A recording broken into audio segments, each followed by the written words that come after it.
Welcome to our deep dive. We're tackling Ontario mortgages today. You guys sent in some really interesting stuff from a real estate textbook, Chapter 2, to be exact. right? Chapter 2. Yeah. And we're going to, break down all the The core concepts, yeah. core concepts, Yeah. exactly. So we're not just talking definitions here. No. We want to look at the bigger picture. How's the mortgage landscape changed, really? And what does that mean for homeowners? Or for anyone thinking about buying a home? Okay, so let's get right to it. I mean, housing costs in Ontario, it's a huge issue. It really is. Remember, like back in 1995, Yeah. the average house price, it was only, get this, $155,000. Right. But then you fast forward to April 2020. It's a whopping $593,794. I mean, that's a 283% increase. Like, can you imagine saving up that much cash? No, not really. And that's exactly why mortgages exist, right? To make homeownership possible for people who can't just, save up hundreds of thousands of dollars. It's a lifeline almost. It is. It's a huge part of the housing market. But they can be tricky, too. Mortgages are complex. So before we go any further, let's make sure we're all on the same page. Some basic definitions, maybe. Yeah, absolutely. Let's decode the jargon. So when we say mortgage, what are we really talking about? A mortgage, it's more than just a loan, right? It's a legal agreement. You're basically pledging your property as security. Right. So the lender actually has an interest in the land itself. So it's not just like a pile of debt, right? It's tied to the property. Exactly. There are legal rights and obligations involved. And then there's this whole collateral mortgage thing. I've heard that term, but I'm not really sure I get it. Right. A collateral mortgage can be confusing. Basically, the lender, they register a higher amount against your property than what you actually borrow. Sometimes it can be as high as 125% of the property value. Wait, so they register more than you borrowed? Why would they do that? Well, it can actually make things easier later on if you want to refinance. You might be able to borrow more without having to go through that whole new mortgage registration process. Oh, I see. So it's like giving them a bigger security net up front. Precisely. But of course, it's really important to understand what it means before you sign anything. Yeah. Okay, so mortgages, they're essential for buying a home. But the textbook also mentions that mortgages aren't just for buying houses. That's right. There are actually a lot of different ways to use a mortgage. Refinancing to get a better interest rate, maybe. Equity takeouts to access the value of your home, or even bridge financing if you're, say, in between properties. So like if you wanted to renovate your kitchen, but you needed extra cash, you could use an equity takeout for that. Exactly. It lets you leverage the equity you've built up in your home to achieve other financial goals. That's actually really interesting. It sounds like mortgages are way more versatile than a lot of people think. But I'm guessing there are risks involved too, right? Especially with things like refinancing or equity takeouts. Oh, absolutely. It's really important to think about those risks before you use any of these options. We'll dive into those a bit later. All right, so now for the part that I think everyone kind of dreads, interest rates. Is there any way to talk about this without making it feel like we're back in math class? We can definitely try, but they are really important. Understanding interest rates can save you a lot of money in the long run. Okay, so how do they actually impact a mortgage? I mean, I hear compound interest all the time, but I'm not sure I totally get it. Compound interest is basically interest earned on interest. It's really powerful, but it can work against you if you're not careful.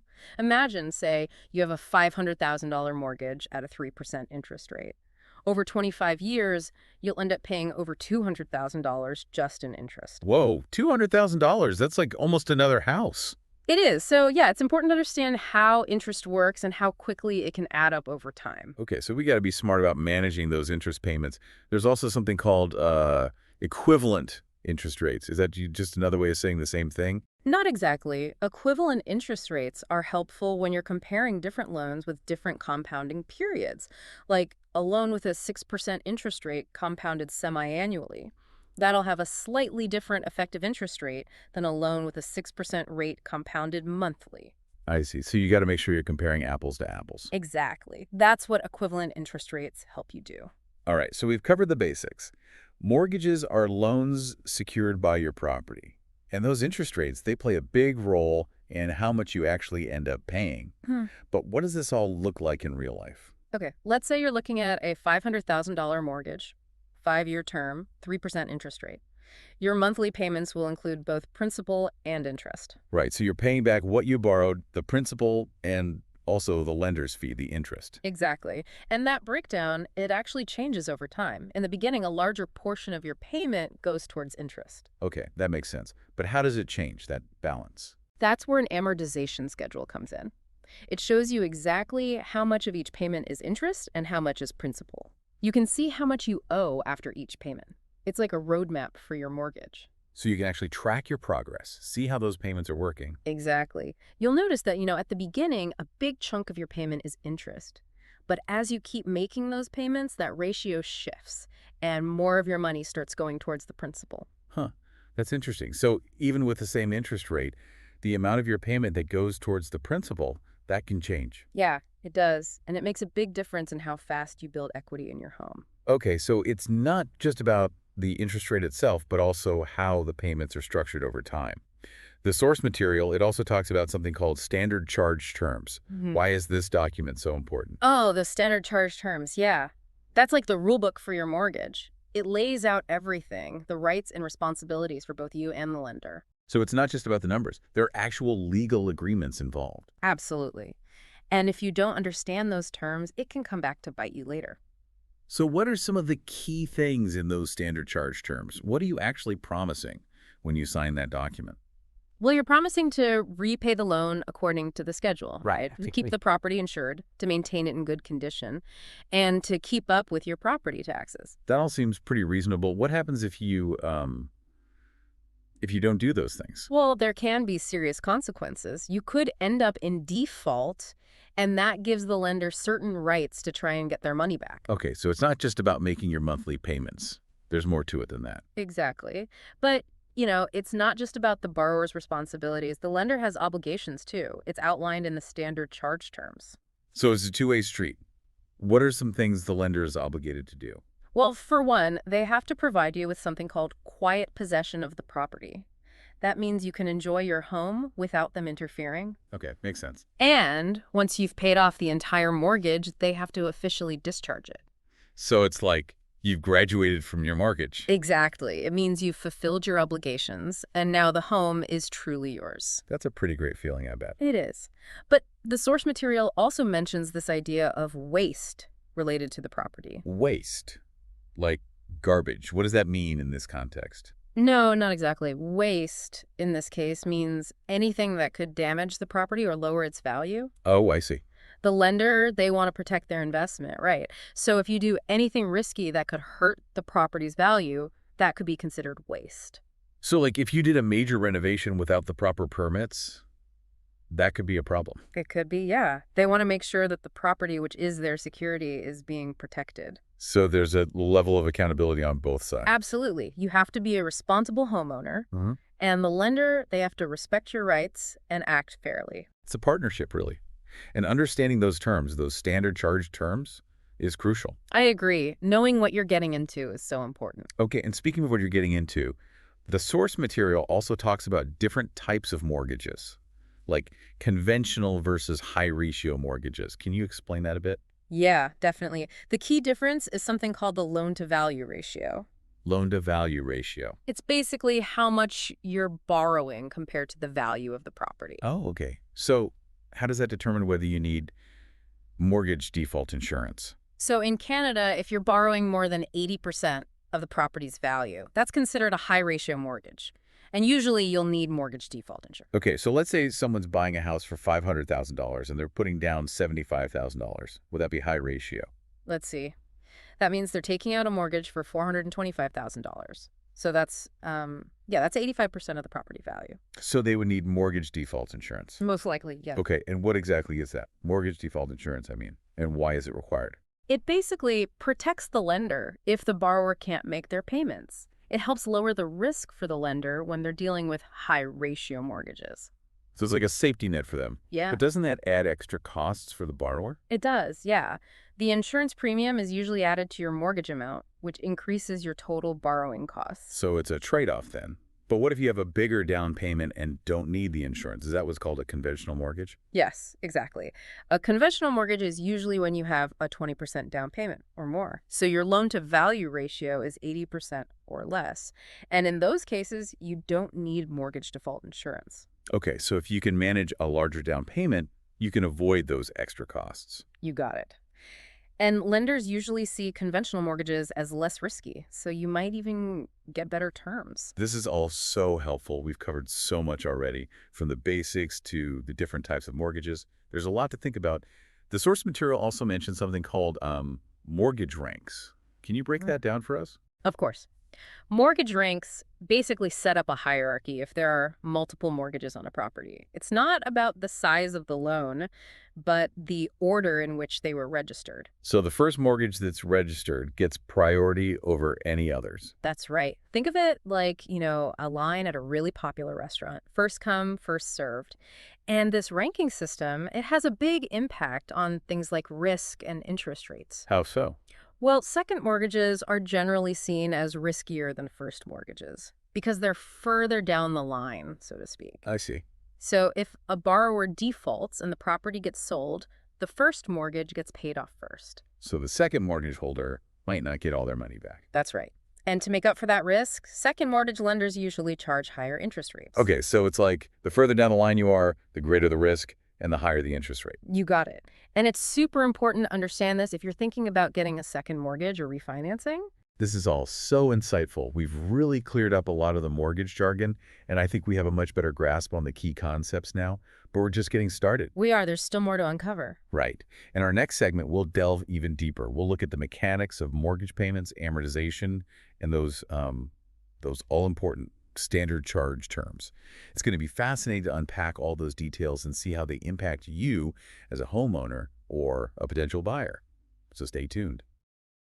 We'll be right back after a short break to continue our deep dive into the world of Ontario mortgages. I can't wait. Welcome back to our deep dive into Ontario mortgages. We were talking about all sorts of things before the break, like mortgage ranks and those different types of mortgages. Yeah. But now I think it's time to switch gears a little bit.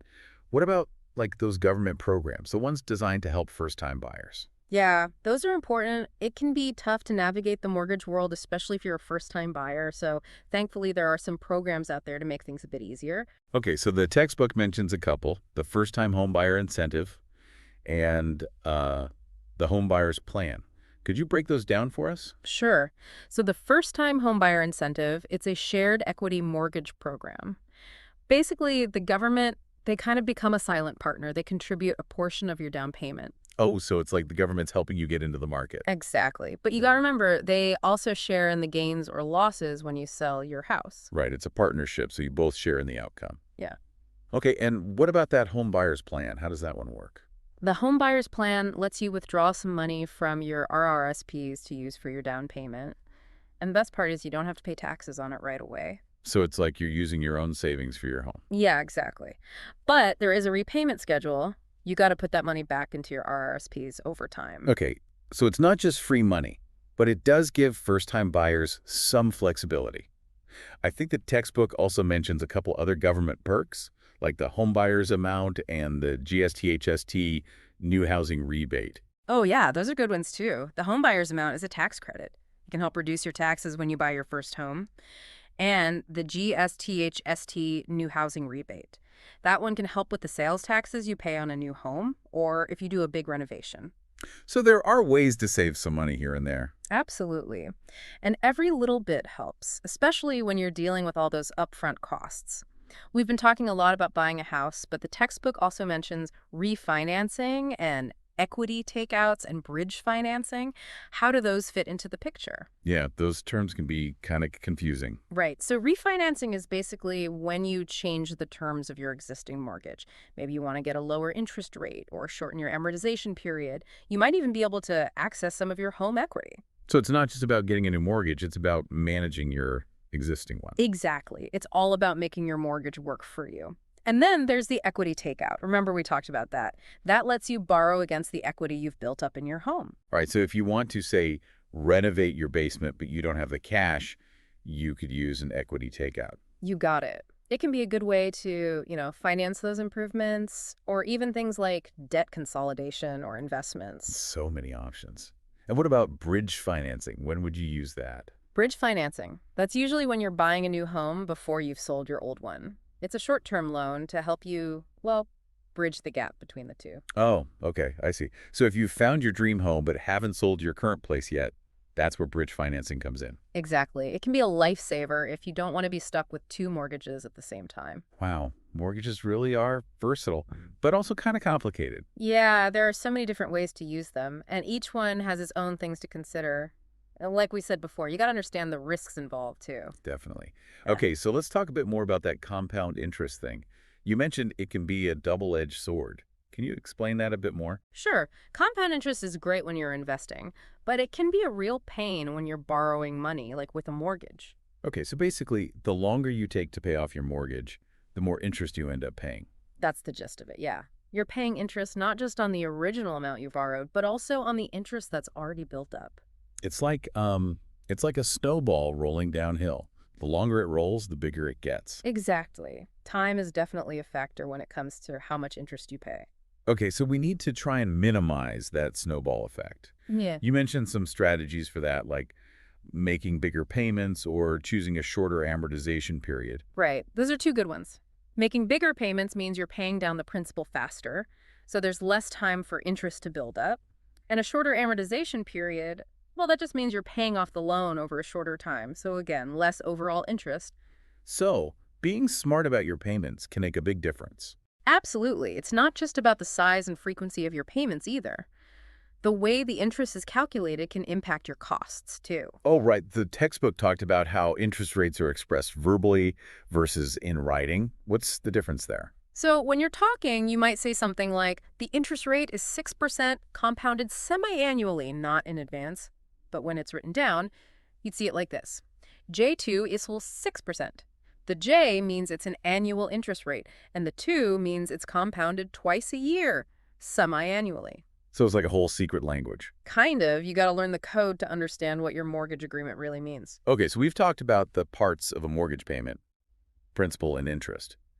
But how are those payments actually structured over time? That's where amortization comes in. Remember that amortization schedule we talked about? Right, it's like a breakdown of each payment. Exactly. It shows you exactly how much of each payment is going towards interest, how much is going towards principal, and what your balance is after each payment. So you can see how you're making progress, how much you still owe. Yep. And you'll see that in the beginning, most of your payment is going towards interest. But as you keep making payments, that shifts, and more of your money goes toward paying down the principal. That's pretty cool, actually. It's like a race to pay off the mortgage, but it starts slow. You could say that. And understanding how this whole amortization thing works can really help you make good decisions about your mortgage and your payments. Okay, so we've covered a lot about the financial side of mortgages. Let's go back to those standard charge terms for a minute. The legal stuff. What are some things borrowers should really pay attention to in that document? I'm glad you brought that up. It's so important, but a lot of people just skim over it. Those terms have a big impact on your mortgage, so you really got to understand what you're signing. It's not just about the numbers then. Hmm. There's a lot of legal stuff involved too. Oh yeah, for sure. We already talked about some of the things borrowers need to do, like making those payments on time, keeping the property insured, and taking care of it. But the lender has obligations too. Right, like that quiet possession thing. Exactly. They can't just show up whenever they want and start telling you what to do. You have the right to enjoy your home in peace. And once you've paid everything off, they have to officially discharge the mortgage. That means they're releasing their claim on your property. It's like the mortgage is finally over. Exactly. You've fulfilled your end of the deal, and now you're the sole owner. It's a great feeling. But what if, say, you wanted to switch to a different lender? Is that even possible? That's a good question. I've never thought about that. It is possible. It's called an assignment of mortgage. Basically, you transfer your existing mortgage to a new lender. So if you find a better interest rate, you can switch. Exactly. It's kind of like changing banks, but for your mortgage. There are some conditions, though. Like what? The mortgage has to be in good standing. And the borrower has to have the right to redeem the mortgage. That basically means they have the right to pay off the mortgage entirely. So there are some rules, but it does give borrowers some options. Exactly. And here's something interesting. After 5 years, all mortgages in Ontario automatically get that right to redeem, even if they were originally set up for a longer term. So you're not stuck with a bad deal forever? Nope. After 5 years, you have the option to renegotiate or switch lenders. It's a good safety net for borrowers. This is all incredibly helpful. We've covered so much. We've broken down all these mortgage terms. looked at the different types of mortgages, and even talked about the legal side of things. I feel like we're well on our way to becoming mortgage experts. We're getting there, but there's still a bit more to explore. Right. In our final segment, we'll dive even deeper into mortgage ranks, talk more about the different types of mortgages, and see what other gems we can unearth from this textbook. So stay tuned. We'll be right back to wrap up our deep dive into the world of Ontario mortgages. We're back, diving right back into Ontario mortgages. I feel like we've learned so much already, but I know there are still some things to cover. Yeah, we've still got some more ground to cover with those textbook excerpts.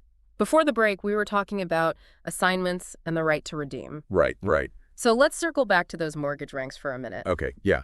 You mentioned they set up like a hierarchy if there's more than one mortgage on a property. Exactly. So each mortgage, it gets a specific rank based on when it was registered. The first one registered, that's the top dog, so to speak. Makes sense. Then comes the second, then the third, and so on. So it's all about who gets there first. Pretty much. And it's really important because it decides who gets paid first if the borrower, can't keep up with the payments and the property has to be sold. Yeah. So the first mortgage holder, they're in the safest spot. Exactly. They get first dibs on the money from the sale. The second mortgage holder, or anyone else further down the line, they only get paid if there's anything left over. So it's like a, I don't know, like a race. Yeah, kind of. A race to get your money back. And because of that risk, those second mortgages, they usually have higher interest rates than the first mortgages. Right, because the lender's taking on more risk, I guess. Exactly. They have to factor in the chance that they might not get all their money back. So knowing about mortgage ranks, that's pretty important, especially if you're thinking about things like a second mortgage or refinancing. Absolutely. You need to know what you're getting into. Okay, let's switch gears again for a sec. Remember those conventional and high ratio mortgages we talked about? Yeah, the ones with the 80% loan to value thing. Right, exactly. So aside from that 80% rule, are there any other, big differences between them? That's a good question. Like with conventional mortgages where you've got that 20% down payment or more, there's usually more wiggle room. You have more flexibility. Oh, okay. In what way? Well, lenders, they usually aren't as strict with their rules for conventional mortgages because, they're seen as less risky, so you might get better terms, more options to choose from. So having a bigger down payment, it's not just about avoiding the mortgage default insurance. It can actually help you get a better deal overall. Exactly. It gives you more leverage when you're negotiating. High ratio mortgages, on the other hand, well, they usually come with more rules and, like we said, that extra cost of the insurance. Makes sense. The lender wants to protect themselves if you're borrowing a lot compared to the value of the property.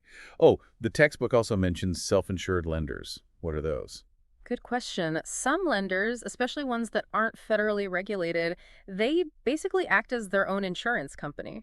What, really? Yeah, so instead of using, the traditional mortgage default insurance, they have their own funds set aside to cover losses if borrowers default. Oh, that's interesting. So they kind of self-insure. You got it. They use the fees they collect to build up this pool of money to protect themselves. So no matter who you're dealing with, whether it's a regular lender or one of these self-insured ones, the bottom line is that high-ratio mortgages usually mean extra costs for the borrower. Exactly. You got to factor that in when you're making your decision. Wow, this has been so helpful. We've really broken down mortgages from every angle. All those terms, the different types, even the legal stuff. We really went deep. We did. And I think the biggest takeaway for me is how important it is to be informed, to know your rights, your responsibilities, and all the options that are out there. Absolutely. When you're making a big decision like getting a mortgage, knowledge is power. For sure.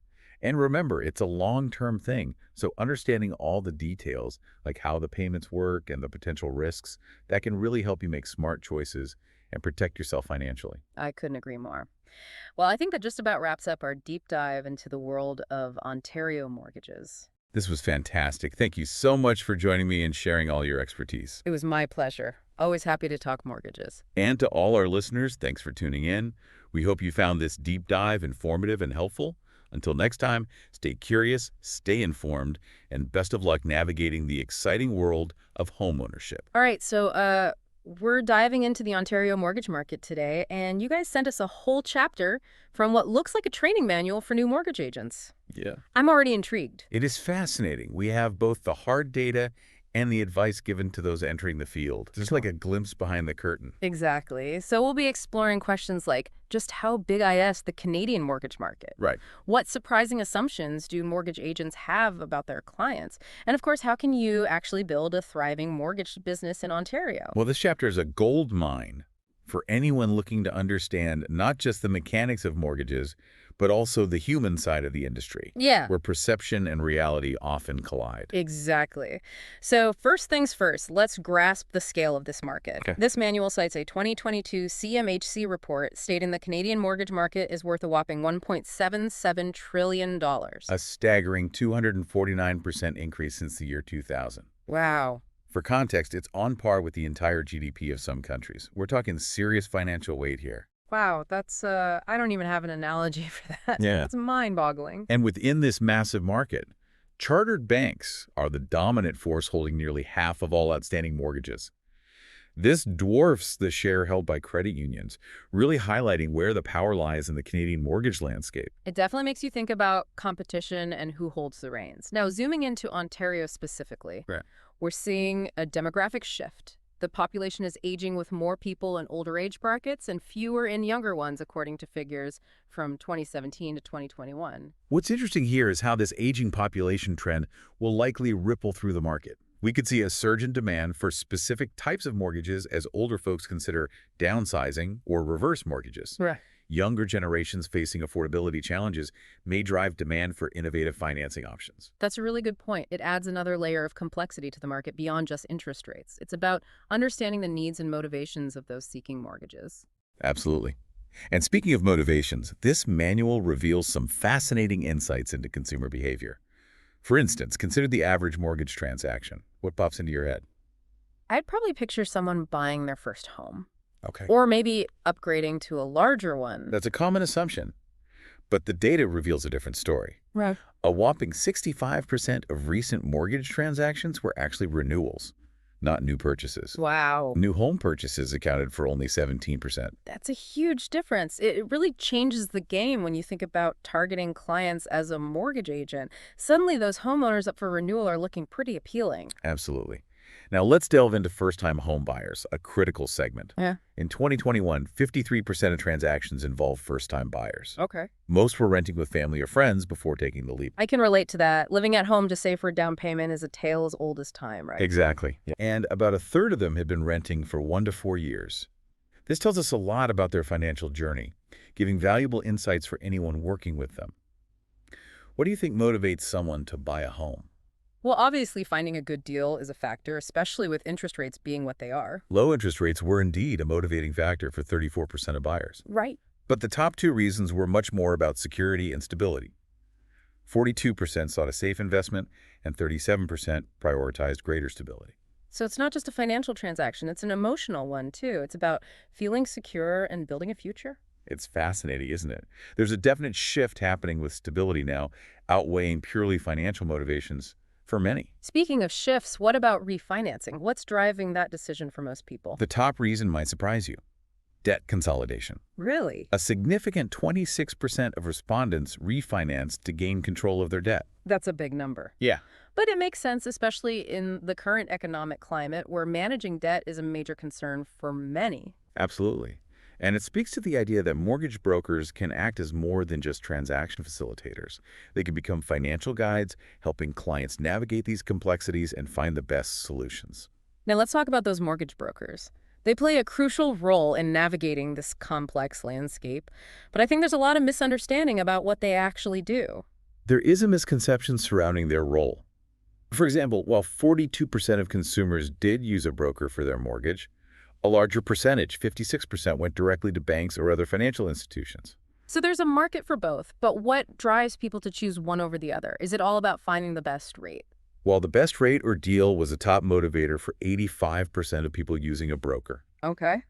It's interesting to note that excellent service and good advice were right up there, chosen by 84% of respondents.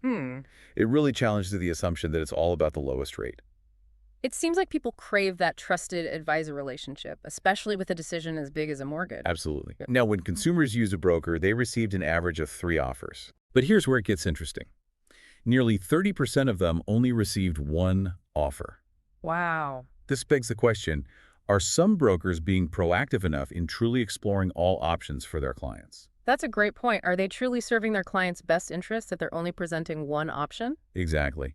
And the types of information brokers provide go beyond just rates and terms. 63% advise on affordability, 62% explain closing costs, and a significant 61% discuss long-term mortgage strategies, showcasing their ability to provide valuable guidance beyond the immediate transaction. So they're not just about closing deals, they're about empowering clients to make informed long-term financial decisions. Precisely.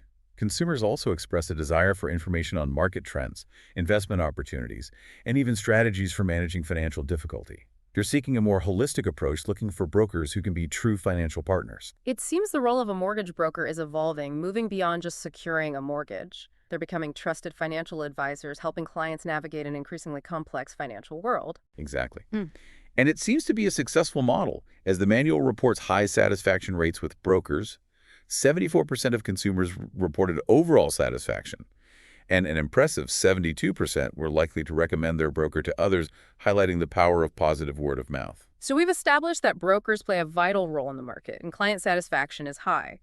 But this training manual also highlights a surprising misconception among mortgage agents. Right. Something about credit scores. This is where things get really interesting. Many agents believe the average Canadian's credit score is around 650, Okay. but the reality is quite different. Wait, so agents are underestimating their clients' creditworthiness? How is that possible? It seems to be a blind spot. The average Canadian credit score is closer to 740, falling within the good to excellent range, as shown in the distribution of Beacon scores included in this manual. That's a significant difference. Imagine all the potential clients agents might be missing out on by assuming a lower average credit score. It's a potential goldmine for those who recognize this and adjust their strategies accordingly. It also raises the question of why this misconception exists in the first place and what steps can be taken to educate both agents and clients about the realities of credit scores. That's a topic we should definitely explore further.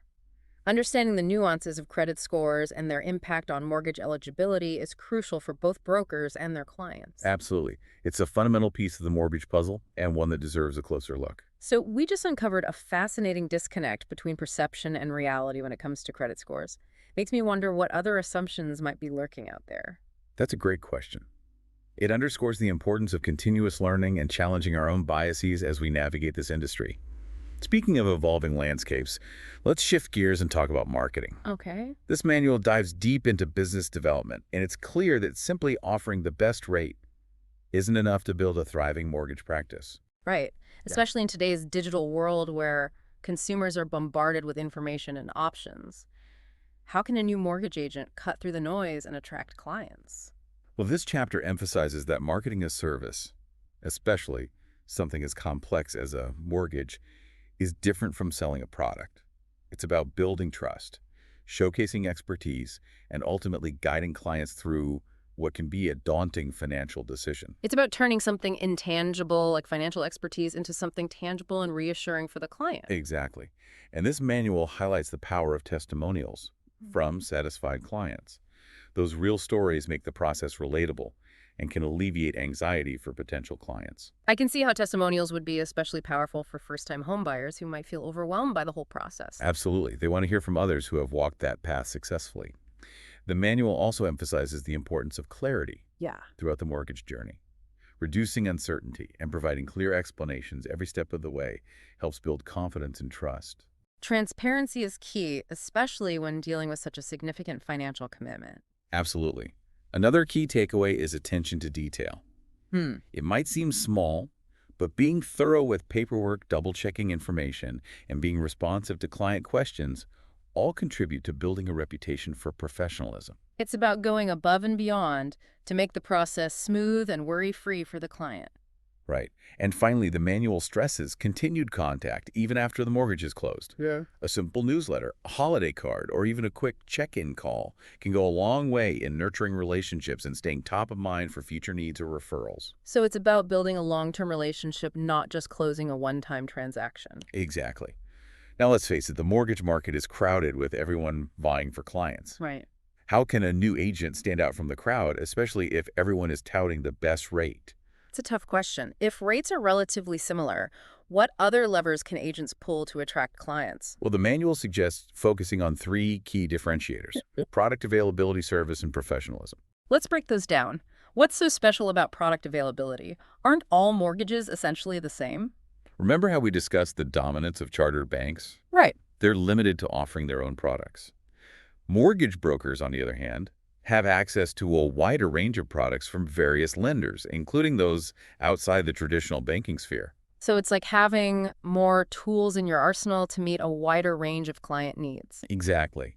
This manual even includes a testimonial from a client who was pre-approved by their bank, but ultimately secured a better deal through a broker because the broker had access to more options that aligned with their specific circumstances.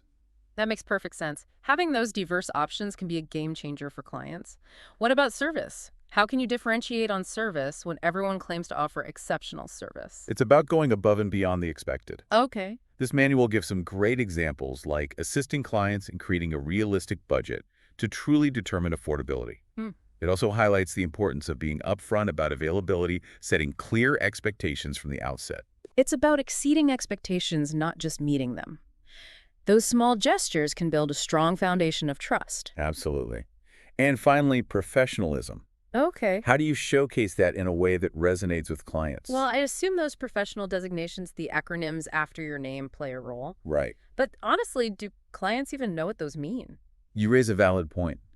Those designations are meaningless if clients don't understand their value. The key is to explain what those credentials represent, how they translate into tangible benefits for the client. So instead of just stating, I'm a certified financial planner, you'd elaborate on what that means for the client. Exactly. You might say, my certification equips me with the knowledge and tools to create a comprehensive financial plan that aligns with your short-term and long-term goals, ensuring you make informed decisions every step of the way. So it's about connecting those credentials to tangible client benefits. Precisely. Now, beyond product availability, service, and professionalism, this manual introduces a powerful concept: niche marketing. Niche marketing, it's about focusing on a specific segment of the market, right? Exactly. It's about identifying and targeting specific groups of clients whose unique needs you're particularly adept at meeting. Could you give us an example of a niche market in the mortgage industry? This manual mentions medical professionals as a potential niche. Okay. They often have high incomes, but also significant student loan debt.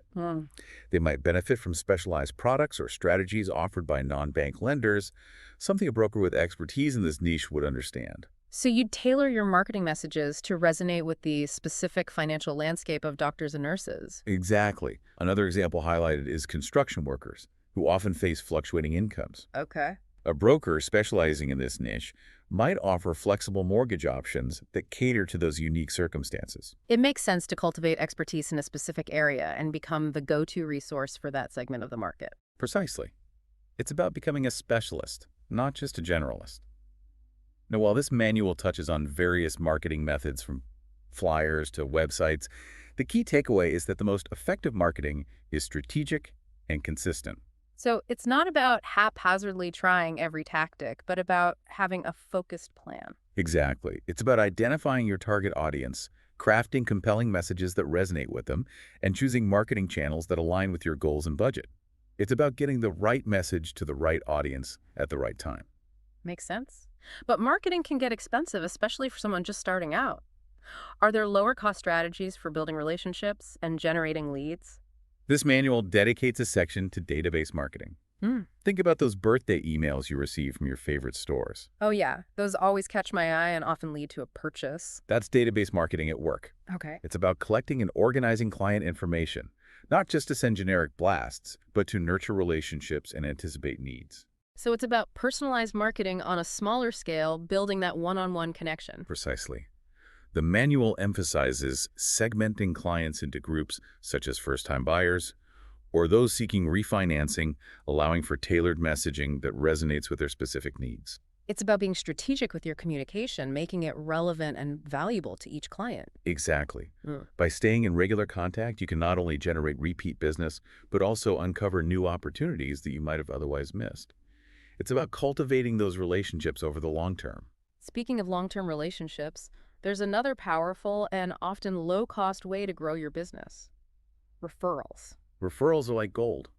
They come pre-vetted with a built-in level of trust because someone your client respects has already vouched for you. I can see how referrals would carry more weight than a cold lead, but how do you encourage clients to refer you? Well, the manual emphasizes the importance of actively cultivating referrals.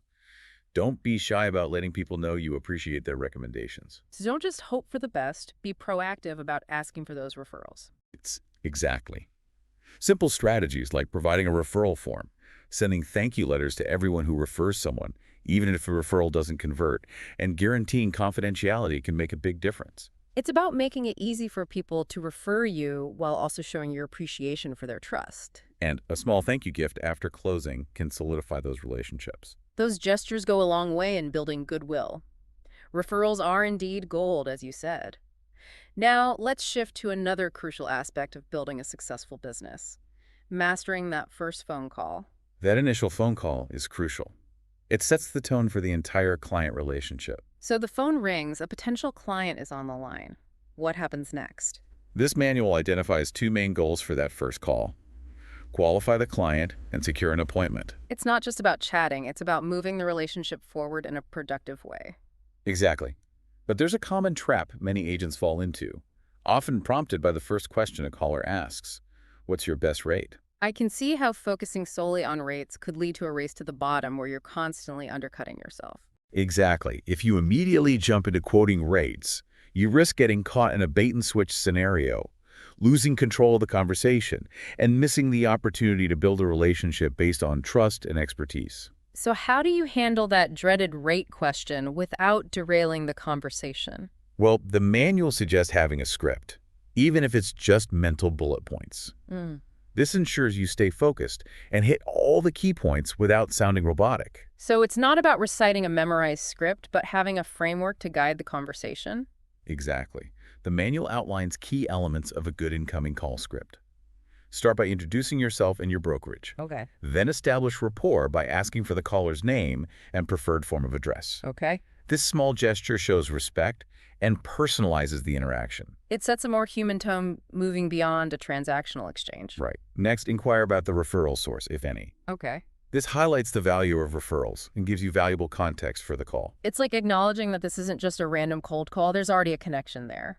Exactly. Yeah. Then position yourself as an expert who can find the best rate and the right mortgage for their needs, shifting the focus from just price to overall value. It's about being a consultant, not just a salesperson. Right. Gather preliminary information to pre-qualify them. Are they looking to purchase, refinance, or renew? What's their budget and credit history like? This helps you determine if they're a good fit and allows you to tailor the conversation accordingly. So it's a subtle way of gauging their needs and qualifications without being overly intrusive. Precisely.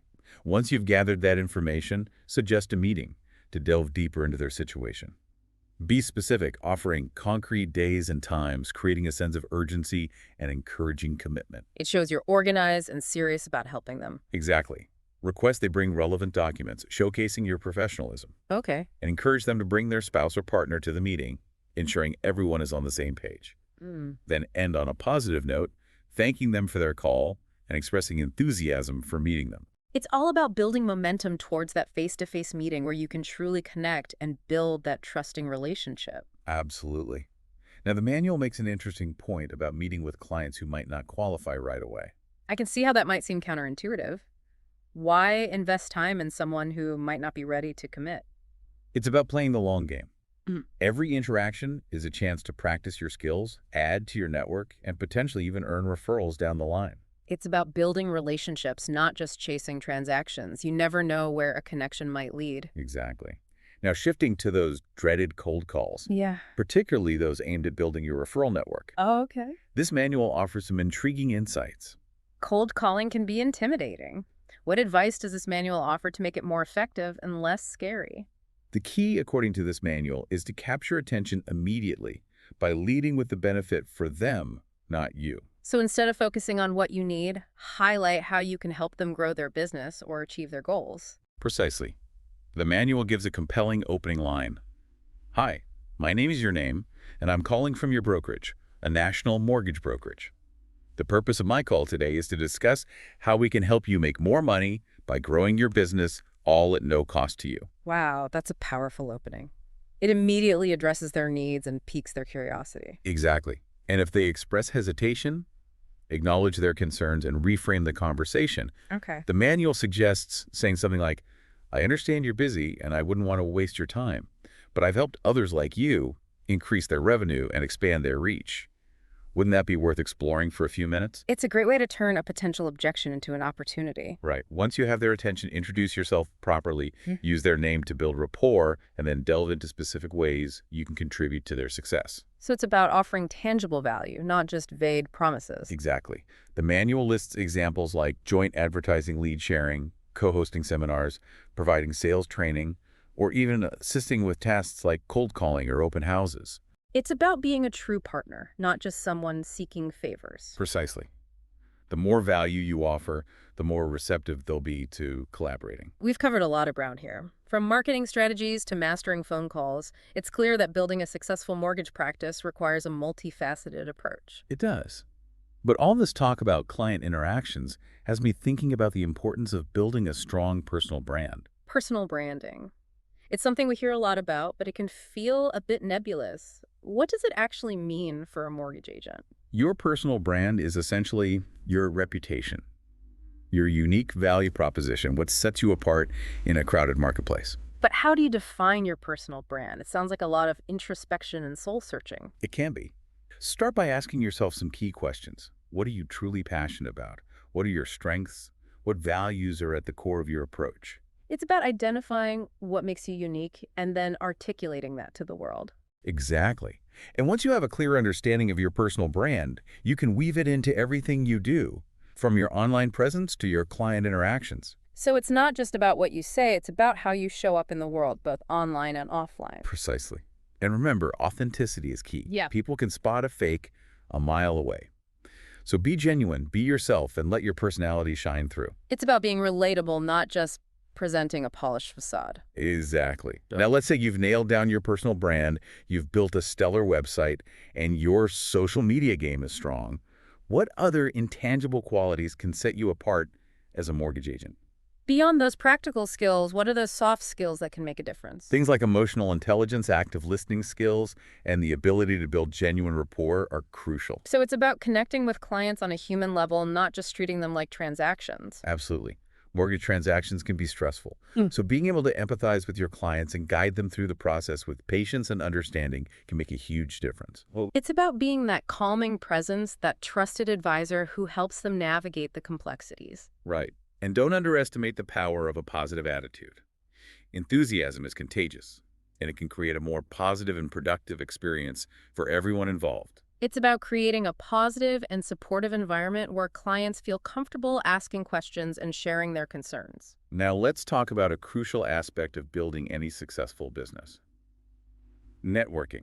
We touched on cold calling earlier, but what other networking strategies are essential for mortgage agents? While traditional networking events like industry conferences and meet and greets are still valuable, it's important to think outside the box. So where else can you connect with potential clients and referral partners? Consider the communities your ideal clients belong to. Are they active in local sports leagues, involved in parent-teacher organizations, volunteering with charitable groups? It's about finding those shared interests and building genuine connections in authentic settings. Exactly. It's about being present in the communities where your ideal clients are already congregating. And don't forget about online networking platforms like LinkedIn Vaten. Connect with potential referral partners, join industry groups, and participate in discussions. It's a great way to expand your reach and stay top of mind. It's like virtual networking, expanding your reach beyond geographical boundaries. Exactly. And remember, networking is a two-way street. It's not just about what you can get, it's about what you can give. So it's about building mutually beneficial relationships, not just collecting business cards. Precisely. Mhm. Be generous with your time, your knowledge, your connections. The more you give, the more you'll receive in return. We've covered a lot of ground here, from marketing and branding to networking and client relationships. It's clear that building a successful mortgage practice requires a diverse skill set. It does.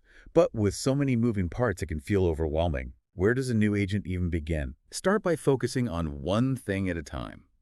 Choose one area you want to improve, whether it's your website, your social media presence, or your lead generation efforts, and dedicate focused time to making progress in that area. So it's about breaking down those big goals into smaller, more manageable steps. Exactly.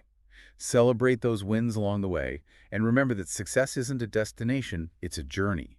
There will be ups and downs, but consistent effort and a willingness to learn will ultimately lead to growth. It's about having a growth mindset and embracing the challenges as opportunities to learn and improve. Absolutely. Ah.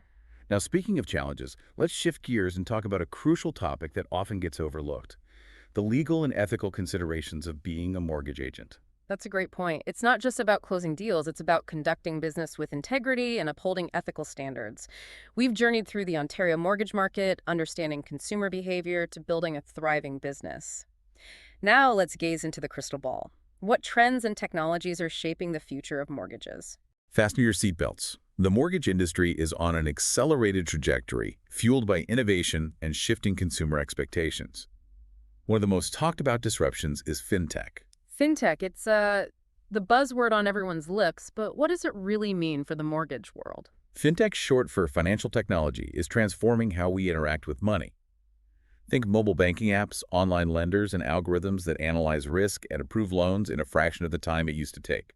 So it's about streamlining processes, making them faster, more efficient, and maybe even less daunting for the average person. Are we saying goodbye to those mountains of paperwork? That's the goal. Fintech companies are harnessing technology to create a smoother, more user-friendly experience for borrowers. Imagine online applications, digital document, signing, even virtual mortgage consultations, all from the comfort of your couch. It's like taking the traditional mortgage process and giving it a digital makeover. But where does this leave the traditional players like banks and mortgage brokers? Are they becoming obsolete? Not necessarily. Many traditional institutions are embracing fintech, either by partnering with startups or developing their own innovative solutions. So it's about adaptation and evolution, not extinction. Exactly. The key is to leverage technology to enhance the human touch, not replace it entirely. Because ultimately, people still crave that personal connection, that guidance from a trusted advisor. Especially with something as significant as a mortgage. Now let's talk about another force transforming the future: artificial intelligence, or AI. AI is no longer a futuristic fantasy. It's already playing a crucial role in the mortgage industry. It's being used to analyze vast amounts of data, identify patterns, and make predictions about creditworthiness and risk. So it's like having a superpowered analyst working behind the scenes, crunching numbers and spotting trends that humans might miss. Precisely. AI can help lenders make quicker and more informed decisions, streamline the underwriting process, and even personalize mortgage offerings based on individual borrower profiles. That's incredible. So AI is changing the game for lenders, but how is it impacting the role of mortgage agents? Well, AI can free agents from tedious tasks like data entry and document processing, allowing them to focus on building relationships and providing expert guidance to their clients. It's like having a virtual assistant that handles the mundane tasks, freeing up agents to be more strategic and client-focused. Exactly. AI can even assist agents in identifying potential leads, analyzing market trends, and tailoring their marketing messages to specific audiences. So it's not about replacing human intelligence, it's about augmenting it, making agents even more effective and efficient. Hmm. Now, what about consumer expectations? Are those changing as well? Absolutely. We're seeing a growing demand for transparency and personalization. Transparency makes sense. No one wants to feel like they're navigating a financial maze, right? Right. Consumers want clear explanations of fees, rates, and terms. They want to understand the fine print and feel confident they're getting a fair deal. And personalization, what does that look like in the mortgage world? It's about moving away from one-size-fits-all mortgage products and tailoring offerings to individual needs and preferences. It's like getting a custom tailored suit instead of one off the rack. Exactly. Technology is making it easier for lenders to gather data about borrowers and personalize their offerings.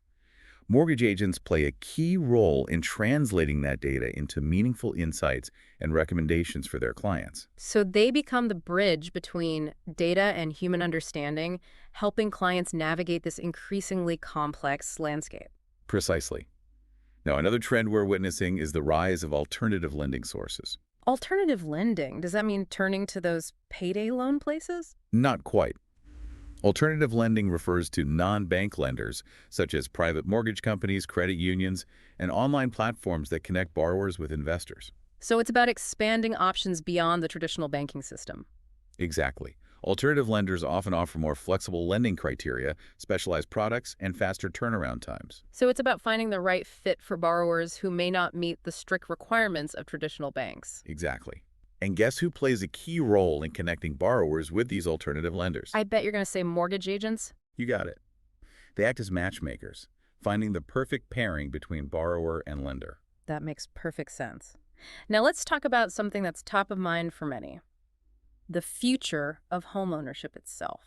The future of homeownership is facing some headwinds with affordability, a major concern in many markets.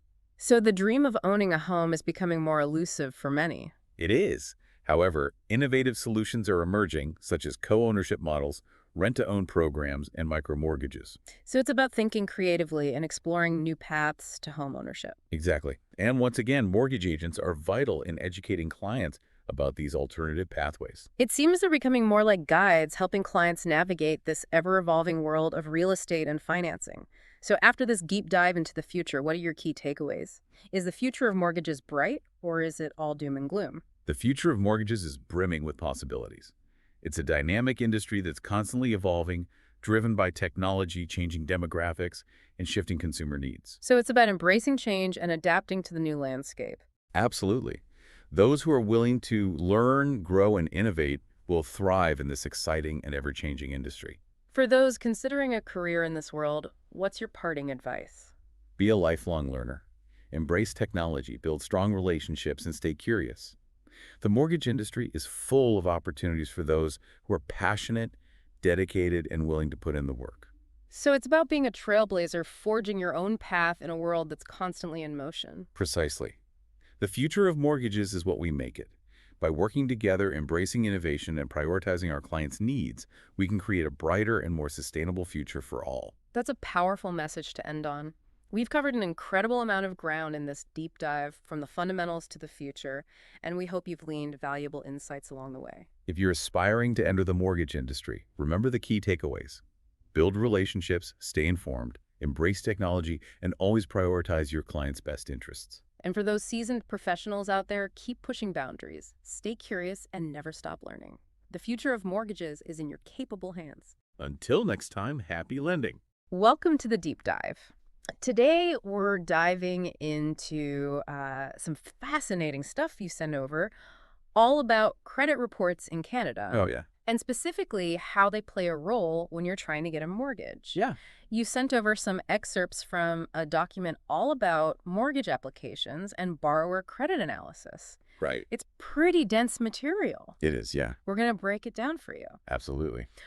What's interesting to me is we always think of credit reports as like this simple thing. Yeah. Like it's just like a list of accounts I have. Uh-huh. But it turns out the reports that lenders actually use to look at you are super detailed. They are. It's almost like a financial fingerprint. It is, yeah. It's true. So we've got two versions of these reports. Yeah. One for us regular consumers, Right. and then a whole different one for members of the credit bureau. Right. So it's like there's this secret level of information There is. that most of us never even see. Most people don't know it exists. So that's what we're going to unpack today. Yeah. We're going to look at both types of reports, decode all the crazy jargon, and then we'll figure out what it all means for you and your chances of getting that dream home. Absolutely. All right, so who are the big players in this credit reporting world? So in Canada, we have two main credit bureaus, Equifax and TransUnion. Right. Okay, so I've definitely heard of both of those. Yeah. I have to admit, I don't know a ton about either of them beyond the names. Okay. So fill me in. All right. Well, they're both major players, but Yeah. Equifax actually dominates the Canadian market. Oh, wow. Okay. They've got a long history, too, Yeah. going all the way back to 1899 Really? when they started as the retail credit company. Wow. 1899. That's way before credit cards even existed. What Yeah. were they even reporting on back then? Well, it might surprise you to know that their initial focus was providing reports for insurance companies. Oh, interesting. But as the use of credit expanded, especially in the 1960s, Equifax shifted their focus to credit reporting, becoming the powerhouse that they are today. So they kind of evolved alongside the changing financial landscape. Yeah, exactly. Makes sense. Mm-hmm. I'm sure all that data collection raised some eyebrows back then. Oh, absolutely. Did people even think about privacy back then? Oh, yeah. Like, were there any concerns around that? Absolutely. In fact, in 1970, Equifax faced U.S. congressional hearings Wow. due to concerns over consumer privacy as they started computerizing all their records. Wow. Okay. Yeah, and that was a major turning point because it actually led to the Fair Credit Reporting Act in the U.S. That's a huge development. It is. It sounds like that was a major step in protecting consumers and making sure everything's fair Absolutely. in this whole credit reporting system. It set a precedent for regulating the industry and safeguarding individual rights. Okay, so we've got these credit reporting giants. Right. They're collecting all this data about us. Yeah. What are they actually putting into these reports? I'm guessing it's a little more than just a list of like all the credit cards I have. You're right. It is. So as we mentioned, there's two different types of reports. Yes. One's for the consumer, and then the other is this like much more detailed one for members of the credit bureau, Yes. like the actual lenders. Exactly. So let's start with the consumer report. Okay. What kind of information is in that? So the consumer report is designed to be easy to understand. Okay. Think of it as a snapshot of your credit history. Okay. It lays out things like your personal information, Mm-hmm. any inquiries made about your credit, your history with different accounts, like if you've paid on time or not, Okay. and any public records like bankruptcies or judgments against you. Got it. You can even add your own statements to the report Okay. to explain like any unique circumstances. So it's like a summary, Right. but from my perspective. Right, exactly. Okay. It's the version you're entitled to see for free to make sure everything's accurate and up to date. Yeah, makes sense. Now, what about this mysterious member report that lenders see? Right. Is that just like a more detailed version of what we see? Not quite. It goes way beyond that. Okay. The member report is packed with codes, abbreviations, Oh, no. and insider details that most consumers would find pretty confusing. Okay, so we need to decode it. We do, but luckily the document you provided actually includes a sample report Yeah, with a legend to decipher it all. let's do it. All right. So we've got the sample report here. It's for someone named Jane Doe. Right. What are some of the key things we're seeing in this report? Okay, so right away, there's something called a safe scan warning. Oh, okay. It's a fraud prevention tool for credit bureau members, Okay. like a heads up that something might be a bit fishy. Okay, interesting. And then things get really interesting. Okay. We see warnings like invalid social insurance number Yeah. and possible true name fraud. Oh, hold on. Yeah, True name fraud? That sounds scary. it is a major red flag. And it really highlights the importance of verifying all information with the client Right. because identity theft is a real issue. Yeah. It's a good reminder to be extra vigilant It is. and protect all our personal information. Absolutely. Okay, so what else are we seeing in this report for Jane Doe? Well, we also see a whole list of inquiries from various financial institutions, Okay. banks, credit card companies, you name it. So is that a bad thing? Well, it seems like Jane Doe has been shopping around for credit, Hmm. or at least someone have been using her name to do so. So just seeing all those inquiries, that could raise a red flag for a lender, right? Like, Raise it. oh, are they taking on too much debt? Right. It's a key factor they consider when assessing risk. Okay, makes sense. And there's more. We also get a detailed breakdown of each of Jane's accounts Okay. called trade lines. Mm-hmm. We see things like any delinquencies, meaning missed payments, Yeah. and even a note that one of her cards was reported as lost or stolen. Yikes, if I was a lender, I'd be a little nervous. I hear you. All right, so is there anything else? To top it off, there's a consumer statement warning of confirmed true name fraud. Oh, wow, so it actually happened. It did. This is a lot to unpack. It is. It's pretty unsettling to think that somebody could be out there Yeah. using my identity to Yeah. open accounts and rack up all this debt in my name. It is a sobering reminder of the importance of monitoring our credit reports Yeah. and taking steps to protect ourselves from fraud. Okay, so it makes Now- me wonder, Yeah. even if somebody has a spotless credit history, Right. what are lenders actually doing with all this information? How are they using it to decide whether to approve a mortgage or not? That's a great question. Like, what are they looking for? They're using it to paint a picture of your financial responsibility Okay, and predict how likely you are to repay the loan. okay. And one of the key tools they use for that is your credit score. All right, so let's talk credit scores. Okay. I know that they're important. They are. I'll admit I'm a little fuzzy on like how it all works. So let's dig into that a bit. Yeah. So in Canada, credit scores range from 300 to 900. Yes. And a higher score generally means you're considered less risky. Correct. Okay, higher is better. Yes. But how do they actually calculate these scores? Oh. What goes into that magical number? Well, both Equifax and TransUnion use a model called FICO Oh, to calculate credit scores, okay. but they each have their own specific name for it. Hmm. Equifax calls it the Beacon score. Okay. while TransUnion calls it the Empirica score. So it's like Coke and Pepsi. Pretty much, yeah. Different brands, same thing. Exactly. They're both aiming to predict the same thing, the likelihood that you'll repay your debts on time. Makes sense. And what's fascinating is that the document you provided actually has a statistic in it Yeah. that shows just how accurate these scores can be. Right. It says, for every 100-point drop in your score, the likelihood of you missing a payment doubles. That's right. Wow. So a lower score really means you're riskier to lenders. That's why they take it so seriously. Yeah. Okay, so break it down for me. Okay. What are the main things that actually go into calculating my credit score? All right. The exact formula is a closely guarded secret. Oh, of course it is. But we do have some insights. Okay, good. Your payment history is the biggest factor, Okay. accounting for 35% of your score. Wow, 35%. That's a lot riding on just paying my bills on time. It is, yeah. So, like, if I'm late on one payment, Yeah. is that enough to, like, totally tank my score? It depends on your overall credit history. Mm-hmm. But even one late payment can have a negative impact. Okay, It's like a little blemish on your financial record. got it. And negative public records like bankruptcies or judgments are even worse. They could be real score killers. Got it. So consistent on-time payments, that's key. It is. All right, now what about how much debt I have? Yeah. Does that affect the score? Absolutely. The amount of credit you're using compared to your total available credit. Mm-hmm. It's called your credit utilization. And it accounts for 30% of your score. Oh, wow, that's a big chunk. It is. Okay, so remind me, what's the 30% rule? Right. It's a general guideline that suggests keeping your credit card balances Mm-hmm. below 30% of your credit limit Okay. on each card. So even if I can pay off my balance each month, Right. it's better to spread my spending across multiple cards You got it. or just make payments more frequently Yeah. to keep that utilization rate low. Exactly. So even though I might be able to afford to pay it off, Right. it makes lenders nervous if they see that I'm maxing out my cards. Yes. Even if you pay them off right away, Mm-hmm. it can send a signal that you're relying too heavily on credit. This is really interesting. Yeah. I had no idea that even having the ability to spend a lot on credit Mm-hmm. could be seen as a bad thing. It can. It's not just about being in debt. It's about showing that I can manage my Right. credit responsibly, even if I have a lot of it. Exactly. It's all about demonstrating responsible financial behavior. Okay, so we've got payment history. We've got credit utilization. Yeah. What else goes into my credit score? Well, the length of your credit history also matters. Okay. It makes up 15% of your score.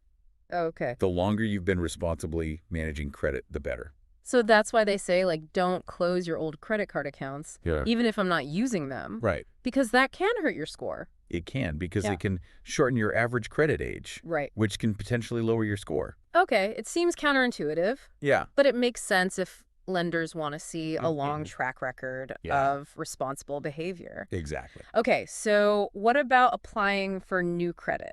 Okay. If I apply for a bunch of credit cards at once, Yeah. does that hurt my score? It can, but it's a bit more nuanced than that. Okay, Multiple inquiries in a short period like that okay, can make you look like a credit seeker, okay. which can make lenders a bit wary. So don't go on a credit card application spree Exactly. right before applying for mortgage. Right. Okay, but so is there any kind of like grace period There is, yeah. where they kind of give you a break There is. if you're shopping around? Yeah, so if you're shopping around for the best rates Yeah, and you apply for multiple loans okay, within a 30-day window. okay. Those inquiries won't be as heavily penalized? That's good. It is. So I can shop around for mortgages without Yes. worrying too much. Right. Okay, good to know. Yeah, there's a 45-day grouping rule, Okay. meaning that multiple applications within that window Mm-hmm. will be treated as a single inquiry, Okay. at least for mortgages and auto loans. Okay, so shop around in that window, and I should be good. You should be all right, yeah. Okay, so, but what about other types of credit? Okay. Like store cards or Yeah. a personal loan? Yeah. Are those treated differently? For those, multiple inquiries can have a more noticeable impact. Okay, got it. Yeah. What about the types of credit that I have? Right. Does that factor into my score at all? You're on a roll with the great questions. Oh, well, thank you.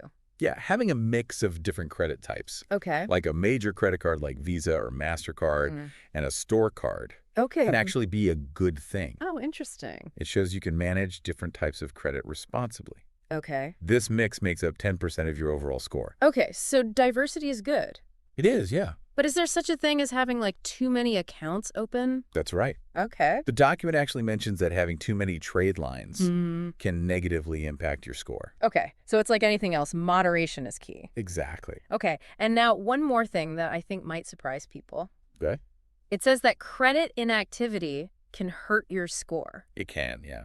So if I just use cash Right. and like avoid credit altogether, Mm-hmm. that could actually hurt my score. Believe it or not, yes. Wow. Lenders want to see that you can handle credit responsibly over time. Okay. If you're not using credit at all, they have less information to work with Okay. when they're assessing your creditworthiness.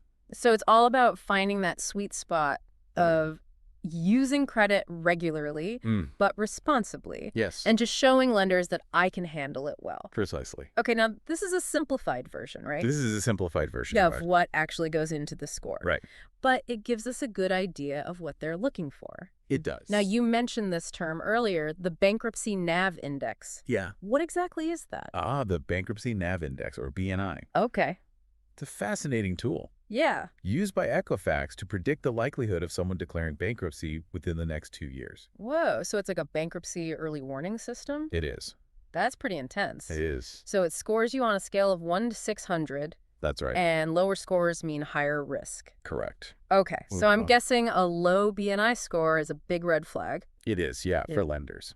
Yes, it definitely makes them think twice about approving a loan. Do I see that on my personal credit report? Not exactly. Oh, okay. It's primarily used in specific industries, Right, like yeah. the auto industry, telecom companies, and credit card companies. Interesting. So it's a more specialized tool. It is. Okay, wow. So we've uncovered a lot here Yeah. about these credit reports, Mm, who creates them, yeah. what's in them, Mm-hmm. even this thing called the Bankruptcy NAV Index. Yeah, we've only scratched the surface. Wow. There's a whole world of detail within these reports that we Yeah. could explore to understand how lenders actually use them Okay. to make decisions about your mortgage application. I can't wait to dive deeper. Let's do it. Right. You know, before we jump back into these credit reports, Yeah. I think it's important to, connect the dots a little bit. Yeah.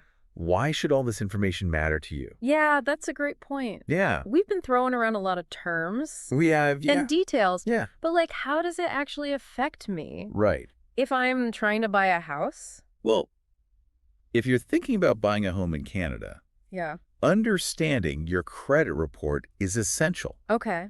It can literally make or break your mortgage application. So it's not just about getting approved or not. Right. My credit report can affect Yes. the terms of the loan I get. Absolutely.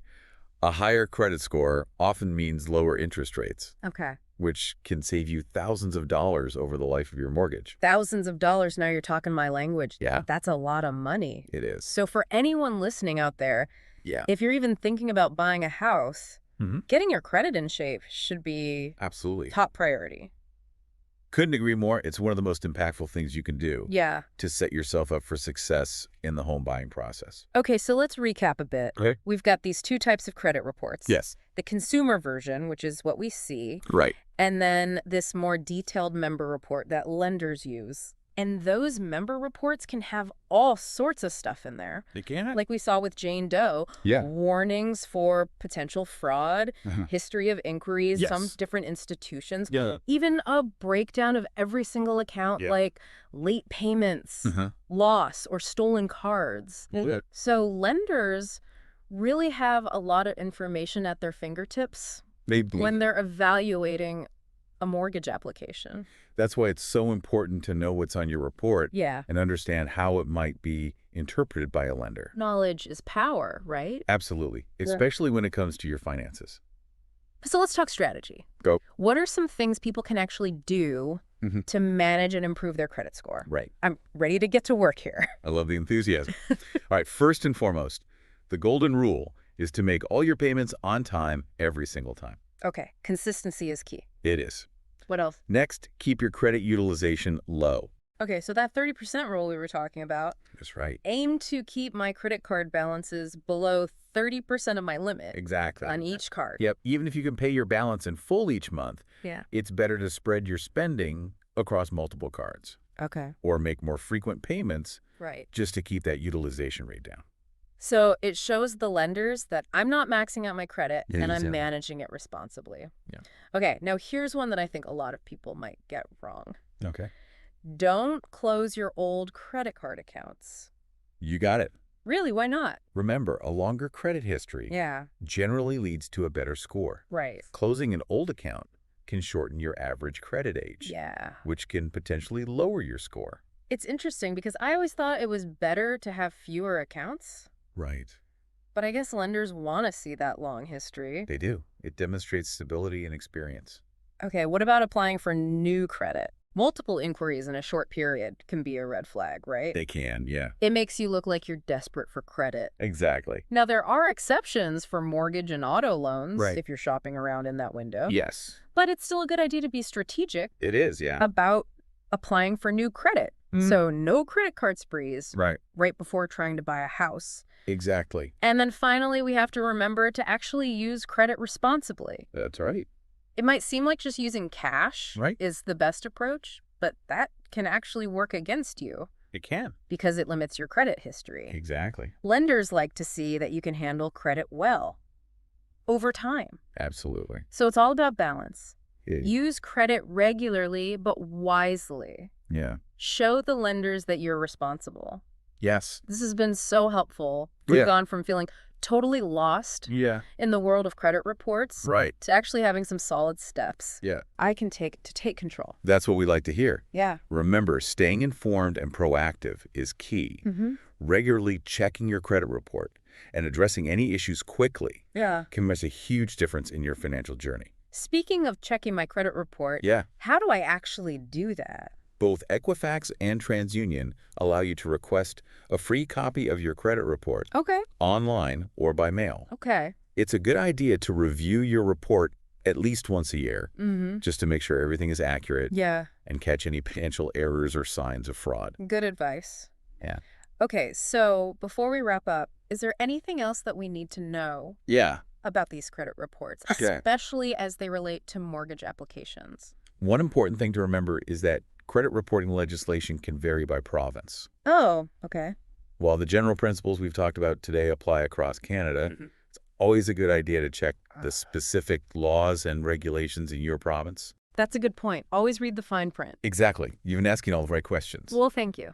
Yeah, we've covered so much ground today, Yeah. from the different types of credit reports and the nuances of credit scores Yeah. to actionable tips for improving your credit health. I feel like I could ace a quiz on Uh. credit reports right now. love it. But I have one more question. Okay. We've talked about how a low credit score Yep. can lead to higher interest rates on a mortgage. Right. But, like, how does that actually work? Okay. Can you give me, like, a real-world example? Sure. Let's say you're applying for a $500,000 mortgage Okay. with a good credit score, say above 750. Mm-hmm. You might qualify for an interest rate of 4%, Okay. but with a lower score, say below 650, Yeah. you might only qualify for a rate of 5%. Okay, so just a 1% difference. Right. It doesn't sound like that much. It doesn't. Yeah. But let's do the math. Okay. Over a 25-year amortization, that 1% difference could mean paying an extra $70,000 in interest. $70,000? Are you serious? Yep, that's the power of a good credit score. Okay. It can literally save you tens of thousands of dollars Wow. over the life of your mortgage. That's a wake-up call. It is. I am motivated You should be. to boost my credit score right now. It's one of the most valuable investments you can make, Yeah. especially if you're planning on buying a home. This has been so eye-opening. Good. We take for granted these seemingly simple things like credit reports. Yeah, they're anything but simple. No, they're not. They're like a financial fingerprint, Yeah. revealing a lot about your habits Mm-hmm. and your ability to manage money. Okay. And understanding them is key to navigating the complex world Yeah. of mortgages and homeownership. Absolutely. You've given us such great tools today and insights Glad to hear it. to help people approach this process with confidence. Yeah, my pleasure. Remember, knowledge is power. Mm-hmm. And hopefully this deep dive Yeah. has empowered you to take control of your credit health. I have no doubt it has. So to wrap things up, are there any resources that you would recommend for people to check out? A great place to start is the websites of the credit bureaus themselves, Okay. Equifax and TransUnion. Okay. They have tons of information about understanding your credit report, Mm-hmm. disputing errors, and tips for improving your score. Great idea. What about any government resources? Absolutely. Don't forget about the Financial Consumer Agency of Canada. Oh, yeah. They've got fantastic resources on all sorts of financial topics, including credit reporting. Okay, good to know. And then, of course, if you're feeling overwhelmed Right. or you just want some personalized advice, reach out to a financial advisor. Exactly. They can help you come up with a plan. Yeah, don't be afraid to seek out expert help when you need it. Absolutely. So remember, folks, Yeah. taking control of your credit health, it's a journey, not a sprint. It is. Small, consistent steps can make a huge difference Absolutely. over time. Well said. All right, so on that note, Yeah. it's time for us to surface Yeah. from this credit report deep dive. We hope you've enjoyed the journey and learned something valuable along the way. Until next time, fellow knowledge seekers. Yes. Stay curious, stay informed, and keep diving deep. We've covered a lot today. We have, yeah. From like decoding those super cryptic member reports to understanding how credit scores can actually affect mortgage rates. Absolutely. It's been a lot. It has. But hopefully in a way that feels empowering, not overwhelming. For sure. I feel like I really understand how the system works now. That's great. And like what I can actually do to make it work for me. Exactly. Not against me. Yeah, that's the goal. So before we wrap things up, Yeah. one final question for our listeners. Okay. Given what you now know about credit scoring and how important it is for mortgage applications, what steps can you take today to proactively manage and improve your credit health? That's the question. It's a call to action, folks. It is. Don't just file this information away. Right. Use it. Use it. So whether it's checking your credit report, setting up payment reminders, or creating a budget to manage your spending. Absolutely. There are things you can do today to take control You can. and set yourself up for success. And you don't have to do it alone. Yeah, there are so many resources out there to help. That's right. Like we talked about, the credit bureaus themselves, Yeah. financial advisors, Absolutely. who can give you that personalized guidance. So sometimes we all need a little bit of help from the experts. That's right. But the first step is awareness. Absolutely. And I think we've done that today. We've really pulled back the curtain on this world of credit reports. I did. And now hopefully our listeners are feeling more informed and empowered. More informed and empowered. All right. So until next time, fellow knowledge seekers. Yes. Stay curious, stay informed. That's right. And keep diving deep. Okay, so you're diving into the world of mortgage insurance in Canada. That's fantastic. You've even got some textbook excerpts there. Looks like you're really doing your research. It's always a good idea to have the right information. That's for sure. So in this deep dive, we're going to help break down all the different types of mortgage insurance you're going to come across. It can be confusing, right? Definitely. There are a lot of moving parts, so we want to highlight what's really important for you to know. And trust me, there's some surprising things you'll learn along the way. Like, did you know that the insurance premium you pay can actually be included in your mortgage payments? Yeah, it's easy to miss those little details, but they can really add up over time. Exactly. So let's start with mortgage default insurance. Now, this one often trips people up. You might think it protects you, the borrower, right? Right. Seems logical. But here's the catch. It actually protects the lender. That's right. Mortgage default insurance is there to reimburse the lender if, for whatever reason, the borrower can't make their mortgage payments. So that's what allows lenders to offer mortgages with less than 20% down. Exactly. Because otherwise they'd be taking on too much risk. Okay, wait. So if I put less than 20% down, the lender is insuring themselves against me. That's a little wild, isn't it? Why do they even need to do that? Well, think about it from their perspective. They're lending a significant amount of money, and if the borrower defaults, they could lose a lot. So mortgage default insurance helps mitigate that risk. It also opens up homeownership to more people who might not have a huge down payment saved up. That makes sense. So it's kind of a win-win, right? In a way, yes. It's a system with roots all the way back to the post-World War II era. Oh, tell me more. Well, after the war, there was a huge demand for housing. Lots of families forming, immigration, and the government needed to make homeownership more accessible. So that's where CMHC, the Canada Mortgage and Housing Corporation, came in. Exactly. 1954. CMHC introduced the concept of mortgage default insurance. It was a pretty big deal for the housing market. So they were the pioneers, but now there are other players in the game, right? You got it. Aside from CMHC, you've also got two private companies. Sagan and Canada Guarantee. And Canada Guarantee is the only one that's 100% Canadian owned. Right. Formed when a group of Canadian investors bought out AIG back in 2010. That's interesting. Okay, so we've got the main players down. But let's talk about the cost who actually pays for this insurance. Well, even though it's there to protect the lender, the borrower's the one who pays. Oh, interesting. So how does that work? The premium is usually just added to the mortgage amount, that it's paid back over time as part of your regular payments. So it's almost like a hidden cost. You could say that. It's blended in with everything else, which is why people often overlook it. I see. But what happens if someone can't make their payments? Are they just out of luck? Not necessarily. Lenders and insurers usually have these default management programs. They can offer some options for borrowers who are struggling. That's good to know. Like what kinds of options? Well, it depends on the situation and the lender, but some common ones include deferring payments for a bit or extending the amortization period. Right, so to make the payments a little smaller. Exactly. The key is to reach out to your lender as soon as you realize you're having trouble. So don't wait until it's too late. Definitely not. Now, let's shift gears a bit and talk about another type of mortgage insurance.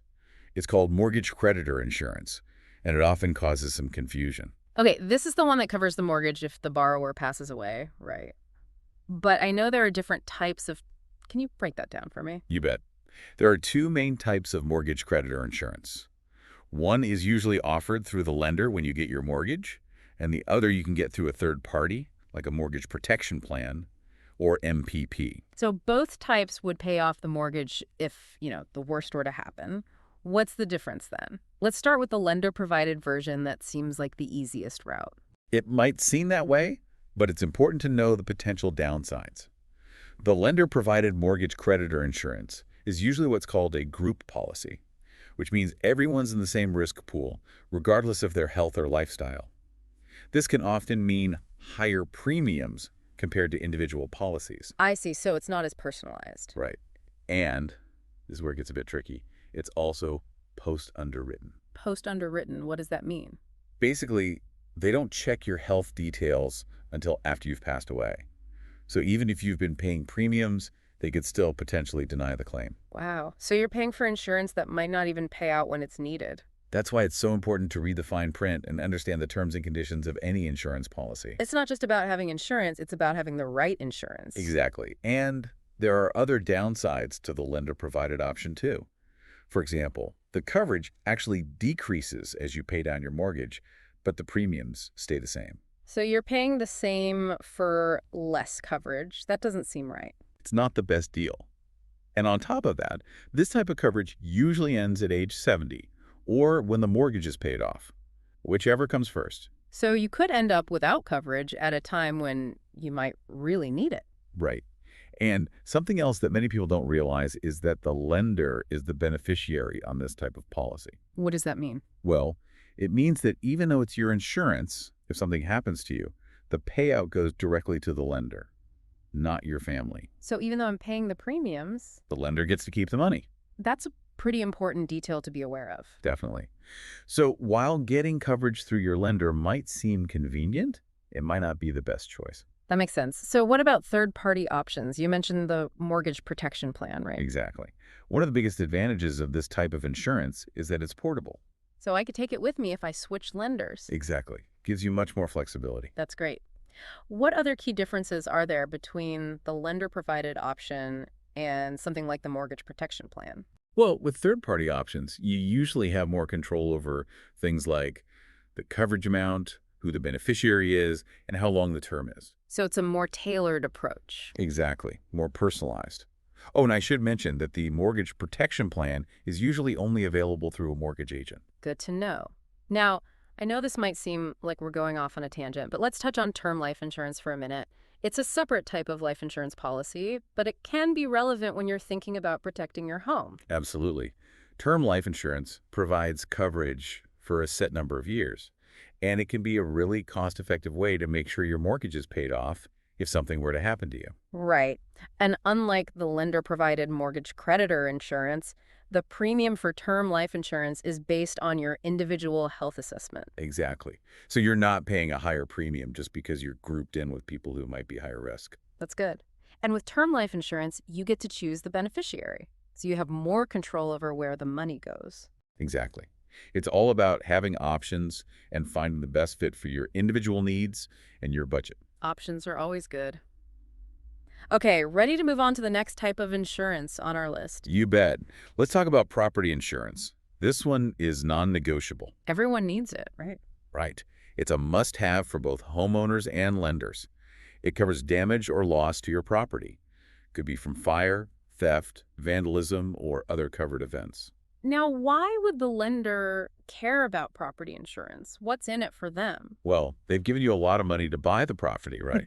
So they want to make sure that their investment is protected too. Right, it's all about risk management. Exactly. Property insurance guarantees that the property can be rebuilt or the mortgage paid off if there's a major problem. So if a tree falls on my house, my insurance would cover the repairs. That's right.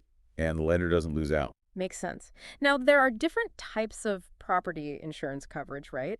What are the options? There are two main ones: all risk and named perils. So what's the difference? All risk coverage is the most comprehensive. It basically covers everything, unless it's specifically excluded in the policy. I see. So that's the cover all your bases You option. got it.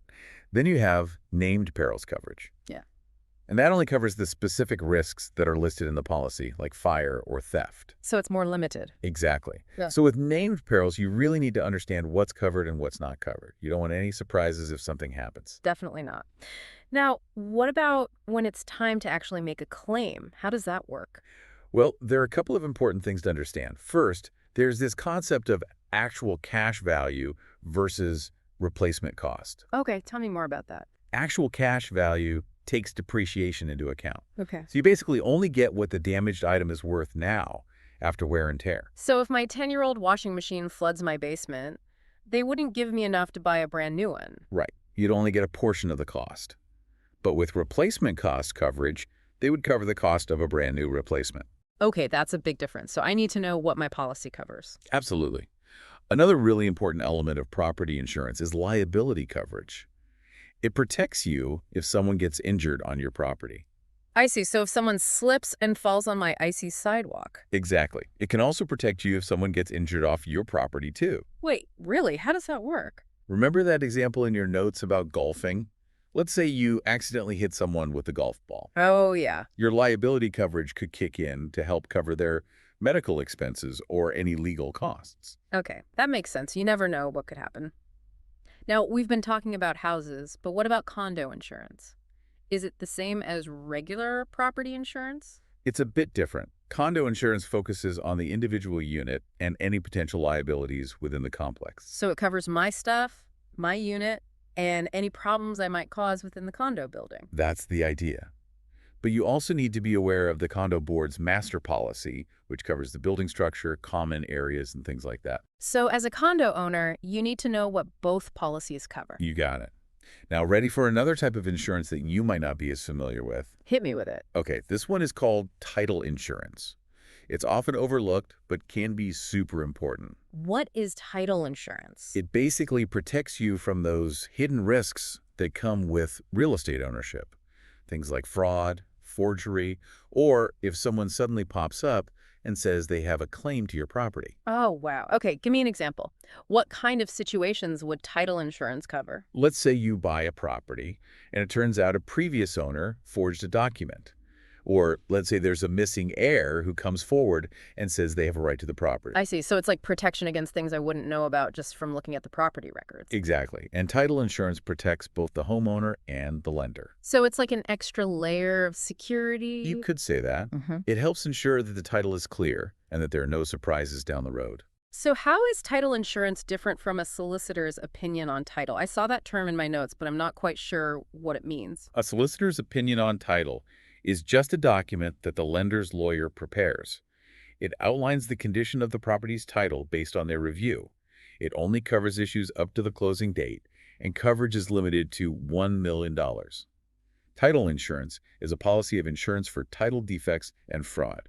Oh, so if a problem comes up after I've already closed on the property, the solicitor's opinion wouldn't help me, but title insurance would. That's right. It gives you peace of mind knowing that you're protected from a wider range of potential issues. And it's actually quite affordable, usually just a one-time premium. How much are we talking? Around $500, $600, a small price to pay for peace of mind. I agree.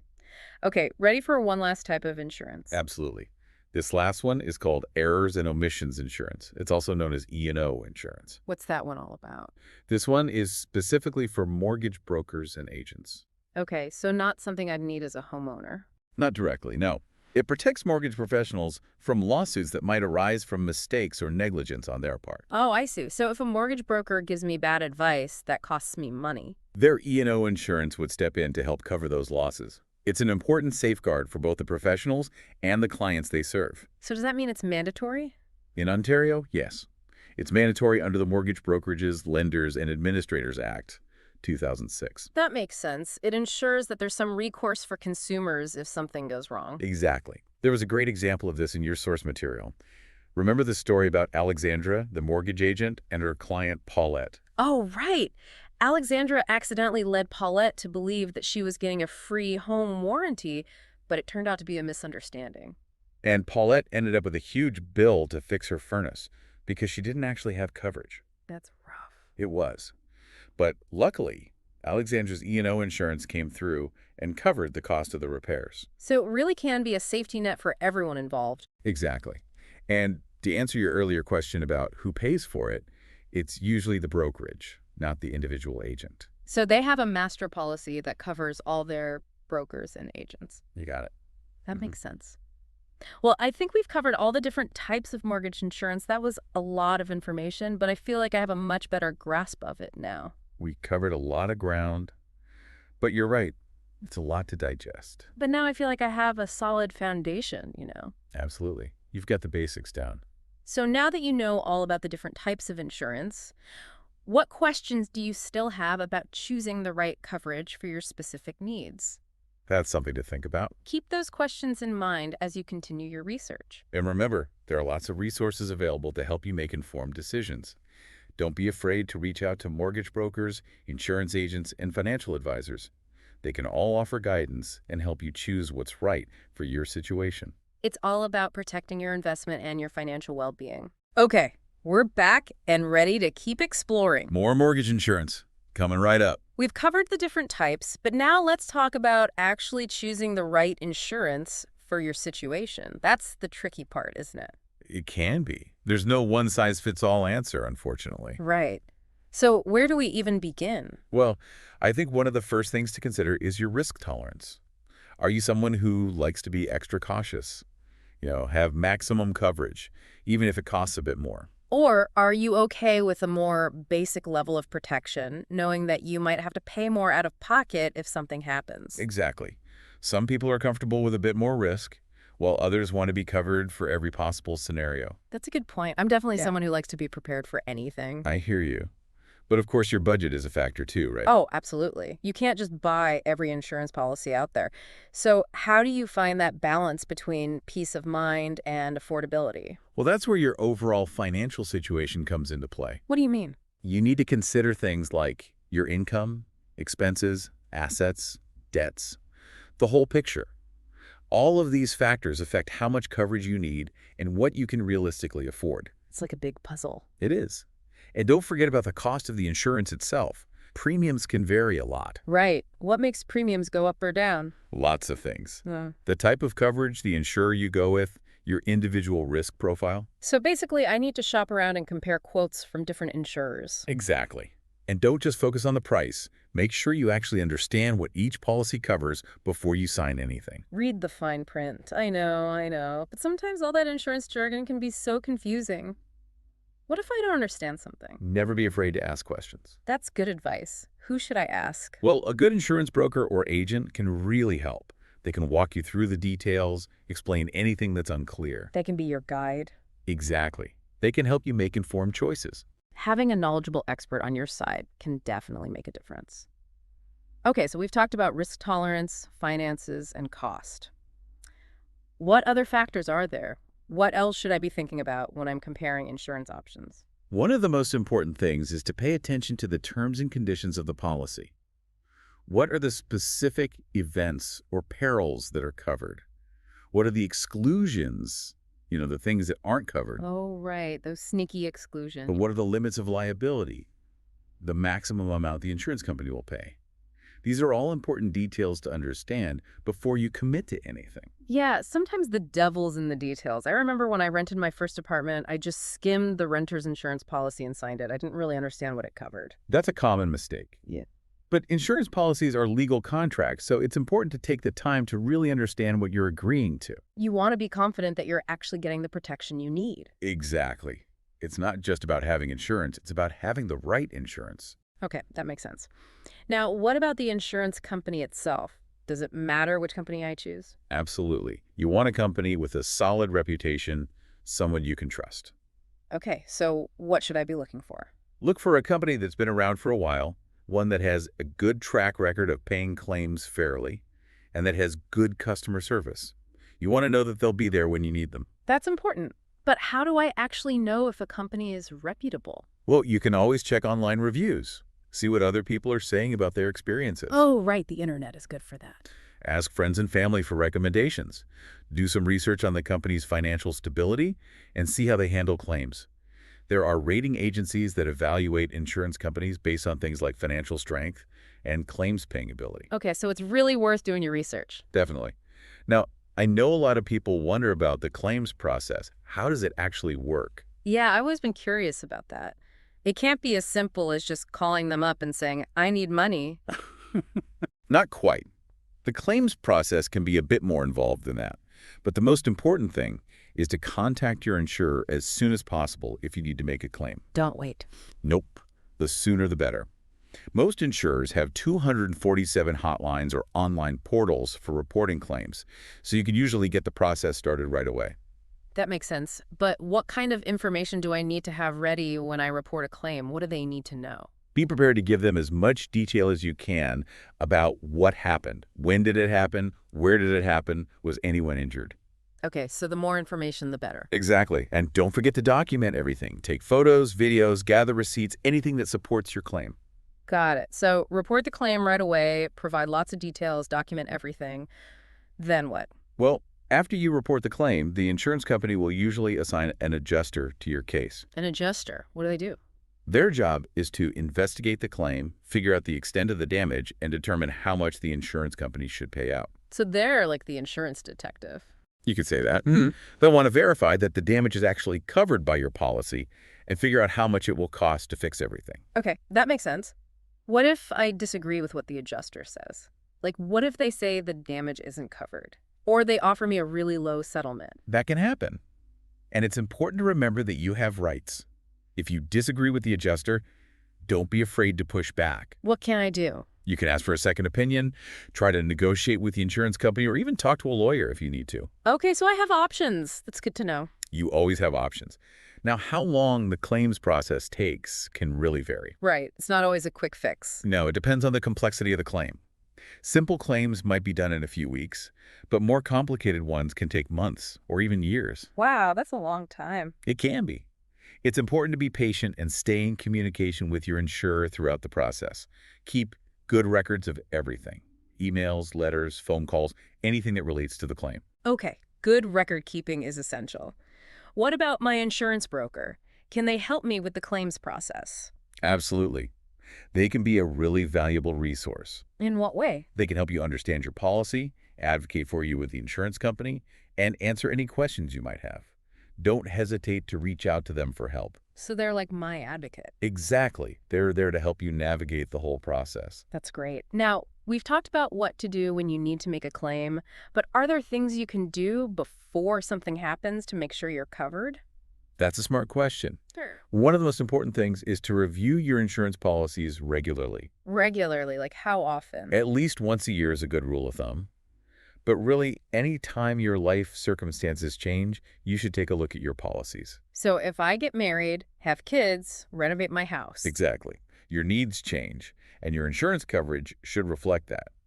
Another thing to do is make sure you're getting all the discounts you're eligible for. Oh, right, like bundling my home and auto insurance together? Exactly. Many insurers offer discounts for that. You might also get discounts for things like having a security system, being a non-smoker. So it's worth asking about. Definitely. It could save you money. Now, this might seem like a silly question, but is it ever okay to not make a claim, even if I have coverage? That's actually a really good question. Sometimes it might make more sense to pay for a small loss yourself rather than going through the hassle of making a claim. Oh, I see. Like if my deductible is higher than the cost of the repair. Exactly. Or if it's a small claim, it might not be worth the risk of your premiums going up. Right. It's all about weighing the pros and cons. And if you're ever unsure, your insurance broker can help you decide what's best. Okay, that's good advice. So what are the main takeaways you want people to remember from all of this? I think the most important thing is to be informed. Understand your policies, know your rights, and don't be afraid to ask for help if you need it. Great advice. And remember, your insurance broker is your ally in all of this. Exactly. They're there to help you make the right decisions and get the protection you need. Now, we've talked about choosing the right insurance and what to do when you need to make a claim. But what about actually using that insurance effectively? Is there more to it than just picking up the phone and saying, help? You're absolutely right. There's definitely a strategy involved, and that's what we'll dive into in the final part of our deep dive. Okay, we're back. Ready for the final stretch of our mortgage insurance deep dive. Absolutely. We've learned all about the different types of insurance, how to choose the right coverage, but now it's time to talk about what happens when you actually need to use that insurance. The dreaded claims process. Exactly. And I have a feeling it's a lot more complicated than just calling up the insurance company and saying, hey, I need some money. You're right. It's not always as straightforward as we'd like it to be. So let's break it down. What are the key things people need to know about navigating the claims process effectively? Well, first and foremost, you've got to be familiar with your insurance policies. Don't wait until you have a problem to dust them off and start reading. Right. Don't wait for that disaster to strike. Exactly. Take some time to really understand what's covered, what's not covered, and what your responsibilities are. So, for example, with my property insurance, I should know what specific things are covered. Fire, theft, water damage, those kinds of things. Exactly. And you need to know about those exclusions, too. The things that aren't covered. Those exclusions always seem to be the tricky part. They can be. Like, let's say your basement floods because a pipe bursts. Your insurance might cover the damage, but what if there's an exclusion for damage caused by poor maintenance? Oh, I see what you mean. So if that pipe burst because you hadn't had it inspected in years, well, you might be out of luck. Wow, that's a good point. So it's not enough to just have insurance. You also need to be proactive about maintaining your property and trying to prevent problems in the first place. That's a great way to put it. It's all about being responsible. Okay, so let's say the worst happens and I do need to make a claim. What's the first thing I should do? The most important thing is to contact your insurer as soon as possible. Oh, wait. Nope. The sooner you report the claim, the better. Most insurers have 247 hotlines or online portals, so you can usually report it right away, no matter what time it is. Got it. Report the claim immediately. But what kind of information do I need to have ready when I call them? Be prepared to give them all the details. What happened? When did it happen? Where did it happen? The more information you can provide, the smoother the process will be. Okay, so the more detail, the better. Exactly. And don't forget about documentation. Oh, right, like taking photos and videos. Exactly. Take pictures, videos, gather any receipts, invoices, anything that can help support your claim. Okay, so I'm reporting the claim right away, providing lots of details, documenting everything.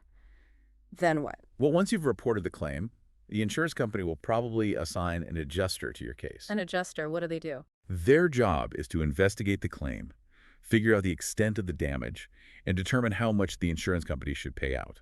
So they're kind of like an insurance detective. You could say that. They'll want to verify that the damage is covered by your policy, see how bad the damage is, figure out how much it will cost to repair or replace things. Okay, I see. So what happens if I don't agree with what the adjuster says? Like if they say the damage isn't covered, or they offer me a settlement that I think is way too low? Well, that can happen. And remember, you have rights. Don't be afraid to challenge the adjuster's findings if you disagree. So what can I do in that situation? You can ask for a second opinion, try to negotiate a better settlement with the insurance company, or even get legal advice if you feel it's necessary. So I have options. You always have options. Now, as for how long the whole claims process takes, well, it can really vary. I bet it depends on what happened, right? Exactly. Hmm. A simple claim might be settled in a few weeks, but a more complex one could take months or even years. Wow, that's a long time. It's important to be patient and stay in touch with your insurer throughout the process. Okay, so be proactive, be patient, and don't be afraid to stand up for yourself. Any other tips for navigating this whole claims process? Well, I can't stress this enough. Keep good records of everything. Copies of all correspondence with the insurance company. Emails, letters, notes from phone calls, anything and everything related to your claim. So if there's ever a dispute, I have proof. Exactly.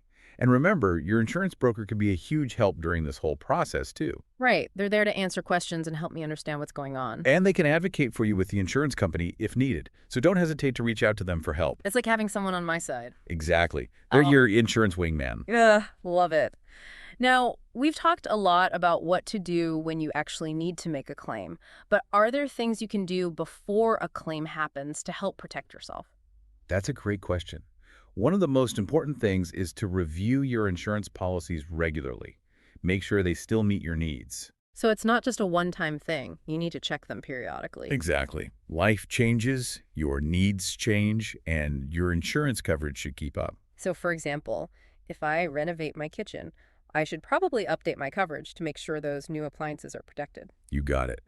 And if you have a baby, you might want to increase your life insurance coverage.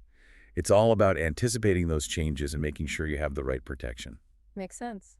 What about discounts? Are there things I can do to save money on my insurance premiums? Absolutely. Many insurers offer discounts if you bundle different types of insurance together. Oh, right. Like combining my home and auto insurance. Exactly. You might also get discounts for things like having a security system or being a non-smoker. It's always worth asking about. Okay, good to know. Now, this might sound like a strange question, but is it ever a good idea to not make a claim, even if you have coverage? That's not a strange question at all. Sometimes it actually might make more sense to pay for a small loss out of pocket rather than filing a claim. I see, because making a claim could make my premiums go up, right? Exactly. So if your deductible is higher than the cost of the damage, or if it's a relatively small claim, it might not be worth the potential increase in your premiums. Okay, that makes sense. I'll have to talk to my broker about that. Exactly. They can help you make the best decision. Okay, so we've covered a lot of ground today. We've talked about the different types of mortgage insurance, how to choose the right coverage, and how to navigate the claims process. Do you have any final thoughts you want to leave our listeners with? I think the most important thing to remember is to be informed. Understand what your insurance policies cover, know your rights, and don't be afraid to ask questions. And remember, your insurance broker is there to help you every step of the way. Absolutely. They're your advocate and your guide through the complex world of insurance. Well, I think that wraps up our deep dive on mortgage insurance. I know it's a lot of information, but hopefully everyone feels a little more confident and knowledgeable now. That's the goal, to empower people to make informed decisions about their finances and their biggest investment, their homes. Exactly. We encourage everyone to keep learning, keep asking questions, and don't be afraid to seek guidance from those qualified professionals. And remember, protecting your financial well-being and your peace of mind is always worth the effort. Couldn't have said it better myself.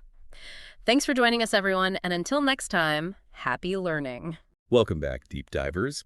Today, we're going to be diving deep into this source, mortgage16.pdf. It's all about the Canadian mortgage lending landscape. Yeah. And this one's for you if you're looking to get a mortgage and want a clear picture of who's who in the zoo, right? So to help with that, we've got an expert on Canadian finances. Hey, glad to be here. It's a topic that, well, it's something most people deal with at some point, but it's surprisingly complicated, right? So hopefully this deep dive will equip you to, make those choices with a bit more confidence. Okay, awesome. So let's jump right in. We've got 4 main types of lenders here in Canada, right? Yeah, first off, we've got the chartered banks. So those are the big names you see, pretty much everywhere. They're convenient. They offer a wide range of services, but they tend to be, more concentrated in urban areas. If you're outside a major city, you might not have as much, access to their services. Oh, interesting. So convenient, but maybe not reaching everyone equally. Okay, what about credit unions? These are the ones that are like community focused, right? What makes them so different? Yeah, credit unions are owned by their members, so their focus tends to be local. They often have a really strong presence in areas where, where those banks might be less prominent, right? Filling a vital need, I'd say. They might not always have the absolute lowest rates, but you're getting, a community-minded approach to financial services. I think that's important. Yeah, that's a good point. It's not always just about the lowest rate, right? It's about finding the right fit, I guess. So what about the people who just live and breathe mortgages? The mortgage finance companies, the MFCs. Yeah, so MFCs, those are the specialists. They really focus on mortgages, and often they'll work through brokers, which can be a huge plus. A Hmm. good broker can hook you up with MFCs you might not even know exist. So you could potentially land some pretty competitive rates. But of course, relying on brokers can also be, well, a bit of a drawback if you prefer a more direct approach. Okay, so MFCs. Specialists with potential savings, but you might need a broker to get there. Got it.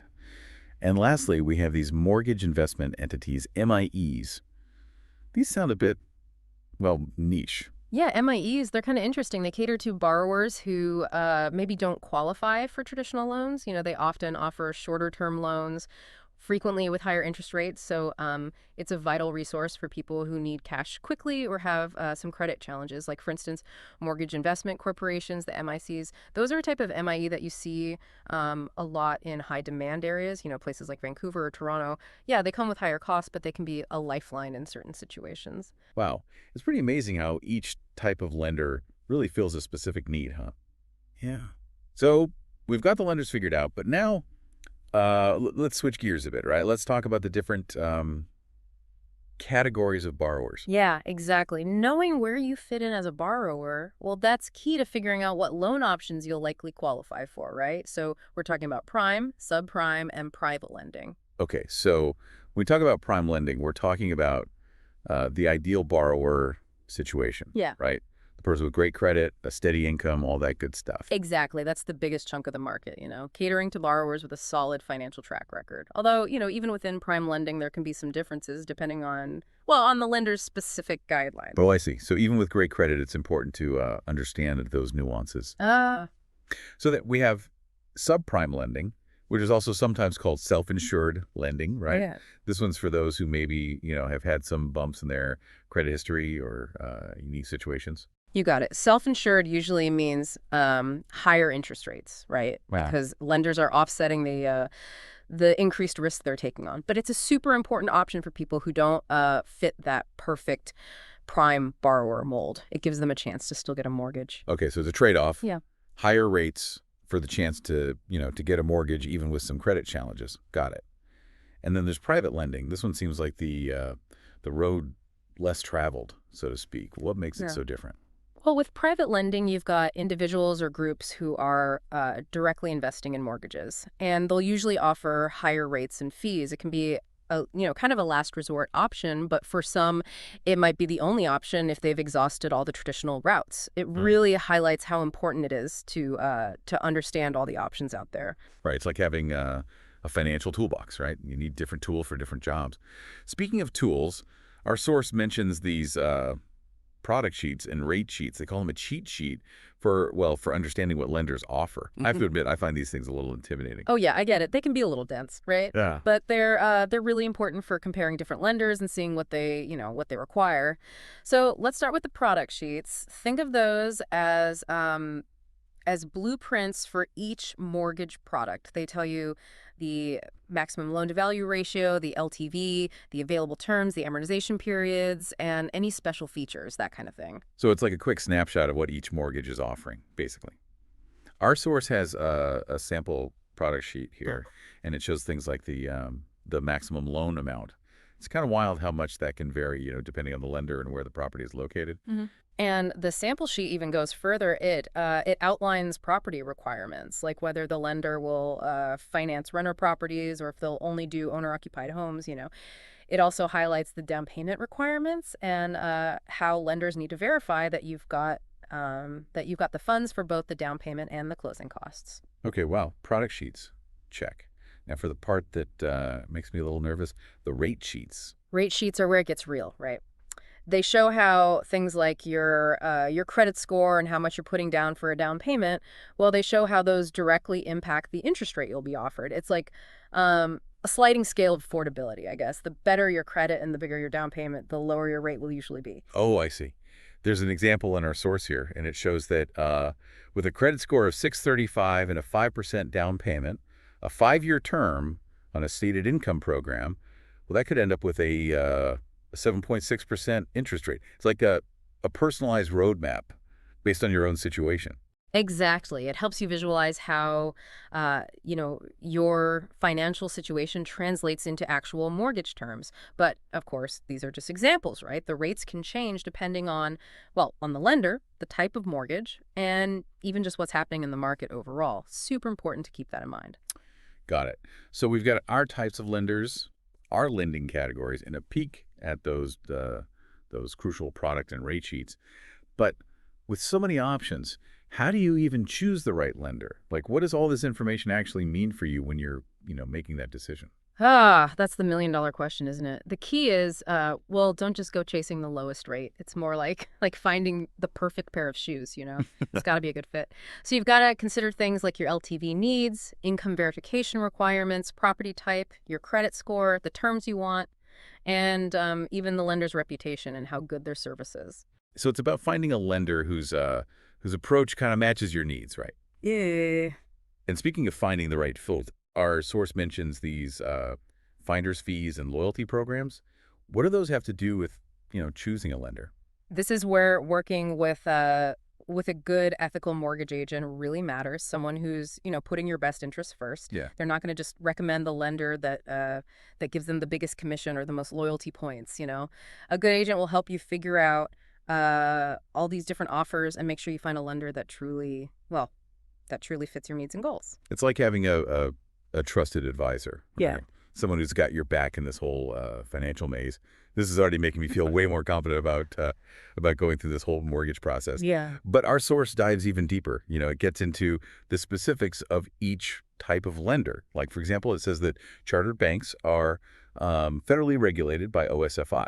Yeah, OSFI, that's the Office of the Superintendent of Financial Institutions. They're kind of like the watchdogs of Canada's entire financial system, right? They make sure banks are following the rules and they're there to safeguard everyone's money. So they're the guardians of financial stability, so to speak. Okay, but credit unions are different, right? Right. Credit unions are mostly regulated at the provincial level, although some are, making the switch to federal jurisdiction. So the whole regulatory landscape, well, it can vary depending on where you live. Okay, so it's kind of a mixed bag depending on location. Got it. What about the MFCs, the mortgage specialists? How are they regulated? That's interesting. Our source calls them quasi-regulated, so they're not under the same strict regulations as banks, but they still have to follow certain rules, especially since they rely on these public securitization programs and wholesale funding to finance their mortgages. Okay, hold on. I'm going to need you to break that down for me. What exactly are public securitization programs and wholesale funding? Great question. Public securitization programs, those allow lenders to pool mortgages together and sell them as investments to investors. So this helps lenders get more funds to lend out for mortgages. And then wholesale funding, that's where lenders borrow money from other financial institutions to fund their mortgage operations. Both of these methods are really important for non-bank lenders like MFCs to secure the capital they need to keep things running. So even though MFCs aren't banks, they still operate within a regulated framework, right? One that ensures stability and access to funds. Got it. What about the MIEs, those short-term lenders? It seems like they might operate a little more independently. Yeah, you're right. The source mentions that MIEs are largely unregulated when it comes to, their actual lending practices. However, some MIEs, especially the MICs, they do face regulations on how they raise funds. Since MICs pool money from investors to finance their loans, those regulations are there to protect those investors. Makes sense. Even in a less regulated space, there are still some safeguards, right, to protect investors. It seems like every part of this lending landscape has its own unique set of rules and considerations. But knowing all this is one thing, right?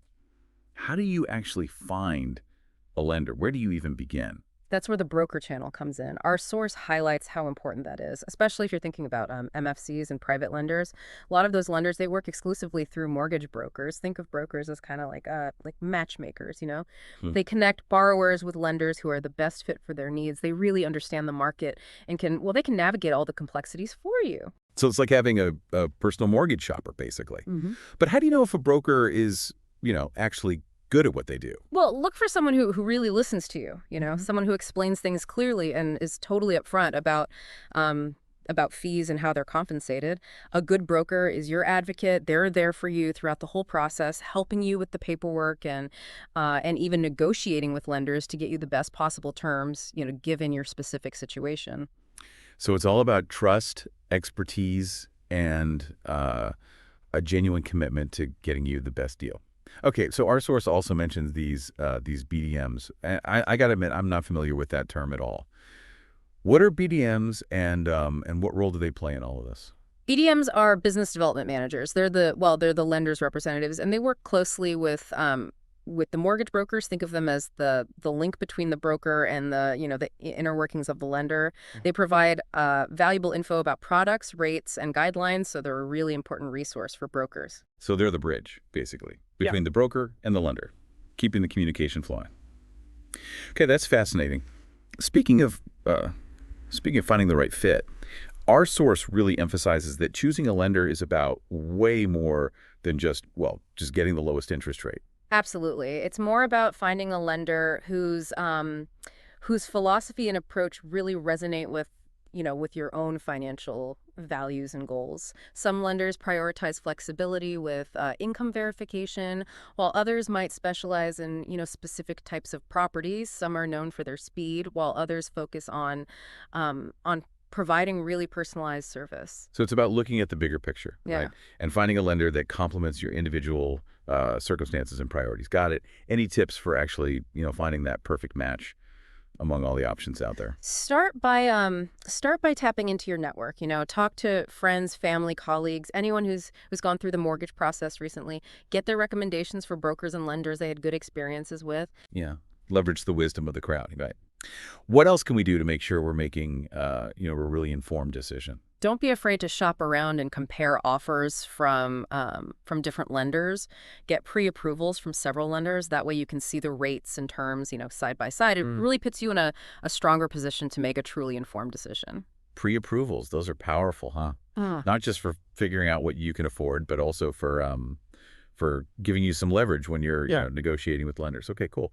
What other key considerations should we keep in mind during this whole process? Remember, a good mortgage broker they can be invaluable. They can do all that legwork for you, comparing offers, negotiating on your behalf so you save time and, potentially a lot of stress.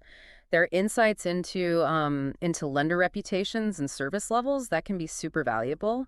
So it's all about being proactive, staying informed, and building a strong support team. Right.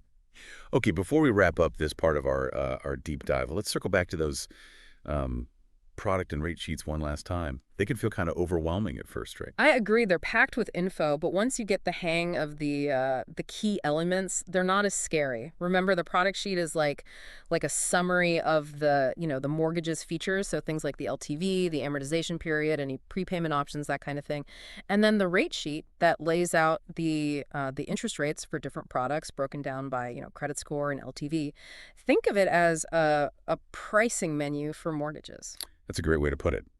Definitely helps make those sheets seem less like a foreign language. Yeah. Our source gave us some examples, but it's important to remember that those are just, examples, right?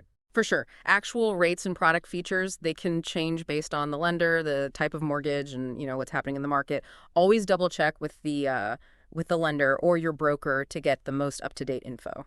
So due diligence is key. And the interest rate isn't the only thing that matters, right? You have to look at the whole package. Yeah. The terms, the fees, the lender's reputation, all of that. It's like buying a car. You wouldn't just choose the one with the lowest price tag. You'd think about the features, how reliable it is, and what people say about the dealership. A mortgage is a long-term commitment, so choose a lender you trust, someone who will be there for you throughout the whole journey. Absolutely. So we've covered the types of lenders, the different categories of borrowers, and we even dove into those sometimes confusing product and rate sheets. But there's one final point from our source that I think is really powerful. Choosing the right lender is about more than just getting a mortgage. That's where it gets really interesting. It's about finding a financial partner who aligns with your bigger financial goals, not just your, immediate needs. Exactly. It's about finding a lender who understands your aspirations and can give you the advice and the products that will help you achieve your financial dreams. Think of it this way. A good lender is like a a financial coach, someone who guides you through the complexities of the financial world and helps you make smart decisions that benefit you in the long run. So it's not just about getting those keys to your dream home, right? It's about building a solid financial foundation for your future. Now, before we move on to the next part of our deep dive, I have a question for you to think about. Now that we've got a good grasp of the players in the Canadian mortgage market, and we've started thinking about, our own needs as borrowers, let's dig into some specific strategies for actually choosing the right lender to use. Yeah, that sounds like a great next step. I'm definitely feeling a lot more confident now that now that I understand the different types of lenders and, well, how important things like interest rates and fees can be. But there's still a lot to consider. You're right, it can be a bit overwhelming.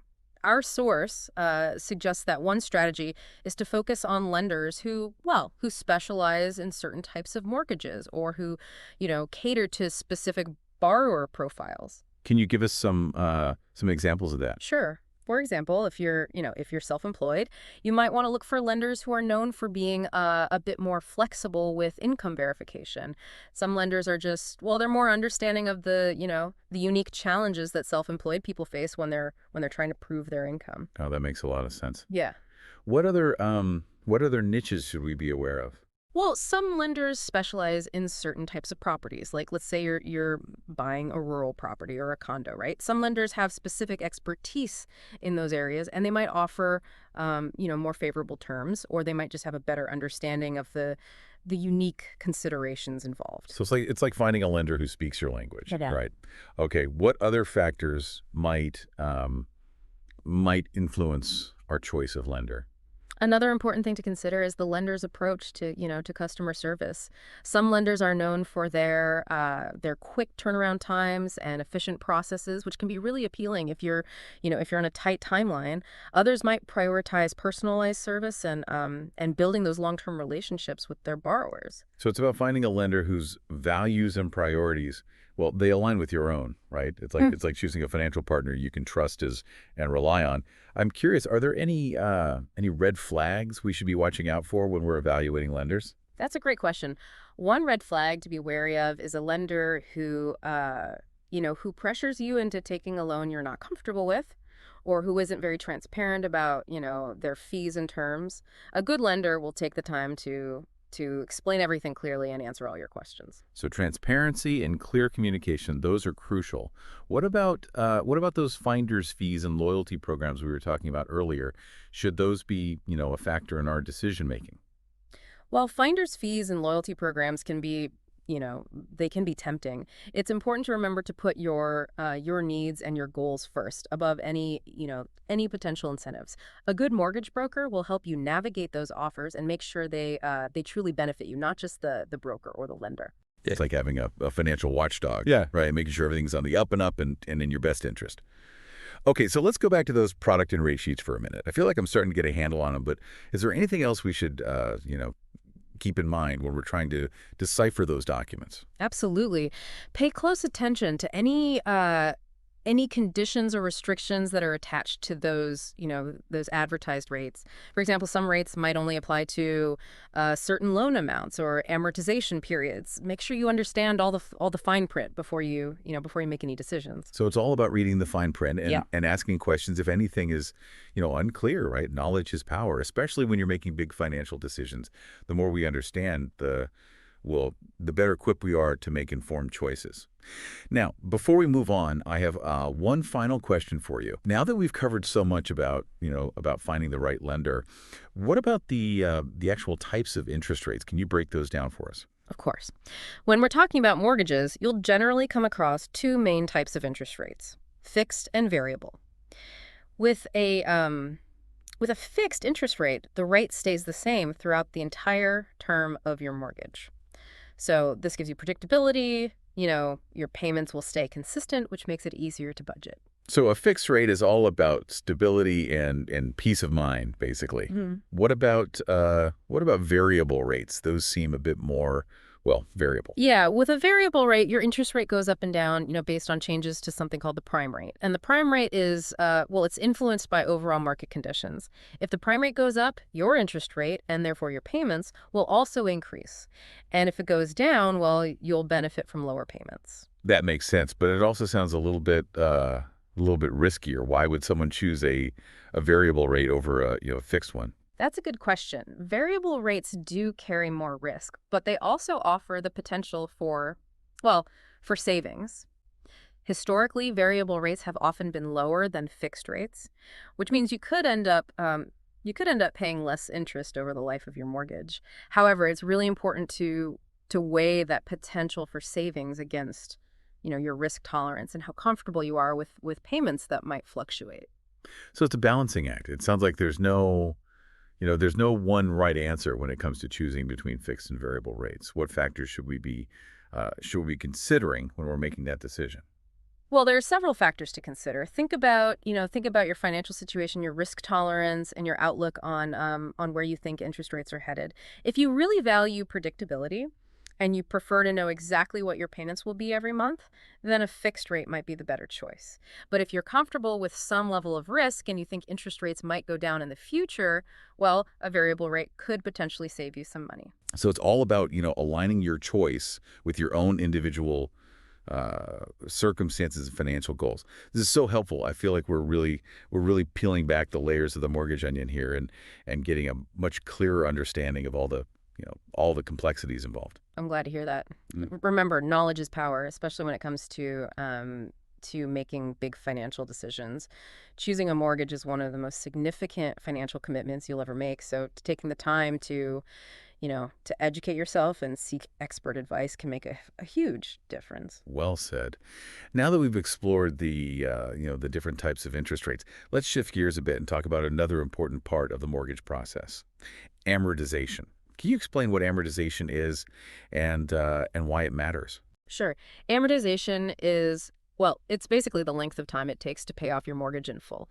Here in Canada, mortgage amortization periods can range from 5 to 30 years. Hmm. And the longer your amortization period, the lower your monthly payments will be, but you'll end up paying more interest over the life of the loan. So it's another balancing act, right? Lower monthly payments versus potentially higher overall interest costs. How do you choose the right amortization period? Choosing the right amortization period, well, that's a personal decision based on your financial goals and priorities. You've got to consider your income, your expenses, your other financial obligations. A shorter amortization period means higher monthly payments, but less interest paid overall. A longer amortization period can make your mortgage, more affordable on a monthly basis, but you'll end up paying more interest over the long haul. So it's all about, weighing the pros and cons and finding that balance that works for your individual circumstances. This is so much valuable information. I feel like I'm really starting to see the bigger picture here and understand how all these different mortgage concepts are interconnected. That's great. Remember, it's all about making informed decisions that align with your overall financial goals.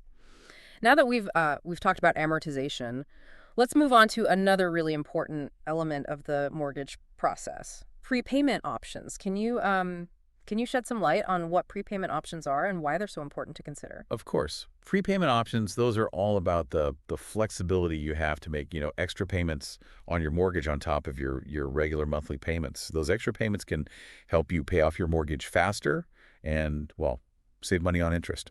Exactly. Most lenders offer a variety of prepayment options. For instance, you might be able to increase your regular payment amount or make lump sum payments or even double up your payments on a semi-monthly or biweekly basis. So it's like having extra tools in your mortgage toolbox, Yeah. right? To help you get to debt freedom faster. What factors should we be considering when we're evaluating those prepayment options? First, you got to check if your lender charges any prepayment penalties. Some lenders might charge a fee if you make extra payments beyond a certain limit. Second, you got to think about your own financial situation. Do you have extra funds available to make those prepayments without putting a strain on your budget. And third, you got to think about your financial goals. Is paying off your mortgage as quickly as possible your top priority, or do you have other financial goals you want to focus on? It seems like prepayment options can be a really valuable tool for anyone who's really focused on paying down their mortgage quickly and saving on interest. But it's important to weigh those benefits against any potential penalties and your overall financial goals. Now, before we wrap up this part of our deep dive, I have a question for you to think about. So, we've talked about finding the right lender, figuring out interest rates, and understanding all those key mortgage terms. But I have one final question for you to ponder, I guess. Okay, I'm all ears. What's the question? Now that you know all this stuff about the different types of lenders and what they each offer, how do you think choosing a lender could impact your overall financial strategy? I mean, beyond just the mortgage itself. That's a really good question. It makes you think about the long-term implications, right? Choosing a lender who really, who gets your broader financial goals, that can make a big difference. Like some lenders offer these package deals where you can bundle your mortgage with other financial products, things like checking accounts, savings accounts, even investment options. Well, right. So it's like creating a whole financial ecosystem where all your needs are met under one roof. Exactly. And it can simplify your financial life, right? And it could even lead to some savings through bundled discounts or, preferred rates. Plus, some lenders are really focused on specific niches, some are all about supporting first-time home buyers, and others might be really into promoting sustainable building practices. It's amazing how lenders can, cater to so many different needs and values. It really is. And if those things are important to you, then finding a lender who shares those values can be super rewarding. It's not just about getting the mortgage. It's about finding a financial partner who helps you make smart choices that fit with your overall vision for your financial well-being. So it's not just about the transaction. It's about finding someone who supports your journey towards financial success, right? Exactly. It's about thinking holistically, building relationships and making choices that set you up for long-term financial health and prosperity. Well said. I feel like we've really unpacked this whole Canadian mortgage lending landscape in this deep dive. So listeners, you're now armed with the knowledge and the insights to approach this whole mortgage process with confidence and make informed decisions that are in your best interest. And remember, the mortgage journey is just one chapter in your bigger financial story. Make it a chapter you're proud of by choosing wisely and using all the resources that are available to you. Absolutely. Thanks for joining us on this deep dive into the world of Canadian mortgages. We hope you found it insightful and empowering. Stay curious, keep learning, and we'll catch you on the next episode of the deep dive. All right. So, you find the perfect house and you're so excited, you're ready to move in, but then it's like, oh wait, there's this whole other thing, closing costs. Yeah. That can really throw a wrench in things. Definitely. If you're not prepared. Yeah. And it's interesting, like people focus so much on getting the mortgage approved, like getting to that finish line, that they kind of forget to pack for the trip, Yeah. That's a good analogy. Yeah. So how do we pack for this trip then? What should we be looking at as far as closing costs? Yeah, so, the RMIC textbook suggests setting aside between 1.5 to 3% of the purchase price for closing costs. Okay. But let's break it down with a real world example, right? Let's say you're buying a house in Barrie, Ontario for $420,000 with a 9% down payment. Okay. So you've got your appraisal fee, although sometimes that's waived for certain mortgages. Okay. Then you'll also have adjustments, which cover things like property taxes or utilities. And then there's the land transfer tax, right? Legal fees, title insurance, and a few other smaller costs. Okay. All in all, our Barrie buyers are looking at about $9,539 in closing costs. Wow, that's not an insignificant number. Right. 2.27%. Yeah, right in that range. Of the purchase price. So it really makes you realize that you have to factor this in from the start. Absolutely. And, keep in mind that these figures can vary depending on the province and, your situation. Right. First-time home buyer programs, all that kind of stuff. Okay, so let's say we've got our budget figured out. We've got the offer accepted. The mortgage is approved. Right. What happens next? The closing process. Right. Seems like a whole other beast. Yeah, it can feel that way. Yeah. The Arenik source breaks down the closing process into 21 steps.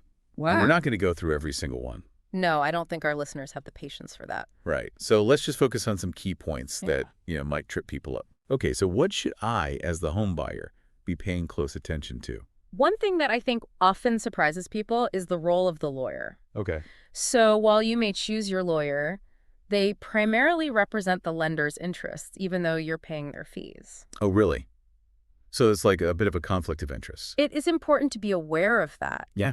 Yeah, your lawyer's job is to ensure that the lender's investment is protected, Gotcha. which, might not always align perfectly with your needs as the buyer. Okay. So understanding their role and advocating for yourself is so important. So it's not enough to just blindly trust that the lawyer is Well, taking yeah. care of everything. You need to be actively involved in asking questions, especially when it comes to the instructions to solicitor package. Okay, the instructions to solicitor? Yeah, it's a document that outlines the lender's requirements and can actually include some potential deal breakers, like restrictions on secondary financing. Hold on, secondary financing, what is that, and should I be worried about it? It essentially means taking on additional financing beyond your primary mortgage, so you can think of things like a second mortgage Oh, or a vendor take-back mortgage, and some lenders have really strict rules about this. I see. So it's crucial to understand those restrictions from the get-go. So another reason to be Right. scrutinizing those documents. Exactly. Now, what about all this paperwork? Yeah. I've heard about this e-reg thing, but I'm not really sure what that entails. Yeah, e-reg or electronic registration. It's actually a good thing. Okay.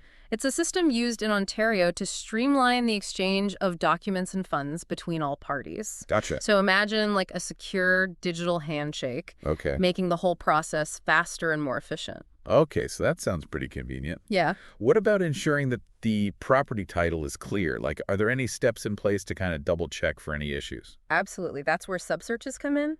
Yeah, they're essentially updates to previous title searches usually done just before closing to confirm that there are no unexpected claims or encumbrances on the property. So it's like a final check to make sure you're getting a clean title. Exactly. And it all happens electronically through e-reg, so the flow of information is, much faster these days. That's reassuring.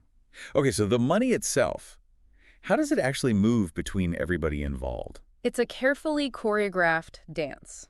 Okay. But thankfully, your lawyer leads the way. Okay. So they request the funds from the lender, who then transfers the money into the lawyer's trust account. Gotcha. Your lawyer then disperses the funds to the seller's lawyer, covering the purchase price and any outstanding costs.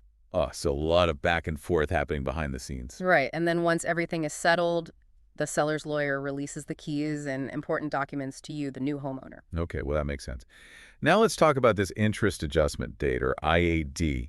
It sounds kind of intimidating, but I have a feeling it's something we should all be aware of. You're right. It's a detail that often catches people off guard, and it has to do with the fact that mortgage payments are made in arrears.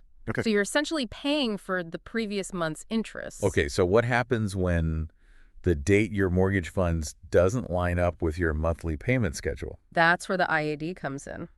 Let's say your mortgage is advanced on August 15th, but your first regular payment isn't due until October 1st.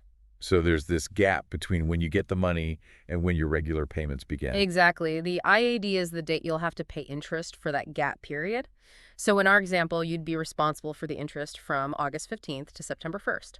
So it's like a mini interest payment to cover that time before your regular payments kick in. Precisely. It ensures that the lender receives interest for the entire time you've had access to their funds. Okay, I'm starting to see why the IAD is so important. It's another cost to factor in. Yeah. But I'm also realizing that there's a lot of moving parts to these closing costs. And I bet some of them raise more questions than others. You're absolutely right. We've only just scratched the surface here.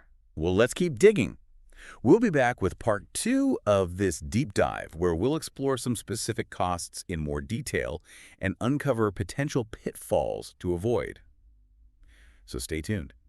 Welcome back. We're diving deeper into mortgage closing costs this time, getting into the nitty-gritty details that can really make a difference in your bottom line. Yeah, it's like we've looked at the puzzle now. Let's zoom in on some individual pieces. Okay, I like that.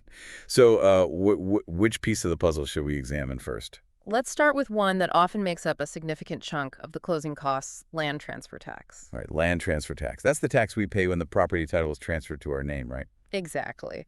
And the tricky part is that it varies so much based on the province and even the municipality where you're buying. Okay. Here in Ontario, it's calculated using a sliding scale, Okay. with higher percentages applied to more expensive properties. So for our hypothetical home buyers in Barrie buying a house for $420,000, how much would they actually be paying in land transfer tax? So since they're outside the Greater Toronto Area, they'll only be paying the provincial portion of the land transfer tax. Okay. Based on Ontario's current rates, their total would be $4,875. Wow. That's a considerable expense. Yeah, it really highlights why understanding these costs is so crucial. Absolutely. It's not just about knowing the overall percentage, but understanding how it's calculated and what factors might influence the final amount. Right. Okay, so land transfer tax checked. What's the next piece of our closing cost puzzle? Legal fees are another big one. All right, legal fees. What's a reasonable amount to budget for those? It can vary depending on the complexity of the deal and the lawyer you choose, but Yeah. for a standard purchase, you're probably looking at somewhere between $1,500 and $2,000. So another significant expense to consider. Are there any ways to, like, potentially negotiate those legal fees? It's definitely worth asking, especially if you have a good relationship with the lawyer or if you're using the same lawyer for multiple transactions. Good point. It never hurts to explore those options. Now, what about title insurance? We touched on it briefly before, but I'm curious to learn more about what it covers and why it's important. Yeah, so title insurance is essentially a one-time premium that protects you against any unforeseen title issues that might pop up after you've purchased the property. Okay. Imagine finding out after you've moved in that there's an unknown lien on the property or a boundary dispute with your neighbor. Oh, no. Title insurance can help cover the costs of resolving those issues. Okay, so it's like a safety net for potential title problems Exactly. that you might not even be aware of. Right. What's the typical cost for title insurance? It generally depends on the property's value and the coverage you choose. Okay. But for a property like the one our Barrie buyers are considering, the cost could be around $400. All right, so we've got land transfer tax, legal fees, title insurance. Those are some pretty hefty chunks of the closing cost puzzle. What about those mysterious closing adjustments you mentioned earlier? I'm still a bit fuzzy on what they actually cover and why they matter. Right. So closing adjustments are all about ensuring fairness between the buyer and the seller Okay. when it comes to prepaid or outstanding expenses related to the property. Okay. I'm intrigued, but I need some concrete examples. Yeah. What kind of things would typically fall under closing adjustments? Okay, think about property taxes, Okay. utility bills, or even condo fees if you're buying a condo. Right. Let's say the seller has already paid property taxes for the entire year, but you're taking ownership halfway through. You would need to reimburse the seller for the portion of those taxes that covers the time you'll be living there. So it's about making sure everyone pays their fair share based on their actual ownership, period. Exactly. It can get a bit complicated, but that's where your lawyer comes in. Right. They'll review all the relevant documents and calculate the appropriate adjustments to be made at closing. It sounds like those adjustments can really impact those final closing costs. Absolutely. Yeah. That's why it's so important to carefully review the statement of adjustments provided by your lawyer well in advance of the closing date. Okay. Don't be afraid to ask questions if anything seems unclear or if the numbers don't add up. It's your money, and you have the right to understand where it's going. That's a great point. Mm. You've really highlighted the importance of being proactive and informed throughout this entire process. Right. But even with the best preparation, are there any common pitfalls or mistakes that home buyers should be aware of? There are definitely some things to watch out for. Okay. One common issue we see involves those conditional offers. Okay. You know, the clauses that allow you to back out of the deal if certain conditions aren't met. Right, like securing financing or having a satisfactory home inspection. Exactly. Okay, those seem like important safeguards. Yeah. Where do things typically go wrong with those conditions? The key is to be crystal clear about the terms of those conditions, and Okay. most importantly, to meet all the deadlines. Failing to do so could give the seller grounds to walk away from the deal, leaving you back at square one. Ouch. That would be a major setback. Mm. So it's crucial to read the fine print and stay on top of all those timelines. Absolutely. What other potential pitfalls should we be aware of? Well, as we just discussed, those closing adjustments can be a bit tricky. Yeah, While they're designed to ensure fairness, mistakes can happen. okay. Sometimes there might be discrepancies in how those adjustments are calculated or items that are overlooked altogether. Right. This could lead to one party paying more than their fair share. So how can we protect ourselves from these potential adjustment mishaps? Again, it comes down to careful review and asking questions. Okay. Go through that statement of adjustments with a fine-tooth comb Yeah. and make sure you understand each item. Gotcha. If anything seems off, don't hesitate to clarify with your lawyer. All right, so we're being meticulous with those documents. What about choosing the right lawyer in the first place? What factors should we consider to ensure we have someone who will truly advocate for our best interests? You want a lawyer who specializes in real estate and has a proven track record. Okay. Don't be shy about asking for referrals from friends or family who have recently purchased a home. Okay. Online reviews can also be helpful. Right. And remember, communication is key. Yeah. Choose a lawyer who is responsive to your questions and takes the time to explain things clearly. Finding the right lawyer sounds crucial, especially given that potential conflict of interest we talked about earlier. Absolutely. They're your guide through this legal maze of closing, so choosing wisely can make a world of difference. Now, we briefly discussed title insurance, but are there any potential pitfalls related to coverage that our listeners should be aware of? Title insurance is generally a great investment, but it's important to understand the limits of your policy. For example, a basic policy might not cover things like work orders or zoning issues that could impact your property value down the line. So what's the best approach? Should we just opt for the most comprehensive policy available? Not necessarily. It's about finding the right balance of coverage for your individual needs and risk tolerance. Okay. Talk to both your lawyer and your insurance provider to determine what level of protection makes sense for your specific situation. So it's a personalized decision, not a one-size-fits-all approach. Exactly. And speaking of things that can be highly personalized, let's talk about mortgage fraud. Oh boy. It's not something anyone wants to think about, but unfortunately, it's a reality that homebuyers need to be aware of. Mortgage fraud. Uh, That sounds scary. What does that even look like in practice? It can take many forms, from inflated appraisals to identity theft. Okay. Scammers might try to trick you into signing documents you don't understand or pressure you into a deal that seems too good to be true. Wow, that's unsettling. I actually saw a documentary about this recently. It's crazy how elaborate some of these scams can be. Yeah. What are some red flags that I should be particularly aware of? One of the biggest red flags is pressure tactics. Okay. If someone is rushing you into a deal or trying to discourage you from seeking independent legal advice, that's a major cause for concern. Gotcha. Also, be wary of any requests for upfront payments or fees that seem unusual or excessive. Good points. Yeah. What about the documents themselves? Are there any telltale signs of fraud we should be looking for? Pay close attention to any discrepancies in names, addresses, or financial information. Okay. If something doesn't match up with what you know to be true, don't hesitate to question it. And if we do suspect fraud, what should we do? Who should we report it to? Report it immediately to your local police department and the Canadian Anti-Fraud Center. Okay. The sooner you report it, the better chance there is of stopping these scammers in their tracks. It's a good reminder that when it comes to large financial transactions, like buying a house, it's always better to err on the side of caution. Absolutely. Are there any other potential pitfalls that might not immediately come to mind, but could still trip up unsuspecting homebuyers? One thing that often gets overlooked is the importance of a thorough final walkthrough before closing. Oh, you mean like making sure all the agreed-upon repairs have been made and that the property is in the condition we expected? Exactly. That final walkthrough is your last chance to make sure everything is in order. Okay. You want to confirm that the property is in the same condition as when you made your offer and that any appliances or fixtures included in the sale are in working order. Right. Don't be afraid to point out any discrepancies or issues that need to be addressed before you finalize the deal. So it's about being proactive and advocating for ourselves throughout the entire process. Absolutely.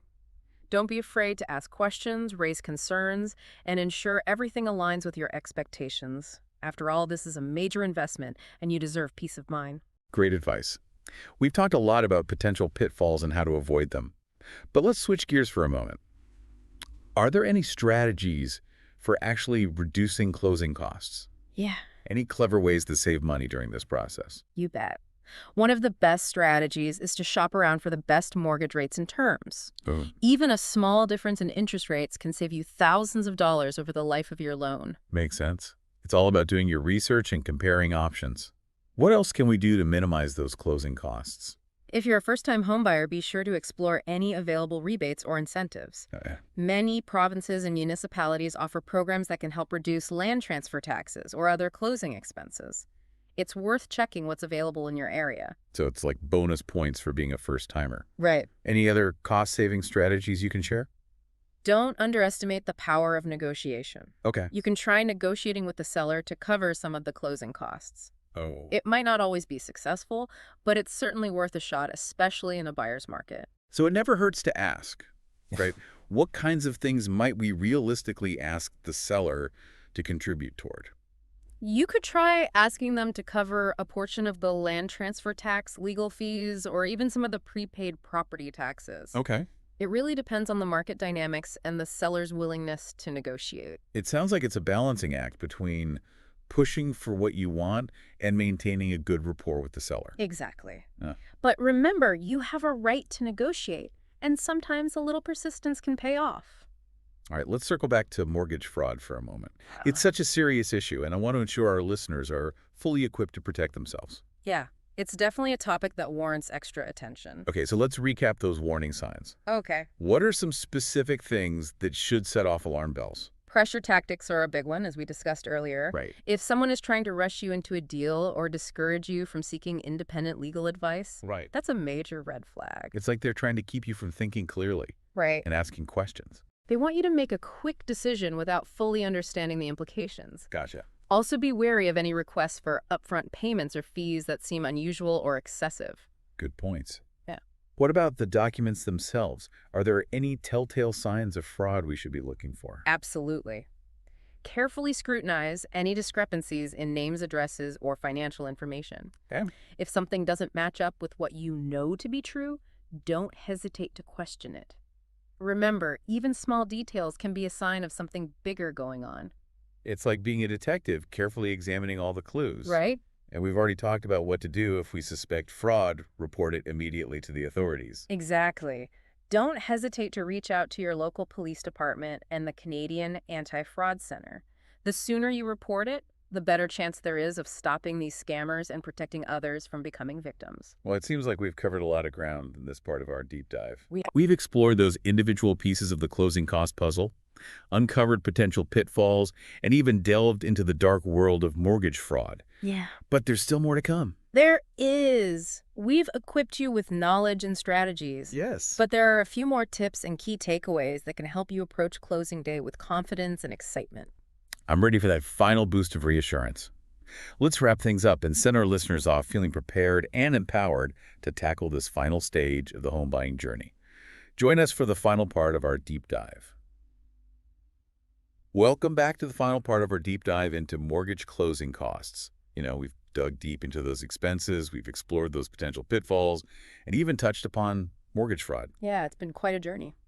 It has, but I think we're coming out of it armed with a lot of knowledge, and that's power, right? Knowledge is definitely power. And the more you understand about this process, the more confident you'll feel heading into closing day. Exactly.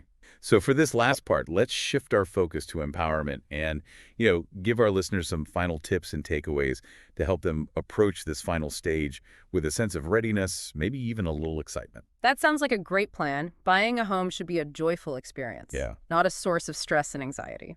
Well said. Now, we've talked a lot about having a solid team on your side throughout this process, and we've focused primarily on lawyers. But what about real estate agents and mortgage brokers? Yeah. How can they contribute to a smoother closing experience? They can be invaluable allies. Okay, good. A skilled real estate agent can guide you through every step of the home buying journey, from finding the perfect property to negotiating the best possible deal. Uh-huh. They can also provide insights into, local market conditions and help you steer clear of any common pitfalls. So they're like our trusted navigators through the sometimes choppy waters of real estate. Exactly. Okay, and what about mortgage brokers? How do they fit into this equation? Mortgage brokers can save you a significant amount of time and hassle when it comes to securing financing. They'll shop around for the best rates and terms on your behalf, comparing options from various lenders. Great. They can also help you navigate the often complex world of mortgage applications and approvals, Yeah. ensuring that your application is strong and well presented. So it sounds like having both a real estate agent and a mortgage broker on your team can really streamline the entire process. Absolutely. It's all about leveraging their expertise and connections to make your home buying journey as smooth and stress-free as possible. Okay, so we've got our dream team of professionals assembled. Now let's talk about staying organized. We've covered a mountain of documents and information during this deep dive.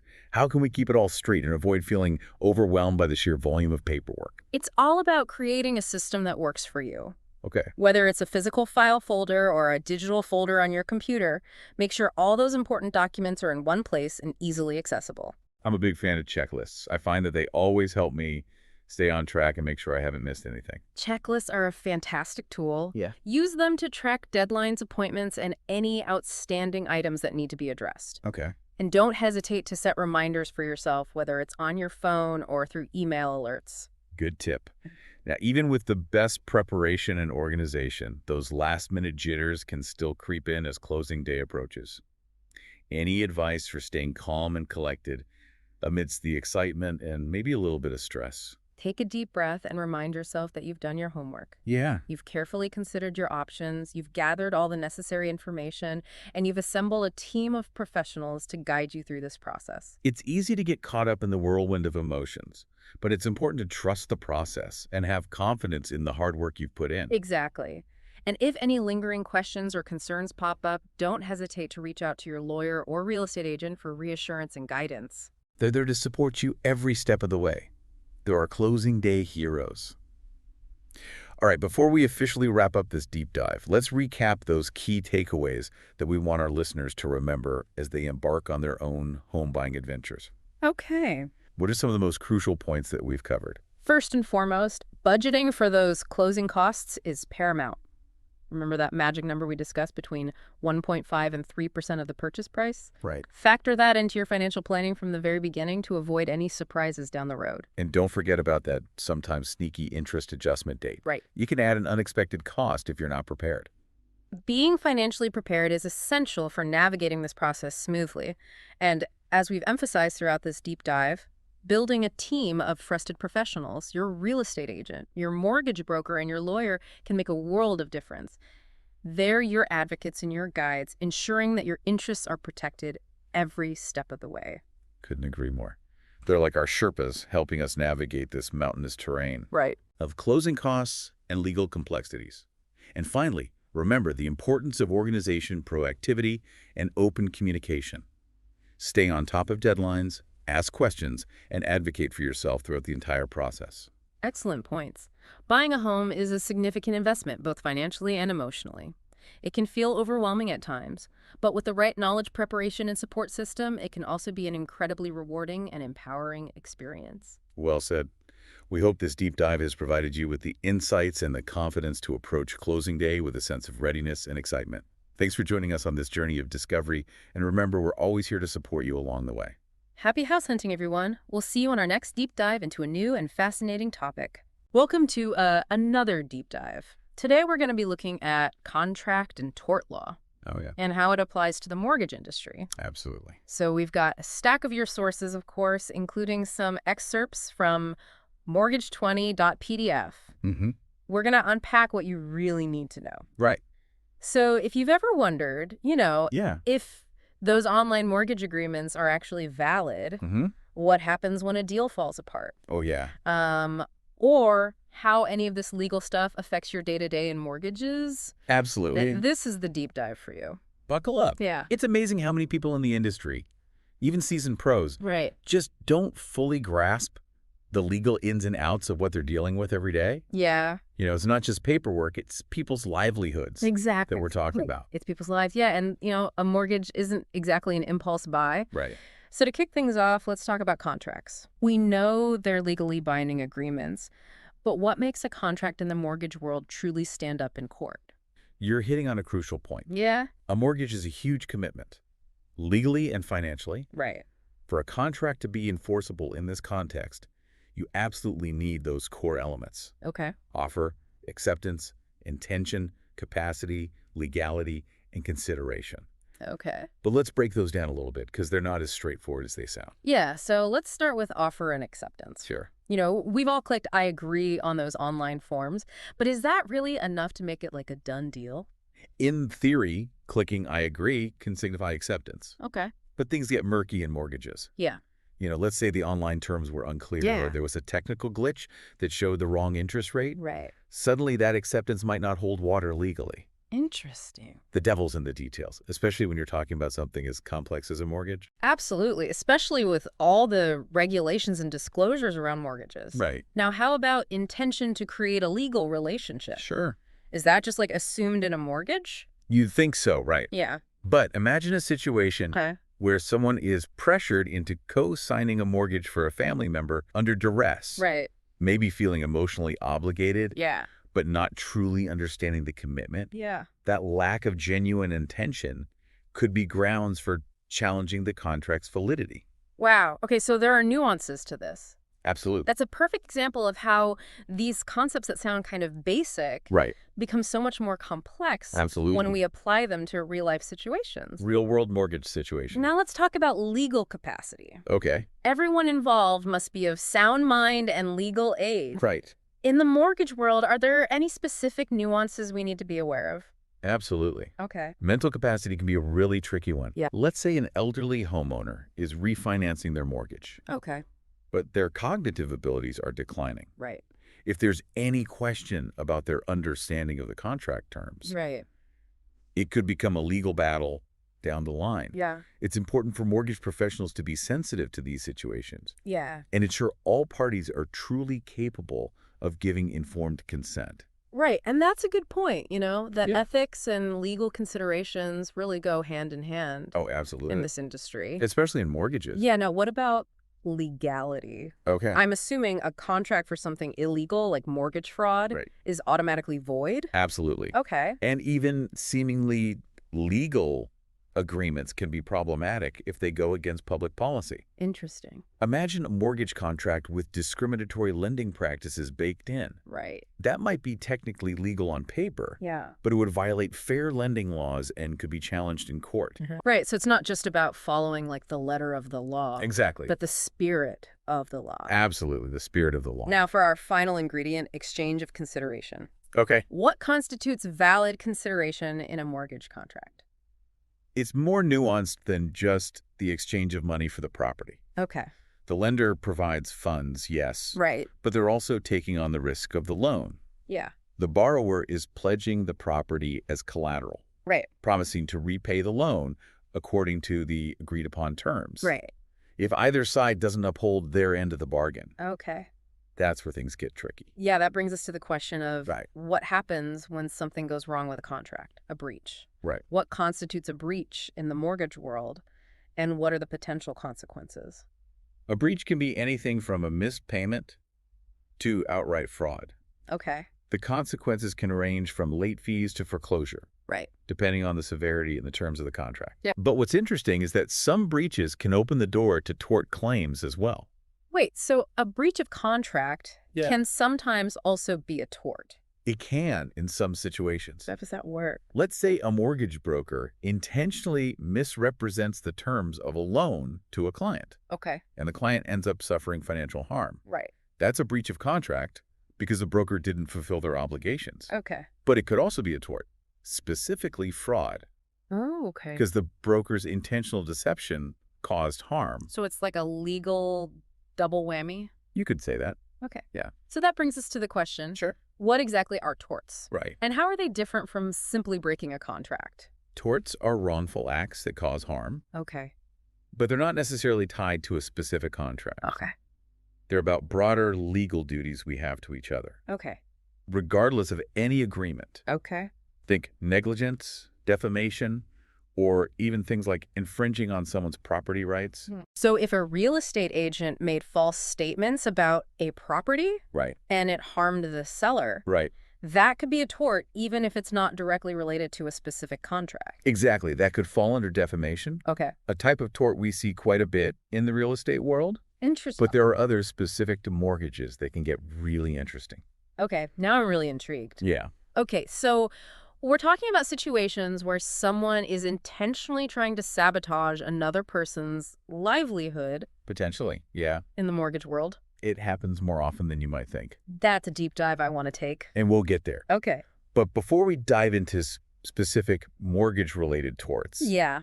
there's one more key concept we need to understand when it comes to contracts, Okay. how they end. Okay. So we've covered how they're formed, what happens when they're broken, Right. and now we're talking about how they end. Exactly. Sounds like we're covering the entire life cycle of a contract here. The whole shebang. But how many ways can a contract actually end?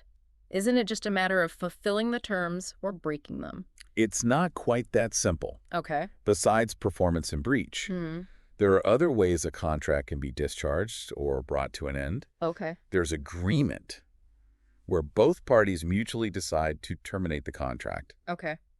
even if everything hasn't been fully completed. So it's like a conscious uncoupling for contracts. You could say that. Yeah. And then there's frustration. Frustration. Imagine a natural disaster destroys a property before the sale is finalized. Okay. The contract becomes impossible to fulfill Okay. through no fault of either party. Yeah. It's like the universe steps in and says, nope, not going to happen. Yeah. Those frustration cases must be a legal nightmare. Oh, absolutely. Especially when you're talking about something as significant as a mortgage. Right, right. But it makes sense that the law has to account for those unforeseen and uncontrollable events. Absolutely. Acts of God, as they say. Now, beyond those clear-cut ways a contract can end, there are also situations where the contract itself is flawed from the get-go, Yeah, which can have major implications down the line. absolutely. Ooh, that sounds juicy. Yeah. Give me some examples of these flawed from the get-go contracts. One of the most common is misrepresentation. Misrepresentation. This is when one party makes a false statement that induces the other party to enter into the contract. Okay. Think of a seller lying about a property's condition to get a buyer to sign on the dotted line. Right, so if a homeowner was hiding like a major foundation issue Yeah, when selling their house, exactly. that could be misrepresentation, and the buyer might be able to get out of the contract. Potential. Or even sue. In some cases, yeah. So it's about proving that the seller knew about the problem and deliberately hid it from the buyer. Right. It comes down to intent. Okay. But even if the seller wasn't aware of the defect, Okay. the buyer might still have legal recourse. Okay. Some states have disclosure laws.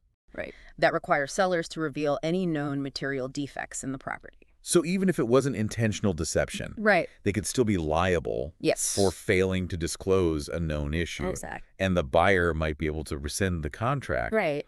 or sue for damages to cover the cost of the repairs. It's all about protecting the buyer. Yeah, that's a good reminder for both buyers and sellers. Absolutely. You know, buyers need to be diligent in their inspections and their research. Due diligence is key. And sellers need to be transparent about any known issues Transparency is key with their property. in real estate transactions.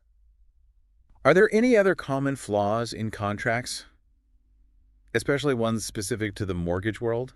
There's undue influence, Undue influence. Okay. where one party uses their position of power or trust to pressure someone into signing a contract they wouldn't otherwise agree to. So like a financial advisor pushing a client Right. into a risky mortgage they can't afford Exactly. just to earn a bigger commission? That's unsettling. It's like a breach of trust, Absolutely. taking advantage of someone's vulnerability. Yeah, yeah. Are there any legal safeguards to protect against these kinds of situations? Absolutely. The law recognizes undue influence as a serious issue, Okay. and contracts signed under such circumstances can be voided. Okay. But proving undue influence can be tricky. Yeah. It often comes down to understanding the relationship dynamics Okay. and power imbalances involved. So it's about being aware of those red flags? Yes. And recognizing when someone might be trying to exert undue influence? Exactly. Okay. Yeah. Now, you mentioned another potential flaw, mistakes. Right. Are we talking about typos or something more substantial? Mistakes can be simple clerical errors, Okay. but they can also be fundamental misunderstandings about the terms of the contract. Okay. For example, imagine a mix-up in the property address. All right. Or a misunderstanding about the interest rate. Yeah. Those kinds of mistakes can derail a mortgage deal. Yeah, those sound like more than just typos. They can be, yeah. So what happens in those cases? Does the contract become void? It depends on the nature of the mistake. Okay. Sometimes the parties can amend the contract to reflect the correct information. Okay. But if the mistake goes to the heart of the agreement, Right. the contract might be voidable, meaning one party can choose to cancel it. It seems like mistakes, even seemingly small ones, can Yeah. have a ripple effect in a mortgage contract, Absolutely. especially when you're talking about legally binding agreements. Especially with something as important as a mortgage. Okay, so we've covered the potential flaws in contracts. But what happens if someone wants out of a contract legitimately? Right. What are the options for terminating a contract Yeah. before it's fully performed? Well, we've already discussed agreement, Right? where both parties mutually decide to end the contract. Right. But there's also the possibility of a novation. Novation. This is where a new contract is substituted for an existing one, Okay. essentially replacing one of the parties involved. Okay, can you give me a real-world example Sure. of how novation might work in the mortgage world? Let's say someone wants to sell their house before their mortgage is fully paid off. Right. Through a novation, the buyer could take over the existing mortgage under their name, Okay. releasing the seller from their obligations. Interesting. It's like a legal handoff. So it shows how contracts can be flexible and adapt to changing circumstances. Absolutely. Now, before we move on to exploring Okay. those juicy mortgage-specific torts you mentioned, Yes. I want to touch on one more important concept related to contracts remedies. Yes, remedies. This is where things get interesting. It is. It's all about addressing the consequences of a breach Absolutely. and providing justice Yes. for the harmed party. Making things right. So if someone breaks a contract, Yeah. what are the legal tools available to make things right? What kind of remedies can the court impose? There are several options. We've already talked about damages, which are monetary awards intended to compensate the injured party for their losses. Okay, so if a contractor failed to complete renovations on a property, Right. as agreed, Right. the homeowner could sue for damages to cover the cost of hiring a new contractor and any delays caused. Exactly. Okay. Damages are all about making the harmed party whole again, Financially speaking. financially speaking. Right. What other remedies are there besides damages? In some cases, the court might order specific performance. Specific performance. This means the breaching party is required to fulfill their obligations under the contract. No ifs, ands, or buts. It's about holding people to their promises. So if a seller backed out of a real estate deal after signing a contract, Right. the court could order them to go through with the sale, even Yeah. if they'd changed their mind? Exactly. That's powerful. Specific performance is often used when monetary damages wouldn't be sufficient to remedy the situation. Right, okay. Are there any other remedies that the court might impose in contract disputes? We've already touched on rescission, which is essentially the cancellation of a contract. Right. It's like hitting the undo button on the agreement, Yeah. restoring the parties to their original positions. So if there's a major flaw in the contract, Right? like misrepresentation Yeah. or undue influence, Exactly. rescission would allow the parties to walk away from the deal. It's a way to unwind the agreement and prevent further harm. Okay, and then there's reformation, which is less about canceling the contract and more about correcting it. Right. Reformation is about fixing a mistake in the contract Okay. rather than throwing the whole thing out. Okay, can you give me an example of how that might work in a real estate deal? Let's say there's a typo in the legal description of the property Okay. in a purchase agreement. Right. Through reformation, the court could modify the contract to reflect the correct information Okay. without having to scrap the entire agreement. So reformation is about making sure the contract accurately reflects the intentions of both parties. Precisely. This has been an incredibly insightful journey through the world of contracts. Yeah. We've covered everything from the basic elements Right. to potential flaws, Yes. ways they can end, Absolute. and the legal remedies available when Um, things go wrong. It's a lot to take in, Yeah. but it highlights how important it is to understand this contractual framework Yeah. that underpins so many of our transactions, Right. especially in the mortgage industry. Absolutely. Now, before we wrap up this part of our deep dive, Okay. let's shift gears Sure. and delve into this fascinating realm of torts. All right. Let's do it. We've already touched on the basics, but I'm eager to explore some of those mortgage-specific torts Yep. that you mentioned earlier. Happy to dive in. But before we get into specifics, Okay. I think it's important to understand the broader context of tort law and how it complements contract law in providing a comprehensive legal framework Okay. for our interactions. Okay, so how do contract law and tort law work together to protect our rights and interests? Well, contract law focuses on enforcing agreements, ensuring that promises are kept. Okay. Tort law, on the other hand, Yeah. is about protecting people from harm caused by the wrongful actions of others, Okay. regardless of any contract. So it's like two sides of the same coin. You could say that. Contract law deals with voluntary agreements, Right. while tort law addresses situations where someone's actions, Yeah. intentional or not, Right. cause harm to another person. Exactly. And those two areas of law often intersect, They do. especially in the business world. Absolutely. And, for example, Yeah. a breach of contract can sometimes also constitute a tort.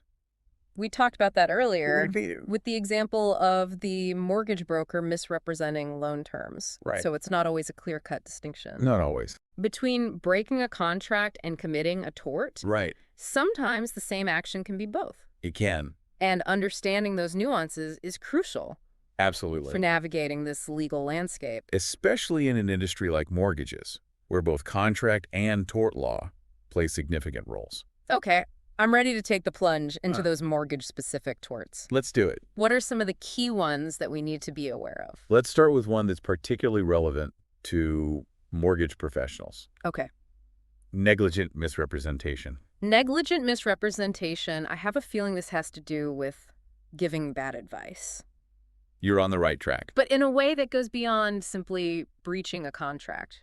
Yeah, negligent misrepresentation occurs when someone gives inaccurate information, Okay. causing harm to another party, but without the intent to deceive. So it's not about intentionally lying, Right. but about being careless with information Right. that ends up harming someone. Exactly. Imagine a mortgage broker who gives advice Okay. based on outdated information or without fully understanding a client's financial situation. Right. That could lead to the client Yeah. taking on a mortgage they can't afford, Right. causing them financial hardship. It happens. So it's about the duty of care Yes. that mortgage professionals owe to their clients. Absolutely. They have a responsibility to be thorough, Right. accurate, Yes. and to act in their client's best interests. All about fiduciary duty. And if they fail to meet that standard of care, Right. they can be held liable for the harm caused, Yeah. even if they didn't intend to deceive anyone. It's about negligence. That's a sobering thought for anyone working in the industry. It is. You know, it highlights the importance of professional development, staying updated on regulations, and always double-checking information before giving advice. Couldn't agree more. And it underscores the need for professional liability insurance, Absolutely. which can provide financial protection in case of lawsuits arising from negligence. It's a safety net. It's like a safety net for mortgage professionals Right. who, despite their best efforts, might make an honest mistake Yes. that ends up harming a client. Exactly. But negligent misrepresentation isn't the only tort that can arise in the mortgage world. No, it's not. There's also the more deliberate act of Right. inducing breach of contract. Yes. Inducing breach of contract. We talked about this earlier. I did. It's about convincing one party to break an existing contract with another party, right? Exactly. And it can get pretty messy in the mortgage industry. Okay. Let's say a real estate agent tries to poach a client from another agent Right. by convincing them to break their existing listing agreement. Yeah. That's not just unethical. Right. It could also be a tort. So it's about interfering in an existing contractual relationship Yes. and causing harm Right. to one of the parties involved? Exactly. And it's not limited to real estate agents. Okay. Imagine a mortgage broker convincing a borrower to break a contract with another lender, even if it's not in the borrower's best interest. Yeah, it's like a legal tug of war It is. with different parties vying for control of a deal, Right. sometimes at the expense of the client. Absolutely. And it highlights the importance of understanding your rights and obligations under a contract Absolutely. and being wary of anyone who tries to pressure you into breaking an agreement. Couldn't agree more. Excellent advice. Are there any other torts that are particularly common in the mortgage world? There's one that's not unique to mortgages, Okay. but it's especially relevant in this industry: defamation. Defamation, right? Remember, it's about harming someone's reputation Right.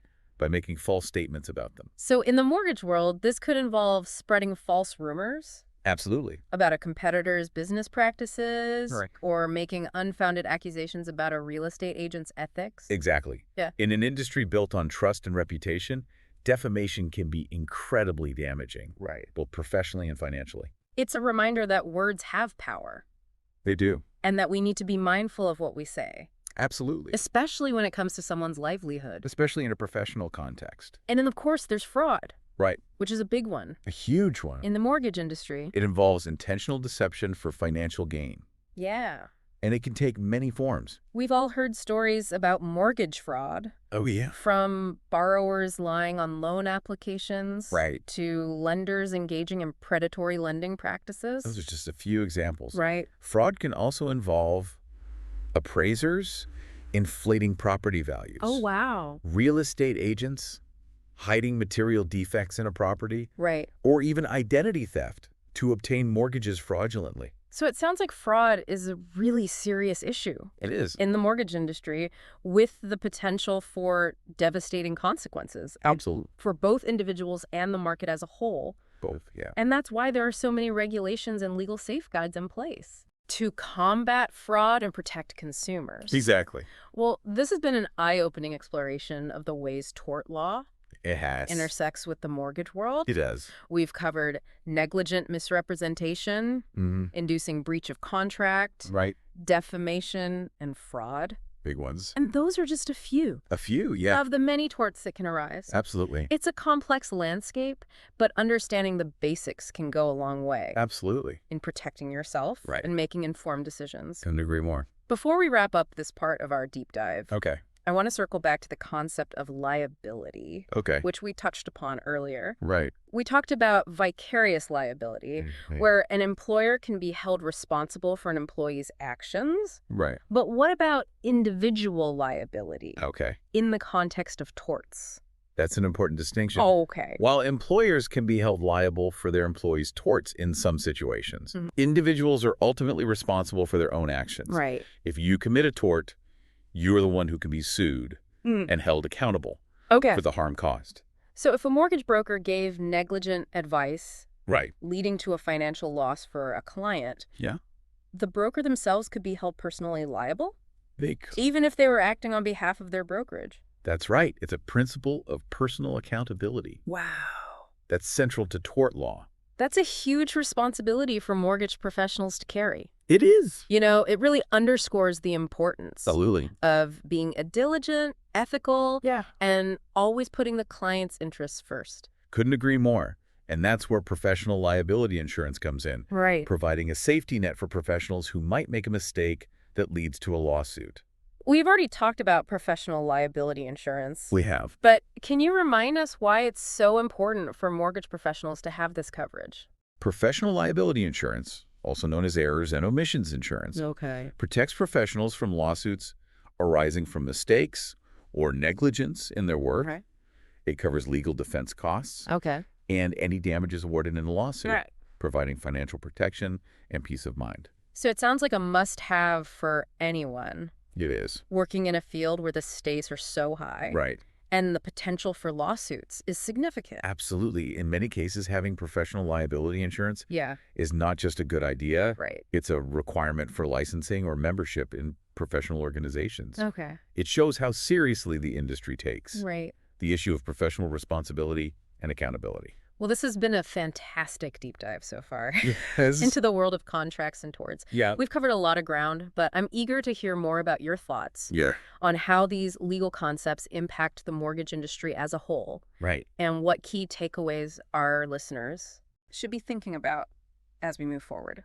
Happy to share my perspective on that. Okay. And I think we can also delve into some specific scenarios Okay. where these legal principles play out Yeah. in real-life mortgage transactions.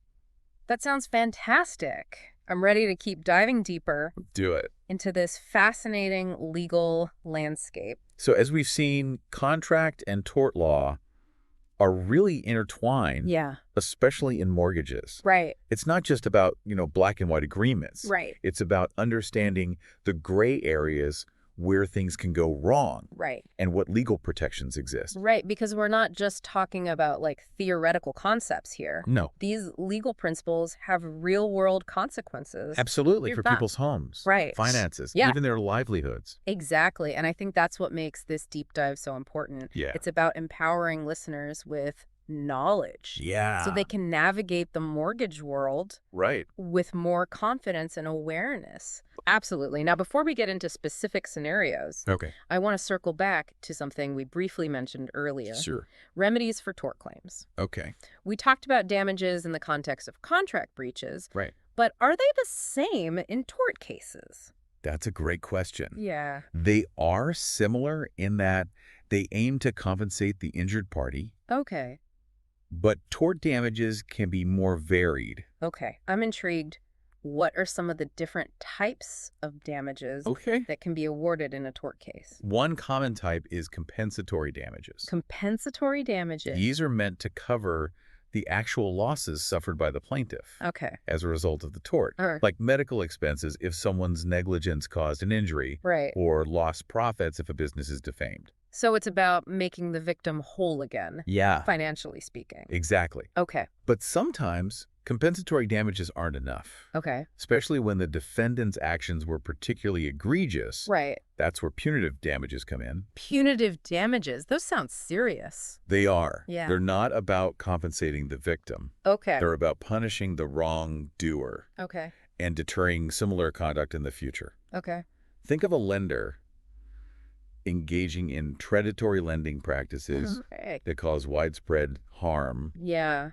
Punitive damages could be awarded Okay. on top of compensatory damages Yeah. to really send a message. So it's like a legal slap on the wrist, but a very expensive one. Exactly. Okay. It's about accountability and deterrence. Right.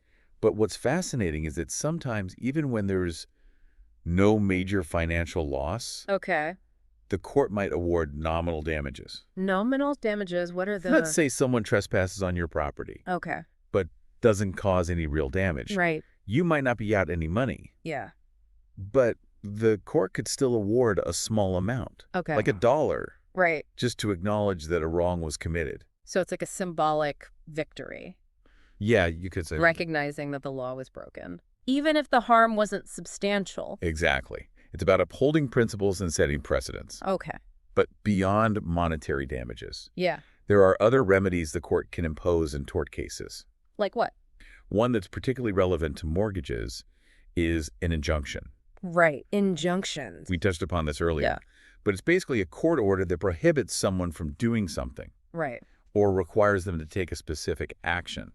So in the context of mortgages, how might an injunction be used? Imagine a construction company starts building on a property Okay. that's subject to a mortgage dispute. Right. The court could issue an injunction Okay. to halt construction until the legal issues are resolved, Okay. preventing potential further damage Right. or complications. So it's about using the power of the court Right. to prevent harm Yeah. or maintain the status quo Exactly. while a legal battle plays out. Exactly. Are there any other remedies that the court might use in tort cases? One more worth mentioning is restitution. Restitution. Okay. It's essentially about making the wrongdoer give back any unjust enrichment Okay. they received as a result of the tort. So if a mortgage broker fraudulently inflated a property's value Right. to earn a higher commission, Right. restitution might require them to pay back those ill-gotten gains. Exactly. Okay. It's about restoring fairness and undoing the wrong, Right. not just financially, but in terms of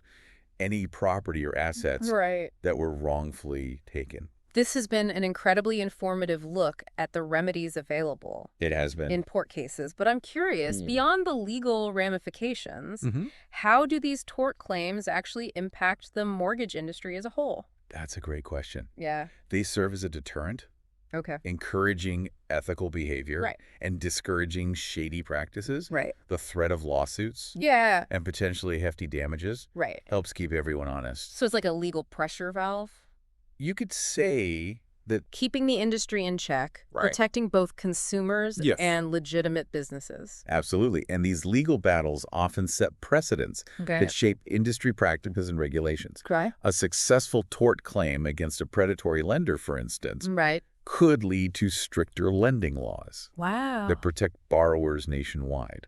So individual cases can have a ripple effect, They can. shaping the entire mortgage landscape. Absolutely.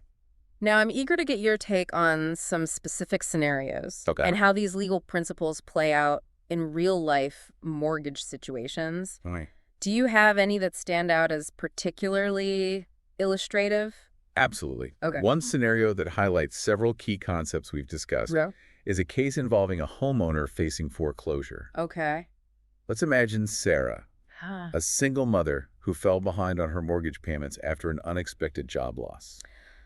Okay, That's unfortunately a situation many people can relate to. Right. Where do the legal issues come in? Well, Sarah is understandably desperate to keep her home. Right. She's contacted by a company Okay. that claims they can help her modify her mortgage and avoid foreclosure. Okay. They promise to negotiate with her lender and get her back on track. That sounds almost too good to be true. Right. What's the catch? The company charges Sarah a hefty upfront fee Uh-oh. for their services. Okay. They also convince her to stop making payments to her lender directly, Okay. assuring her that they'll handle everything. Red flags are already going up for me. Yeah. It sounds like Sarah might be falling prey to a scam. Unfortunately, you're right. Yeah. The company pockets Sarah's money Right. and does little to nothing to actually help her. Wow. They might file some paperwork with her lender, Okay. but they don't have the expertise or the intention to truly modify her mortgage. So what legal recourse does Sarah have in this situation? Right. She's out the money she paid the company, Yeah. and now she's even further behind on her mortgage payment. This scenario is a perfect example Okay. of how contract and tort law intersect. Okay. Sarah could potentially sue the company for breach of contract, Okay. arguing that they failed to deliver the services they promised. Right. But since there was likely a written contract involved, Yeah. wouldn't Sarah need to prove that the company's actions specifically violated the terms of that agreement? Exactly. And that's where things can get tricky. They can. These companies often use vague language in their contracts, They do. making it difficult to pin down exactly what they're obligated to do. Right. They might claim they made good faith efforts Right. to modify Sarah's mortgage, Right. even if those efforts were minimal Yeah. and ineffective. So it's a legal battle of interpretations, It is. with the company trying to hide behind the loopholes in their contract. Exactly. But beyond breach of contract, Yeah. Sarah might also have a strong tort claim, Okay. specifically for fraud. Okay.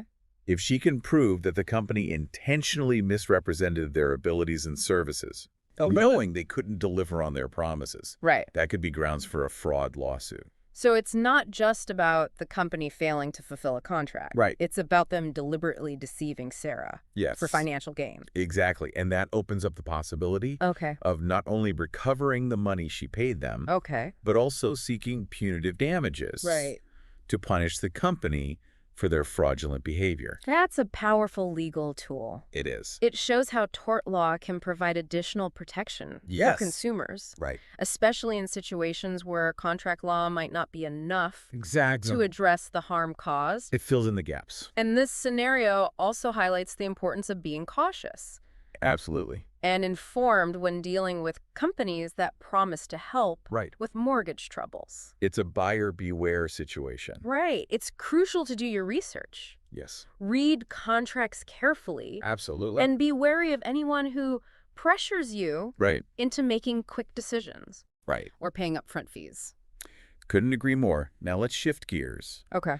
and look at a scenario Okay. that highlights the importance of due diligence Okay. in real estate transactions. Okay, due diligence. That's a term I hear thrown around a lot, It is. but I'm not sure I fully understand what it entails. Due diligence is basically the process Okay. of thoroughly investigating a property before buying it. Oh, It's about uncovering any hidden problems or risks okay. that might affect its value Okay. or habitability. So it's like a legal and financial health check Exactly. for the property. Yeah. It involves things like reviewing property records, Okay. inspecting the physical condition of the building, Okay. ordering an appraisal, Right. and even researching the neighborhood for Mm. potential issues. So let's say I'm buying a house. What are some red flags that might Yeah. pop up during the due diligence process? One common issue is undisclosed property defects. Okay. Let's imagine you're looking at a beautiful Victorian home, Okay. A beautiful Victorian. Nice. but during the inspection, you discover major foundation problems Oh, no. that the seller failed to mention. That sounds like a nightmare. It can be. What legal options would a buyer have in that situation? That depends on the circumstances. Okay. If the seller intentionally concealed the defect, Right. that could be grounds for a lawsuit Okay. based on fraud Okay. or misrepresentation. So it's about proving that the seller knew about the problem Right. and deliberately hid it from the buyer. Exactly. But even if the seller wasn't aware of the defect, Okay. the buyer might still have legal recourse. Okay. Some states have disclosure laws Right. that require sellers to reveal any known material defects Right. in the property. So even if it wasn't intentional deception, Right. the seller could still be liable Yes. for failing to disclose a known issue. Exactly. And the buyer might be able to rescind the contract Yeah. or sue for damages to cover the cost of repairs. It's all about protecting the buyer. That's a good reminder for both buyers and sellers. Absolutely. Buyers need to be diligent Yes. in their inspections and research, Right. while sellers need to be transparent Transparency is key. about any known issues with their property. Absolutely. Now let's look at another scenario Okay. that highlights the importance of professional liability insurance Okay. for mortgage professionals. Right. We've talked about professional liability insurance a couple times already. We have. Can you give me like a concrete example of how it might come into play Sure. in a real-life mortgage situation? Let's imagine a mortgage broker accidentally miscalculates a client's debt-to-income ratio Okay. when processing their loan application. Right. The client qualifies for the mortgage Yeah. based on the inaccurate calculation. Okay. But later on, they struggle to make payments Right. and end up facing foreclosure. So an honest mistake, Yeah. but one with potentially devastating consequences Absolutely. for the client. The client could argue that the broker was negligent in their duties Okay. and sue for damages, Yeah. claiming that the broker's error caused their financial hardship. And that's where professional liability insurance would step in, Exactly. protecting the broker from Yeah. financial ruin. Precisely. The insurance would cover the broker's legal defense costs Okay. and any damages that might be awarded to the client. Right. Without that insurance, Yeah. the broker could be personally liable for a substantial sum of money. That's a powerful illustration of why this type of insurance is so essential for mortgage professionals. Especially in today's market. Yeah, it provides protection, Yes. not only for themselves, but also for their clients. It's a win-win. This deep dive has been incredibly insightful. That has. We've explored the intricacies of contract and tort law and how they apply to real-world mortgage scenarios. Absolutely. What key takeaways do you hope our listeners are walking away with today? I think the most important takeaway is that knowledge is power. Understanding your rights and obligations under contracts, Mm-hmm. recognizing potential red flags, Right. and being aware of the legal consequences Yeah. of certain actions can make a huge difference Absolutely. in navigating the mortgage world safely and confidently. I completely agree. It's not about becoming a legal expert overnight, Yeah, but about having enough awareness to protect your interests exactly. and make informed decisions. Couldn't agree more. And remember, Yeah. if you're ever unsure about something Right. or need legal advice specific to your situation, Right. don't hesitate to reach out to a qualified professional. Absolutely. It's better to be safe than sorry. Excellent advice. Now, before we wrap up our deep dive, Okay. I want to leave our listeners with a final thought to Okay. ponder. All right. I like where this is going, We've talked about how contract and tort law protect our rights and interests right? in the mortgage world, but what happens when those legal safeguards fail? Ooh, that's a good one. What happens when the system itself is flawed? Yeah. Or when those in power abuse their positions? That's a profound question. Yeah. And it's one that goes beyond the scope of our deep dive today. Right. But it's a crucial conversation to have, It is. especially as the mortgage industry evolves Yeah. and new challenges emerge. It's a reminder that the law is a living, breathing thing. It is. It's constantly adapting to new circumstances. Absolutely. And it's up to us Yeah. as informed citizens Mhm. to ensure that the legal system serves its purpose of protecting the rights of all, not just the privileged few. I couldn't have said it better myself. Yeah, This deep dive has been an incredible journey it has. through the complexities of the mortgage world. Yeah. But I believe it's just the beginning of a much larger conversation Right. about ethics, Yeah, accountability, absolutely. and the role of the law Yeah. in ensuring a just and equitable society. I completely agree, and I hope our listeners will join us Me too. in continuing that conversation. Absolutely. Now, before we sign off, are there any final words of wisdom you'd like to share with our audience? Just this. Stay curious, stay informed, Mm-hmm. and never stop advocating for your rights. Stay curious, stay informed, and never stop advocating for your rights. That's a powerful message. I think that's something we can all take to heart no matter what our role is in the mortgage industry. Absolutely, and I think that's a perfect segue into what I wanted to touch on next. The importance of individual empowerment and taking proactive steps to protect yourself in the mortgage world. Okay, I like where this is going. We've talked about the legal frameworks, the potential pitfalls, the remedies, but what can listeners actually do to safeguard their interests throughout the mortgage process? It starts with education. Okay. Don't be afraid to ask questions. Do your research and seek out reliable sources of information. The more you know about the process, the better equipped you'll be to spot red flags and make informed decisions. Right, because ignorance is definitely not bliss when it comes to mortgages. We've seen how easily things can go wrong when people don't understand the legal complexities involved. Exactly. And don't just rely on what someone tells you, even if they seem trustworthy. Read all contracts carefully, get everything in writing, and don't be afraid to seek a second opinion or legal advice if you're unsure about something. That's such important advice. It's easy to get caught up in the excitement of buying a home or refinancing a mortgage. But taking the time to understand the legal implications can save you a lot of heartache down the line. Couldn't agree more. And speaking of protecting yourself, I want to circle back to a concept we touched upon earlier, professional liability insurance. While it's crucial for mortgage professionals to have this coverage, I think it's also something consumers should be aware of. That's an interesting point. Why should consumers care whether their mortgage broker or real estate agent has a professional liability insurance? It provides an added layer of protection for the consumer. Let's say a mortgage broker makes a mistake that costs you money. If they have professional liability insurance, you have a better chance of recovering your losses, even if the broker themselves doesn't have the financial resources to compensate you. So it's like an extra safety net, ensuring that even if a professional makes an error, there's a mechanism in place to make things right for the client. Exactly. It's something to keep in mind when choosing a mortgage professional. Don't be afraid to ask about their insurance coverage. It's a sign of their commitment to professionalism and accountability. That's a great tip. Now, before we wrap up our deep dive, I want to touch on one final concept that I think is incredibly important: the ethical dimensions of contract and tort law in the mortgage industry. I like where you're going with this. We've talked about the legal principles, the practical applications, but ultimately it all boils down to ethical behavior. Exactly. Laws provide a framework, but they can't cover every possible scenario or prevent every instance of wrongdoing. It's up to individuals to act with integrity, fairness, and a commitment to doing what's right, even when it's not legally required. Couldn't agree more. And I think that's a crucial message for everyone involved in the mortgage industry, from lenders and brokers to real estate agents and consumers. We all have a responsibility to uphold ethical standards and create a more transparent and equitable system. It's about recognizing that behind every contract, every transaction, there are real people with real lives and livelihoods at stake. It's about treating each other with respect and fairness, even when the law doesn't explicitly require it. Well said.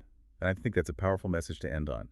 It's a reminder that while the law provides a framework, it's up to each of us to create a more just and ethical society, one mortgage transaction at a time. This has been an incredibly insightful and thought-provoking deep dive. We've explored the complexities of contract and tort law, their practical implications in the mortgage world, and the ethical considerations that underpin it all. It's been a pleasure diving deep with you, and I hope our listeners have gained a deeper understanding of the legal landscape and feel empowered to navigate the mortgage world with more confidence and awareness. Thanks for joining us on this deep dive. Until next time, stay informed, stay engaged, and stay curious. Welcome back, everybody. Today, we're going deep into mortgages. You know how lenders decide if you can actually afford that dream home? Our source. It's a chapter right from a training manual for mortgage agents. We're getting a peek behind the curtain here. Yeah, it's really fascinating stuff. It shows the standards and calculations that pretty much every lender uses. Like, you'll see it's not just someone looking at your bank account and making a gut decision. Right. There's a real system behind it all. Okay, I'm ready to decode it. So let's start with loan to value, LTV. This seems pretty straightforward, right? Yeah, it is on the surface. It's just what percentage of the home's value that the bank will loan you. So say I'm looking at a $400,000 house. Yeah. And the lender offers a $95,000 house. Okay. That means they'll lend me, what, up to $380,000, leaving me to find that other $20,000 down payment. Exactly. The source uses that exact example. But here's the thing. A higher LTV, well, you need less cash up front. You might end up with a higher interest rate. Makes sense. Lower down payment, more risk for them. Yeah, exactly. They see it as more risk, so they compensate with a higher rate. Interesting. Okay, so LTV is about that down payment. Let's talk affordability. That gets more complex. There's the gross debt service ratio, Or GDS. Right, now your income comes in. GDS compare your income to your predicted housing costs, and lenders are very specific here. They look at principal and interest payments, property taxes too, Yeah. and heating costs. It's all wrapped up in the acronym PIC. PIC. Got it. But predicted costs. Sounds kind of subjective. How do they predict something like heating? Well, that's where it gets interesting. The manual actually says they often just use a fixed $100 for heat, regardless of the house size or where it is. Way to fix $100 for heat. My winter bills would make them faint. What if my actual costs are way higher? Does that just disqualify me? Not necessarily. Remember, there's that industry standard. GDS shouldn't go above 39%. So as long as your total housing costs are under 39% of your gross income, you're still good. So it's about staying under that 39%. Okay, what if I'm looking at a condo? Do those monthly condo fees get factored in? Absolutely. And here's something important for condo shoppers. 50% of your condo fees are aid to your housing costs for the GDS calculation. Wow, so condo fees can really make a difference, huh? Even if the mortgage itself seems okay. Why do they add 50% and not the whole thing? That's a great question. I think it's because those fees often cover major building expenses, like maintenance and repairs. It's almost like a quasi-housing cost to the lender, not just you using the gym or whatever. Right, it's not just about the amenities. Yeah. Okay, makes sense. Condo fees can be a lot, so I get why they'd look at that. Yeah, they're trying to get the full picture of your housing expenses, Yeah. not just that mortgage payment itself. Speaking of the full picture, Yeah. GDS was just one piece, right? We still have all those other debts people have, right? GDS was just the warm-up. Now's the big leagues. TDS, Yeah. total debt service ratio. This is where all your debts come in. Yep, exactly. TDS looks at everything you owe. It goes beyond just the housing costs. Lenders want to see that your total debt load, including that new mortgage, it shouldn't be more than 44% of your gross income. That's the standard for TDS. 44%, got it. But why is it so important to them? Just to make sure I don't, drown in debt. Well, it's more than that. TDS does two things, pre-qualifying and then verification. So imagine you're just starting out looking at homes. The lender uses your income and your current debts to figure out the maximum mortgage you could handle. That's pre-qualifying. So it's like a rough estimate. To give me an idea of what I can afford, what about verification? Okay, so once you've found a house and you have a specific mortgage amount in mind, the lender then checks everything carefully. They make sure that the mortgage payment on that house actually fits within those limits from pre-qualifying. Ah, so it's a two-step process. First, they see what I could borrow. Then they check if the house I want matches that. So what kind of debts are we talking here? Just credit cards, car loans, that sort of thing? It's pretty broad. The source actually listed out, it's interesting, loans, lines of credit, car payments, even child support or alimony gets counted. Wow, it really is the whole picture. Yeah. What about things like life insurance payments or money I'm putting into retirement savings? Nah, those usually aren't included. It's about things you have to pay every month, not just things you choose to pay. Okay, must-haves, not nice-to-haves. But even if I'm good with LTV, GDS, TDS, there's still one more scary thing, right? The stress test? Ah, yes, the stress test. This is where they try to predict the future. They want to make sure you can still pay, even if interest rates go way up. Like a financial doomsday scenario? How does it work? The manual says they use a rate of 5.25% or the current rate plus 2%, whichever's higher, to see what would happen if rates jumped. That's a big jump. Seems like that could really limit what people can borrow. There are definitely arguments about that. Some people say it protects borrowers, especially if rates suddenly go crazy. It's about responsible lending, preventing a housing crash. Right. A bunch of people defaulting wouldn't be good. But what about the other side? What do people say against the stress test? Well, they say it's unfair to some borrowers, people who could easily pay at today's rates, but might not qualify under that inflated stress test rate. I see. So they might get shut out. Yeah, especially first-time buyers. And it can slow down the whole housing market, too. It's tough trying to find that balance. How much does it really affect what people can borrow? Is it a small difference or can it be a deal breaker? The source has an example. This borrower's maximum mortgage shrinks a lot under the stress test. They'd need to earn way more to afford the same house. So it's not just theoretical. It can have a huge impact. Makes you think carefully about what rate you want, huh? And what kind of lender you go with. Oh, for sure. You really got to shop around, compare different lenders. Some might be more flexible with that stress test. Do your homework, right? Okay, so after all this number crunching, LTV, GDS, TDS, the stress test, how does a lender decide the final amount? My maximum mortgage. Here's the thing. They use the lowest of the three results. Yeah. So your LTV, your GDS, TDS, and that stress test result, that sets your limit. So even if I could technically afford more based on the house price, these other things can hold me back. Exactly. It's all about managing risk for the lender. They need to be confident you can make those payments, even if things get tough financially. Okay, after all that mortgage math, I'm kind of overwhelmed. But also, I feel like I get it now, you know? Like I understand their language a bit. It's definitely good to know this stuff. Gives you an advantage when you're house hunting. Yeah, it takes the mystery out of it. You can go in with more confidence, have better conversations with lenders and real estate agents, make decisions that really work for you. It's not just about getting the biggest mortgage you can, is it?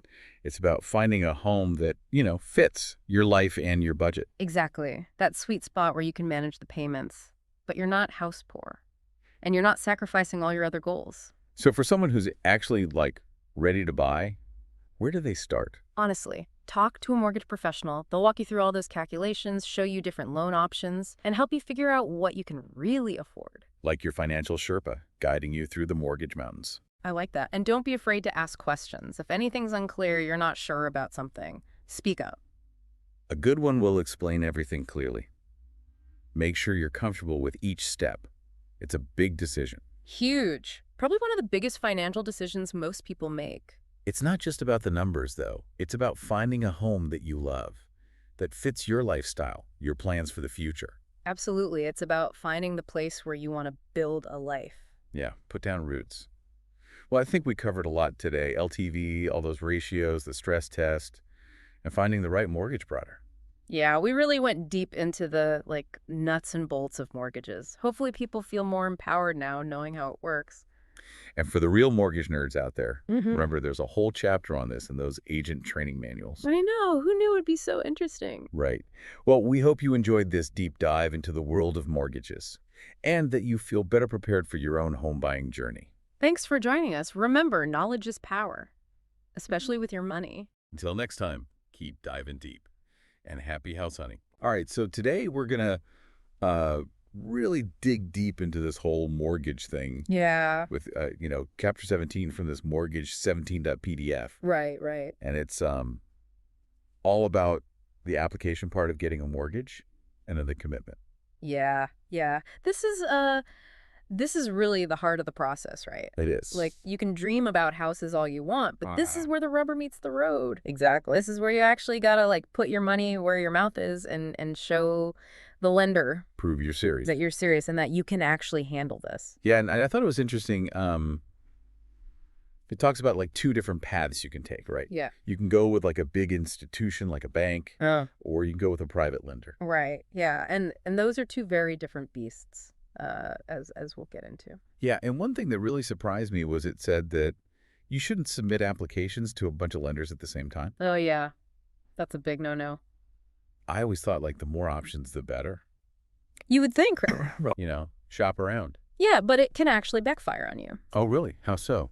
Well, lenders, they keep track of something called a funding ratio for every mortgage agent. Funding ratio. Yeah, it basically measures how many applications they submit versus how many actually get approved. Oh, so it's their success rate. Exactly. So if you've got an agent who's submitting tons of applications but only a handful are getting approved, it makes them look bad. Yeah. It's like a red flag to the lender. This person's not really vetting their clients very well. Exactly. They're just kind of throwing stuff at the wall and seeing what sticks. And lenders don't like that. Makes sense. They want to work with agents who have a good track record. Right. So it's not just about me getting my application approved. Mm-hmm. It's about my agent looking good in the eyes of the lender. It's about the relationship. Okay, so reputation matters a lot in this business. Oh, yeah. Big time. So, how do I even know if I should go with, a big bank or a private lender? Well, there are definitely some key differences to think about. Okay. Institutional lenders, those are your big banks. Mm-hmm. They usually have these really standardized processes Okay. and guidelines. They're looking for borrowers who kind of fit the mold, Yeah, the perfect borrower. Good credit score, stable income, decent down payment. Got it. But what if you're a little more outside the box? Right. What if my situation's a little more unique? Yeah, then you might want to consider a private lender. Okay. They're usually a lot more flexible. Okay. And they're willing to work with borrowers who might not fit those cookie cutter requirements. Gotcha. So maybe you're self-employed or you've got a few dings on your credit report. Mm-hmm. A private lender might be more open to giving you a chance. So they're kind of like the rebels of the mortgage world. Yeah, kind of. But there's a trade-off, of course. Oh, yeah. There's always a trade-off. Private lenders usually charge higher interest rates, Makes sense. and they want a lot more information from both you and your mortgage agent. So more risk, more reward, more paperwork. Yeah, you got it. Transparency is key with private lenders. Okay, and then the chapter talks about these applications all being done electronically now, Yeah, pretty much everything's digital these days. using origination software. Uh-huh. It's the industry standard now. Is that kind of like TurboTax for mortgages? In a way, yeah, it walks you through the process step by step. Okay, But it's a lot more sophisticated than just filling out forms. interesting. This software actually analyzes your financial info. Oh, wow. It calculates all these ratios and flags, anything that might look suspicious to an underwriter. So it's like having a built-in financial advisor making sure I don't mess things up.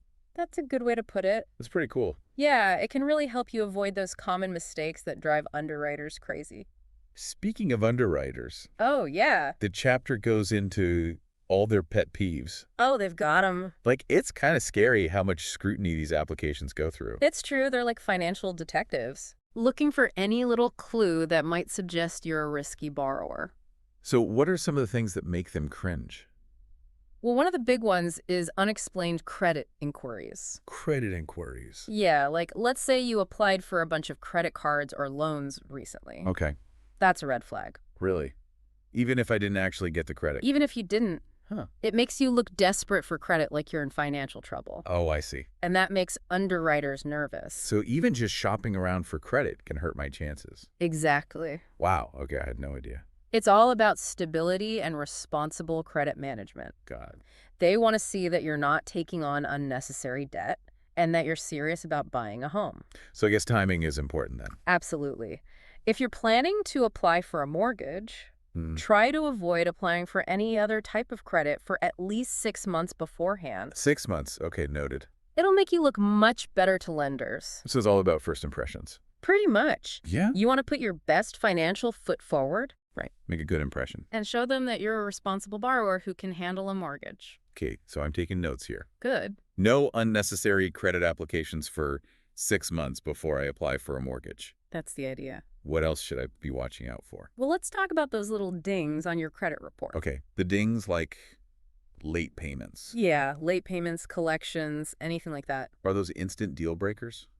Not always. Okay, Underwriters understand that life happens. right. They're not looking to punish you for a few mistakes in the past. But they want to see that I've learned from them. Exactly. What they're really looking for is context and a pattern of responsible financial behavior. Okay, so like if I had a few late payments a couple years ago, but I've been consistently on time ever since. Yeah, that shows improvement. Shows I'm on the right track. Exactly. And the key is to be upfront about it. Don't try to hide it. Don't try to hide it or downplay it. Right. Address it head on in your application notes. Like explain what happened. Exactly. Explain the circumstances and highlight the steps you've taken to improve your credit. So honesty and transparency are key. Absolutely. Underwriters appreciate borrowers who are upfront and accountable. Makes sense. It builds trust, Right. and it shows that you're taking the process seriously. Okay, so don't sweep anything under the rug. Be honest. Be honest, be transparent, and be prepared to explain yourself. Got it. Now, besides credit, I know they also look at the property itself pretty closely. Oh yeah, the property's a big part of the equation. Like they want to make sure it's worth the money they're lending. Of course, that's their collateral. Right. But what are some of the things that could raise red flags for them?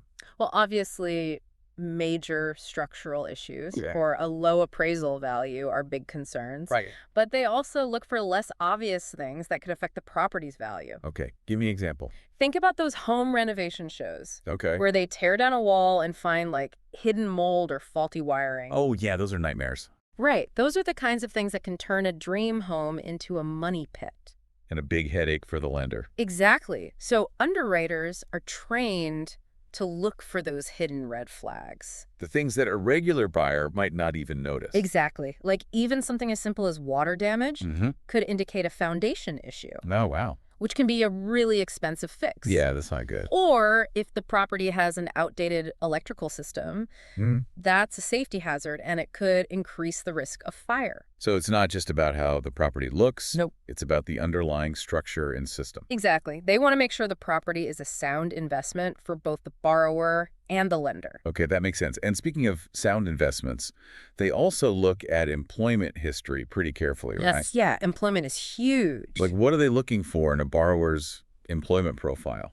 They're basically trying to assess your ability to repay the loan. Makes sense. They want to see stability, consistency, reliability in your income stream. So a long history with the same employer is good. That's always a plus. Okay. But what if I've switched jobs a few times in recent years? It's not necessarily a deal breaker. Okay. It depends on the circumstances. Okay. If you've moved up the career ladder or changed industries to pursue better opportunities, Yeah, that's usually not a problem. makes sense. But if you've had a lot of job hopping or gaps in employment, Okay. you're going to need to provide a good explanation. Like a really good cover letter for my work history. Pretty much. They want to see a clear career progression. Okay. And they need to be confident that your income is sustainable. Got it. So if I've had periods of unemployment, Mm-hmm. I need to be prepared to explain why. Exactly. Hmm.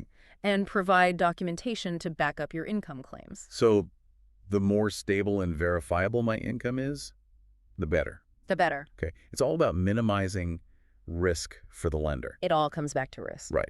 They want to be confident that I can actually repay the loan. Exactly. And all these details we've been talking about, your credit history, the property, your employment, Yeah. it's all part of painting a picture of your financial stability. Okay, so like I'm building a case for why they should trust me with this loan. That's a great way to think about it. Okay, so let's say I've done all my homework. Uh-huh. I've filled out the application meticulously. Yep. Avoided all the underwriter traps. Good. And now I'm eagerly awaiting that golden ticket, the commitment letter. The moment of truth. Can you explain what exactly is a commitment letter and why is it so important? Sure. So a commitment letter is basically the lender's promise to give you a mortgage. Oh. It's a legally binding document Oh, wow. that outlines all the specific terms and conditions of the loan. So it's like a prenup for my mortgage. You could say that. Okay, what are some of the key things I should be looking for in a commitment letter? All right. Well, first and foremost, Yeah. make sure all the details are accurate. Right. Your name, the property address, the loan amount, the interest rate. Double check everything. Like proofread an important email. Exactly. You don't want any typos or errors to come back and bite you later. Right. Then pay close attention to the interest rate. Fair. Is it fixed or variable? Mm-hmm. A fixed rate means your interest rate stays the same for the entire term of the mortgage, Okay. while a variable rate can fluctuate. So a fixed rate is more stable, Yeah, more predictable. and a variable rate could potentially save me money if interest rates go down. Right. But it could also cost me more if they go up. Exactly. It's a trade-off. It's a gamble. Kinda, yeah. You gotta weigh the risks and benefits. Okay. What about the repayment schedule? That's another important one. What should I be looking for there? You'll want to see the amount of your monthly payments. Okay. The amortization period. Amortization period. Yeah, that's the length of time it'll take to pay off the mortgage in full. Oh, okay. And any prepayment options? Prepayment options. Yeah, those allow you to make extra payments without getting penalized. Oh, that's good to know. It can be a great way to save money on interest and pay off your mortgage faster. All right, so I've scrutinized every detail of a commitment letter. Mm-hmm. Everything looks good. Great. Am I home free at this point? Not quite. Oh, no. There are often conditions that need to be met before the loan is finalized. Okay, like what? Usually things like providing proof of income, Okay. homeowner's insurance, Mm-hmm. maybe completing any outstanding repairs on the property. So it's like a checklist of things I need to take care of. Exactly. It's like the final hurdle before you cross the finish line. And if I don't meet those conditions, Uh-oh. the lender could back out. It could, yeah. So it's not a done deal until it's a done deal? That's the mortgage world for you. Okay, so I'm diligently working through my checklist, Yeah. getting everything in order. Okay. But what happens if, despite my best efforts, Mm-hmm. my application is declined? Oh, that's never fun. Is that the end of my homeownership dreams? Not necessarily. Okay. A declined application isn't the end of the world. Okay. It can be a setback, Yeah. but it's not a dead end. Yeah. The key is to understand why your application was declined. So don't just wallow in disappointment. Right, take action. Okay, what's the first step? The first step is to contact the lender Okay. And talk to the underwriter who handled your application. They can give you specific insights into the reasons for the decline. Okay. It might be something simple, like a missing document. Oh, okay. Or a misunderstanding about your income verification. So it's all about communication. Communication is key. Getting clarification. Exactly. Don't just assume the worst. Okay, so talk to the underwriter. Talk to the underwriter. And what if I think the decision was unfair? Well, if you believe the decline was made in error, Yeah. or that there were extenuating circumstances that weren't considered, don't be afraid to advocate for yourself. Okay. You can request to speak with a supervisor, Okay. or even involve your mortgage agent to help plead your case. So it's about knowing my rights and not being afraid to push back. Exactly. You have a right to know why your application was declined. Okay, and even if, after all that the decline stands, it's not a reflection of me personally. It's not a reflection of your worth or your ability to become a homeowner. Okay, that's good to remember. It's just a bump in the road. Like applying for a job. That's a good analogy. Sometimes you're just not the right fit for that particular company. Right. But that doesn't mean you're not qualified or capable. Exactly. And just like in the job market, there are other lenders out there who might be a better fit for your circumstances. So it's about resilience and perseverance. Absolutely. A declined application can be a learning experience. It can. It can help me identify areas for improvement, adjust my approach, Right. and ultimately find a lender who's willing to work with me. Exactly. It's not the end of the story. It's just a new chapter. Okay. So don't give up. Don't give up. Keep trying. Keep trying, keep learning, keep improving, and you'll get there. All right. I like that positive attitude. Gotta stay positive. Okay, so we've talked about navigating the application process, deciphering commitment letters, Right. and even bouncing back from a declined application. We've covered a lot of ground. We have. But there's one more thing I'm curious about. Okay, shoot. The chapter mentions that the mortgage industry is going through a big digital transformation. Oh, yeah. It's a really exciting time to be in the mortgage world. What does that mean for borrowers like me? Well, it means the process is becoming faster, more efficient, and more transparent. Okay. We talked about origination software earlier, Yeah. but that's just one example. What other innovations are out there that I should know about? Well, one of the biggest things is the rise of online mortgage platforms and mobile apps. Oh, wow.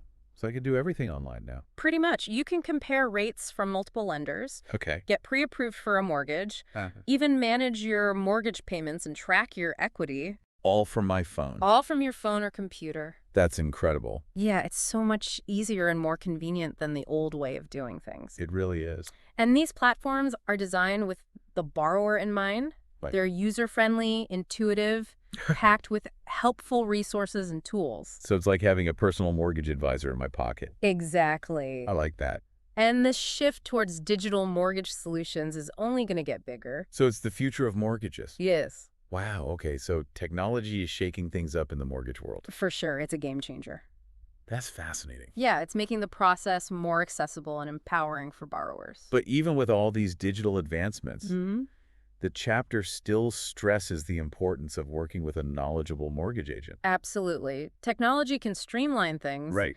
but it can't replace the human touch. So why is that still so important? Well, a good mortgage agent is your advocate, okay. your advisor, your partner throughout this whole journey. So they're like my mortgage Sherpa Exactly. guiding me through this treacherous terrain of real estate financing. That's a great way to put it. I love that analogy. They can help you navigate the complexities of the market, Okay.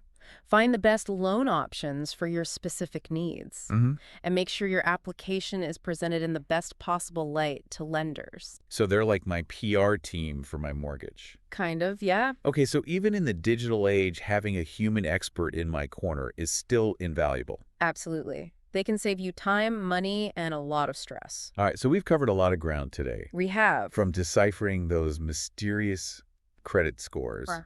and underwriter pet peeves Right. to navigating this whole digital mortgage landscape. It's a lot to take in, It is. but hopefully it's been helpful. It has been very helpful.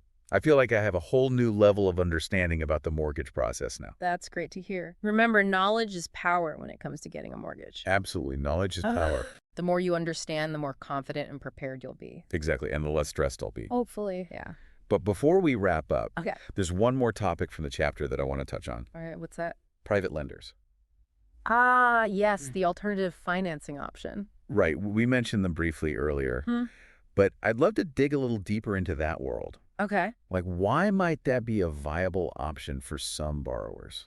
Well, private lenders play a really important role, Okay. especially for borrowers who don't fit the traditional lending criteria. So they're like the ones who are willing to take a chance. Yeah, they're more open to considering borrowers who might not tick all the boxes for a conventional loan. Gotcha. So if you're self-employed Mm-hmm. or you have a less than perfect credit history, Right. private lenders might be more willing to work with you.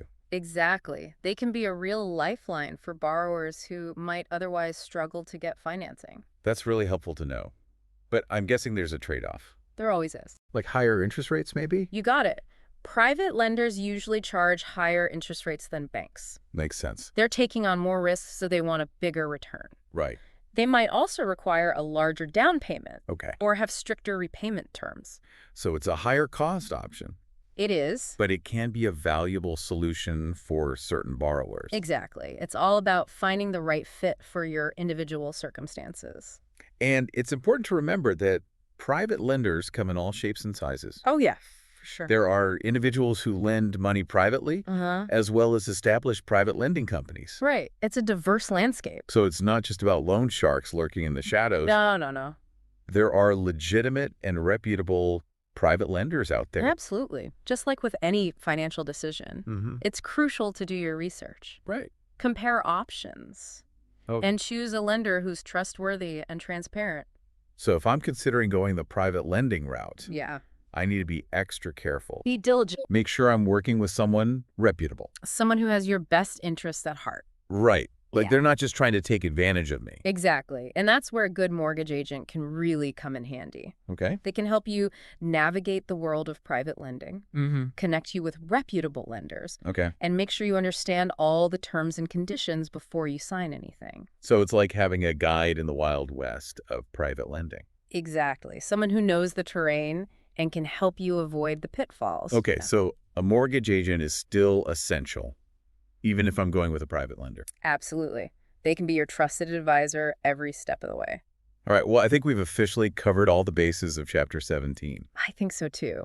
We've really gone deep on this one. We've explored the nuances of mortgage applications, Mm-hmm. the importance of choosing the right lender, the excitement of getting a commitment letter, Yeah. the potential challenges of a declined application, Right. and the crucial role of transparency and disclosure. Especially with private lenders. Exactly. I feel like I've gained a whole new level of understanding about the mortgage landscape. That's fantastic. It is, and it's all thanks to you. Well, you've been a great student. I tried. You're asking all the right questions. Oh, I'm learning from the best. Shucks. But before we officially wrap things up, Okay. I have one last question that's been swirling around in my mind. All right, hit me with it.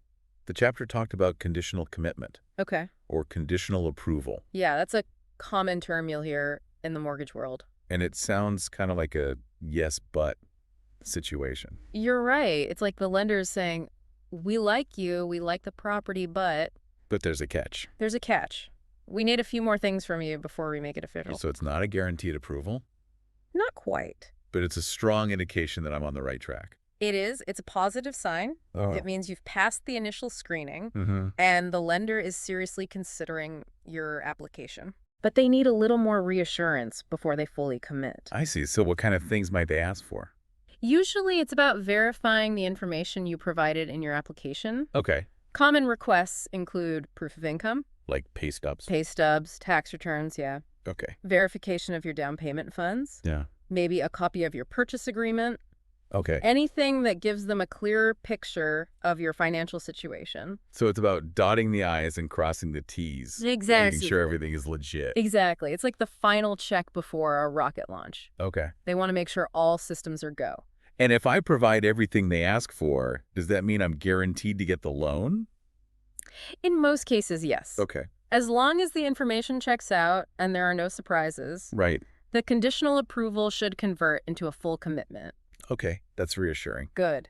But what if for some reason the lender still decides to back out, even after I've given them everything they asked for? It's rare, but it can happen. Okay. There might be unforeseen circumstances? Like what? Like a sudden drop in your credit score? Oh, no. Or a problem with a property appraisal that wasn't caught earlier? So even in the final stages, there's still a little bit of uncertainty. There's always a little bit of uncertainty in life. Right. But the good news is that if a lender withdraws their commitment at this late stage, Yeah. they usually have a very good reason, Okay. and they're obligated to explain their decision to you in writing. So it's not just a random no. Right. There's accountability Okay. and transparency. So I have some recourse if that happens. You have rights as a borrower. Okay, good to know. And even if one lender backs out, Mm-hmm. it doesn't mean it's over. It doesn't mean your dreams are shattered. Right. You can always explore other options, Okay. maybe with a different lender, Mm-hmm. or even consider adjusting your criteria a bit.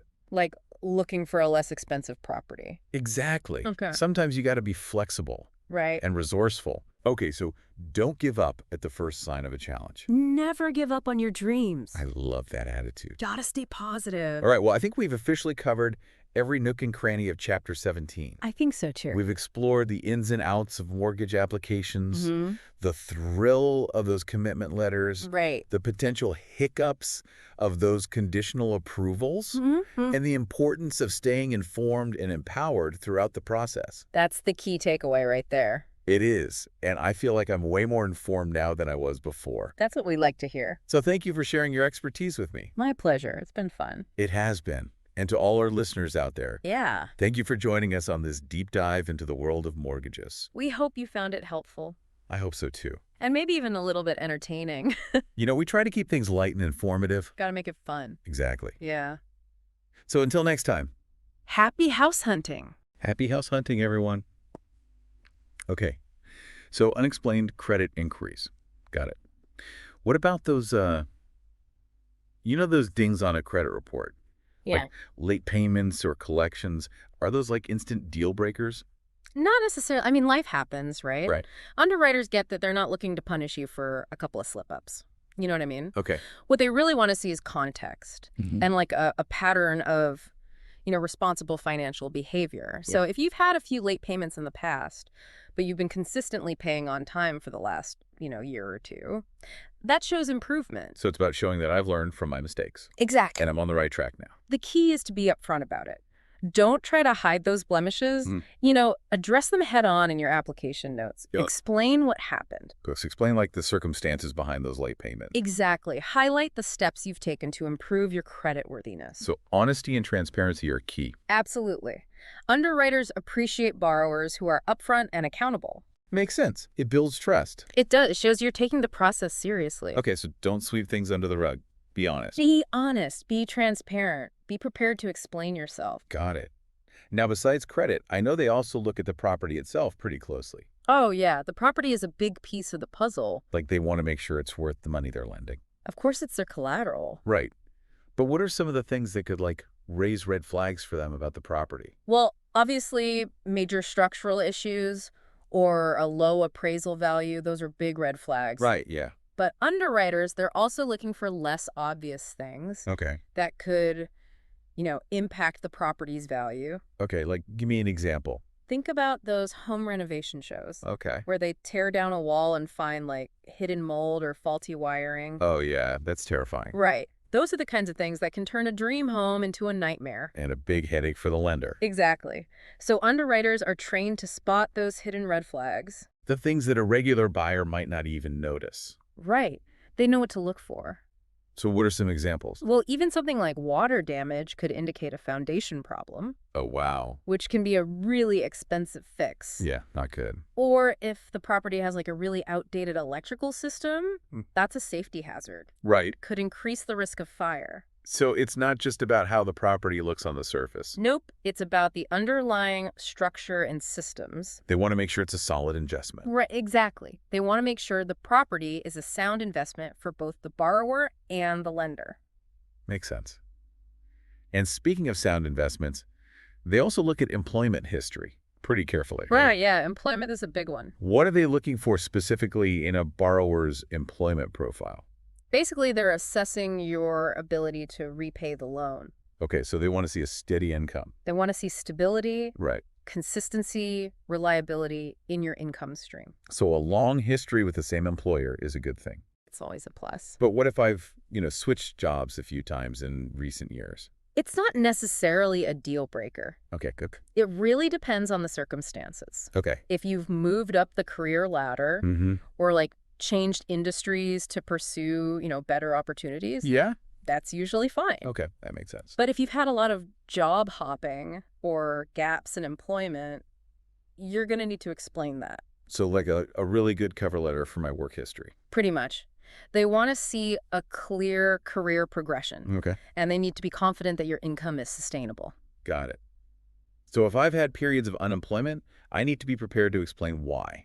Exactly. Yeah. And have documentation to back up your income claims. So the more stable and verifiable my income is, the better. The better. Okay. It's all about minimizing risk for the lender. It all comes back to risk. Okay. So they want to be confident that I can actually repay the loan. Exactly. That's the bottom line. So all these details we've been talking about, Yeah. the credit history, the property, the employment, it's all part of painting a picture of my financial stability. It's like putting together a puzzle. Yeah.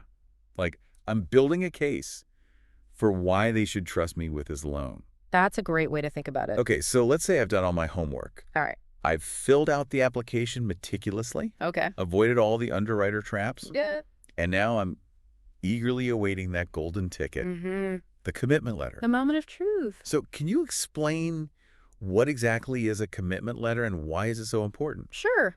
So a commitment letter is basically the lender's promise to give you a mortgage. Okay. It's a legally binding document. Wow. Okay, so it's serious business. It is. It outlines all the specific terms and conditions of the loan. So it's like a prenup for my mortgage. Exactly. It lays out all the ground rules. Okay, so what are some of the key things I should be looking for in a commitment letter when I get it? All right. Well, first and foremost, you Yeah. got to make sure all the details are accurate. Your name, the property address, the loan amount, the interest rate. Mm-hmm. Double check everything. Like proof it an important email. Exactly. You don't want any typos or errors coming back to bite you later. Right. Then pay close attention to the interest rate. Okay. Is it fixed or variable? Mm-hmm. A fixed rate means your interest rate stays the same for the entire term of the mortgage. Okay, so that's more predictable. It is. It's more stable. And a variable rate could potentially save me money if interest rates go down, That's true. but it could also cost me more if they go up. Exactly. It's a trade-off. It's a gamble. Kinda, yeah. You got to weigh the risks and benefits. What about the repayment schedule? Ah, yes, another important one. What should I be looking for there? You'll want to see the amount of your monthly payments. Yeah. The amortization period. The what? The amortization period. That's basically the length of time it'll take to pay off the mortgage in full. Okay. And any prepayment options? Prepayment options, what are those? Those allow you to make extra payments on your mortgage without getting penalized. Oh, that's a good. It can be a great way to save money on interest and pay off your mortgage faster. Okay, that's a good thing to have. Definitely. So I've scrutinized every detail of the commitment letter. Mm-hmm. Everything looks good. Fantastic. Am I home free at this point? Not quite. Oh, there's more. There are often conditions that need to be met before the loan is finalized. Okay, like what call it conditions? Usually things like providing proof of income, Okay. homeowner's insurance, Mm-hmm. maybe completing any outstanding repairs on the property. So it's like a checklist of things I need to take care of. Exactly. It's like the final hurdle before you cross the finish line. And if I don't meet those conditions, The lender could back out. oh, wow. Yeah, it's not a done deal until it's a done deal. Okay, so I need to take this seriously. You do. Okay, I'm diligently working through my checklist, Okay. getting everything in order. Excellent. But what happens if, like, despite my best efforts, my application is declined? Sorry to hear that. Is that the end of my homeownership dreams? Not necessarily. It's not the end of the world. Okay. It can be a setback, but it's not a dead end. Okay. The key is to understand why your application was declined.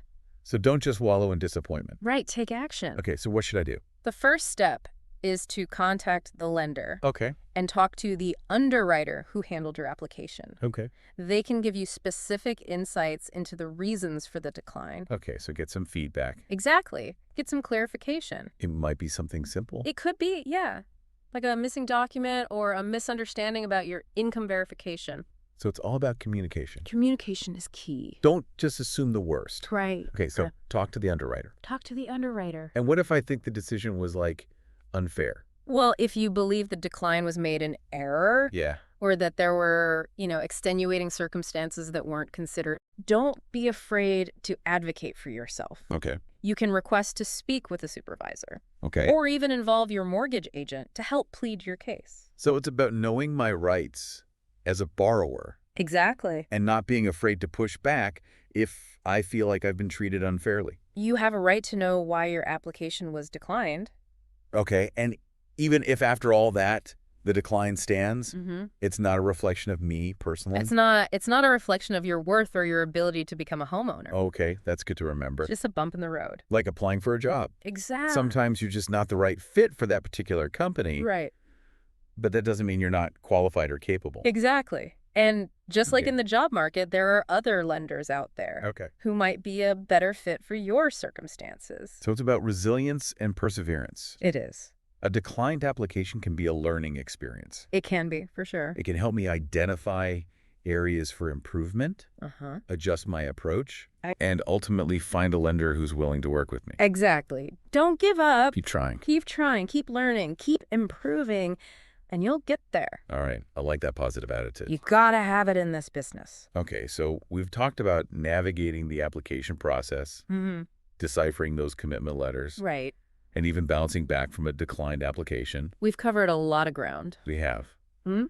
But there's one more thing I'm kind of curious about. Okay, what's that? The chapter mentions that the mortgage industry is going through a big digital transformation. Oh, yeah. It's a really exciting time to be in the mortgage world. What does that mean for borrowers like me? Well, it means the process is becoming faster, more efficient, and more transparent. Okay, that sounds good. We talked about origination software earlier, Yeah. but that's just one example. So what other innovations are out there that I should know about? Well, one of the biggest things is the rise of online mortgage platforms and mobile apps. Oh, wow. So I can do everything online now. Pretty much. You can compare rates from multiple lenders, Okay. get pre-approved for a mortgage, Yeah. even manage your mortgage payments and track your equity, All from my phone. all from your phone or your computer. That's incredible. It is. It's so much easier and more convenient than the old way of doing things. Well, it really is. And these platforms are designed with the borrower in mind. Good. They're user-friendly, intuitive, packed with helpful resources and tools. So it's like having a personal mortgage advisor in my pocket. Exactly. I like that. And the shift towards digital mortgage solutions is only going to accelerate in the coming years. So it's the future of mortgages. It is. It's the way of the future. Wow. Okay, so technology is shaking things up in the mortgage world. It is for sure. It's a game changer. That's fascinating. It's making the process more accessible and empowering for borrowers. That's a good thing. It is. But even with all these digital advancements, Mm-hmm. the chapter still stresses the importance of working with a knowledgeable mortgage agent. Oh, absolutely. So why is that still so important? Well, technology can streamline things Right. and make things more efficient, Mm-hmm. but it can't replace the human touch. So why is a mortgage agent still so important even in the digital age? Well, a good mortgage agent is your advocate, Okay. your advisor, your partner throughout this whole journey. So they're like my mortgage Sherpa, I love that analogy. guiding me through this treacherous terrain of real estate financing. That's a great way to put it. They can help me navigate all the complexities. They can. They know the ins and outs of the market. Okay. They can find the best loan options for your specific needs. Right. Tailored to my situation. Exactly. And they can make sure your application is presented in the best possible light to lenders. So they're like my PR team for my mortgage. You could say that. I know how to make you look good. Okay, so even in the digital age, having a human expert in my corner is still invaluable. Absolutely. They can save you time, money, and a lot of stress. All right, so we've covered a lot of ground today. We have. From deciphering those mysterious credit scores and underwriter pet peeves Right. to navigating this whole digital mortgage landscape. And the importance of human connection. Exactly. It's been a lot to take in, It has. but it's been very helpful. Good. I'm glad to hear that. I feel like I have a whole new level of understanding about the mortgage process now. That's what we like to hear. So thank you for sharing your expertise with me. You're very welcome. I enjoy talking about this stuff. It's clearly your passion. It is. I love helping people achieve their homeownership dreams. Well, that's awesome. It's rewarding. All right, so to all our listeners out there, Yes, to our listeners. thank you for joining us on this deep dive into the world of mortgages. We hope you found it helpful We do. and maybe even a little bit entertaining. You know, we try to keep things light and informative. It's a delicate balance. It is, but we try our best. That's all we can do. So until next time, Happy house hunting. happy house hunting, everyone. All right, so we've talked about a lot today, We have. but there's one more thing from the chapter I wanted to touch on. Okay, what's that? It's about disclosure, especially with private lenders. Oh, yeah. Transparency is super important. Right, it says that's essential in any financial transaction. Of course. But it's especially important when you're dealing with private lenders. Yeah, for sure. Why is that? Well, it's about protecting both the borrower and the lender, Okay. making sure everyone's fully informed. So it's like a prenup for my mortgage. You could say that. You want to make sure everything's spelled out clearly. Right, no hidden surprises. Exactly. So these disclosure requirements, what are they all about? Well, basically, they're there to ensure that the lender or investor has all the info they need Mm-hmm. to make a good decision about whether or not to fund the mortgage. So it's like laying all my cards on the table. Exactly. No funny business. Okay, so what kind of information needs to be disclosed?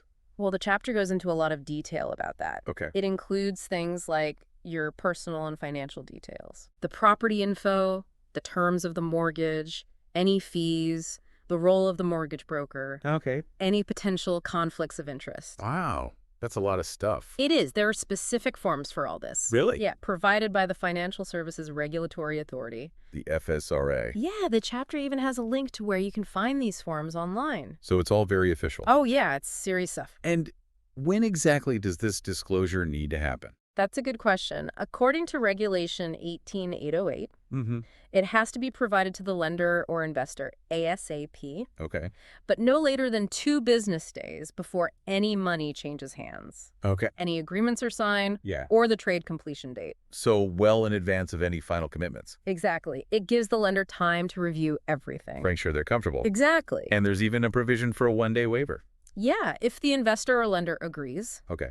But the main point is everyone needs a clear picture. Right. Transparency is key. It is. It's about protecting both parties Makes sense. and creating a fair and transparent process. Okay, so we've covered a lot of ground today. We have. From the nitty-gritty details of those applications Mm-hmm.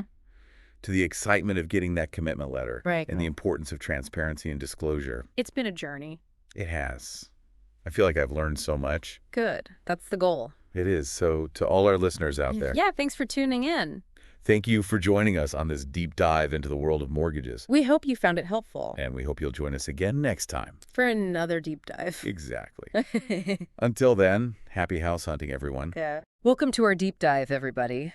Today we're going behind the curtain of the mortgage industry. Yeah, behind the scenes. We've got excerpts from a guide that's essentially a playbook for mortgage agents, showing them how to analyze applications Right. and how to spot red flags that could make or break a deal. Yeah, because it's fascinating stuff. It is. You'll be surprised at what lenders are really looking for and how you can kind of stack the deck in your favor to make sure your application gets through. Yeah. I don't know about you, but I always feel like I'm just signing blindly on the dotted line, you know? So today we're going to break down this form so you can understand what story your documents are telling. Exactly. And it's not just about getting approved. Right. It's about getting the best possible interest rate and the best possible terms for you. Absolutely. Okay, so let's start with the basics. This guide mentions a file checklist Uh-huh. that agents use, so it's kind of like their recipe for success, Yeah. making sure they've got all the documents they need to build a solid application. It makes sense. Lenders need the full picture of your financial situation, right? Right. It's how they decide if you can handle the loan and what interest rate they're going to give you. Okay, and let's be real for a second. You know, you might be tempted to maybe enhance your application just a little, Right. but this guide really emphasizes that submitting falsified documents is a huge no-no. Oh, absolutely. Yeah. Yeah, it can lead to serious legal trouble and really jeopardize your financial future. So honesty is the best policy. Always. Transparency builds trust with those lenders. Absolutely. Okay, so let's get into the juicy stuff. Right. Income documentation. This is where things can get a little tricky, For sure. especially if you've got income coming from all different sources. Exactly. Lenders want a clear story Yeah, about your earnings yeah. so they can see what's going on. Okay, so let's start with the T4A. The form you typically see if you're a freelancer or an independent contractor. Imagine you're a freelance graphic designer. You'd receive a T4A, and lenders are going to be focused on box 20, where your self-employed income is reported. Exactly. Okay, but here's the thing. They're not just going to take that number as the truth. Right. They're also going to be looking at box 22, which shows your income tax deductions. Right. They want to see a reasonable correlation between the two. Yes. So if you're claiming you made a fortune designing logos, but your tax deductions suggest that you barely made enough to cover your software subscriptions, Yeah. that's going to raise a red flag. Big time. It's like saying you donated $1 million to charity, but you never actually, gave them the money. Yeah. The numbers have got to make sense. Yeah, that makes sense. And they even look at the payer's business number, which is in box 61. Why would that be a red flag? So that number shouldn't actually be on the copy the recipient gets. Oh, So if it's there, it could be a forged document. interesting. And you'd be surprised how many people aren't aware of that little detail. Yeah, it's like finding a typo on an official document, Exactly. It raises questions. for sure. Lenders have seen it all. You would not believe some of the things that people try and get away with. I bet. Okay, let's move on to the T4. Okay. The classic form most salaried employees get. Yes. What are lenders looking for here? So they're going to focus on box 14, which shows your total employment income, but they're not just going to glance at the number. Right. They're actually going to check those boxes related to deductions. So like your CPP contributions, EI premiums, and income tax deducted. So they're making sure everything adds up, basically. Precisely. And that the deductions are all within the acceptable range. So for instance, if the EI premiums deducted exceed the maximum allowed for that year, that's a big red flag. Okay, and there's actually a table that you can refer to that shows the maximum EI premium amounts for each year. Right. So if you're ever reviewing your T4, keep that in mind. Good tip. Now, one part of the T4 that can seem a little confusing is the other information section at the bottom. It's got all these codes and amounts. What's that all about? So that just gives kind of a more granular view of your income and deductions, things like taxable benefits or deductible amounts, Right. or even employment commissions. It's like getting an itemized receipt instead of just the total bill. Right, and again, they're going to look for that business number in box 54. It's like a recurring theme here. It's a pattern. Remember, that number should not appear on the employee's copy. Yeah. If it does, that's a sign that something might be up. Okay, so far we talked about the T4A and the T4. What about income from investments? So that's where the T5 comes in. It covers things like dividends and interest you might earn from investments. Got it. Okay, so we've covered the basic tax forms now. I know sometimes lenders want to see your tax returns too, especially if you're self-employed or have business income. Right, and they might ask for either your T2125, which focuses on business income, or your T1, which is your general income tax return. To be honest, tax returns always make my head spin. It's probably a good idea to get a tax professional involved if you have any questions. Oh, for sure. Always better to be safe than sorry when it comes to taxes. Absolutely. Now let's switch gears a little bit and talk about verifying your employment history. What's the key document here? The job letter, basically, it's confirmation from your employer stating your job title, how long you've been with the company, and your income. Okay, but lenders don't just take your word for it, do they? No, they verify that information. So what do they actually do to verify a job letter? Well, first they'll check that the company actually exists, maybe a quick online search or even visit the company's address. It's like making sure your online date isn't a catfish. Exactly. You want to make sure they are who they say they are. Right. And then they might even call the employer directly Oh, just to wow. confirm those details. That's a good idea. This guide even mentions some fraud warning signs to watch out for like inconsistencies in the information. Right. Like if the income on the job letter doesn't match what's on the application, that's going to raise some eyebrows. And what about the contact number for the employer? Yeah, if it's a residential number or a cell phone that doesn't seem to belong to a business that's suspicious. Okay. And of course, any obvious alterations to the job letter, Right. using correction fluid or making deletions, that's a big no-no. So if you're asked to provide a job letter, make sure it's clean, accurate, and complete. For sure. Great advice. Now, we also need to talk about pay stubs. What role do they play? So they give lenders kind of a snapshot of your current employment and income. Okay. They want to make sure you're still employed and that your income is consistent with what's on the job letter. So it's like a little mini update. Exactly. And one thing they'll check is if your year-to-date income on the pay stub Yeah. lines up with the annual income on your job letter. If there's a big difference there, that's a problem. It definitely raises questions. Yeah. It's like trying to reconcile your bank statement and finding a mysterious charge you don't recognize. You need to figure out what's going on. Yeah, that makes sense. Okay, but what if you don't have those traditional income documents? Like if you're self-employed but haven't filed your taxes yet? Well, some lenders have what are called stated income programs. So you can just tell them what you make and they'll believe you. Not quite. It's not a free-for-all. Okay. Lenders still want some reassurance. They'll usually require a business license, a notice of assessment from the Canada Revenue Agency, showing that you're up to date on your taxes, Okay. and a completed stated income declaration letter. Got it. So it's more trust but verify. Exactly. They're giving you a bit of flexibility, but they still need to do their due diligence. Right. Speaking of the notice of assessment, what exactly is that? It's basically your report card from the taxman. Okay. It shows your income, your deductions, and any taxes you owe or are getting back. Got it. So lenders want to see it to make sure you're playing by the rules tax-wise. Precisely. And it's especially important for those stated income programs. Right. Just adds credibility to your application. Okay. I'm starting to get the picture here now for self-employed folks. Lenders might also ask for a business license, right? Absolutely confirms that you're legally allowed to operate your business. Think of it like a driver's license for your business. So it's proof you're legit. Exactly.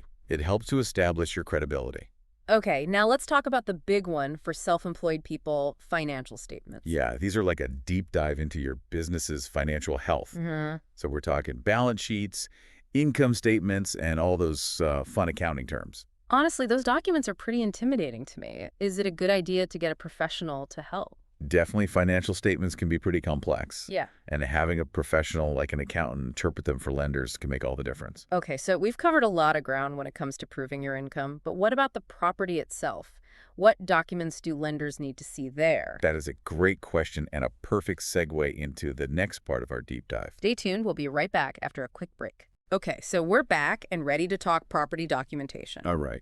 This is where we get to see the other side of the mortgage, right? Like the place you're actually looking to buy or refinance. Yeah, lenders want to know all about that property. Yeah. They're not just giving you money blindly. Yeah. They need to figure out the value, Right. the condition, even the history of that property. Okay, so let's start with something everyone's familiar with, the MLS listing. Okay. It's basically the property's online dating profile Right. showcasing its best features, Yeah.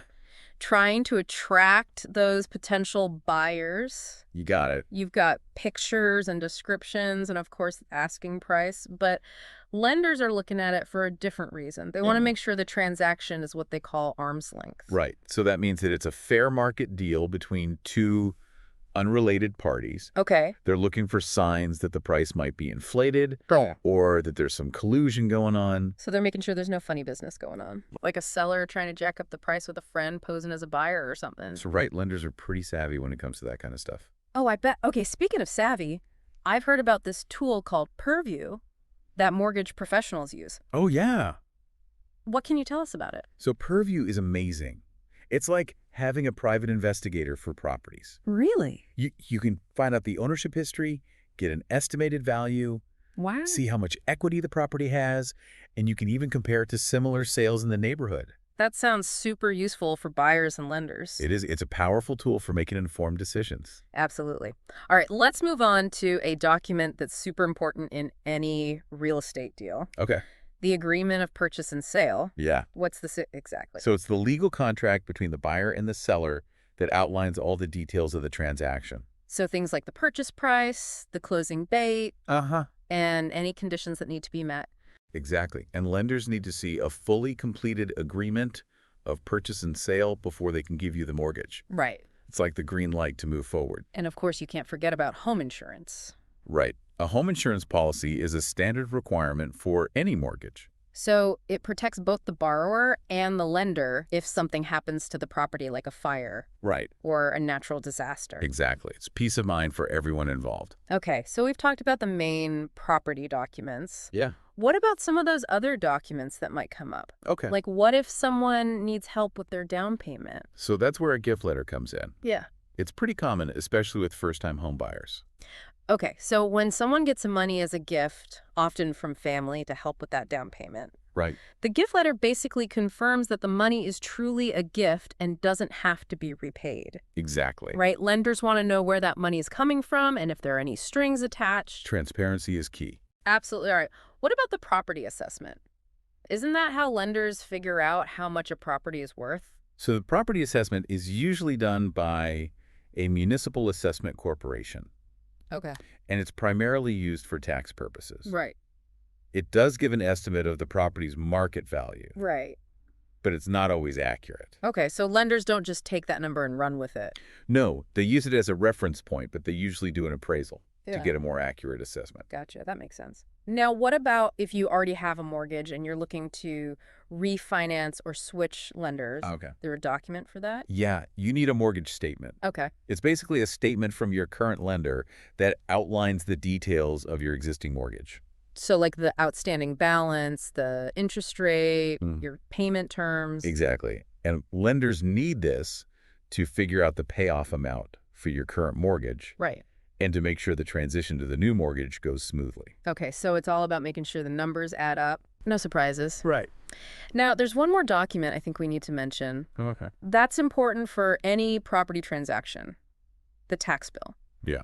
This basically shows how much property tax is owed. Right.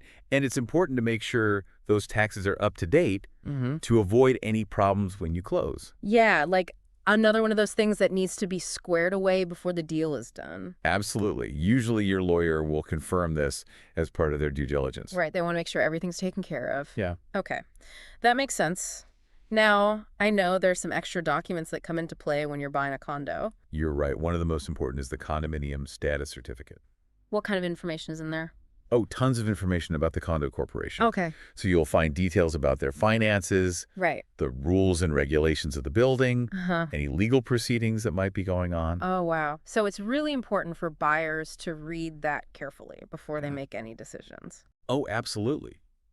It can reveal potential problems that might affect their ownership. Okay. Things like special assessments, lawsuits, or even just rules that they're not okay with. And lenders also need to see this status certificate. They do. Yeah. It helps them to assess how stable the condo corporation is and make sure the property is a good investment.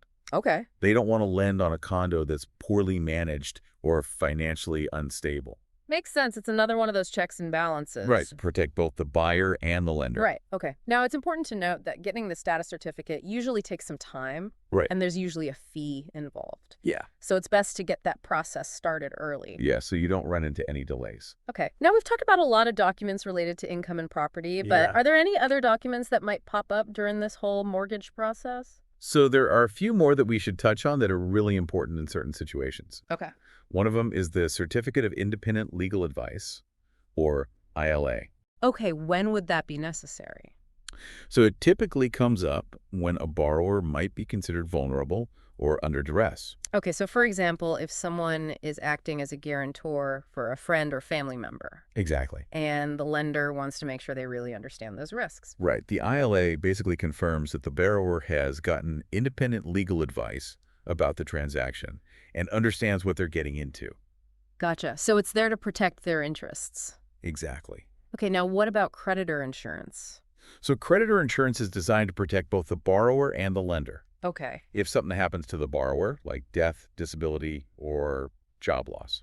So it can help to cover those mortgage payments if the borrower can't? That's the idea. It can provide a lot of peace of mind, Right. especially for borrowers with families or those who are worried about those what-ifs. I imagine there's an application process for that. Yeah, there is. And it's important to be totally honest Right. when you're filling out that application, Mm-hmm. especially when it comes to those health questions. Misrepresented information could lead to a claim being denied. Yeah. So transparency and accuracy are crucial. Absolutely. Okay, so we've covered a ton of ground in this section. We have. We talked about the MLS listing, the agreement of purchase and sale, home insurance policy, gift letter, property assessment, the mortgage statement, the tax bill, the condominium status certificate, the certificate of independent legal advice, and the creditor insurance application. Wow, that's a mouthful. It is. It might seem overwhelming, Right. but remember, each one of these documents plays a role in the mortgage process. Yes, and by understanding what those documents are and why they're important, you'll be in a much better position to navigate your next mortgage application. Great advice, but we're not done yet. There's still a few more details we got to cover, so stick with us as we head into the final part of our deep dive. All right, so we're back. And, we've talked about a lot of these documents already. Yeah, we've covered a lot of ground. But I think it's worth circling back to some of the key things that lenders are really focused on. Okay, sounds good. So let's start with the T4A again, right? That's the one for freelancers and independent contractors. Yep. They're going to be looking closely at box 20, that self-employment income, but they're also going to compare that to box 22, the income tax deductions. Right. They want to make sure that those numbers make sense together. Exactly. So if you're saying you made a ton of money freelancing, but your deductions suggest otherwise, Yeah. that's going to raise a red flag. It's like saying you made a fortune selling stuff online, but you forgot to pay taxes on it. Yeah, the math just doesn't add up. Oop. And remember that payer's business number in box 61. Oh, yeah. That tricky little detail. If it's there, that's a big warning sign. Could be a sign of a forged document. Right. It's Yeah. like finding a watermark on a supposedly original painting. Exactly. It makes you question its authenticity. Okay, now let's talk about the T4 again, the one for salaried employees. All right. Lenders are going to be checking all those boxes for deductions, CPP, EI premiums, income tax. They want to make sure it all falls within the normal ranges. You know, Nothing stands out. Right. So if your EI premiums are way higher than the maximum allowed, that's a problem. Yeah, it's a bit like if you find a receipt for a fancy vacation, but, you haven't gone anywhere. Yeah. Something's not right. Something's fishy. And remember we talked about that table with the maximum EI amounts. Right. It's a good thing to double check. Yeah. Always good to be aware of those details. Now, the other information section on the T4. Yeah, that could be a bit confusing. It's got all those codes and amounts. What's the deal with that? So that section just provides more detail about your income and deductions, like taxable benefits, deductible amounts, things like that. Okay, it's like the fine print.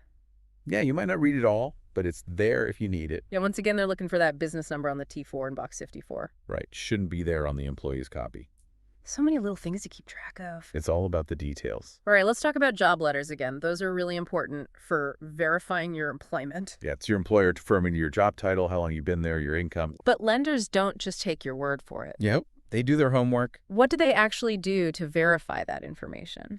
Well, they might call the employer directly, Really? check the company's website, or even visit their office. Wow, it's like a background check. Kind of is. They want to make sure everything checks out. And this guide mentions some things to watch out for, like inconsistencies in the job letter. Right. If the income doesn't match what you said on your application, that's a red flag. What about the contact info for the employer? Yeah. If it's a weird number, like a cell phone, that doesn't seem right, or if the number is always disconnected, that's suspicious.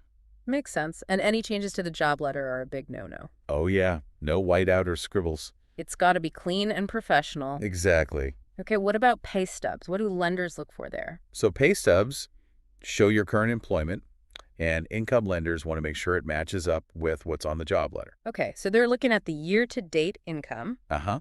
They want to see if it's on track with what you said you make annually. If it's way off, that's a problem. It raises questions like maybe there's been a recent change in your income. Right. Okay, but what if you don't have those usual income documents like tax returns? Well, some lenders have stated income programs. Right. You don't need to provide traditional proof of Oh, income. right. You still need some documentation. Yeah, things like a business license, a notice of assessment from the CRA, Okay. and a stated income declaration letter. So it's kind of a compromise. Yeah, they're giving you some leeway, but they still want to see that you're legitimate. That makes sense. Now, speaking of the notice of assessment, that's like your tax summary, right? Yeah, it shows your income, deductions, any taxes you owe. So lenders use that to see your overall tax situation. Exactly, and it's especially helpful for those stated income programs. Right. It adds some credibility. Shows you've been filing your taxes. And for self-employed people, a business license is a must. Oh yeah, it proves you're operating legally. It's like a stamp of approval for your business. Exactly. Now, what about financial statements? Those can be pretty complex. Yeah, they're like a deep dive into your business's finances. Balance sheets, income statements. All that good stuff. It's usually a good idea to have an accountant help with those. Definitely, they can explain everything to the lenders in a way that makes sense. Okay, so we've talked about income documentation, property documentation. Yeah, we've covered a lot. Are there any other documents that might come up? Well, there are a few more that are important in certain cases, like the home insurance policy. Right, that's standard for any mortgage. Protects everyone if something happens to the property. Now, we talked about the gift letter for down payment help. What about the property assessment? How important is that?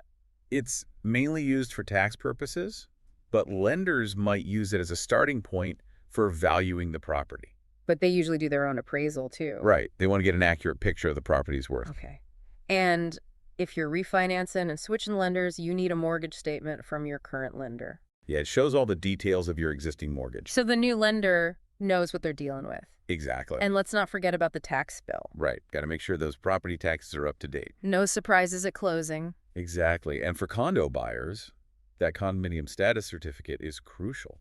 Yeah, it's like a complete guide to the condo corporation. You can find out about their finances, the rules, any legal issues. Buyers and lenders both need to see that. It's all about transparency and making informed decisions.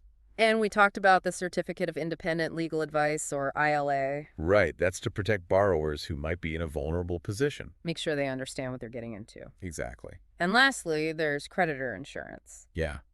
That can cover your mortgage payments if something unexpected happens. Like death, disability, or job loss. Right. It can be a good safety net for some borrowers. But you got to be honest on that application. Oh, absolutely no hiding anything. Well, I think we've covered just about everything when it comes to mortgage application documents. I think so. It's a lot to take in, but hopefully now you have a better understanding of why these documents are so important. Yeah. And what lenders are looking for. So next time you're applying for a mortgage, you'll be ready to tackle that paperwork with confidence. You got it. And remember, we're always here to help guide you through the world of finance. Stay curious and keep learning. All right, so today we're going to dive into something Ooh, yeah. that could actually save you For sure. some serious cash and headaches later on. Big time. We're talking about mortgage borrower disclosure in Ontario. Okay. And we've got a chapter from an Ontario mortgage agent textbook. Nice. And trust me, Okay. this stuff is gold. Right. Like, think of it like this. Yep. You're gearing up for a big purchase, right? That's You right. wouldn't buy a car without, Oh, for sure. kicking the tires, Yeah. checking the engine, Right. all that jazz. All that good stuff. Well, this deep dive is about Right. giving you that same level of scrutiny I like it. for your mortgage. It's like arming yourself with X-ray vision, Exactly. to see through all the jargon Yeah. and really get to the heart Yeah. of what matters Yes. in your mortgage agreement. And in Ontario, you're actually legally protected Oh, wow. by the Mortgage Brokerages, Okay. Lenders and Administrators Act. The MBLAA. The MBLAA, Catchy. before you sign on that dotted line, Right. you get a clear picture of what you're getting into, Okay. the good, the bad, All and the potentially ugly. right. So let's unpack this. Yeah. Let's get into the... Let's unpack the key things that this disclosure should be laying out for you. Okay. First up, fees and payments. Okay. I know nobody likes talking about fees, No, but this is where things can get sneaky. for sure. You've got government fees, Yep. brokerage fees. Yeah. It's a whole jungle out there. Oh, yeah. It can be confusing. Uh, And what's fascinating here is yeah. that even though there's a 60% interest rate cap in Canada, Okay. thanks to the criminal code, Right. those fees can sometimes blur the lines. Yeah. All right. It's not just about the interest rate on paper. Yeah. It's about the total cost of borrowing, Right. which includes all those extra charges. Oh, that reminds me of a story from the textbook. Okay. A client wanted to pay the appraiser in cash. Seems simple enough, right? Right. But because mortgage transactions involve trust funds, Interesting. things got complicated fast. Wow. It's a prime example of how even seemingly small details Right. can have a big impact. Yeah, for sure. So you'll want to see exactly Yeah. how different fees are structured. Okay. For example, is the brokerage receiving a percentage of the loan from the lender? Okay. Are they paying a referral fee Right. to someone else? Yeah. You want to see all that? Transparency is key here. Absolutely. You want to know who's getting paid what Mhm. and how that might influence the advice you're getting. Yeah, for sure. All right, next up is something that can feel a little like Okay. a riddle wrapped in a mystery. Oh, well, I'm intrigued. The relationship between the brokerage and the lender. Okay. Yeah.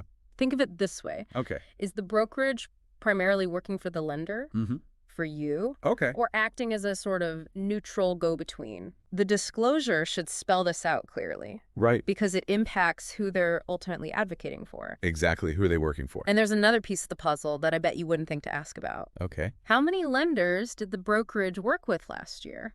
That's interesting. Right. Yeah.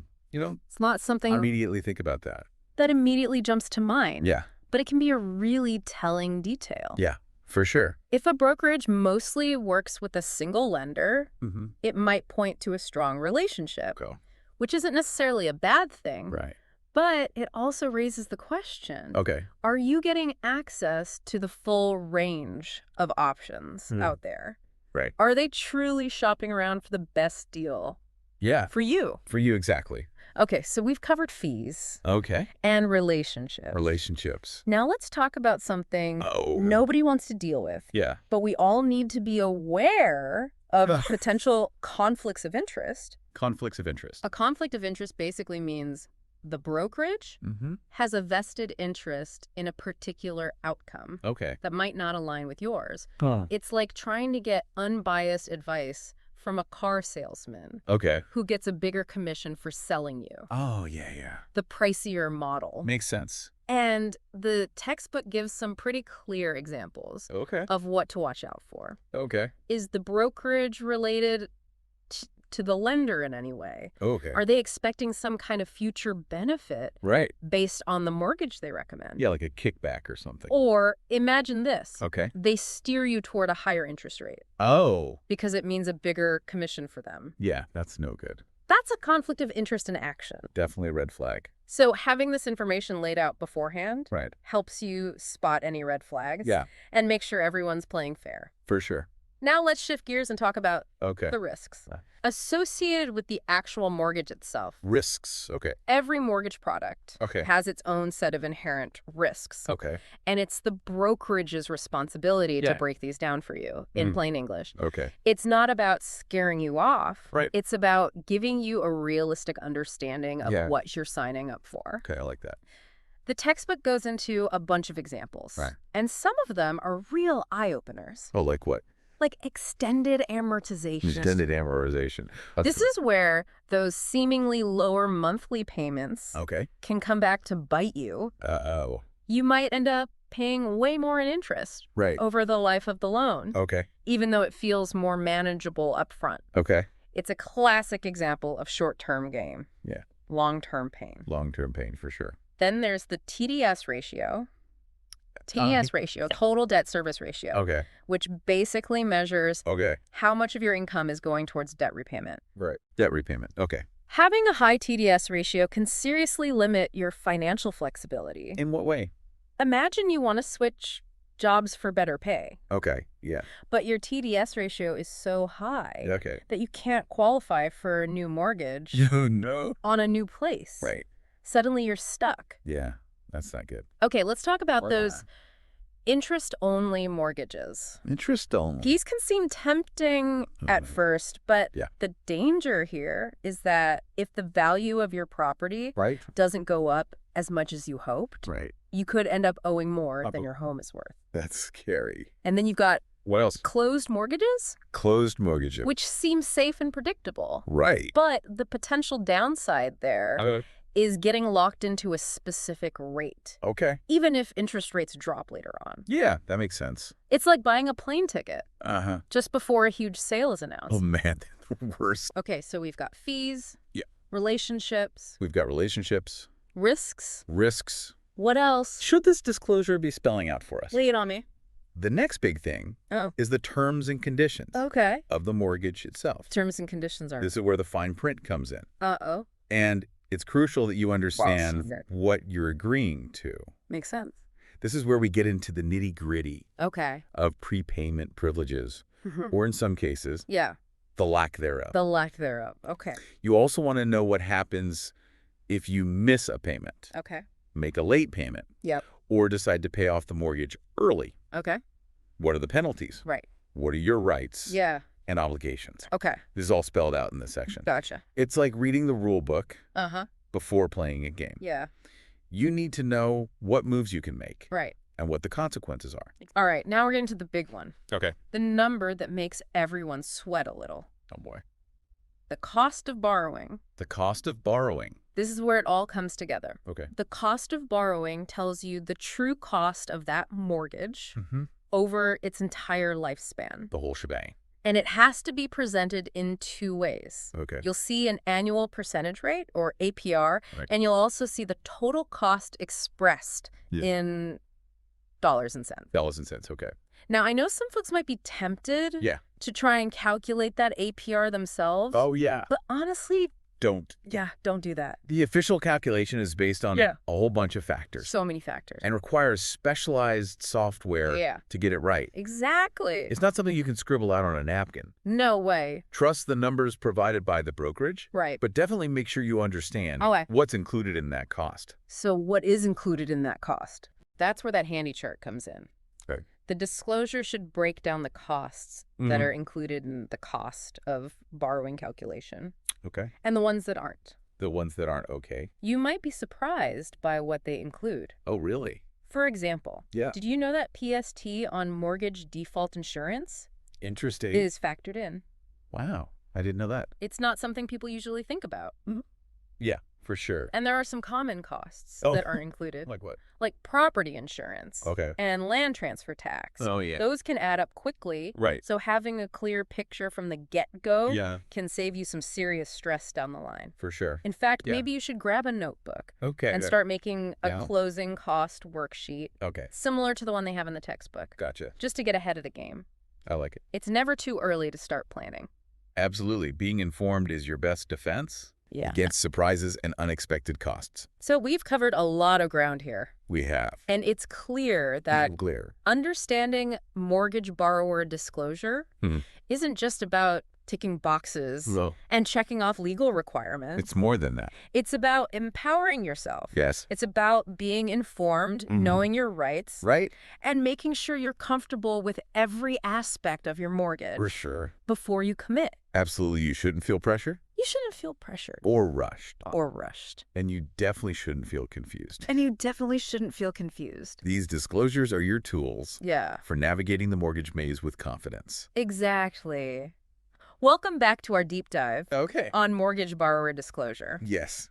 Before the break, we were getting into all those juicy details. We were. You know, fees and risks and relationships. Oh, yeah. All the fun stuff. The kind of stuff that can make or break your mortgage experience. But knowing what information you should be getting Right. is only half the battle, right? Exactly. The when and the how Right. of these Ah. disclosures are just as important as the what. Yeah. Fortunately, Ontario's legislation is quite specific about this, Okay. which is great Okay. for borrowers. So walk me through it. Okay. What are the rules of the game The rules of the game, when it comes to these disclosures? first and foremost, everything needs to be in writing. Okay. No verbal agreements, no handshake deals. Yeah. You want a clear paper trail, Right. a record of what's been communicated. Okay. So there's no room for confusion or Right. misinterpretation down the line. That makes sense. Yeah, It protects everyone. it does. But what about the timing? Okay, timing. When exactly should I be receiving these disclosures? So this is where that cooling off period comes into play. Okay. The law states that you need to have these disclosures in hand Yeah. at least 2 full business days before you're required to make any kind of payment Okay. or sign that mortgage agreement. So it's like a buffer zone. Yeah. Like a chance to really absorb the information, Exactly. run the numbers, maybe sleep on it Yeah, before making that big commitment. precisely. It gives you the opportunity Yeah. to ask questions, to seek clarification from the brokerage, Mm-hmm. or even get independent legal advice Okay. if you want a second opinion. Yeah. And if anything feels off, Yeah. if you're not comfortable with the terms, Yeah. the fees, or anything else, Yeah. you have the right to walk away without any penalty. But what if I'm ready to move forward? Okay. Like all systems go. Yeah. Do I have to wait those 2 days? There is some flexibility built in. Okay. You can actually waive that 2-day waiting period. Okay. But it has to be done in writing. Right. It can't be a verbal agreement Okay. or a wink and a nod. Right. You need to formally consent to proceeding Okay. without that full 2-day buffer. So there's no room for anyone to pressure you No. into rushing into anything. Yeah. You're still in control. You're in the driver's seat. And even if I choose to waive that waiting period, Okay. the disclosures still need to be provided Absolutely. before I make any payment or incur any financial obligation Awesome. related to the mortgage. It's a fundamental protection that's built into the law. So no signing blank checks. No. No handing over my credit card No way. before I have all the facts. You got it. And again, never hesitate to consult with a lawyer Right. if you have any doubts or concerns. Better safe than sorry, right? Yeah, always better to err on the side of caution Definitely. when you're dealing with a major financial decision. Yeah, for sure. Like, Like a mortgage. speaking of making it all real, Oh, yeah. The textbook actually has a sample borrower disclosure document for a fixed-rate mortgage. Nice. It's like a peek behind the curtain, I like it. showing you how all this stuff actually looks in practice. It makes it more real. I love how they use real-world examples Me too. to bring these concepts to life. Yeah. It's one thing to talk about amortization schedules Right. in the abstract, Uh-huh. but seeing an actual schedule, Yeah. seeing how your payments break down over time, makes it Incredible. much more tangible Yes. and understandable. For sure. Wait, an amortization schedule? Yeah. Remind me what that is again. It's basically a roadmap Okay. of your mortgage repayment journey. Okay.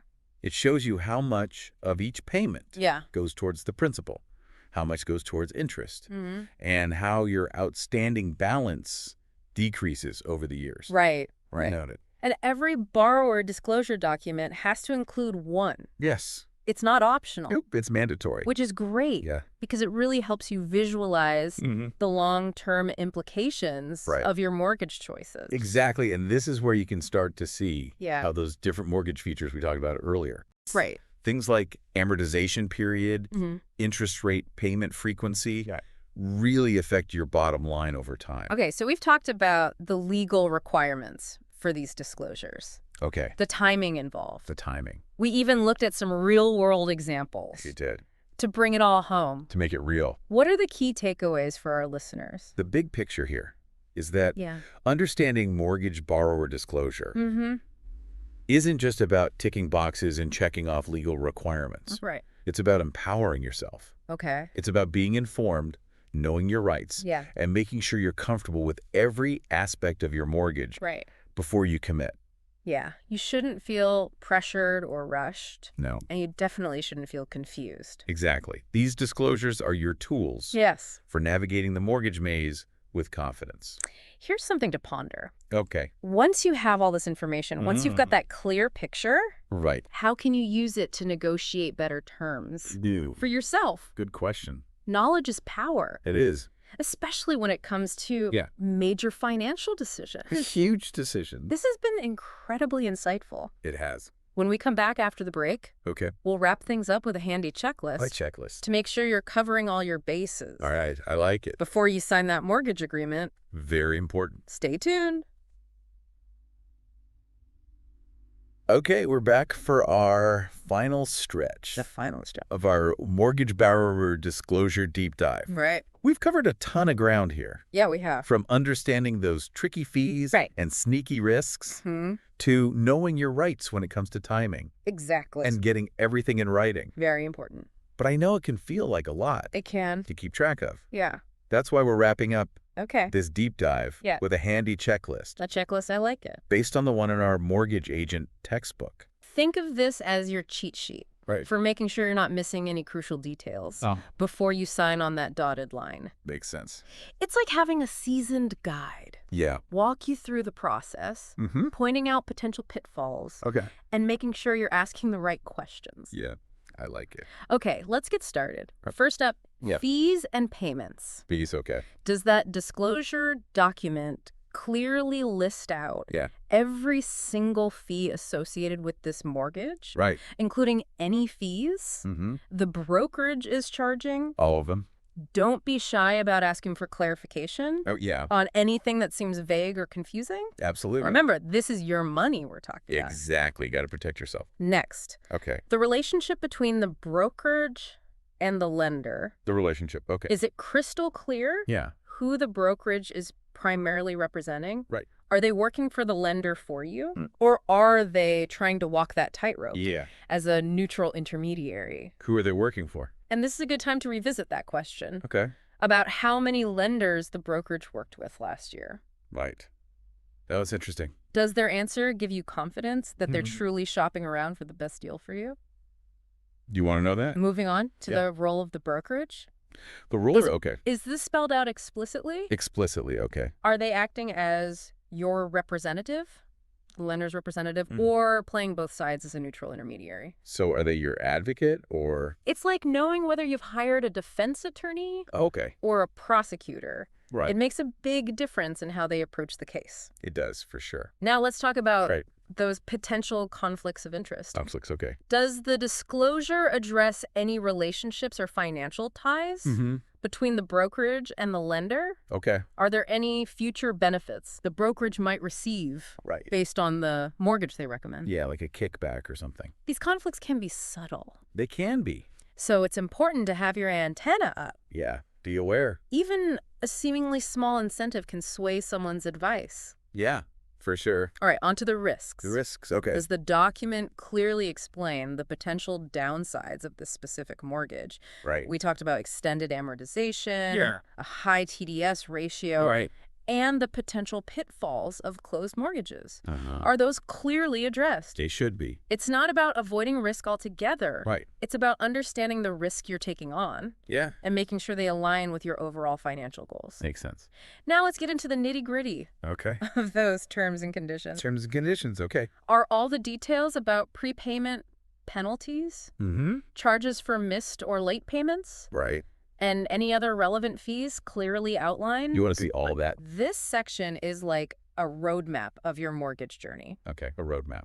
It lays out the rules of the road, Okay. the potential detours, Yeah. and the cost associated with those detours. It's like a choose your own adventure. And of course, the big one, The big one. the cost of borrowing. Yeah. Cost of borrowing. Is this clearly presented Mm-hmm. as both an APR Right. and a total dollar amount? Dollars and cents.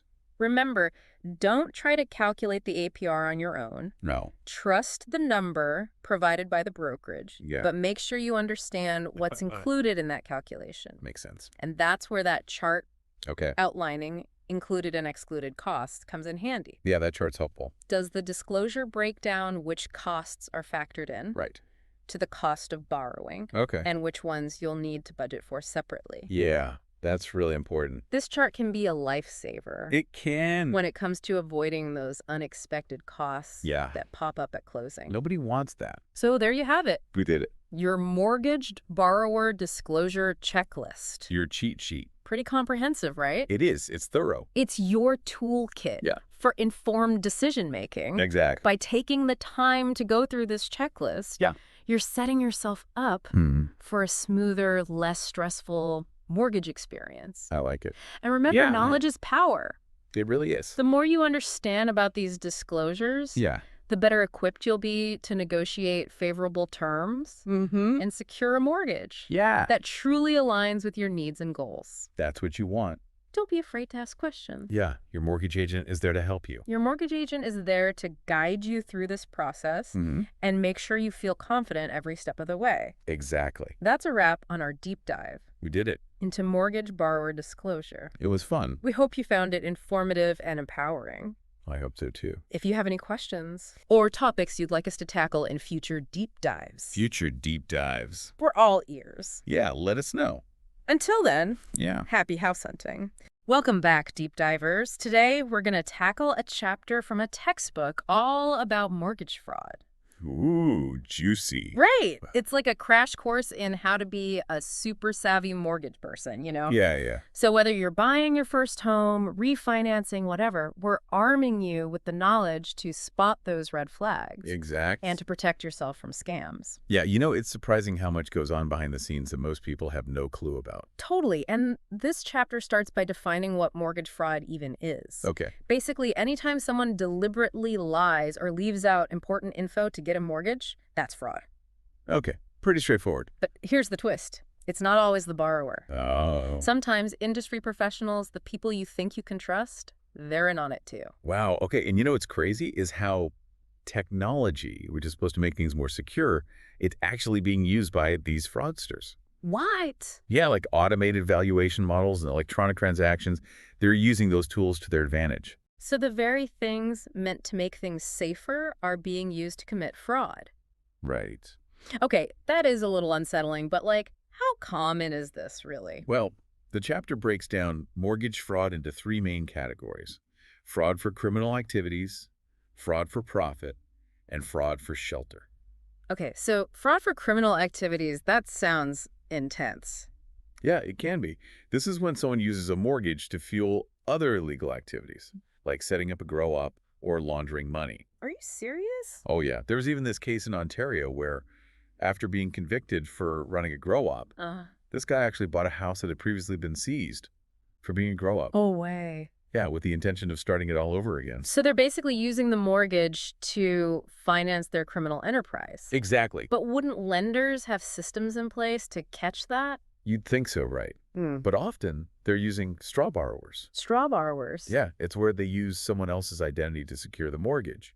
Either someone they've paid, or even worse, someone who's a victim of identity theft and has no idea their info's being used. That's crazy. So it's not just the lender that's a victim, but potentially an innocent person as well. Exactly. All right. Okay, let's move on to fraud for profit. What are some of the tricks there? All right, so fraud for profit, there are 4 main types: heir loans, value fraud, title fraud, and foreclosure fraud. Okay, let's break those down. What's an heir loan? Heir loan, imagine applying for a mortgage on a property that doesn't exist. What? Yeah, like a phantom house. And this often involves a whole network of people, lawyers, real estate agents, Seriously? all working together to basically create this fake property, and then they vanish with the loan money. That is wild. Yeah. Almost too crazy to believe, but I guess that's how these things work. Right. Like you wouldn't even think to question it. Exactly. Okay, so I've got ghost houses. What's value fraud? Okay, value fraud. This one is pretty common. It's when a property is intentionally appraised for way more than it's worth. Oh, I see. So the fraudster can get a bigger loan. And pocket the difference, basically. Right. But it's not always just the buyer. Oh. The chapter points out that sellers can be in on it too, sometimes walking away with like $80,000 in cash. Oh, wow. So they're manipulating the system to make it look like the property's worth more than it is. Exactly. And the FBI estimates that a crazy 80% of U.S. mortgage fraud involves industry professionals. Really? That many? Yeah, which is pretty shocking when you think about it. That is a scary statistic. So are there any examples of this, like, actually happening? Yeah, the chapter talks about this neighborhood in Atlanta where 56 properties were bought with inflated appraisals. Oh, wow. And what happened was, since the buyers couldn't actually afford the inflated mortgages, it caused a whole bunch of defaults. Oh, no. And it really devastated the entire market in that area. So it's not just a few individuals getting hurt. Right. It can actually impact the whole community. Exactly. That's crazy, but how are they fooling the appraisers? Well, they often exploit those automated valuation models we were talking about. Oh, right. Remember how I said technology can be a double-edged sword? Uh-huh. They give this example of a house that had a beautiful, like, renovated front. Okay. So it totally fooled the AVM, but the back of the house was a completely different story. Oh, no. Totally run down, like falling apart. So they dressed it up to fool the system. Exactly. So clever, but so deceptive. All right, what about title fraud? Okay. Title fraud, this one is sneaky. It targets properties that are mortgage-free or rental properties. Okay. And the chapter gives this example of a 90-year-old homeowner in Ontario Oh, gosh. who was basically tricked into signing over the title to his rental property. Oh, no, and that actually happened. Yeah, and get this, the lender was actually held partially responsible Oh, what? because they didn't do their due diligence in verifying the transaction. Wow, that is heartbreaking. It's a reminder that you got to be extra careful, especially if you own your property outright. Right. And I guess that's where title insurance comes in. That's exactly where it comes in. It can really protect you from this kind of thing. Okay, good to know. So we've got the heir loans, the fake properties, value fraud, where they inflate the price, and then title fraud, where they're basically stealing ownership. What's the last type of fraud for profit? It's called foreclosure fraud. Oh.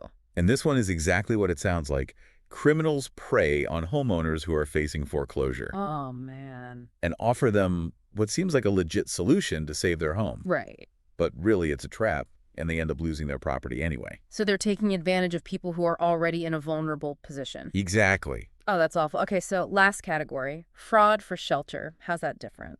Fraud for shelter. This one is actually the most common.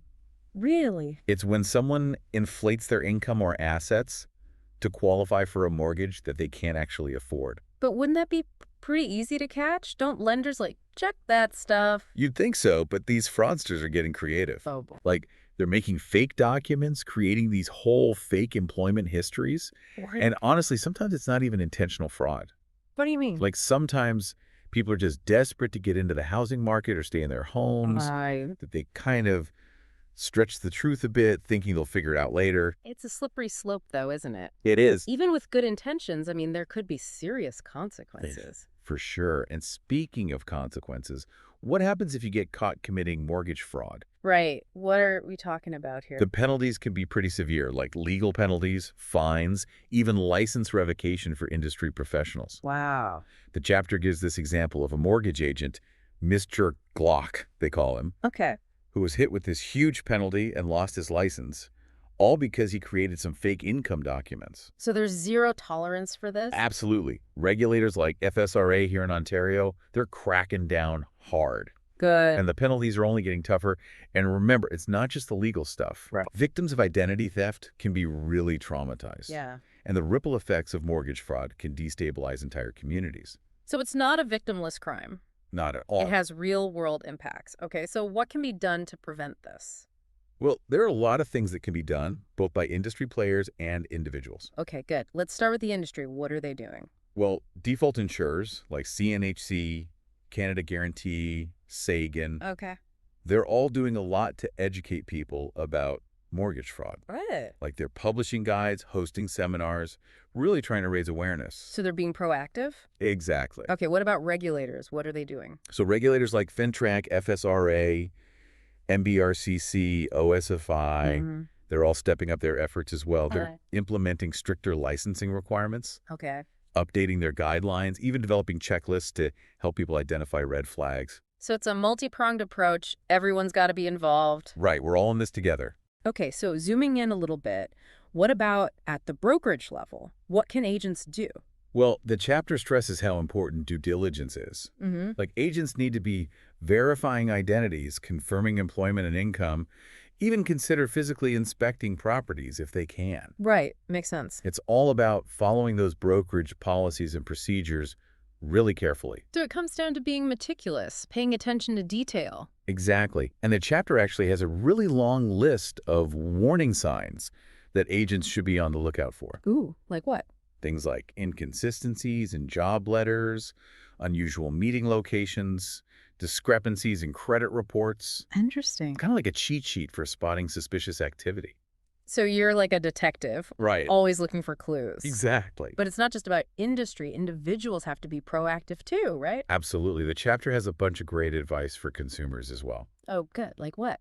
Well, first off, they recommend getting title insurance, which we talked about before. It's a good way to protect yourself against title fraud. Okay. What else? And then be really careful about how you're disposing of documents. Okay. Always shred anything with personal information. Simple but important. All right. What else? They also say to be cautious when you're shopping online. Okay. Wary of any phone solicitations and watch out for those internet phishing scams. Right. And those are everywhere these days. They are. And also protect your SIN card Okay. and use strong, unique passwords for everything. Yeah. Good reminders. It's like even in this digital age, we got to be just as careful with our information as we are with our physical belongings, right? Absolutely. It seems like a lot of it comes down to common sense and awareness. It really does. But with so much info coming at us all the time, it's easy to let your guard down. Yeah, that's true. That's why it's so important to stay informed and just be proactive. So be aware and protect yourself. Exactly. Okay, so we've covered a lot here. We've talked about the different types of mortgage fraud, who the players are, the consequences, and most importantly, the steps we can take to prevent it. It's like a crash course in mortgage fraud awareness. It is. And speaking of protecting ourselves, the chapter also talks about the Land Titles Assurance Fund in Ontario. Oh, yeah, that's an important one. What exactly is that and how does it help? Okay, so the LTAF, it's basically a fund that's designed to compensate people who have suffered financial losses Okay. due to errors or omissions in the land registration system, including real estate fraud. So it's like a safety net if you've been wronged in these situations. Exactly. It's there to help people recoup their losses and maintain confidence in the system. That's good to know. So if you think you've been a victim of mortgage fraud, you should talk to a lawyer Yeah, definitely. and see what your options are with the LTAF. Absolutely. Good to know. Okay, well, I think we've hit the main points from this chapter. Yeah, I think so too. You've now got a solid foundation in understanding mortgage fraud. And that's a great start to protecting yourself. It is. Before we move on, I want to leave our listeners with a thought-provoking question.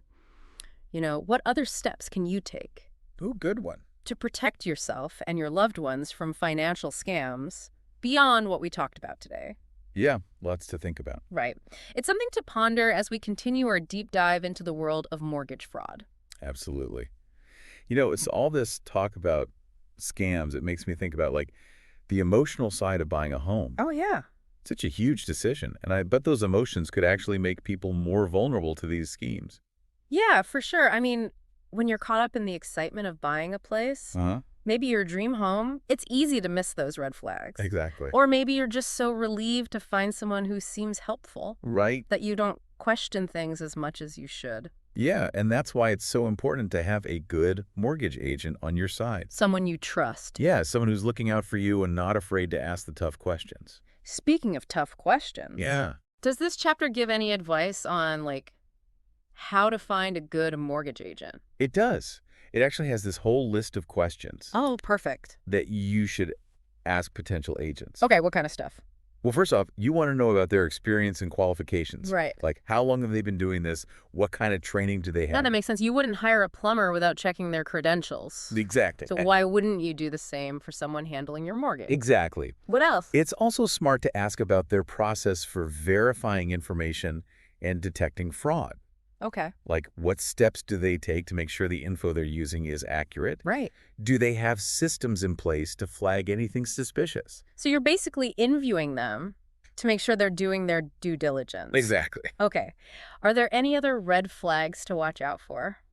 Don't be afraid to ask for references from past clients. Oh, good idea. You know, hearing about other people's experiences can give you a better sense of how they operate. It's like checking online reviews, but for real estate. Yeah, exactly. Word of mouth is powerful. For sure. Anything else? Yeah, always ask about their fees and how they get paid up front.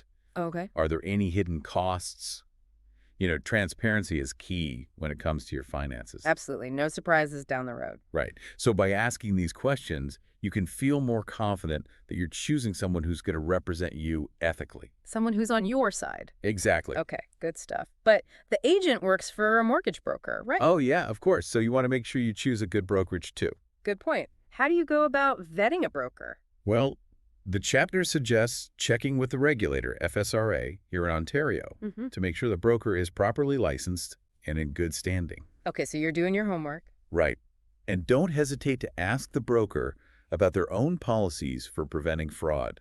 Like, what kind of training do they give their agents? Do they have systems for monitoring transactions? You're really digging deep into their commitment to ethical practices. Yeah, I mean, it's your money, right? Exactly. You want to make sure it's in good hands. What about references? Oh, for sure. Talk to previous clients if you can. Word of mouth? It can really tell you a lot about the broker's reputation. So do your research, ask the right questions, Yeah. and choose professionals you feel good about. It's all about trust.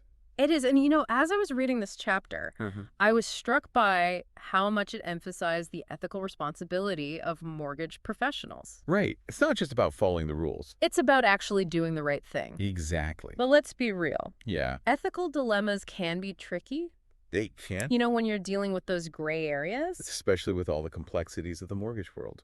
Does this chapter offer any guidance on how to handle those situations? It does. They actually provide a framework for ethical decision-making. Ooh, interesting. Tell me more. Okay, so they outline this 5-step process Okay. that mortgage professionals can use to work through ethical dilemmas. Okay. First, you identify the issue. Okay. Like, what are the potential conflicts of interest? Are there any legal or regulatory things to consider? So pinpoint the problem and the implication. Exactly. Okay, what's next? Then gather all the relevant info. Okay. What are the facts? Who's involved? What are their perspectives? So you're getting the whole picture. Exactly. Then you consider the potential courses of action and their consequences. Okay. What are the pros and cons of each option? Who will be affected? It's like a pros and cons list, but with ethics. Yeah, that's a good way to put it. Okay, so then what? Well, based on the information you've gathered Hmm. and your own ethical principles, you make a decision. So you're putting those principles into action. Right. And then finally, you reflect on your decision and document the process. Why the documentation? It's about accountability. And it helps you learn from the experience. So you're building a library of ethical wisdom.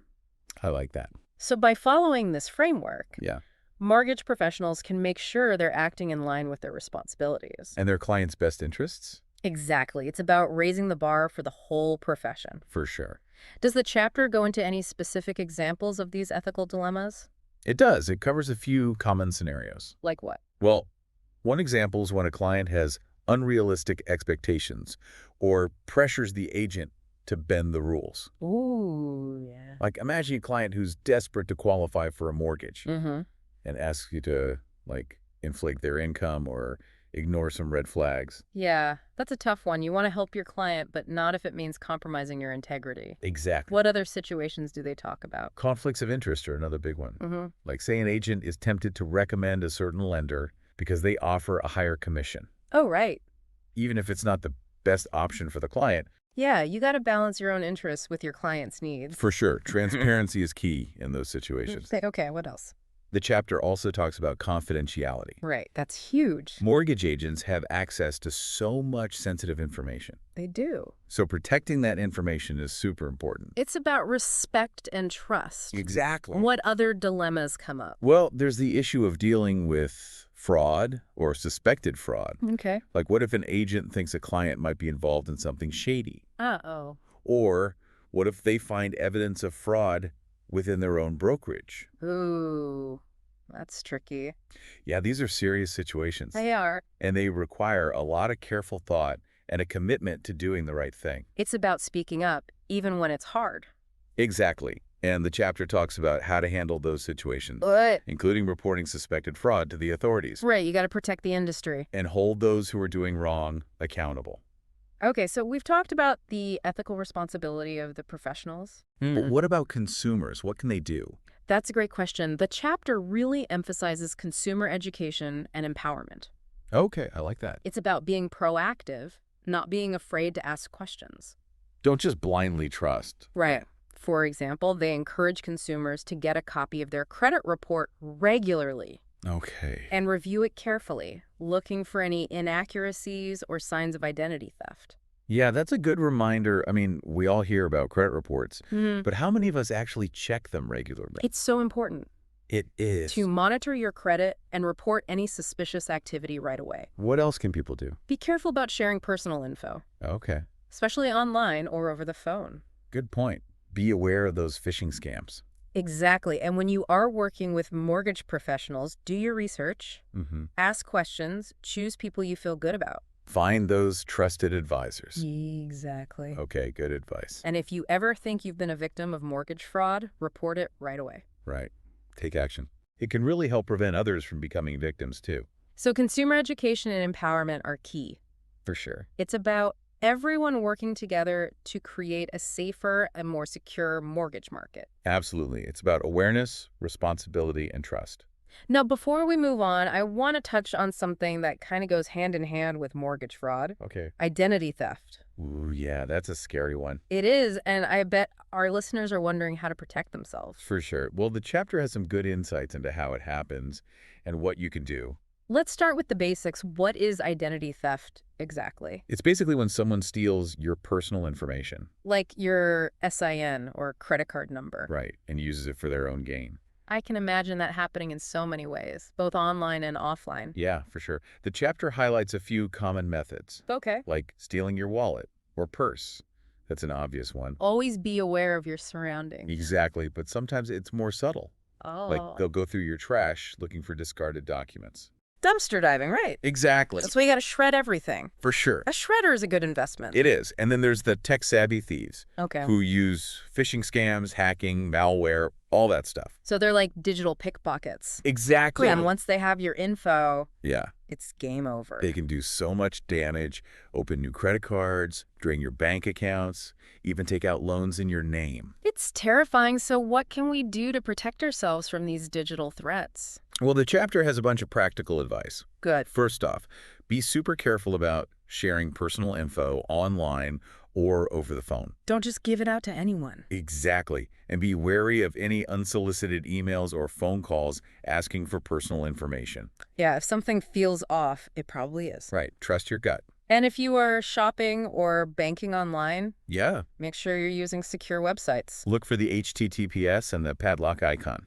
Okay, good to know. That means the website is using encryption to protect your data. Got it. What about passwords? Oh, passwords are huge. Use strong, unique passwords for all your accounts. And change them regularly. Yeah, don't use the same one for everything. That's a good point. If they crack one, they've got access to everything. Exactly. And consider using a password manager. Oh, good idea. It can help you create and remember those complex passwords. Okay, so passwords, secure websites. What about monitoring our accounts? Yeah, that's important too. Keep a close eye on your bank statements and credit card bills. Looking for anything unusual? Right. If you see something fishy, report it right away. And what about our credit reports? You can order a copy of your credit report for free. Okay, And it's a good practice to review it at least once a year. just to make sure everything is accurate. Exactly. So be proactive, protect your information, Don't wait for something bad to happen. take control and safeguard your identity. Identity theft is a serious crime. It is. But with a little vigilance, you can really reduce your risk. Okay, good to know. Let's shift gears a bit and talk about something I find really fascinating. Okay. Artificial intelligence, AI, Ooh, yeah. and its role in detecting and preventing mortgage fraud. AI is changing everything. It really is, and the mortgage industry is no exception. It's like having a superpowered detective on your side. I love that analogy. How is it being used? AI algorithms can analyze massive amounts of data, Okay. looking for patterns and anomalies that might indicate fraud. So they can spot things humans might miss. Exactly. They're like digital detectives. I like it. So, for instance, they can analyze loan applications, Hmm. credit reports, property records, even social media data. To assess the risk. Right. It's like connecting all the dots, which would take humans forever. That's the beauty of AI, right? It's so fast. It can process info way faster than any human. Amazing. And it's not just about analyzing data, right? Well, it can also help with identity verification, Oh, how so? using things like facial recognition Oh, wow. to confirm the identity of borrowers. So it's like a high-tech security guard, Yeah, exactly. making sure everyone is who they say they are. And it can even help streamline the underwriting process, Really? make it faster and more efficient. So less risk of human error. Exactly. It's a win-win. Right. Faster processing, lower risk, and better fraud protection. Sign me up. And it can also help identify new fraud trends. So they can stay ahead of the game. Exactly. It's like having a crystal ball for mortgage fraud. Okay, maybe not a crystal ball, but still pretty impressive. Yeah. So as technology keeps advancing, we can expect AI to play an even bigger role in this whole thing. Absolutely. It's already changing the game. For sure. But even with all the technology in the world, we can't forget about the human element. Oh, that's a good point. I mean, at the end of the day, it's people who commit fraud. Right. So understanding their motivations can help us prevent it, right? Absolutely. The chapter actually goes into the psychology of mortgage fraud. Interesting. Tell me more. Okay, so they talk about a few key psychological factors Okay. that can lead people to commit fraud. Like what? Well, greed is a big one, that desire for financial gain. I mean, we've all heard stories of people getting caught up in get-rich-quick schemes, Right. but is it always just about money? Not necessarily. Sometimes it's about a sense of entitlement. Oh, interesting. Like they believe they deserve to be wealthy, even if it means breaking the law. It's like a distorted reality? It is, and opportunity plays a role too. Okay. How so? If someone sees a chance to exploit the system and they think they can get away with it, they're more likely to take that risk. So it's calculated gamble. Yeah, and sometimes it's not even a conscious decision. Really? People might rationalize their actions, Oh, yeah. convincing themselves that it's not really wrong. Ow, like they're just bending the rules a little. Right, or they tell themselves everyone does it. That's dangerous thinking. It is. It can lead down a slippery slope. For sure. And it's not just about people committing the fraud. Right. There are also factors that make someone more likely to become a victim. Exactly. Like Mm-hmm. trust. If you trust the wrong person, Mm-hmm. you might miss those red flags Yeah. or believe their promises. Right. Even if it seems too good to be true. Exactly. And sometimes it's desperation. Okay. If someone's in a tough spot financially, Mm-hmm. they might be more likely to fall for a scam that promises a quick fix. Like they're grasping at straws. Exactly. So understanding the psychology of both the perpetrators and the victims can help us prevent this. It can help us develop more effective strategies. We've covered a lot of ground here. We have. We've talked about finding good professionals, ethical decision-making, identity theft, the power of AI, and the psychology of it all. It's been a deep dive. It has, but before we wrap up this part, Yeah. I want to touch on one more thing the chapter mentions. It's called earnest money. Have you ever heard of that? Yeah, earnest money, it's like a deposit, right? When you're buying a house. Exactly. You put some money down up front to show you're serious about the purchase. Right, to show you're a good faith buyer. The chapter mentions it in the context of fraud, so how does that work? How does earnest money get caught up in scams? Well, usually that earnest money is held in a trust account until the deal closes. Okay, that makes sense. But fraudsters can mess with that. Like how? They might create fake escrow accounts or pressure buyers to release those funds too early. Oh, so they take the money and run before the deal is even done. Exactly. It's awful, taking advantage of people who are just trying to buy a home. It is. So what can buyers do to protect themselves? The biggest thing is to work with reputable people. Real estate agents, escrow companies, that sort of thing. Right. Do your research, read reviews, ask for references, all that good stuff. Makes sense. And never, ever feel pressured to release that earnest money before you're completely comfortable. You're Never. in control. It all comes back to doing your due diligence, asking questions, not just taking someone's word for it. Absolutely. Okay, well, I think we've covered just about everything from this chapter. Yeah, we really dug deep into that dark side of the mortgage industry. We did, but you know what? I Yeah. think it was important. Oh, for sure. The more we know about mortgage fraud, the better we can protect ourselves. Absolutely, and protect the integrity of the whole housing market, right? Exactly. So as we wrap up our deep dive today, what are some final thoughts you want to leave our listeners with? I think the big takeaway here is awareness is key. Awareness. The more we know about how these scams work, the better we can spot them. Be proactive, not reactive. Exactly, like they say, an ounce of prevention is worth a pound of cure. Right. That's right. And it's not just about protecting yourself either. No, it's about protecting everyone. Right. Mortgage fraud affects us all. It drives up costs, it destabilizes communities. So we have a collective responsibility to keep the system honest. Absolutely. And remember, if something sounds too good to be true, It probably is. don't be afraid to ask questions, get a second opinion. Trust your gut. Exactly. And if you even suspect fraud, report it.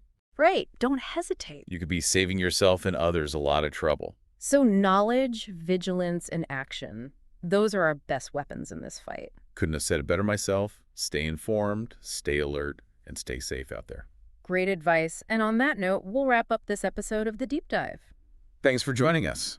We hope you found it helpful and informative. Remember, we're always here if you have any questions. Until next time. Stay curious and stay vigilant, deep divers. Welcome to the Deep Dive. Today, we're diving into the sometimes murky waters of mortgage marketing in Canada. Murky water is a good way to put it. So you're thinking about buying a home, maybe refinancing, and you want to make sure you don't get swept away by some of those too good to be true promises you see out there. Yeah, those ads can be tricky. Well, we've got just the thing to help you navigate all that. Our source material is a chapter straight from a Canadian mortgage broker textbook. It's where those in the industry learn the rules of the game. Exactly. And today, we're going to break down those rules for you so you know what to look for and what to watch out for. Gotta be a savvy consumer. All right, so let's start with the legal foundation. The Mortgage Brokerages, Lenders, and Administrators Act of 2006, or MBLAA as it's known. MBLAA, yeah. What's the big idea behind this act? Well, it's all about setting some ground rules, making sure mortgage pros aren't out there misleading folks or pulling any bait-and-switch tactics. So it's there to protect us, the consumers. Absolutely. And it covers a wide range of things that mortgage professionals use to reach potential clients. Mm-hmm. The act calls these public relations materials, but what does that really mean? What falls under that umbrella? Basically, anything they use to get your attention and promote their services. Like what specifically? Well, you've got your business cards, websites, social media posts, even those ads you see on benches at the bus stop, if it's meant to attract clients, it falls under the MBLAA. So no hiding behind a made-up company name or borrowing a friend's license. Nope, not a chance. The MBLAA says you got to be upfront about who you are and who you work for. Makes sense. Your brokerage name and that license number have to be front and center in all your marketing materials. What about those brokerages that are part of a franchise? Are there any specific rules around that? Oh, yeah, for sure. If a brokerage is part of a franchise, they have to come right out and say that they're independently owned and operated. Why is that so important? Well, because it means you can't just assume you're dealing with some big corporation when you might actually be working with a small independent outfit. Transparency is key. Totally. And, the MBLAA, it really emphasizes that you can't use any false, misleading, or deceptive information in your marketing. Okay, let's break those terms down a bit. Because misleading, deceptive, and false, they get thrown around a lot. Yeah. What do they actually mean when we're talking about mortgage advertising? Okay, so let's start with misleading. Okay. That basically means you're creating the wrong impression, even if you're not outright lying. So it's about the overall message, not just individual words. Right, like let's say an ad talks about a super low monthly payment, but they don't tell you that it's based on like a 30-year amortization. Oh, that might make sense. That would be misleading because they're not giving you the whole picture. Okay, what about deceptive? How is that different? Deceptive is more about intentionally trying to make someone believe something that's just not true. So more deliberate. Exactly. It's meant to trick you. And false. I guess that's pretty straightforward. Yeah, false is just straight up lying. No two ways about it. Now let's talk about those phrases, those attention-grabbing phrases you see in mortgage ads. Yeah. You know, the ones that promise the world things like access to all lenders or we work with all lenders. Yeah, those They sound pretty comprehensive, right? Like they can get you the best deal no matter what. Well, not so fast. You got to remember those big banks, some of them like BMO and RBC, they don't actually work with mortgage brokers. So a broker might say they have access to dozens of lenders, but do they really use all of them? That's the key question. And the MBLA, it actually says brokers have to tell you how many lenders they used the year before, if you ask. So don't be afraid to ask how many lenders did you work with last year. Exactly. That'll give you a better idea of their true reach. Okay, what about those ads that say access to over 50 lenders? Is that a red flag? It depends. I mean, lots of brokerages do work with a bunch of lenders, but you got to remember, some might be exaggerating a bit for marketing purposes. So again, do your homework. Always a good idea. Okay, let's talk about those really attention-grabbing phrases like no job, no credit, no problem, Yeah. or guaranteed approval. Oh, boy. They seem a little too good to be true, don't they? Yeah, those are major red flags. I mean, while there are lenders who specialize in helping folks with credit challenges, promising approval to everyone is just not realistic, It's setting people up for disappointment. for sure. What about that classic claim, lowest rates in town? That one's almost impossible to prove. The market changes all the time, so for someone to claim they have the absolute lowest rates, they'd have to be checking everyone else's rates every second of the day. Yeah, that doesn't seem very likely. No, it's not at all. So anytime you see those superlatives, lowest, best, fastest, it's time to be skeptical. Definitely. And watch out for those ads that highlight teaser rates or low monthly payments, but don't give you the whole picture. Like they might be using a longer amortization to make those payments look smaller. Right, which means you can end up paying way more interest over the life of the loan. It's all about reading the fine print and not getting distracted by those flashy numbers. You got it.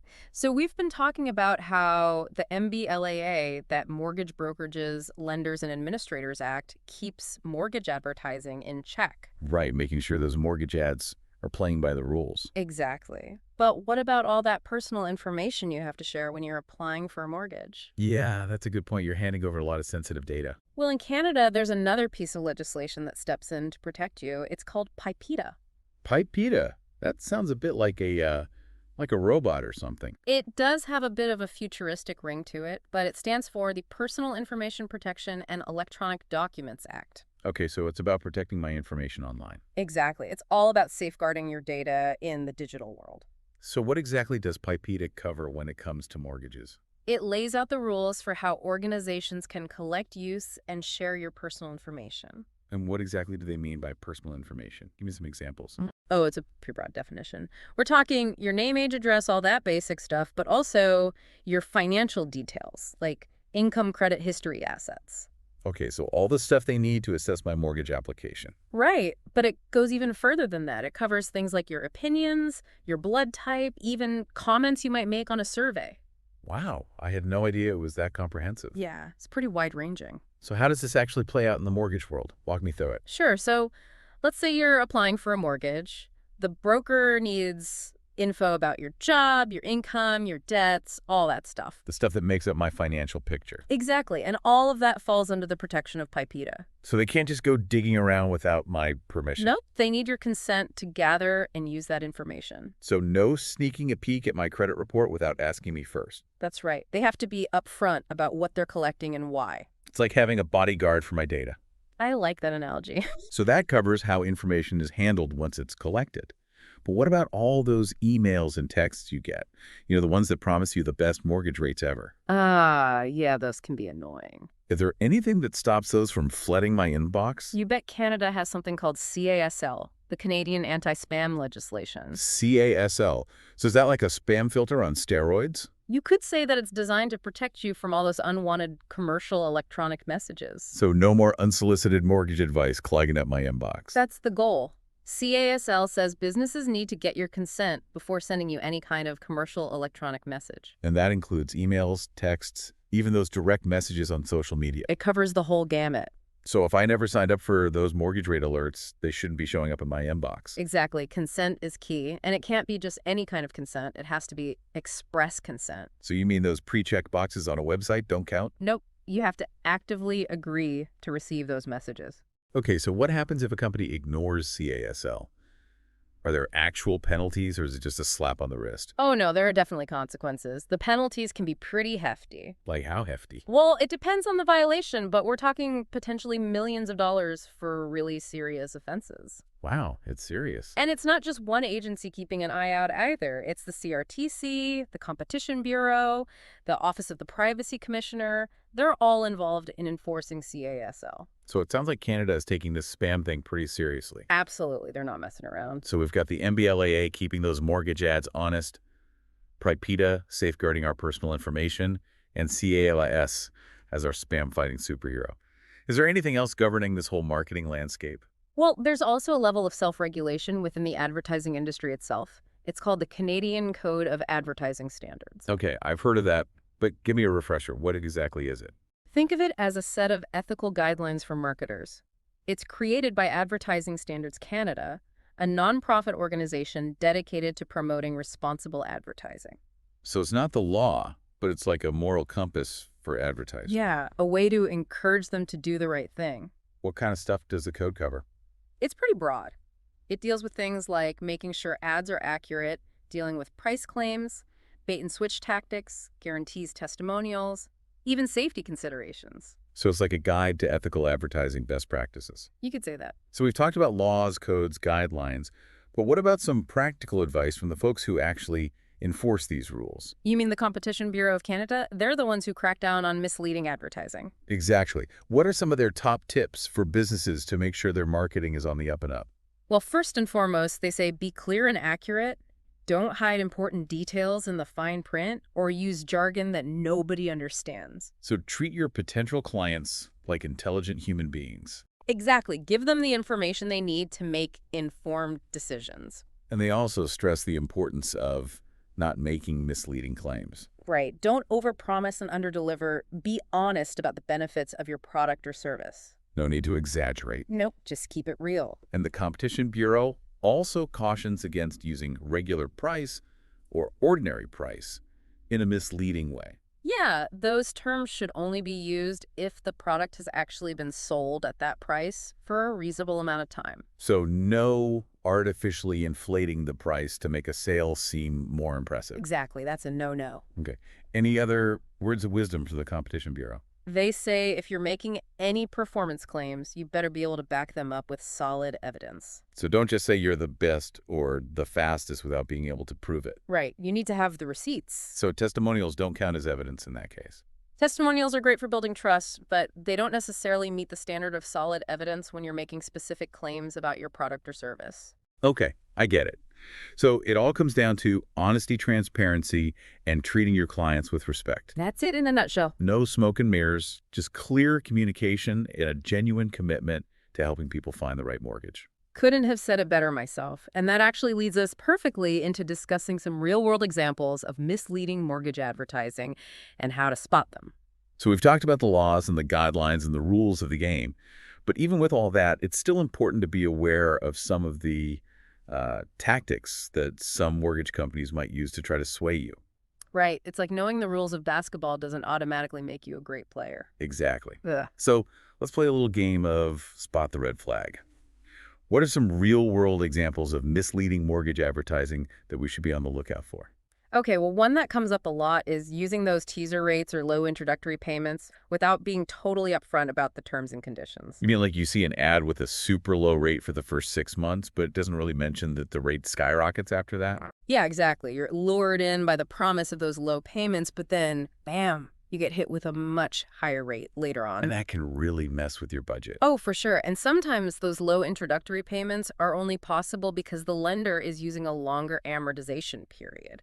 So you're stretching out the mortgage over a longer time. Right. So even though your monthly payments might look smaller at first, you actually end up paying more interest over the life of the loan. That's sneaky. It is. And the Competition Bureau, they've actually cracked down on this practice because it can be really misleading, especially for first-time homebuyers who might not fully grasp the long-term consequences. What about those ads that promise no income verification or no credit checks? Are those ever legit? They can be, but you got to proceed with caution. Those types of mortgages are usually considered higher risk, which means you're probably going to be paying higher interest rates and fees.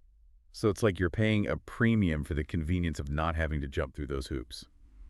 Yeah, you could say that. Another red flag to watch out for, I guess, is just vague or misleading language. Oh, yeah, for sure. Like you might see an ad claiming to offer the best rates in Canada, but they don't give you any context or proof to back that up. That's like me saying I make the best coffee in the world. It's totally subjective. Exactly. And with mortgages, there are so many factors that determine your interest rate, so it's very unlikely that one lender always has the best rates for everyone. So what can we do to protect ourselves from these misleading tactics? How can we be smarter mortgage consumers? Well, first off, pay attention to the details. Don't just skim those ads and focus on the big flashy numbers. Read the fine print. And if something's unclear, ask questions. Don't be afraid to ask for clarification. It's like those terms and conditions online. We all know we should read them, but who actually does? Right, but when it comes to a mortgage, it's worth taking the time to understand what you're agreeing to. It's a big financial decision. Absolutely. And another important tip is to shop around. Compare offers from different lenders. Don't just jump at the first one you see. It's like getting a second opinion from a doctor. Exactly. You want to make sure you're getting the best advice and the best deal. And a mortgage broker can be a great resource for this. They can help you compare offers from a bunch of different lenders. Yeah, they do the legwork for you, and they can save you a lot of time and hassle. And remember, if an offer sounds too good to be true, it probably is. Yeah, those promises of guaranteed approval, crazy low rates, no hassle applications, those should always raise a red flag. There's no such thing as a free lunch. Exactly. Those super low rates or easy approvals, they usually come with some hidden costs or conditions. So also be informed, be skeptical, and don't be shy about asking questions. And if your gut is telling you something's not right, walk away. You have the power to protect yourself from misleading advertising. Knowledge is your best defense. Well said. So as we wrap up our deep dive into the wild world of mortgage marketing in Canada, we hope you're leaving with a better understanding of how to navigate this complex landscape. Remember, be informed, be aware, and be a savvy consumer. And if you were designing a mortgage ad, what would it look like? What information would you make sure to include? What kind of tone would you use? Something to think about as you start your home buying journey. Until next time, happy house hunting.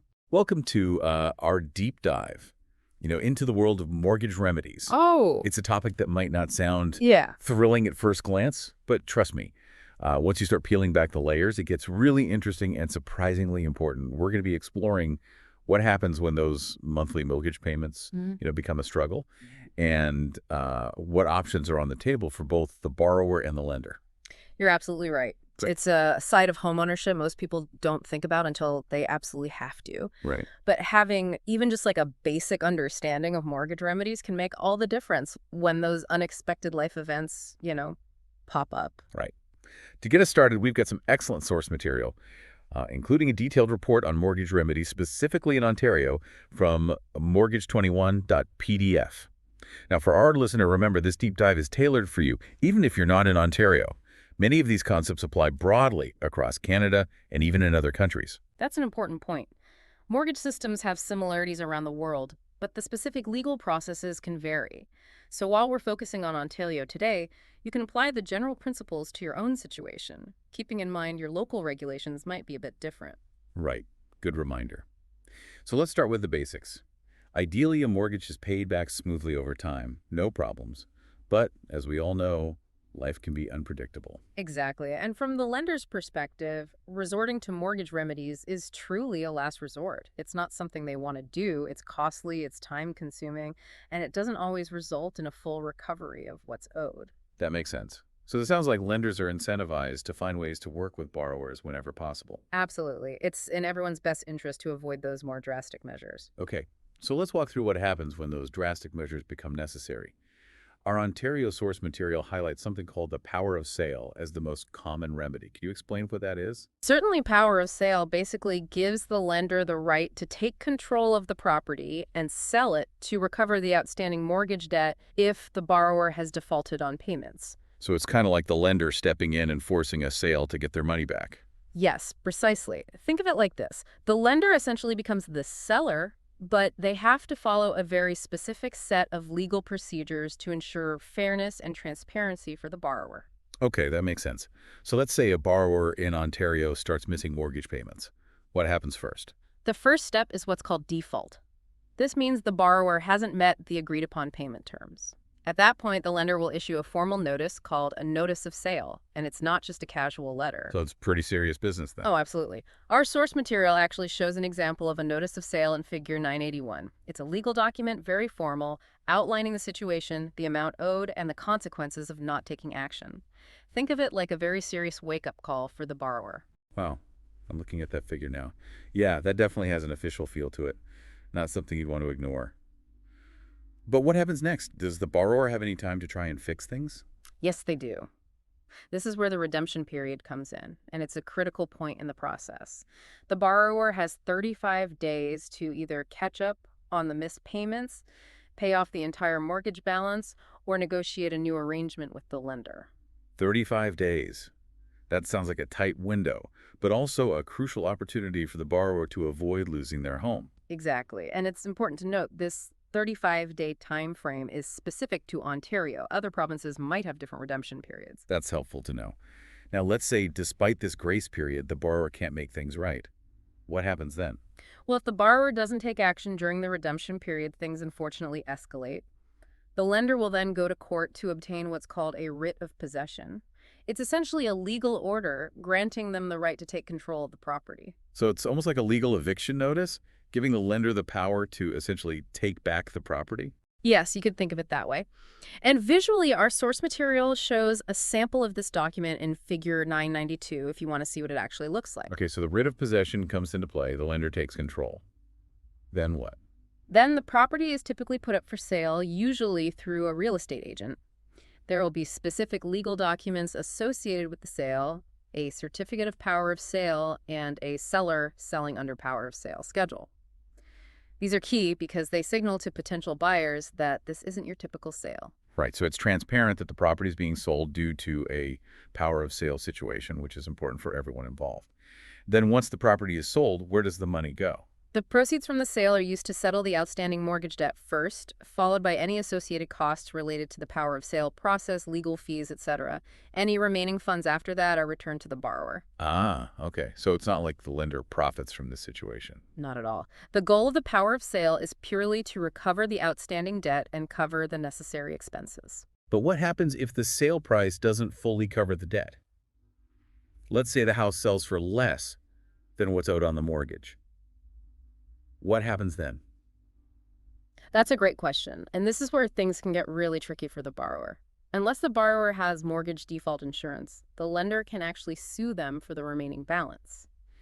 This is important for our listener to understand as it highlights the potential financial risks involved in a power of sale. So even after losing their home, the borrower could still be on the hook for a significant amount of money. Unfortunately, that's a possibility unless they had that mortgage default insurance in place. In that case, the insurer steps in, covers the lender's losses, and then they might pursue the borrower for reimbursement, shifting the debt dynamic. Wow. So mortgage default insurance isn't just about protecting the lender, it's a safety net for the borrower too in these situations. You got it. It adds a layer of complexity, but it can be a lifesaver for both sides in a difficult situation. So we've covered the power of sale process, which is the go-to remedy in Ontario. But you mentioned earlier that other provinces handle things differently. Exactly. While the power of sale is common in many parts of Canada, some provinces rely more on what's called a judicial sale or even foreclosure. Okay, let's unpack those a bit. How are they different from a power of sale? In a judicial sale, it's the court that's in charge of the whole process. Everything goes through a judge who approves each step from listing the property to accepting offers and distributing the proceeds. It's generally a slower, more controlled process. So less Wild West, more orderly courtroom. Exactly. And then there's foreclosure, which is kind of the nuclear option of mortgage remedies. In this scenario, the lender actually takes ownership of the property outright. Whoa, that sounds intense. Is that common? It's relatively rare in Ontario, but it can happen in certain situations. For instance, if a power of sale doesn't generate enough interest or bids to cover the debt, the lender might choose to foreclose, potentially renovate the property, and try to sell it later on their own terms. So it's like the lender saying, okay, we'll take it from here. Precisely. And each of these remedies has its own complexities and strategic implications for both the lender and the borrower. So what we've seen so far is that if things go wrong with a mortgage, there's a whole system in place to try to make things right. Right, but these are just the most common paths. There are actually several other less frequent remedies lenders might use. Would you like to explore those a bit? Absolutely. Tell me more about these less common options. One of them is the demand letter. This is a formal letter, usually sent by the lender's lawyer, demanding immediate payment of the outstanding mortgage balance. It's kind of like a final warning shot, much more serious than a simple missed payment notice. So it's basically the lender saying, we mean business, pay up. I'm assuming this doesn't happen very often then. No, it's not as common as the power of sale, but it can be a precursor to more serious action. And then there's something called a quitclaim, which is really interesting. This is where the borrower basically surrenders the property to the lender willingly in exchange for having the entire mortgage debt wiped clean. Yeah, that's an interesting one. I never heard of that before. Yeah. It sounds almost too good to be true, though. Wouldn't lenders always jump at that chance? You'd think so, but it's not always that straightforward. The lender has to agree to it, and they're usually only inclined to do so if the property has no equity left. It has to make financial sense for them. Right, it's a negotiation, even in a difficult situation like this. So what other uncommon remedies are out there? There's something called the appointment of a receiver, which usually comes into play with larger commercial properties. It's where the lender, if they're concerned about the borrower's ability to manage the finances, appoints a third party, the receiver, to step in and manage the property's income and expenses. So it's like bringing in a financial expert to oversee things. Exactly. It's a way to try and stabilize the situation and protect the lender's investment. And then there's a related concept called the assignment of rents, which is similar, but focuses specifically on collecting rent from tenants if it's a rental property. So instead of selling the property outright, it's more about controlling the cash flow to try and recover the debt. Exactly. And finally, there's something called action on the covenant. This one is a bit more technical, but it basically means the lender has the right to sue the borrower directly for the missed payments. Okay, so that's separate from suing for the remaining balance after a power of sale. That's right. Action on the covenant is about trying to get the missed payments directly from the borrower. It's not as common as the other remedies we've discussed, but it is an option the lender has at their disposal. Wow, so there's a whole arsenal of different remedies at play here. It's way more complex than I initially thought. It definitely is. And understanding these remedies is key for both borrowers and lenders. Absolutely. Now let's shift gears for a moment and look at things from the borrower's perspective. What advice would you give to someone who's struggling to make their mortgage payments? The most important thing, and I can't emphasize this enough, is to communicate with your lender as soon as possible. Don't wait until you're in deep trouble. Early communication can often lead to more favorable outcomes. Right, so don't bury your head in the sand hoping the problem will just go away. Well, why Wouldn't it be scary to admit to your lender that you're having financial difficulties? It's understandable to feel that way, but believe me, lenders are much more likely to be willing to work with you if you reach out early, especially if you have mortgage default insurance. There might be various workout options available to help you get back on track. Workout options. Tell me more about those. What are some examples? Well, depending on your specific situation and your lender's policies, these options could include things like temporarily reducing or deferring your payments, modifying the terms of your loan, or even accessing funds from your mortgage default insurance to help you catch up. So there might be ways to adjust the repayment plan or explore other solutions before things get to the point of default or legal action. Exactly. Lenders don't want to go through the hassle and expense of pursuing legal remedies. They'd much rather find a solution that works for both parties. Okay, so the key takeaway here is communicate early, explore options, and remember there's help available. I couldn't have said it better myself. Now, before we move on, I want to circle back to something you mentioned earlier, mortgage default insurance. It's a crucial element in this whole process, and I think it's worth delving into a bit deeper. Definitely. For our listener, let's unpack that a bit more. Okay, so first off, mortgage default insurance is typically required for borrowers who have a down payment of less than 20%. It's designed to protect the lender in case the borrower defaults, but as we discussed, it also provides protection for the borrower. Right. It can help shield them from being personally liable for the entire debt if the property is sold for less than what's owed. Exactly. Now, beyond just covering potential losses, mortgage default insurance often comes with access to those workout options we talked about. So it's not just a financial safety net. It can actually provide access to resources and support to help borrowers avoid default in the first place. This is all really helpful information. So the takeaway for our listener is that if you're buying a home with less than a 20% down payment, you'll likely be required to get mortgage default insurance. But it's not just an added expense. It can provide valuable benefits in unexpected situations. Exactly. And I think that's a great place to pause for. I agree. We've covered a lot of ground in this first part of our deep dive.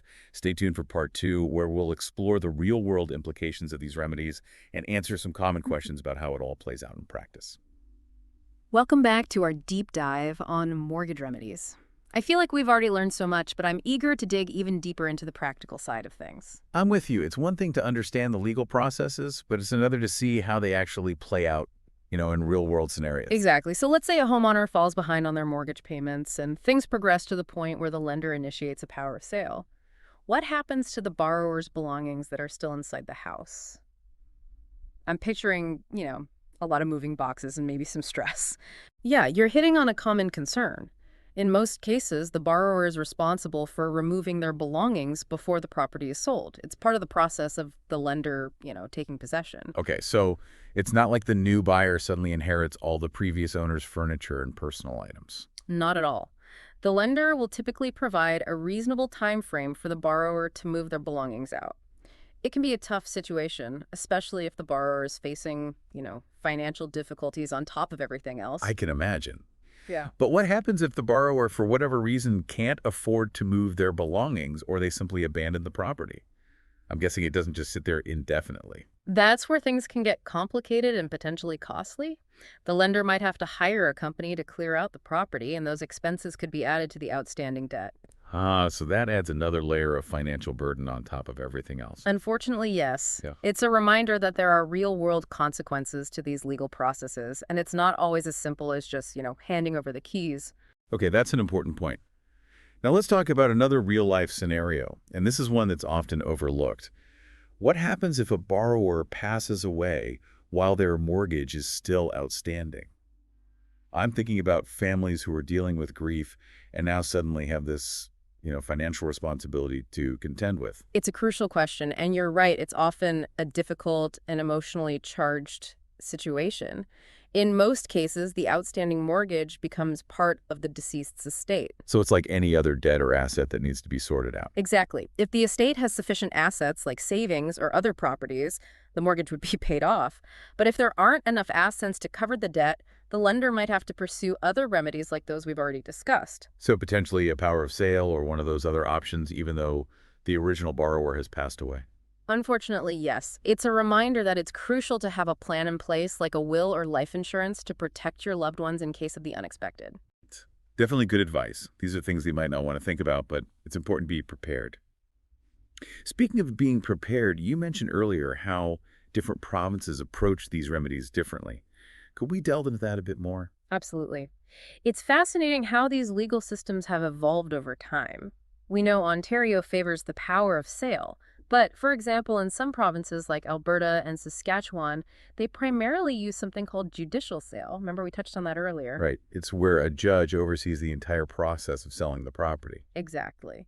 This approach tends to be a bit slower because everything has to go through the court system, but some argue it's more transparent and offers more protection for both the borrower and the lender. So it's like a trade-off, potentially slower, but maybe a bit more balanced and controlled. That's a good way to put it.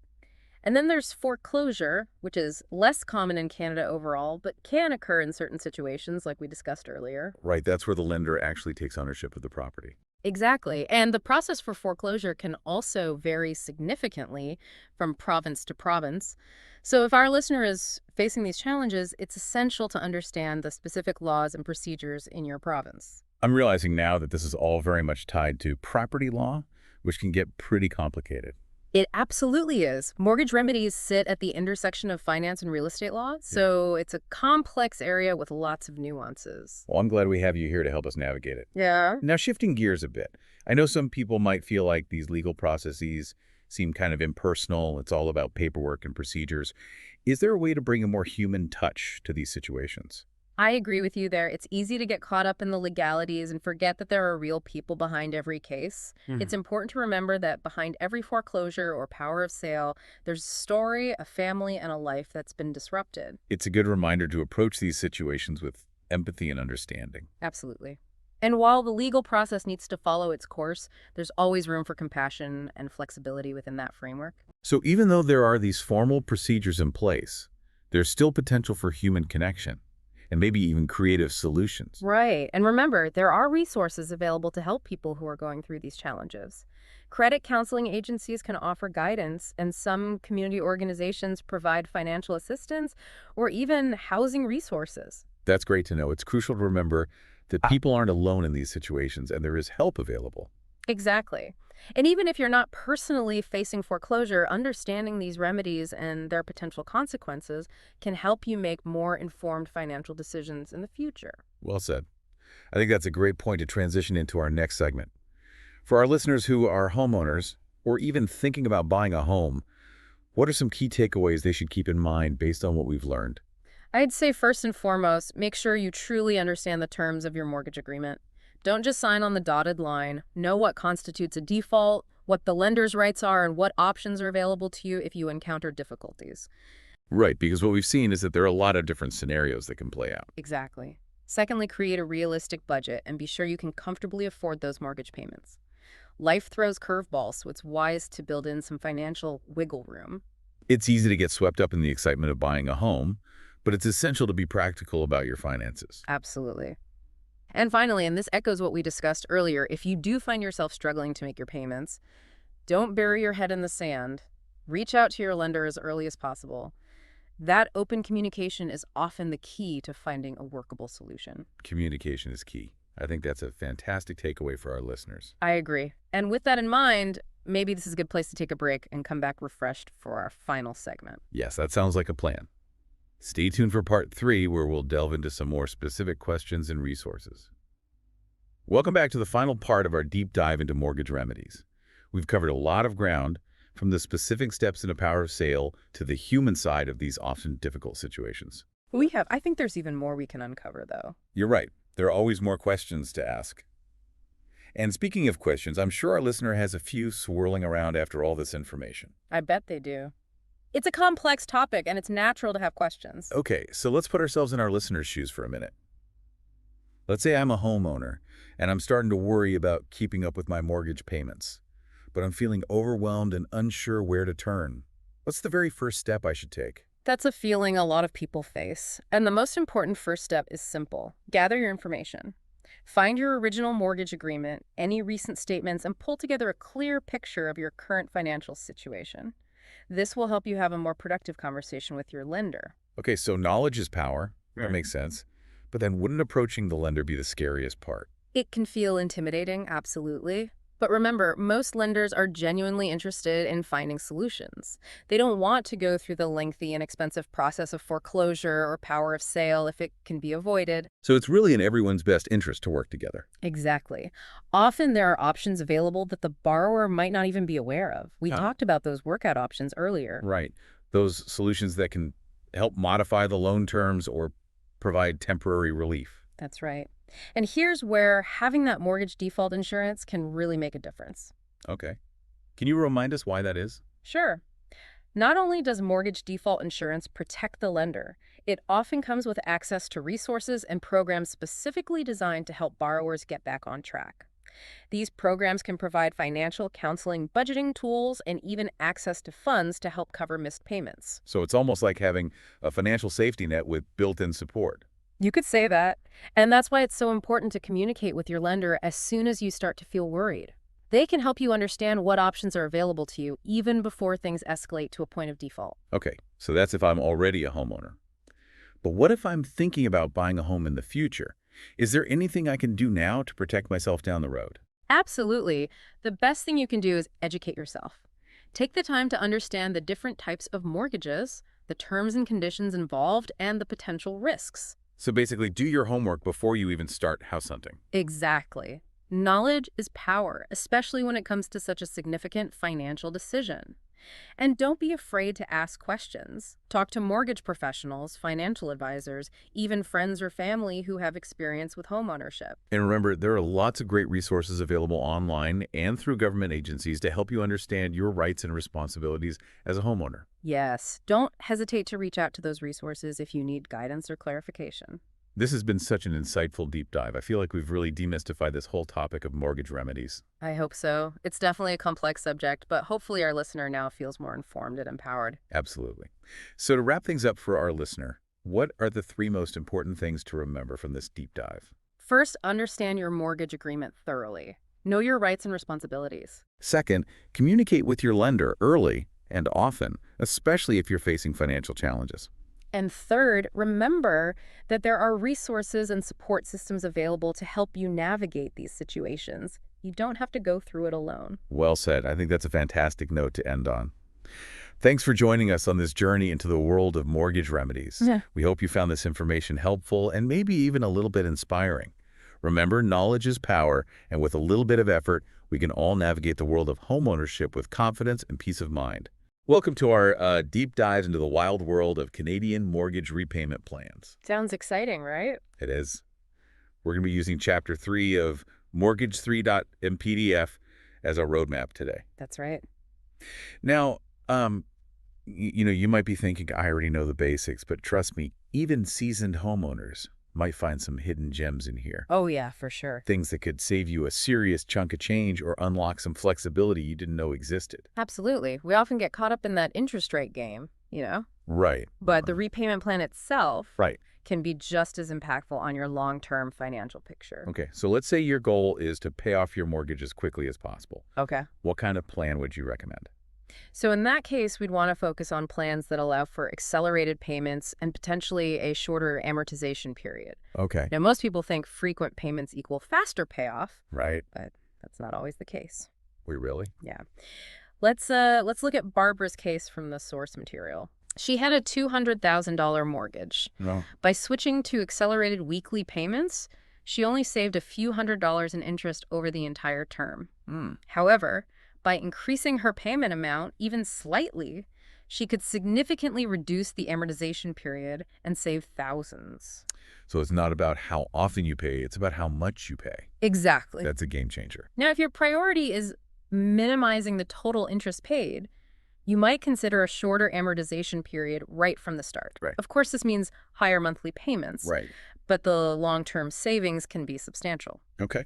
For example, on a $200,000 mortgage, choosing a 25-year amortization instead of a 30-year amortization can save you over $40,000 in interest. Wow, that's a huge difference. It really highlights the importance of crunching the numbers and understanding the long-term implications of your choices. Absolutely. Now, let's say you need more flexibility in your mortgage plan, maybe because you have fluctuating income or anticipate a change in your financial situation down the line. In that case, what kind of options would be a good fit? Well, several plans offer varying degrees of flexibility. Okay. For example, the partially amortized blended constant payment mortgage, both fixed and variable rate, allow you to choose a term length that suits your needs. Okay. This means you could lock in a rate for a shorter period, Got it. giving you the option to renegotiate or switch to a different plan sooner if your circumstances change. Okay, so shorter terms equal more flexibility. Yes. But how do fixed and variable rates factor into this? Okay, so with a fixed rate, you get the peace of mind of knowing your payments will remain the same for the term. Right. This is great for budgeting and stability. Mm-hmm. On the other hand, variable rates can offer potential savings if interest rates decline. But wouldn't a variable rate also mean my payments could go up if rates rise? Yes, that's the trade-off. Variable rate mortgages are tied to the lender's prime rate, which fluctuates with market conditions. Right. If rates rise, your payments could increase. Mm-hmm. However, there are clauses in place to protect both you and the lender from dramatic swings. Okay. For example, if your payments don't cover the interest due, the lender might require you to increase your payment, make a lump sum payment, or even switch to a fixed rate. So it's a bit of a balancing act between potential savings and potential risk. Exactly. Now, if you're looking for ultimate flexibility, a home equity line of credit, or HELOC, could be a valuable tool. A HELOC. Now that sounds intriguing. It is. It's essentially a line of credit secured by your property, Okay. giving you access to funds as needed. You only pay interest on the amount you use, and you can make repayments that fit your budget. It's like having a financial safety net for those unexpected home repairs or investment opportunities, or even just to manage cash flow during times of fluctuating income. So it's like a hybrid between a mortgage and a credit card, but secured by your home. Yes, that's a good way to think Right. about it. However, it's important to remember that HELOCs come with variable interest rates, so those same risks of fluctuation and potential negative amortization apply. Right. Also, the entire credit limit, even the unused portion, is registered against your property title. Hold on. Wouldn't taking out a large HELOC limit my ability to get another loan later on? That's an excellent point. That's why it's crucial to carefully consider how much credit you actually need and how it might affect your future borrowing power. Okay, so HELOCs offer amazing flexibility, Yeah, but it's important to use them strategically and understand the potential downsides. precisely. Now let's switch gears and explore some options that might be less familiar but potentially beneficial for specific situations. Okay, what do we got? Well, there's the interest-only mortgage, where you only pay the interest on the loan each month, leaving the principal untouched. Wait, so you're not actually paying down the loan itself? That's right. This strategy is typically used by investors who are focused on cash flow and plan to hold the property for a shorter period, Okay. or use rental income to cover the payments. So it's a high risk, high reward kind of situation. Exactly. And it's important to note that this type of mortgage played a significant role in the 2007 mortgage crisis in the United States. Wow. So it's definitely not for the faint of heart. Yikes. That's a cautionary tale for sure. Yeah. So what other interesting options are out there? Well, there's the interest accruing mortgage. Okay.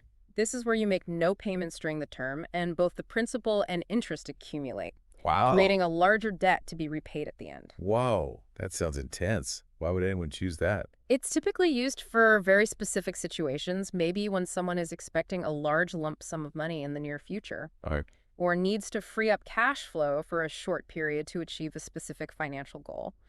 It's a high-risk strategy, but it can be effective if used strategically. So like a financial Hail Mary. That's a good analogy. Okay. You're essentially betting on your ability to repay the larger debt down the road. Okay, so we've covered some common and some less conventional mortgage repayment plans. What I'm getting from this is that there's no one-size-fits-all approach. Right. It really depends on your individual financial goals and circumstances. You got it. And that's just the tip of the iceberg. But hold on, there's more. Oh, yes. In part 2, we'll delve into some unique options like reverse mortgages and vendor takebacks. We'll also explore some exciting features and options that can be added to your mortgage to make it even more personalized and potentially save you even more money. I can't wait. Stay tuned, folks. This deep dive is just getting started. Welcome back to our deep dive into mortgage repayment plans and options. It's great to be back. Before we jump into some more unique options, Okay. I'm curious about those additional features you mentioned, Right. the ones that could potentially save us even more money. Yeah. I'm all ears. Okay, so let's talk about prepayment options. Okay. These can be a game changer if you're strategic about them. Okay. Think of them like secret weapons in your mortgage arsenal. Secret weapons. Yeah. That sounds intriguing. Tell me more. Well, there are 3 main types. Fully open, partially open and closed. Go ahead. A fully open mortgage lets you pay down your mortgage as much as you want whenever you want with no penalties. Oh, wow. Imagine receiving a bonus at work. Right. You could throw it all at your mortgage without any restrictions. Okay, that sounds amazing. Mhm. But I'm guessing that level of freedom comes at a price. You're right.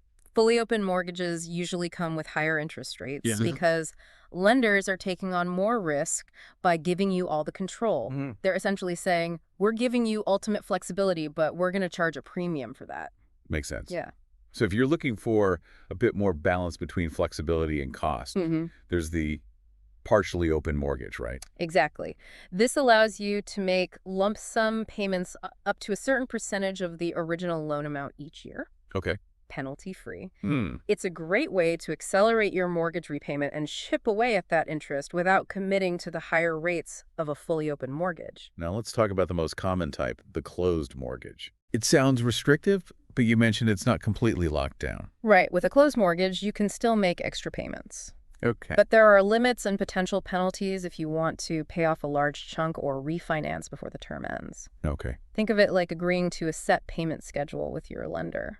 Speaking of penalties, that's something I think a lot of people are confused about. Right? Can you break down what prepayment penalties actually are? Absolutely.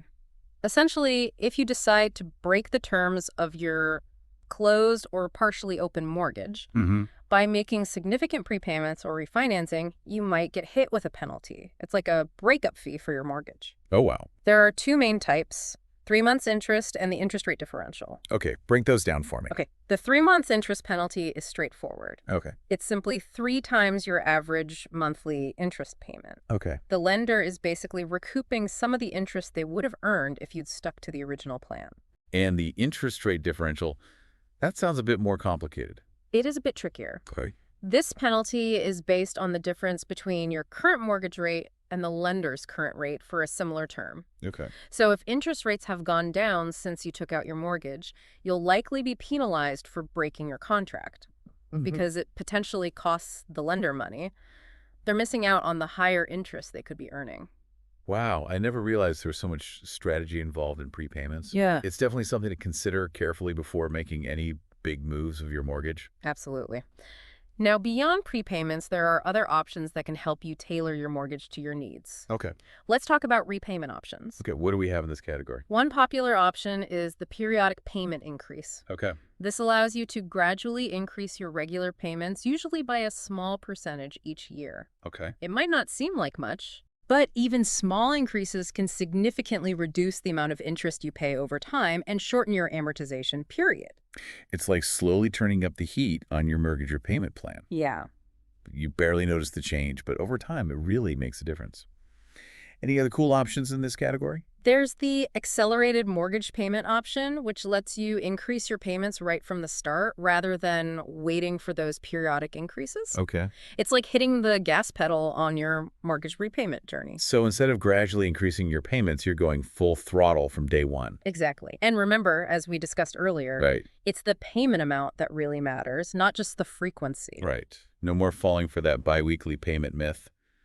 Okay, what if I find myself with some extra cash down the line? Yeah. Is there a way to use that to my advantage? Absolutely. That's where the lump sum payment option comes in. Okay. This allows you to make a one-time payment towards your principal, Right. instantly reducing your outstanding balance and saving you a ton of interest over time. That's amazing. It's like giving your mortgage a sudden jolt of energy. Precisely. And the earlier you make those lump sum payments, Okay. the greater the impact on your overall interest savings. Hmm. It's all about harnessing the power of compound interest to your advantage. So what you're saying is if I win the lottery tomorrow, the first thing I should do is make a massive lump sum payment on my mortgage. Well, after consulting with your financial advisor, of course. Right, of course. But yes, that would be a very wise move financially. Okay, noted. So we've talked about prepayment options and repayment options. Right. Are there any other ways to customize my mortgage? You bet. There's the option to adjust your amortization period. Okay. You can either extend it to lower your monthly payments or shorten it to pay off your mortgage faster. Okay, explain this one to me. I'm a bit fuzzy on how that works. Think of amortization as the total marathon you're running to pay off your mortgage. Okay. Typically, it's 25 years. Right. But you can choose to extend it to, say, 30 years, which would lower your monthly payments. However, keep in mind, extending your amortization means you'll be paying more interest over the life of the loan. Wow. I never realized that extending my amortization could cost me that much extra interest. Makes me think twice about prioritizing low monthly payments. It's a balancing act between affordability and long-term financial goals.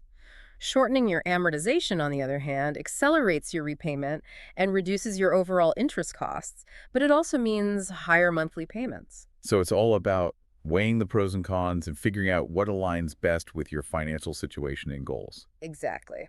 Now, are you ready for those unique options we talked about earlier? Bring it on. All right, let's start with reverse mortgages. Okay. These are specifically designed for seniors aged 55 or older. Okay. Imagine being able to tap into your home equity without having to sell your home or make regular mortgage payments. Wow. It's like turning your home equity into a source of income during retirement. Wow. That sounds incredible, especially if you need extra funds for healthcare expenses or home renovations, or simply to enjoy those golden years without financial stress. Tell me more about how this works. So in Canada, the most popular reverse mortgage is the CHIP reverse mortgage. Okay. It allows you to borrow up to 55% of your home's value. And the best part is the loan only becomes due when you sell the house or pass away. No monthly payments required. Okay, I'm starting to understand why this is such an attractive option for seniors, Right, but I'm guessing there's a trade-off somewhere. of course. The main risk with reverse mortgages is the potential for reduced equity Okay. as interest accumulates on the loan. Right. It eats into your home's value, leaving less for you or your heirs down the line. So it's like borrowing against your future inheritance. In a way, yes. It's a decision that requires careful thought and planning considering your individual circumstances and long-term goals. Okay, that makes sense. Now, what about those vendor take-back mortgages? Ah, those are fascinating. Imagine this. You're selling your house, and the buyer needs help with financing. Right. Instead of going to a traditional lender, Right. you, the seller, become the lender. Huh. It's like offering a helping hand to the buyer while potentially earning a higher return on your investment than traditional savings accounts or other options. Wait, so the seller acts as the bank. That's a pretty unique approach. Yeah. What are the advantages of doing this? Well, for the buyer, it can make homeownership more accessible, especially in competitive markets, or if they have difficulty qualifying for a traditional mortgage. Okay. For the seller, it's an opportunity to earn a higher interest rate than they would get from a bank. Okay, I see the appeal for both parties. But what happens if the buyer can't make the payments? Does the seller take back the house? That's a possibility. If the buyer defaults on the vendor take-back mortgage, the seller has to go through the hassle of collections and potentially legal proceedings, which can be costly and time-consuming. It's a risk both parties need to be aware of and mitigate through a well-drafted agreement. So there are definitely risks involved, but also potential rewards. It sounds like a strategy that requires careful consideration and a good lawyer. Now, I know you mentioned a few other less common mortgage features. Right. Do we have time to explore those? We do. Let's talk about the cashback option. All right, those vendor take-back mortgages sound pretty intense. Yeah, they can be. Let's lighten the mood and talk about this cashback option. Free money always makes me happy. Well, it's not exactly free money. Right. Think of it as a little bonus the lender gives you at closing, usually a percentage of your mortgage amount. Okay. It can be helpful for first-time buyers who need cash for moving expenses or furniture or those little things that always pop up when you buy a new home. So it's like a welcome gift from the lender. Mm-hmm. I like that, but I have a feeling there's a catch.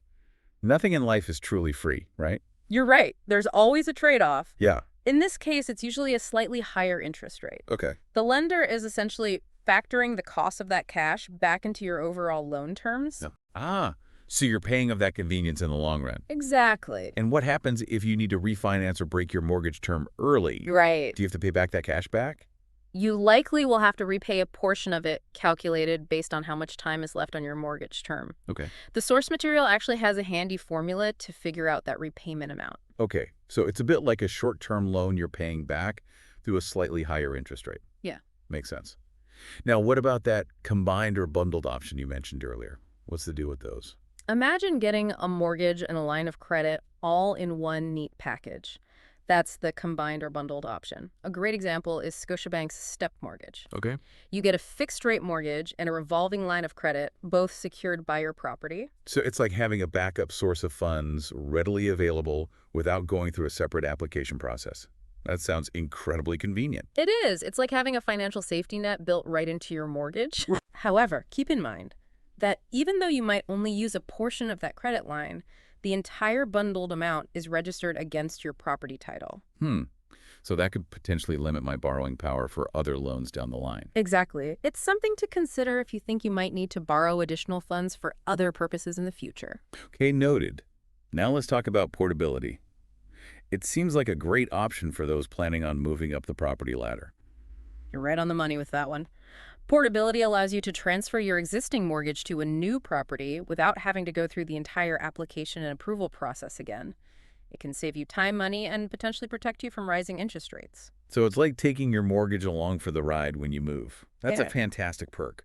But I'm assuming there are some conditions involved. You can't just pick up and move your mortgage anywhere, right?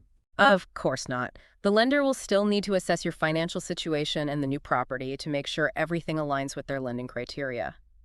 You might also be able to increase your mortgage amount or blend your existing rate with the current market rate if you need additional funds for the new property. Okay, so there's still some paperwork involved, but it's much less hassle than starting from scratch with a new mortgage. Now, what about those assumable mortgages?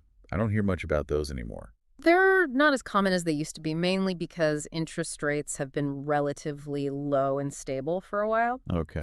But an assumable mortgage allows a buyer to take over your existing mortgage terms and conditions subject to the lender's approval. So the buyer inherits the mortgage, so to speak. Exactly. This can be a win-win situation for both the seller and the buyer, especially if interest rates have risen since the original mortgage was taken out. I see the buyer gets a potentially lower interest rate, and the seller avoids those pesky prepayment penalties. But I imagine lenders have gotten stricter about who they allow to assume a mortgage, right? Absolutely. They still need to ensure the buyer meets their lending criteria and can handle the financial responsibility of the mortgage. But it's definitely worth exploring if you're buying or selling a property in this market. Wow. We've really explored the entire spectrum of mortgage repayment plans and options in this deep dive. It's amazing how much complexity and nuance there is to something most people consider a straightforward transaction. You hit the nail on the head. Understanding these options can empower you to make informed decisions that align with your financial goals and circumstances. Right. And it's so important to remember there is no one-size-fits-all approach. Hmm. And, before we wrap up, I wanted to circle back to that thought-provoking question you posed earlier. Oh, yes. The one about the long-term impact of extended amortizations and, creative financing on housing affordability. That's right. While these options might make homeownership seem more accessible in the short term, they could also contribute to rising property values and increased debt burdens for future generations. It's a complex issue with no easy answers. That's a perfect note to end on. We encourage you to continue researching, asking questions, and engaging in conversations about these important topics. Remember, knowledge is power. And when it comes to your financial well-being, informed decisions are key. Thank you for joining us on this deep dive into the intricate world of mortgage repayment plans and options. We hope you found this journey insightful and empowering. Until next time, keep learning, keep exploring, and keep diving deep. Bye, everyone. All right, welcome to our deep dive into getting a mortgage license in Ontario. That's a great topic. Yeah, so we're looking specifically at Chapter 5, licensing from the doc, mortgage5.pdf. Lots to unpack there. Yeah, this is a great resource for anyone who's thinking about, going into the mortgage business in Ontario. It really is. So, if that's you, then buckle up and get ready for this deep dive. Sounds good. So first things first, who's in charge? Who's making sure that everyone is playing by the rules? So that would be the Financial Services Regulatory Authority of Ontario, or as most people just call it, FSRA. FSRA, okay. And they issue the licenses, and they're the ones that oversee the industry and make sure that everything's running smoothly and everyone's playing fair. So before we get into the specifics of actually, getting a license, can you give us a little bit of an overview of, what exactly requires a license in Ontario? Can my neighbor recommend a mortgage broker to me without needing a license? Yeah, that's a good question. Or is it literally anyone who even mentions the word mortgage needs a license? So it's not quite that broad. Yep. The activities that really come into play in terms of requiring a license are dealing, trading, lending, and administering mortgages. Okay. So if you're finding borrowers, if you're finding lenders, you're assessing a borrower's financial situation. So if I'm like, hey, I know this great lender, that's okay. But I start getting into the details and doing the paperwork, that's when I need a license. Yeah, you're getting into a bit of a gray area there. Okay, all right. If you're providing information about the borrower to a lender, Oh. if you're negotiating the terms of a mortgage, or if you're actually providing the money for a mortgage, Got it. those are all activities that would require a license. And trading, what is that? Trading in mortgages is when you are soliciting someone to buy or sell or exchange mortgages. Ah, so that's different. Yeah. Yeah. So that's more like, you're buying and selling existing mortgages, almost like stocks in a way. Okay, interesting. So there are people that just do that too? Yes. Wow. And then the other activity is administering mortgages. And that's when you're basically handling the payments of the mortgage on behalf of others. Gotcha. So once the mortgage deal is done, Exactly. you're making sure the money flow is happening. Exactly. Got it. So if someone's doing any of that and they're, getting paid for it, Then they need a license. they need a license. No exceptions. Well, there are some exceptions. Oh, okay.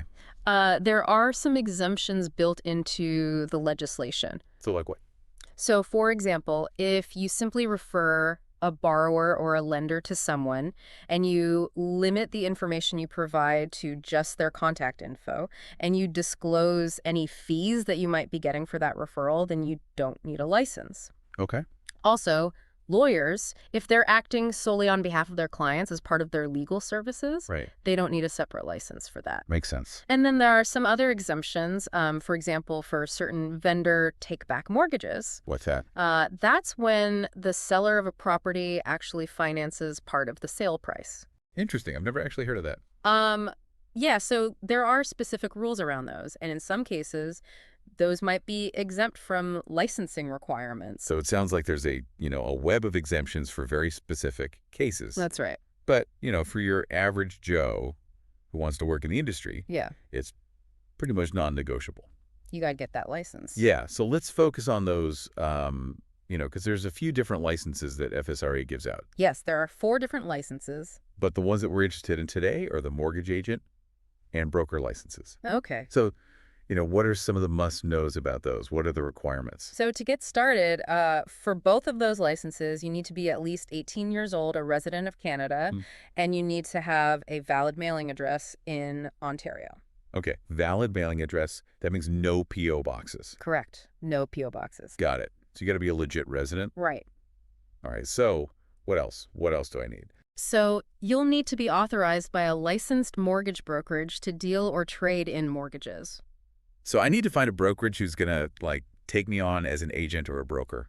Correct. Okay. And do they play a role in the, education process and all that stuff too? Yes, they do. Okay. You'll need to complete an FSRA-approved education program for mortgage agents, and you need to pass a qualifying exam. Okay. If you want to be a broker, you'll need to complete a separate education program for mortgage brokers, pass another exam, and you also need to have at least 2 years of experience as a licensed mortgage agent within the last 3 years. Okay. So there's a clear path. You got to start as an agent, get some experience, and then you can level up to broker. Exactly. And all this, education and licensing and all that can't be free. Right? No, it's not free. So, what are we looking at in terms of cost? So a brand new mortgage agent license, that's going to cost you $941 for a full year. Wow. Okay. If you apply after April 1st, the fee's prorated. Okay. And to renew your license, that's $841. Okay. And is that just for the license itself, or is that including those educational programs and stuff like that? No, that's just for the license. Okay. So those programs are on top of that. Correct. Got it. And what about do brokerages charge any fees on top of that? Yeah, so the education programs themselves can cost a few $1,000s. Okay. And then your brokerage might also have some fees for things like errors and omissions insurance. Errors and omissions insurance. What's that? That's a type of insurance that protects you and the brokerage in case you make a mistake. Well, that's good to have. Yeah, so there might be some fees associated with that as well. Okay. So you got to factor that in when you're choosing a brokerage. It's definitely something to think about. Yeah. Okay, so let's say I've done all that. I've aced my exams, paid my fees. I'm officially a licensed mortgage agent. Congratulations. Now what? Who's making sure I'm, following all these regulations? How does that work? So at the brokerage level, every brokerage has a principal broker. And they're essentially the chief compliance officer, making sure that everything runs smoothly and everyone's following the rules. So they're like the internal watchdog. Yeah, exactly. At the brokerage. They establish policies and procedures for everything from hiring and performance reviews to training, Right. making sure that agents are supervised properly, and handling client complaints. So it sounds like a pretty demanding role. It is a demanding role, but a crucial one. Yeah, absolutely. Because they're really responsible for making sure that everyone at the brokerage is operating ethically and in compliance with all the rules and regulations. Okay, so the principal broker's keeping things tidy on the inside. But what about FSRA? How do they monitor and enforce the rules, across the whole industry? So FSRA takes a multi-pronged approach. Okay. They run criminal record checks on all applicants. Okay. They review complaints that are made against licensees, and they conduct audits of brokerages. So if I like mess up or I, do something shady, they're going to find out. They will find out. Mm. And if they find any violations, they have a range of enforcement actions that they can take. So like what?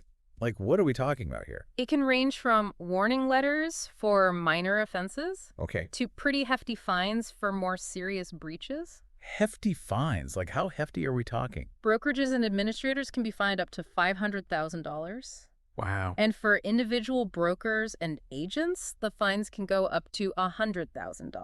Okay, so it's not like messing around. No, it's serious business. You got to take this stuff seriously. Absolutely. All right, so what kind of actions would trigger those like major fines? So things like providing false information to FSRA, obstructing an investigation, or Okay. misleading FSRA, those are all considered serious offenses and can lead to those hefty fines. So it sounds like transparency and honesty are like not just, good practices, but they're essential to avoid like some serious consequences. Absolutely. Okay, so we've got the principal broker on the inside, we've got FSRA keeping an eye on the whole industry. That's right. But are there any other like guiding principles or frameworks that kind of shape, the mortgage industry in Ontario? Yes, there is. Hmm. The Mortgage Broker Regulators Council of Canada, or MBRCC, has a code of conduct. Code of conduct, okay. And there are 10 principles for professional conduct that apply across Canada. 10, wow. What are some of those? Well, compliance is a big one, of course. Makes sense. You got to follow the rules, the regulations. Yeah, that seems like a no-brainer. Accountability is another key principle. Acting responsibly, using good judgment, doing your due diligence. So it's not just about following the letter of the law. It's about like having a good moral compass, basically. Exactly. Yeah. And the code also emphasizes honesty, competence, recommending suitable products for your clients, Makes sense. full disclosure, Okay. and managing conflicts of interest effectively. So it's really about, doing things the right way. Yes, Yeah. absolutely. Okay, and FSRA, do they like take this code of conduct into consideration when they're, looking at licensees and stuff like that? Yes, they do. Okay. While the code isn't legally binding in the same way as the Mortgage Brokerages, Lenders, and Administrators Act, the MBLAA, MBLAA. yeah, it does serve as a guide for ethical conduct, and FSRA can take action if they find that a licensee's actions violate those principles, especially if it aligns with, breaches of the MBLAA. So it's another layer of like accountability. That's right. Okay, cool. So we've talked about the agent and the broker licenses, but you mentioned there are 4 licenses Yes. that FSRA issues. What are those other 2 and what do they do? So the mortgage brokerage license, that's the license that a business needs to actually employ agents and brokers. Okay, so it's not for an individual, it's for like the company itself. Exactly. Got it. And then the fourth one is the mortgage administrator's license. Okay. And that's for individuals or businesses who want to administer mortgages on behalf of others. So they're like the ones that like handle the payments and stuff like that. Exactly. Okay, got it. So we've talked a lot about the principal broker and how they're responsible for all the policies and procedures within a brokerage. Yes. Can you give us a little more detail about that? Like, what are some examples of those policies and procedures? Well, first off, they need to establish clear hiring requirements to make sure they're bringing on qualified and ethical individuals. Makes sense. It's not just about checking resumes. It's about really assessing someone's character and their commitment to doing things the right way. Yeah, you want to make sure you're getting good people. Exactly. Okay, so hiring, what else? They also need to have a strong performance review process to ensure that agents and brokers are meeting expectations Yeah, okay. and adhering to professional standards. So it's not just, you get your license and then you're good to go. You got to like keep up the good work. That's right. Yeah. Okay, what else? Training is a big one. They're responsible for developing a comprehensive training program that covers all aspects of the MBLAA. Wow. All the relevant regulations, the brokerage's own policies and procedures, and of course, ethical considerations. So they got to make sure that everyone is up to speed on everything. Absolutely. And then there's like the day-to-day stuff too. Yes, that's right.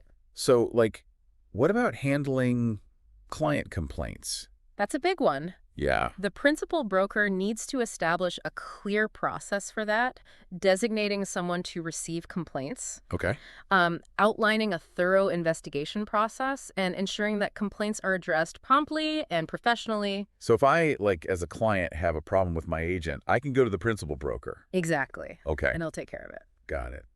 And, like, what are some other things that they're responsible for? Oh, there's a whole list. Okay. Supervising agents and brokers, protecting client privacy, Okay. making sure that mortgage products are suitable for the borrowers, disclosing fees and conflicts of interest, verifying identities to prevent fraud. So a lot of responsibility. It's a big job. Yeah. It's reassuring to know that there's someone at each brokerage that's, like, really on top of all that stuff. Yes, absolutely. All right, so we've covered the licensing process, the different types of licenses, the role of FSRA and the principal broker. Mm-hmm. What else do we need to know about mortgage licensing in Ontario? Like, what's the big missing piece here?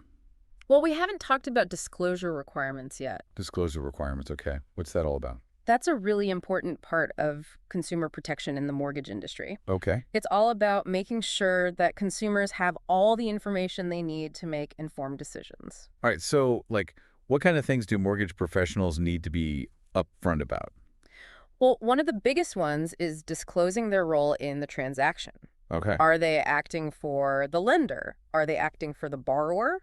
Or are they acting for both? So, like, whose side are they on, basically? Yeah, exactly. Got it. And that needs to be communicated very clearly in writing to both the borrower and the lender, Okay. typically in the initial agreement or the engagement letter. So, like, right from the get-go, everyone knows what's going on. Exactly. Transparency is key. Okay, so that's one thing. What else do they need to disclose? They also need to disclose the cost of borrowing. Okay. And I don't just mean the interest rate. I Right. mean all the fees and charges that can be associated with the mortgage. Gotcha. They need to present that information to the borrower in a standardized format so they can easily compare different mortgage options. Okay, so no hidden fees, no surprises. Exactly. Got it. And speaking of transparency, they also need to disclose any fees that they might be receiving from other parties involved in the transaction. Okay. Like, if a lender is paying them a commission for bringing them a borrower, that needs to be disclosed. So, like, no kickbacks or anything like that. Right. Everything needs to be out in the open. Got it.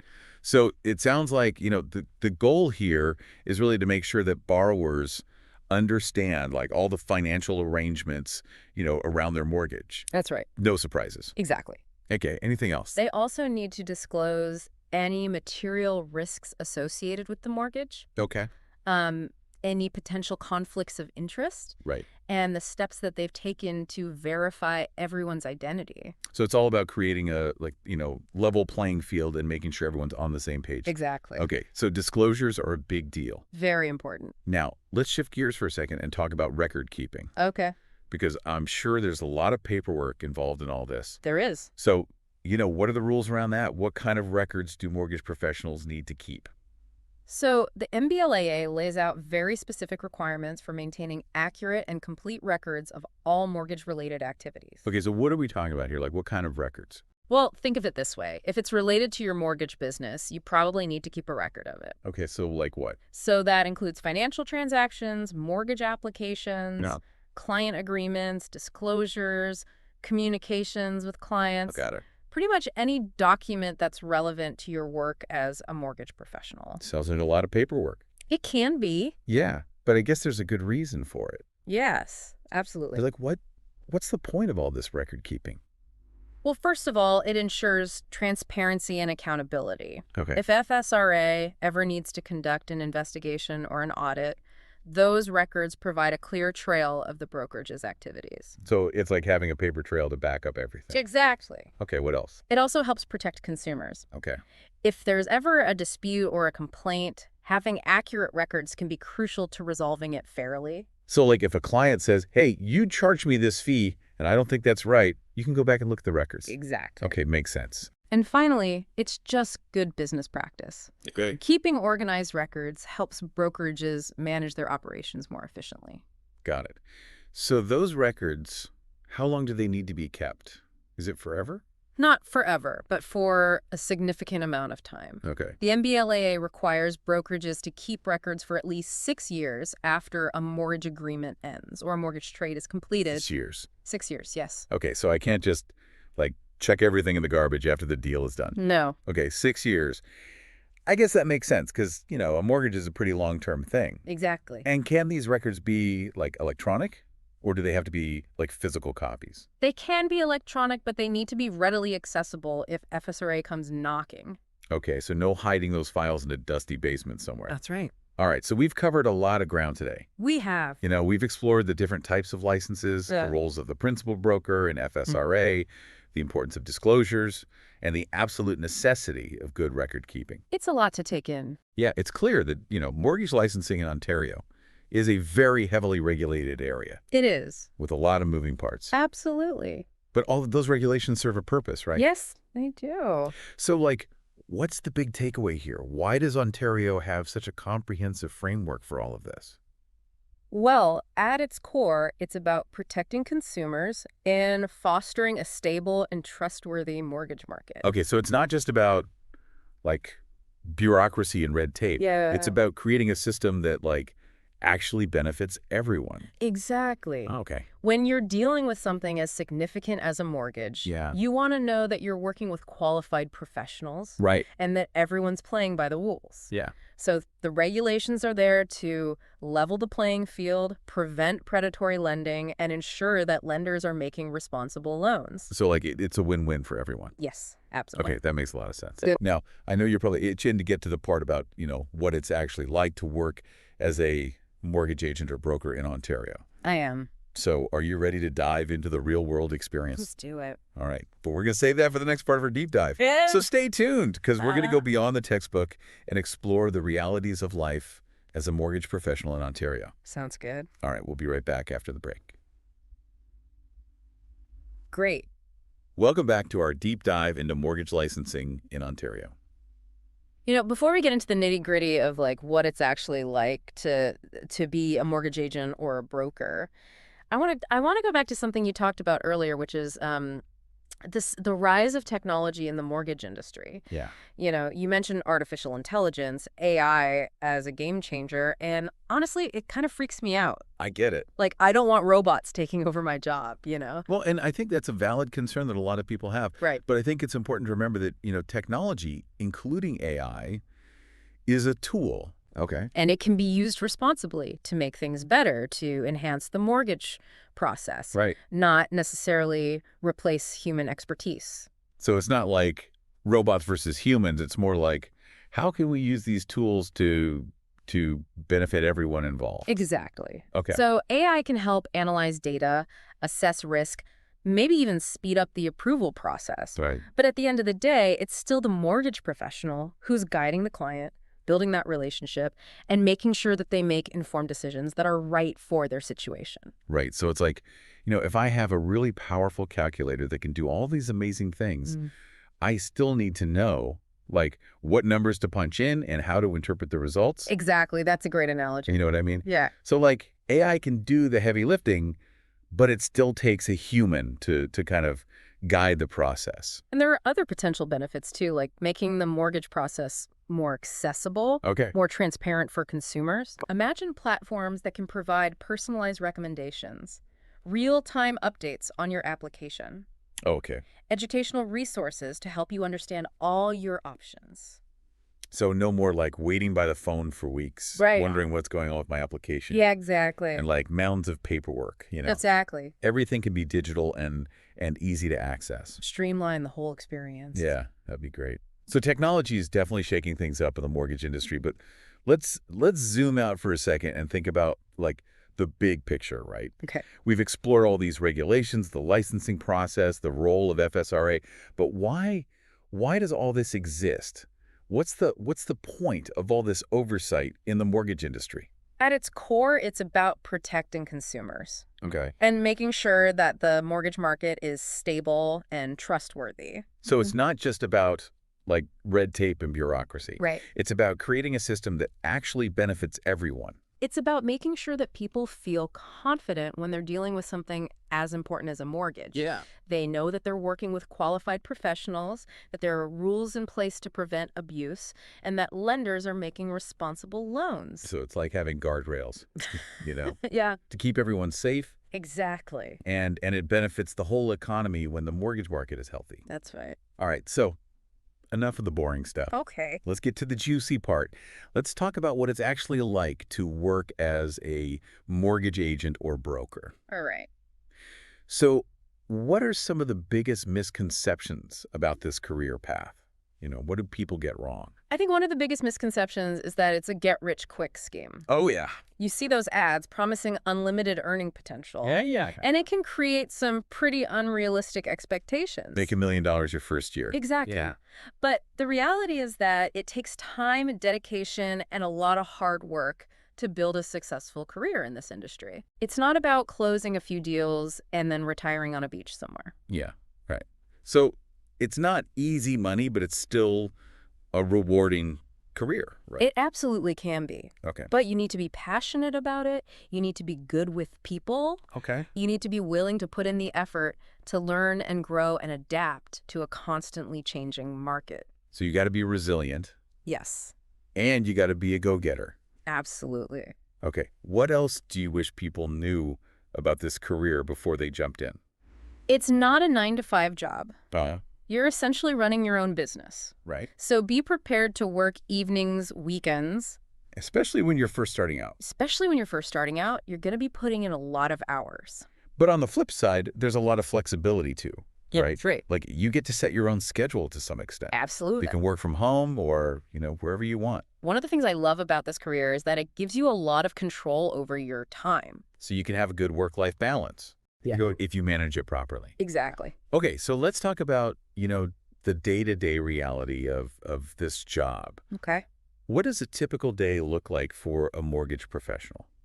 Honestly, there is no typical day. Okay. Every day is different, which is one of the things that keeps it interesting. All right, so variety is the spice of life. Exactly. But, just to give our listeners an idea, what are some of the things that might fill a mortgage professional's day? Well, you're going to be spending a lot of time meeting with clients, Okay. getting to know them, understanding their needs, Okay. analyzing their financial situation. So it's like being a financial detective, Kind of. piecing together the puzzle of their finances Exactly. and finding the perfect mortgage to fit. Exactly. Okay, what else? You'll also be working closely with lenders, submitting applications, negotiating rates and terms. Making sure that your clients get the best possible deal. So you're the intermediary between the client and the lender. That's right. Making sure that the whole process goes smoothly. Exactly. Okay, cool. Yeah. And then there's the whole marketing and networking side of things. Right. You can't forget about that. Yeah. How do you find new clients? Well, you need to build your network. You need to get your name out there. Okay. Attend industry events, connect with real estate agents, find creative ways to market your services. So you got to be a people person. Yes. You got to be comfortable talking to people, building relationships. Absolutely. Yeah. It's all about building trust and becoming a trusted advisor for your clients. Okay, so we've talked about the challenges, the realities of this job. But what are some of the most rewarding aspects? Like, what makes it all worthwhile? For me, the most rewarding part is helping people achieve their dreams of homeownership. Yeah. There's nothing quite like seeing the joy on someone's face when they finally get the keys to their new home. Yeah, that must be really special It is. to be a part of that. And it's not just about the transaction itself, it's about building those relationships. You get to see your clients through different stages of their lives, helping them refinance their mortgages, access equity for renovations, maybe even purchase investment properties down the road. So you become like a financial partner for them, basically. Yes, exactly. Okay, that's really cool. And there's also a lot of personal and professional growth that comes with this career. Okay. You're constantly learning, you're expanding your knowledge, you're honing your skills. So it's a job that keeps you on your toes. It does. All right, so it's not for everyone, but it can be a really rewarding career path Absolutely. if you're the right kind of person. If you like working with people, if you're passionate about helping others, Okay. and if you enjoy a good challenge, this could be the career for you. Okay, great. Now, before we move on, I want to go back to something you mentioned earlier, which is finding the right brokerage. Yep. We've talked about how important that is, but what are some red flags? What are some things that people should look out for when they're choosing a brokerage? Like, how can you tell if it's not a good fit? That's a great question. Yeah. I think one of the biggest red flags is a brokerage that prioritizes high-pressure sales tactics Okay. over ethical conduct and client-centric service. So if it's all about closing deals and pushing products, Right. regardless of the client's needs. That's a big red flag. Yeah, it's not good. Another red flag is a lack of transparency. Okay. Are they upfront about their fees and commission structures? Do they clearly explain their role in the transaction? So you got to be able to trust them. Absolutely. If you feel like they're being evasive or, not answering your questions honestly, Yeah, that's a bad sign. that's not a good sign. What else should you look out for? Pay attention to the training and support systems they offer. Do they have good training programs for new agents? Do they provide ongoing professional development? Do they have a supportive culture where you can ask questions and get help from more experienced agents? Right, because you don't want to just get your license and then be thrown to the wolves. Exactly. You want to make sure that they're going to, invest in your success. That's right. Yeah. Okay. And what about technology? That's another important thing to consider. Yeah. Do they have good systems in place to manage client data, process applications, and streamline your workflow? Are they embracing new technologies to make things easier for you and your clients? So it's not just about, having a fancy website. No. It's about having the tools and the infrastructure to actually support your business. Exactly. Okay. And I guess at the end of the day, you got to trust your gut too, right? Absolutely. If something feels off about a brokerage, Trust your instincts. don't ignore that feeling. If it doesn't feel like the right fit, it's probably not. Okay. There are plenty of great brokerages out there. All right. So don't settle. Don't settle. Yeah. Finding the right brokerage is a big decision. It is. So it's worth taking the time to really do your research and find one that feels right. Absolutely. Okay, so we've talked about finding a brokerage, but I want to circle back to something you mentioned earlier, which is financial literacy. Okay. Why is that such an important topic in the mortgage industry?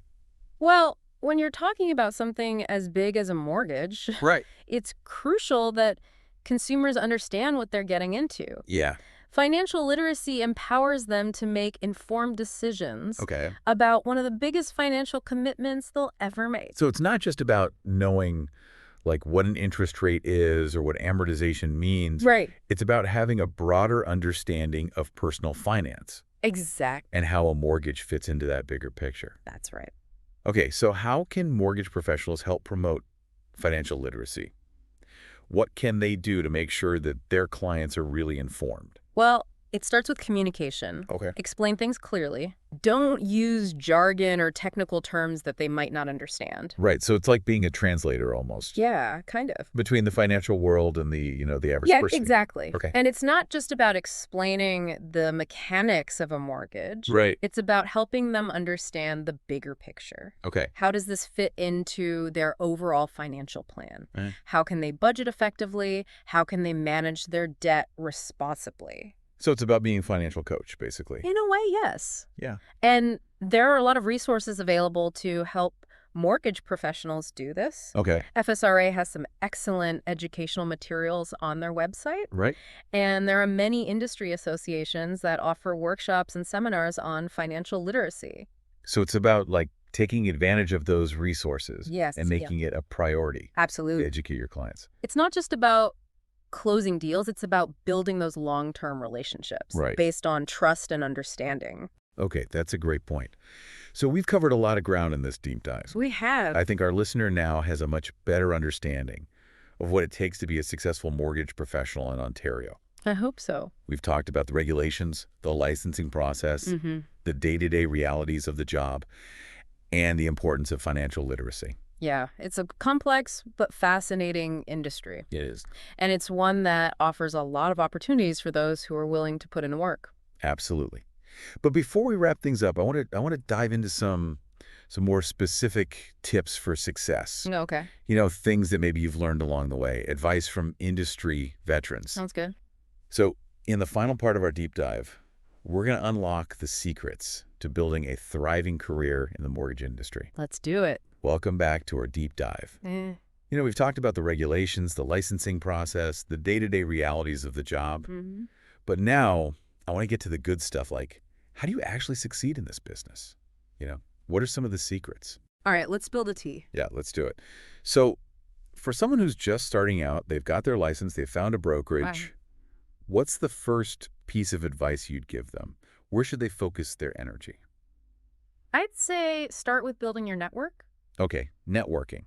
Why is that so important? In this business, Your network is everything. Okay. It's where your referrals come from, your leads, your partnerships. So I can't just, like, sit at my desk and wait for the phone to ring. No, you got to get out there and meet people. Okay. Go to industry events, join professional organizations, connect with real estate agents, financial advisors, lawyers, anyone who might be working with potential home buyers. Oh, cast a wide net. Exactly. And just be, like, a social butterfly, basically. Well, it's not just about being social. It's Yeah. about building genuine relationships. Okay. Be interested in people, offer value, and build trust. So it's a two-way street.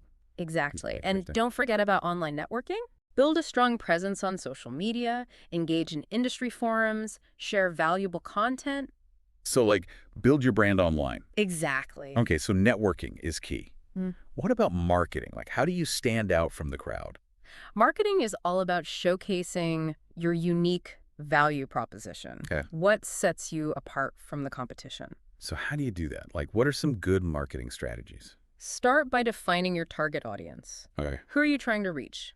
First-time home buyers, investors, people looking to refinance. Right, because different people have different needs. Exactly. Got it. Once you know who you're talking to, you can tailor your message accordingly.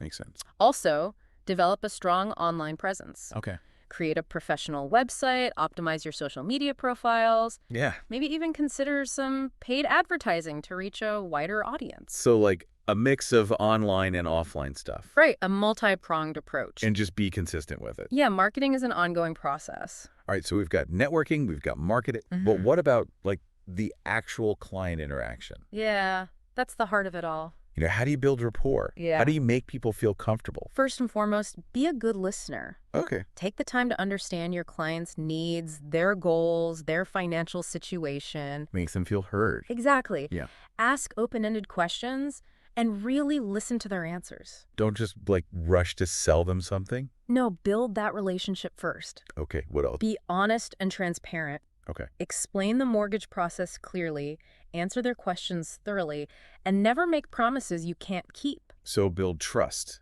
Exactly. Yeah. And don't be afraid to show your personality. Okay. People want to work with someone they like and connect with. Be yourself. Be yourself, exactly. Yeah, that's good advice. And remember, you're not just selling a mortgage. Right. You're helping people achieve their dreams. Yeah, that's a good point. So be passionate, be enthusiastic, and let that shine through. All right, so we've covered a lot of ground here. We have. You know, from the nitty-gritty of the regulations to, like, the big picture stuff about the mortgage market. And now, some really practical tips for success. Yeah. But before we wrap up, what's the one piece of advice you'd give to someone who's just starting out in this industry? Never stop learning. Right. The mortgage industry is constantly changing, so stay curious, embrace new knowledge, and be willing to adapt. So it's not just about, like, getting your license and then you're good to go. No, it's a journey, not a destination. All right, so how do you stay on top of things? Go to conferences, read industry publications, connect with mentors. Okay. Never be afraid to ask questions. Be a sponge. Exactly. Soak it all out. And remember, success in this industry is not just about closing deals. Yeah. It's about building lasting relationships, providing exceptional service, Yeah, and making a positive impact on your clients' lives. that's great advice. So I think we've given our listener a lot to think about today. You know, we've demystified the process of getting a mortgage license in Ontario. We've explored the challenges and the rewards of working in this industry. It's a great career for the right person. Absolutely. So if you're passionate about helping people and you're ready to put in the work, the mortgage industry might just be the perfect fit for you. I think so. All right, that's it for our deep dive. Thanks for listening, and good luck on your journey to becoming a mortgage professional. Thanks for having me. Ready to dive a little deeper into the mortgage market? I'm ready. Okay, perfect. Well, today we're going to be taking a deep dive into some specialized areas of mortgage brokering in Ontario.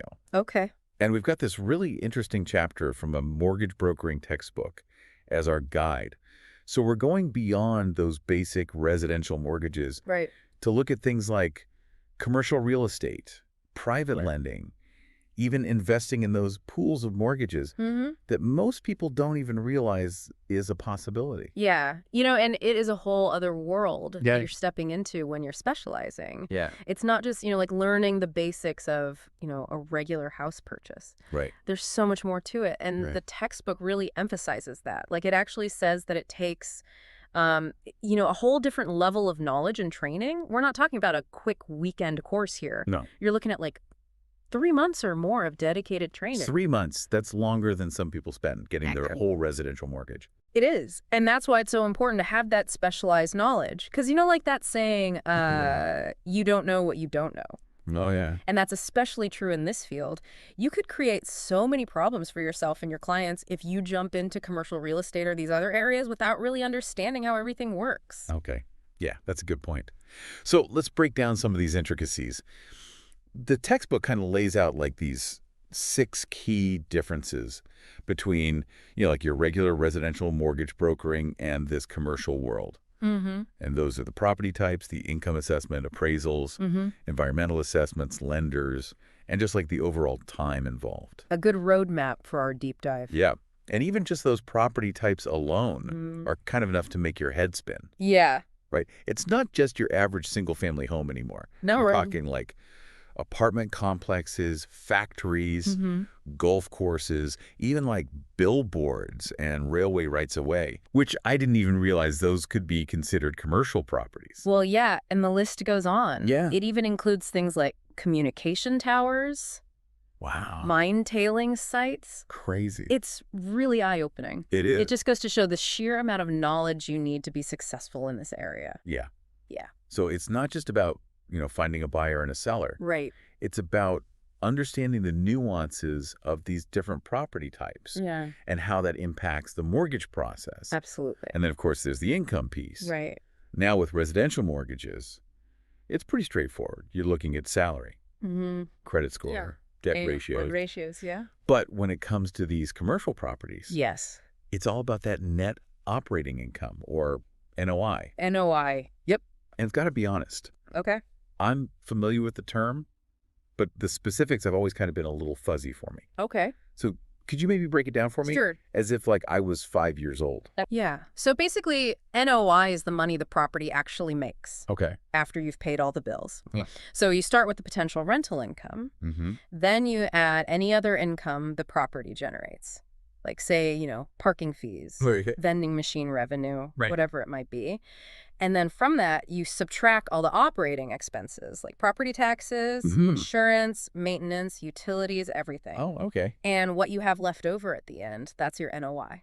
And that's the number that lenders are really interested in. So it's not so much about, like how much a tenant's paying in rent. It's more about the actual profit the property's generating. Exactly. Because lenders want to make sure that the property can actually cover those mortgage payments Right. comfortably. And that's where the debt service coverage ratio comes in. The DSCR. Or DSCR, yeah. Yeah. This ratio basically measures how much more income the property is bringing in than what its debt obligations are. So the higher the DSCR, the better. The better, yeah.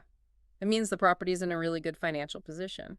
So if I'm a broker trying to secure financing for a commercial property, presenting a clear picture of that NOI and the DSCR to potential lenders is super important. Yes, very important. And that's really where that specialized training comes into play. Right. Right, because if you're coming from just the residential world, Yeah. you probably wouldn't even know where to start. Exactly. And you're right, lenders are going to be looking at those numbers very carefully. This is not a fake it till you make it kind of situation. No, for sure. Yeah. Okay, so now let's talk appraisals. I know in residential real estate, they can already be kind of a pain. Oh, yeah. But I have a feeling with these commercial properties, It's a whole other world. it's a whole other beast. Get ready to open your wallet. Oh, no. Because we're talking potentially thousands, even tens of thousands of dollars for an appraisal. Wow. And they can take a long time, too. Yeah, up to 3 months sometimes. 3 months. Why so long? Well, remember all those complex property types we talked about? It's not like appraising a house Right. where you're just comparing square footage and, recent sales in the neighborhood. Yeah. With commercial properties, you often have to assess the income potential, Yeah. which we just talked about can get pretty complicated. It's more than just, driving by and looking at the building from the outside. Right. You need someone who really understands the nuances of that property type Mm. and the specific market it operates in. Exactly. And different types of properties often require different methods of appraisal. Like the textbook dives into what's called the income method, Yeah. which is often used for properties that generate income, like apartment buildings or office spaces. Makes sense. It involves analyzing comparable properties and using something called capitalization Capitalization. to figure out the market value based on how much income the property is bringing in. Okay, that sounds complicated. It can be, but let me give you a simple example from the textbook. Let's say you've got an apartment building with an NOI, so net operating income, Okay. of $335,544. Okay. And let's say similar properties in the area are selling at what we call a 6% cap rate. Yeah.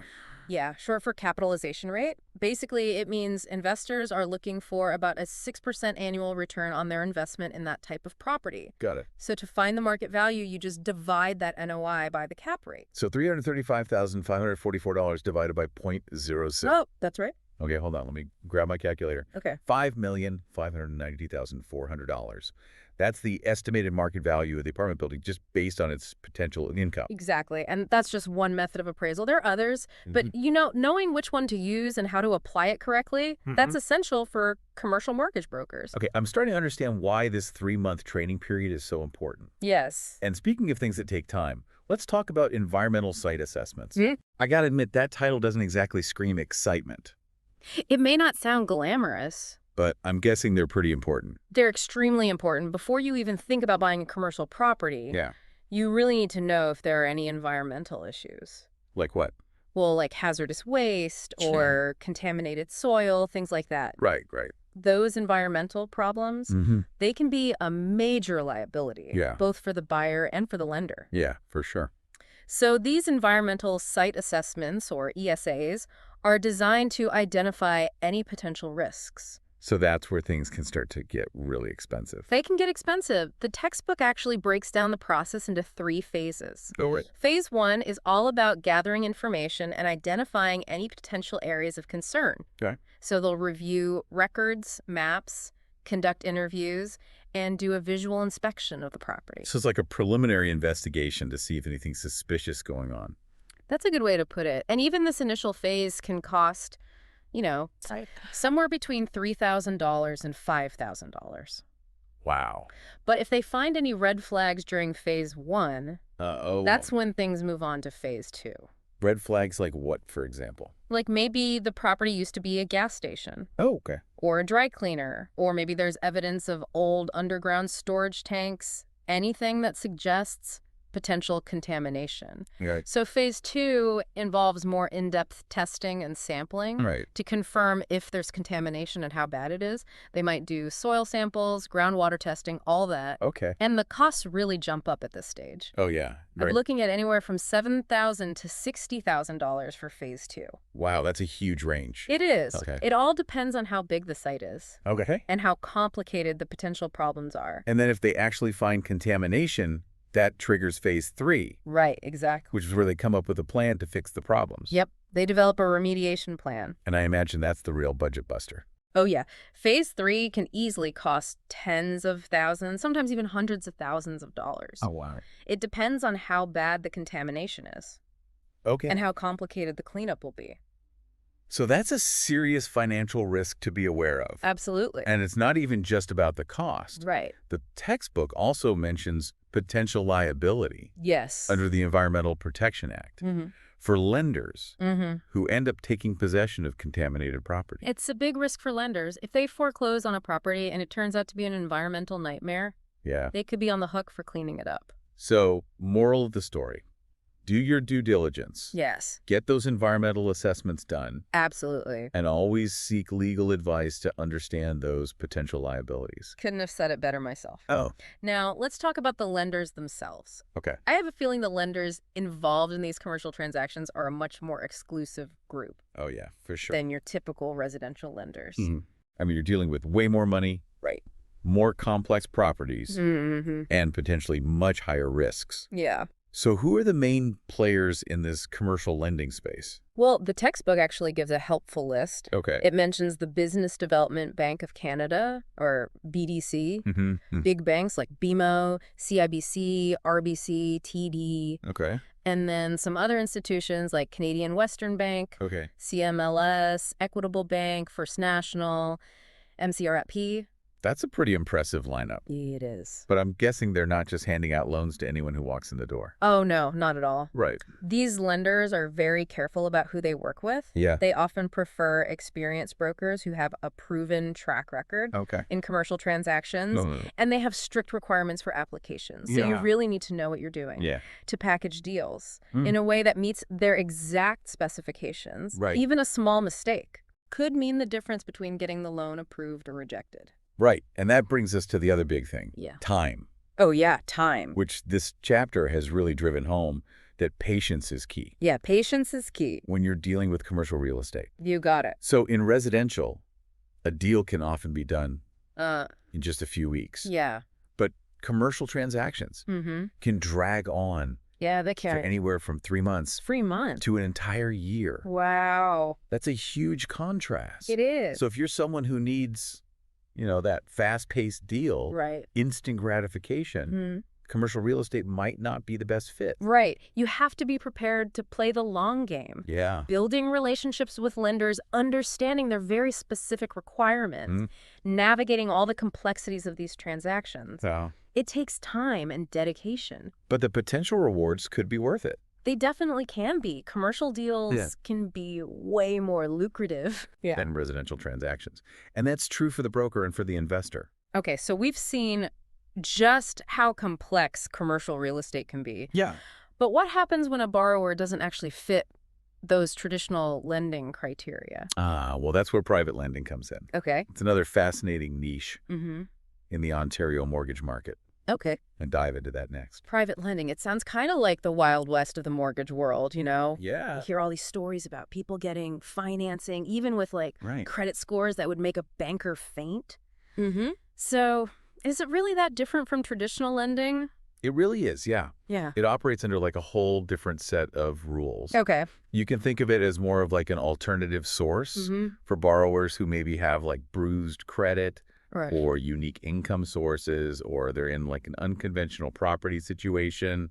They don't really fit into that cookie cutter mold of what the banks and those traditional lenders are looking for. But that doesn't mean they're not creditworthy. Right. Okay. So who are these private lenders then? Are we talking about like, Okay. shadowy figures in back alleys, or is it more mainstream than that? No, it's actually more diverse than you might think. Right. I mean, a private lender can be basically anyone who uses their own funds to lend money secured by a mortgage. Okay. So you're talking individuals, families, trusts.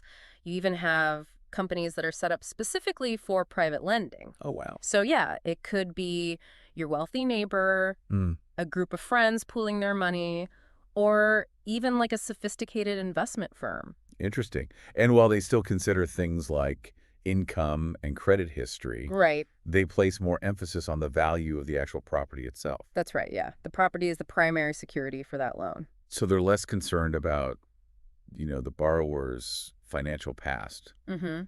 and more focused on the present value of the asset. Yeah, that's a good way to put it. Okay. And they're looking at the loan-to-value ratio then. Oh, absolutely, the LTV. Right. So that's the amount of loan compared to the value of the property. Exactly, yeah. And they usually like to stay below 85%, Okay. just to make sure that they have a cushion in case the borrower defaults. Makes sense. And they need to sell the property. So they are taking on more risk than a traditional lender. They are, yeah. So I imagine the interest rates, Well, the yeah. fees reflect that. Absolutely. You're going to see higher interest rates with private lending, Okay. to compensate for that added risk. Okay. So think like 7% to 9% for a first mortgage. Okay. And then even higher for second mortgages, often over like 13%. Wow. Plus, they usually charge what's called lender fees or bonus points, Okay. which can be anywhere from 1% to 4% of that total loan amount. Okay, so that's significantly higher than what you typically see at a bank. Yeah, definitely is. So what kind of an impact does that have on borrowers? Well, it definitely increases the cost of borrowing, Okay. but for some borrowers, Right. it's honestly their only option. Remember, these are people who have probably been turned down by traditional lenders. Yeah. So private lending can really be that lifeline, Yeah. even though it is more expensive. And the textbook actually gives the example of Malik Adams. Yes. Who's facing foreclosure. And he really has, like, nowhere else to turn. Right. Yeah. Yeah. And Malik's situation is a perfect example of how private lending can step in when all other options are exhausted. Okay. So he owns this home that's worth $200,000 Hmm. with an existing mortgage of $155,000. Okay. But he's behind on payments. He's Right. got other debts. Oh. His current lender won't renew the mortgage. Mhm. And he can't get financing from anyone else because his credit's not great. Right, so he's really stuck. He is. But luckily, a mortgage broker connects him with a private lender Okay. who's willing to give him a mortgage at 85% LTV. Wow, okay. So this allows Malik to consolidate his debts, Okay. refinance his existing mortgage, Huh. and avoid losing his house. That's amazing. It sounds like it really was a win-win for both sides. It was. Malik gets the financing that he desperately needs, Mm-hmm. and the private lender gets a higher return on their investment. Right, exactly. But what's the catch for the lender, though? Private lending can't be all sunshine and roses, right? You're right. There are definitely some risks and challenges involved. Okay, so let's talk about those. Yeah. What are some of the downsides? Well, first off, accurately assessing the risk is a major challenge Okay. because these borrowers often have pretty complex financial situations. Right. So private lenders really need to be able to evaluate their ability to repay. Yeah. This requires a solid understanding of things like underwriting, credit analysis, and those debt service ratios. It's not something you can just jump into No, not at all. without the right knowledge. It's a specialized skill set for sure. So you really don't want to lend a large amount of money without being confident that you're going to get it back? Absolutely. And that actually brings us to another challenge, that significant capital outlay that's required. Okay, so unlike investing in stocks or bonds where you can start small, Right. these private mortgages, Yeah. you're often dealing with tens of thousands, Mm-hmm. if not hundreds of thousands of dollars. Easily. Yeah. Not everyone have that kind of cash just sitting around. No, that's true. So that creates a bit of a barrier for smaller investors It does. or people who are just starting out. Yeah. What about the returns themselves, though? Okay. I mean, we talked about those high interest payments, but is there a downside to that? Yeah. One of the challenges can be reinvesting those returns. Okay. So private mortgages often have what are called interest-only payments. Okay. So that means the lender is receiving those smaller regular payments Mm-hmm. rather than a big lump sum Okay. at the end of the term. Right. So it can be difficult to find suitable investment opportunities Yeah. for those smaller ongoing amounts. So you've got to be good at managing that cash flow Right. and finding ways to effectively reinvest those funds as they come in. Exactly. And there's another big drawback, What's that? that lack of liquidity Yeah. in the private lending market. So unlike stocks or bonds, Right. which you can easily buy and sell on those public exchanges, Mm-hmm. private mortgages, they're just not as easily traded. Okay, so if a private lender needs to access their capital quickly, Right. they could be in a bit of a tough spot. It's not impossible to sell a private mortgage, Okay. but it can be time-consuming, and it might even cost you money because they have to find the buyer themselves, Right. and they may have to offer a discount or some kind of bonus Right. to make it attractive. Okay, so private lending is definitely not for the faint of heart then. Yeah, It requires risk tolerance, it does. patience, a good understanding of the market, Definitely. and a decent chunk of capital to get started. It's a specialized area for sure. Okay, so let's shift gears a bit and talk about another way to invest in mortgages, Okay. and that is syndicated mortgage investments, Okay. or SMIs. SMIs, yeah. So tell me a little bit about those. All right, well, think of SMIs like teamwork in the mortgage world. Okay. It allows individual investors Mm-hmm. to participate in these larger mortgage deals Okay. by pooling their funds together. It's kind of like, if a group of friends all chip in to buy a vacation property. Right. But instead of a beach house, it's a mortgage on like a commercial building Okay. or maybe a development project. I like that analogy. That makes it much easier to understand. So it's a way for investors to diversify their portfolios and potentially access deals that they wouldn't be able to on their own. That's it, yeah. Now, there are actually two main types of SMIs. Okay. There's qualified and non-qualified. Qualified SMIs have to meet certain specific criteria that are outlined in the legislation. Okay. So they have to be arranged through a licensed mortgage brokerage. They have to be secured by a residential property with no more than 4 units. Okay. They can't have a loan-to-value ratio over 90%. Right. And there's a few other requirements, too. So they're subject to stricter regulations. They are, yeah. Yeah. Now, non-qualified SMIs, those don't meet all those same requirements. That's So right. they fall under a bit of a different regulatory framework. Okay. And actually, the responsibility for regulating these non-qualified SMIs is shared between 2 organizations. Oh. The Financial Services Regulatory Authority of Ontario, Oh, I or forgot. FSRA, and the Ontario Securities Commission, or OSC. So there's a little bit of a split in oversight depending on the type of SMI. That's right, yeah. Yeah. And it all comes down to how those investors and borrowers are classified. Right. The chapter actually has this helpful diagram Okay. that shows how the oversight of these non-qualified SMIs has changed over time. So the rules and regulations are constantly evolving? They are. Okay. So beyond SMIs, Right. are there other ways to indirectly invest in mortgages? Like what? So there are things called mortgage-backed securities Okay. and mortgage investment corporations. What are the differences between those? All right, so a mortgage-backed security, or MBS, that's basically a type of bond Okay. that represents an investment in a pool of residential mortgages. So instead of investing in a single mortgage, Right. you're investing in a basket of mortgages. Yeah, spread across, many different properties. Okay. And these mortgages are typically insured by CMHC Right. under the National Housing Act. Mm-hmm. So that provides a level of security for investors. So it's like a government-backed investment almost? In a way, yeah. Okay, And yeah. because it's so diversified, you're spreading that risk around. Yeah, that makes sense. So MBS can be a good option if you're looking for relatively stable returns, Yeah. similar to, GICs or government bonds. Okay. Then you've got mortgage investment corporations, or MICs. Mm-hmm. And these are companies that pool money from investors Okay. to invest in a diversified portfolio of mortgages. Okay. So investors buy shares in that MIC, Mm-hmm. and then the MIC uses the funds to buy and manage a bunch of different mortgage loans.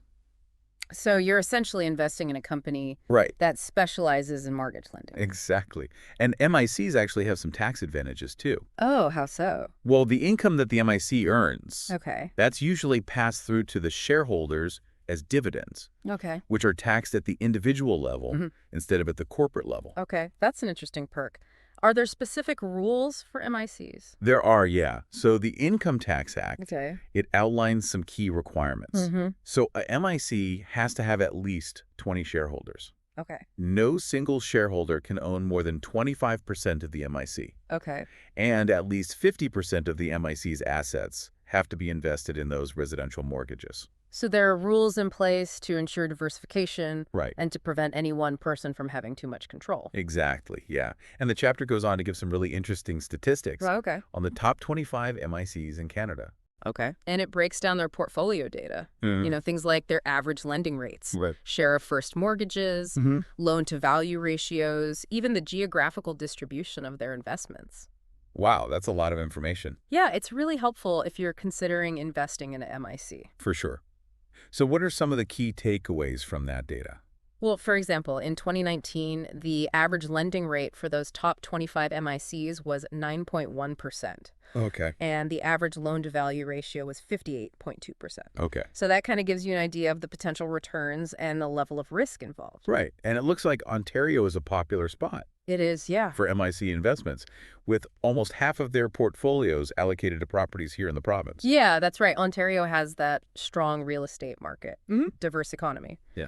So MICs, they see a lot of potential here. They do, yeah. All right, so we've covered a lot today. We have. From those intricacies of commercial real estate to private lending and indirect mortgage investments. It's clear that specializing in these areas requires a whole different level of knowledge and expertise It really does. than just your basic residential mortgages. You've just scratched the surface. Yeah. But hopefully this deep dive has given you a good starting point Mm-hmm. and sparked your interest to explore further. Before we wrap up, though, Okay. I want to leave our listeners with a thought-provoking question. All right. So we've talked about the potential rewards and risks of these specializations. Right. But what would you say to someone who's thinking about taking that plunge? I'd say do your research. Okay. Talk to experts. Yeah. Really think about if these areas align with your own goals, Mhm. your risk tolerance, and your overall business strategy. It's a big decision. It's not something to rush into. No, you really want to be prepared. Yeah, it's definitely not a one-size-fits-all approach. Yeah. You really got to find the right niche for you. We've talked a lot about those specific challenges that private lenders face. But I'm curious about the bigger picture. Okay. What does the rise of private lending actually tell us about, Yeah. the mortgage market as a whole? Well, it's really interesting because, the growth of private lending, Yeah.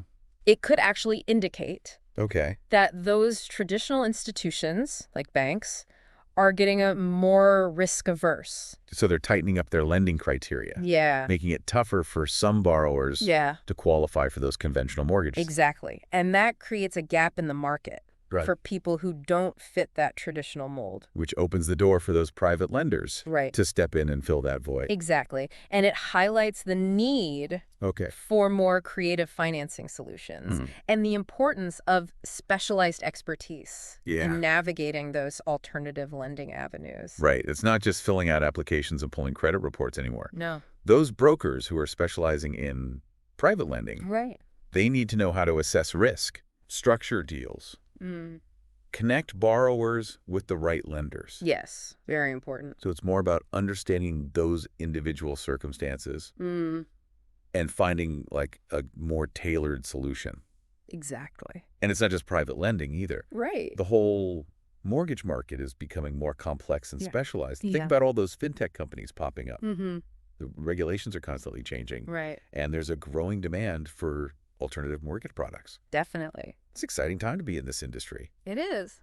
but it also demands It does. commitment to that continuous learning Mm-hmm. and professional development. Yeah. Well said. Speaking of learning, Okay. there are a ton of resources out there There are. for anyone who wants to learn more Mm-hmm. about these specialized areas. Absolutely. So organizations like REMX, Yeah. the Real Estate and Mortgage Institute of Canada, Mm-hmm. and the Financial Services Regulatory Authority of Ontario, FSRA, those are great places to start. Good resources. They offer courses, certifications, all sorts of publications that can really help you stay ahead of the curve. And, don't underestimate the power of networking. Oh, yeah. Connecting with people who are already working in these fields. Right. Commercial brokers, private lenders, mortgage investment specialists, they can provide some invaluable insights. Yeah, for sure. It's all about learning from those who've been there and done that. Right. They can share their experiences, offer advice, Yeah. help you avoid some of those potential pitfalls. Okay, so before we sign off, Right. what's the most important thing to remember if you're thinking about specializing in any area of the mortgage market? I would say embrace the challenge. Okay. Never stop learning and always put your client's best interests first. Yeah. The mortgage industry is always evolving, and those who adapt to those changes will be the ones who thrive. Very well said. On that note, I think it's time to wrap up our deep dive into the world of specialized mortgage brokering in Ontario. It's been a fascinating journey, It has. and hopefully our listeners Yeah. have gained some valuable knowledge. And insights to continue their own exploration. It's been a pleasure sharing our knowledge and insights. Absolutely. Until next time, happy lending and investing. Welcome back, deep divers. Today we're going deep, deep into the Ontario mortgage market. Always exciting. You bet. Now, our listeners want to really understand how this whole system works. Right. Whether they're thinking of buying a home or even becoming a mortgage agent themselves. Interesting career path. For sure. And they've provided Chapter 1 from a mortgage training manual as our guide. Great starting point. So we're going to break it all down. Who are the key players? How has the market evolved over time? The history is fascinating, actually. Oh, absolutely. And we can't forget that 2007 subprime mortgage crisis. Definitely had a ripple effect even here. Okay, so first things first, let's talk about the folks you'll be dealing with in this market. All right. We've got mortgage agents Yeah. and mortgage brokers. Two key roles. Now, both are licensed professionals. Got to have that license from the FSRA. Right, the Financial Services Regulatory Authority of Ontario, and they're the experts who can, help you figure out this whole mortgage maze. Lots of twists and turns in there. So what's the main difference between an agent and a broker? Well, both help you get the best mortgage possible. Okay. But a mortgage broker, Yeah. they can actually supervise agents. Ah, I see. And sometimes they even run their own brokerage. Makes sense. So like the difference between, say, a mountain guide Right. and the person leading the whole expedition. Perfect analogy. Now, speaking of agents, Didn't this role kind of pop up relatively recently? Yeah, it's funny. Mm-hmm. The term mortgage agent wasn't even officially part of Ontario law until 2006. Oh, wow. It was all brokers before that. Interesting. Okay, so why would I even go through an agent at all? Good question. Can I just go directly to a lender? You could, Yeah. but imagine trying to compare all those rates, terms, different loan products, all by yourself. Ugh, sounds like a headache. It can be overwhelming. Yeah. That's where your agent comes in. They're like a personal mortgage guide, making sure you get the best path for your situation, avoiding any hidden pitfalls. Right. Plus, they often have access to special deals and discounts, Oh, that's a good point. ones you wouldn't find on your own. So it's free for the client to use an agent's expertise, right? Absolutely, yeah. Then how do they actually get paid? It's all done through basis points. It's a Oy. percentage of the mortgage amount. Basis points, huh? So, for example, on a $500,000 mortgage, 1 basis point would be $5,000. Ah, okay. A successful agent who closes several deals a month, Yeah. they can earn a very nice income, 6 figures even. Wow, so it could be a pretty lucrative career path. Definitely potential there. But let's zoom out a bit. It's not just agents and brokers, right? Right. What does the whole mortgage ecosystem look like? So you've got the lender, of course. Mhm. Could be a bank, a credit union, even a private investor. Lots of options. Then there's the borrower. That's you in this case. Exactly. And don't forget about the supporting roles. Oh. The appraiser, they determine the property's value. Hmm. The home inspector checks out the house's condition. Okay. And sometimes even a title insurer gets involved. Oh, what do they do? Protect against any ownership disputes. So many moving parts. It's a whole team effort for sure. Definitely sounds like building strong relationships is key here, Absolutely. especially with real estate agents. Oh, they could be a gold mine for referrals. Right. Now let's rewind a bit, take a little history lesson. Sounds good. The mortgage market hasn't always been dominated by banks, has it? Nope, not at all. It's interesting to think about how things have changed back in the day. Yeah. Life insurance companies, they were the main lenders. Really? Yeah, I had no idea. things were quite different back then. It was the 1967 Bank Act Amendment that really shook things up. That was a game changer for sure. That's when banks were finally allowed to jump into the mortgage arena. And they quickly took over, became the big players we know today. That amendment really reshaped the entire market. And made it more accessible to the average person. Absolutely. It also paved the way for the rise of mortgage brokerages. Right. Initially, they were this niche service. Whoa. People who didn't meet the bank's strict lending criteria. All right. But as things evolved, more lending options popped up, brokerages gained prominence. Offering more choice and flexibility for borrowers. Yeah, exactly. It was a real shift in the landscape. Opening up new pathways to homeownership for a lot of people. Definitely. Now, we can't forget about that subprime mortgage crisis we mentioned earlier. Now, that was a wild ride. A pretty dramatic chapter in the history of mortgages, wouldn't you say? It was a global event for sure. Can you remind us how it all unfolded? So it all started with the subprime market, Okay. where loans were given to borrowers who didn't meet the usual lending standards. Riskier borrowers. Yeah. And in the U.S., this practice got really aggressive. How so? Lenders started offering these teaser rates that seemed too good to be true. And they were. Of course. And it led to this massive housing bubble. Oh, right. And we all know what happens to bubbles. They burst. Exactly. And when this one burst, it triggered a wave of foreclosures A domino effect. across the entire financial system globally. A stark reminder of what can happen when things get out of control. Definitely. Thankfully, Canada's subprime market wasn't as aggressive, Right. and our banks were in a better position to handle the fallout. True. But the Canadian government still took steps to further protect the market, didn't they? Yeah, they sure did. After that 2007 crisis, they introduced a bunch of measures. Safeguarding the system. Exactly. They reduced allowable amortization periods, tightened those refinancing rules. Yeah. And then there's the infamous stress test. That one got a lot of attention. All these regulations, especially for high-ratio mortgages, Where the borrower has a smaller down payment, yeah, they were all designed to make sure borrowers could still handle their payments, even if interest rates went up. creating a more stable and secure environment for everyone. Exactly. So let's say someone's ready to take the plunge. Right. They want to find a mortgage agent or broker. To guide them through the process. What advice would you give them when choosing a brokerage? Don't just focus on the commission rates. Okay. Think about the training programs they offer, Mm-hmm. the tools they provide, Yeah. the marketing support they offer, Okay. even their overall company culture. It's like choosing a climbing team. Yeah, You want a group that's experienced, knowledgeable, and supportive. couldn't have said it better myself. So shop around, interview a few brokerages. Don't rush into it. Finding the right fit is crucial. Absolutely. This is a big financial decision. For sure. You want to feel confident in your choice of brokerage. Right. Remember, you're not just choosing a company. Mm-hmm. You're choosing a partner. To guide you on this journey. Exactly. Great advice. So we've laid the groundwork here, explored the overall mortgage landscape. The basics. But in part 2 of our deep dive, we're going to get into the nitty-gritty. The details. Mortgage products, amortization, and those all-important interest rates. Buckle up. Stay tuned. Okay, so we know that most people, they need a mortgage to buy a house, right? That's usually how it works, yeah.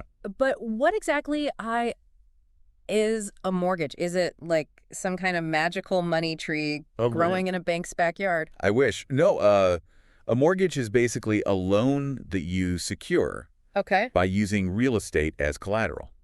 So, like, You're pledging something valuable yeah. as a guarantee you'll repay the loan. In this case, the valuable thing is my house. That's right, your property. So the lender gives me money to buy the house, Mm. and if I don't repay the loan like we agreed, Yeah, they can take my house. that's the basic idea, yeah. Okay. Of course, there are legal processes involved, Right. safeguards to protect both sides. The borrower and the lender. Exactly, but essentially the mortgage is the lender's security, Okay. making sure they can recoup their investment if you default. Gotcha. That makes sense. Yeah.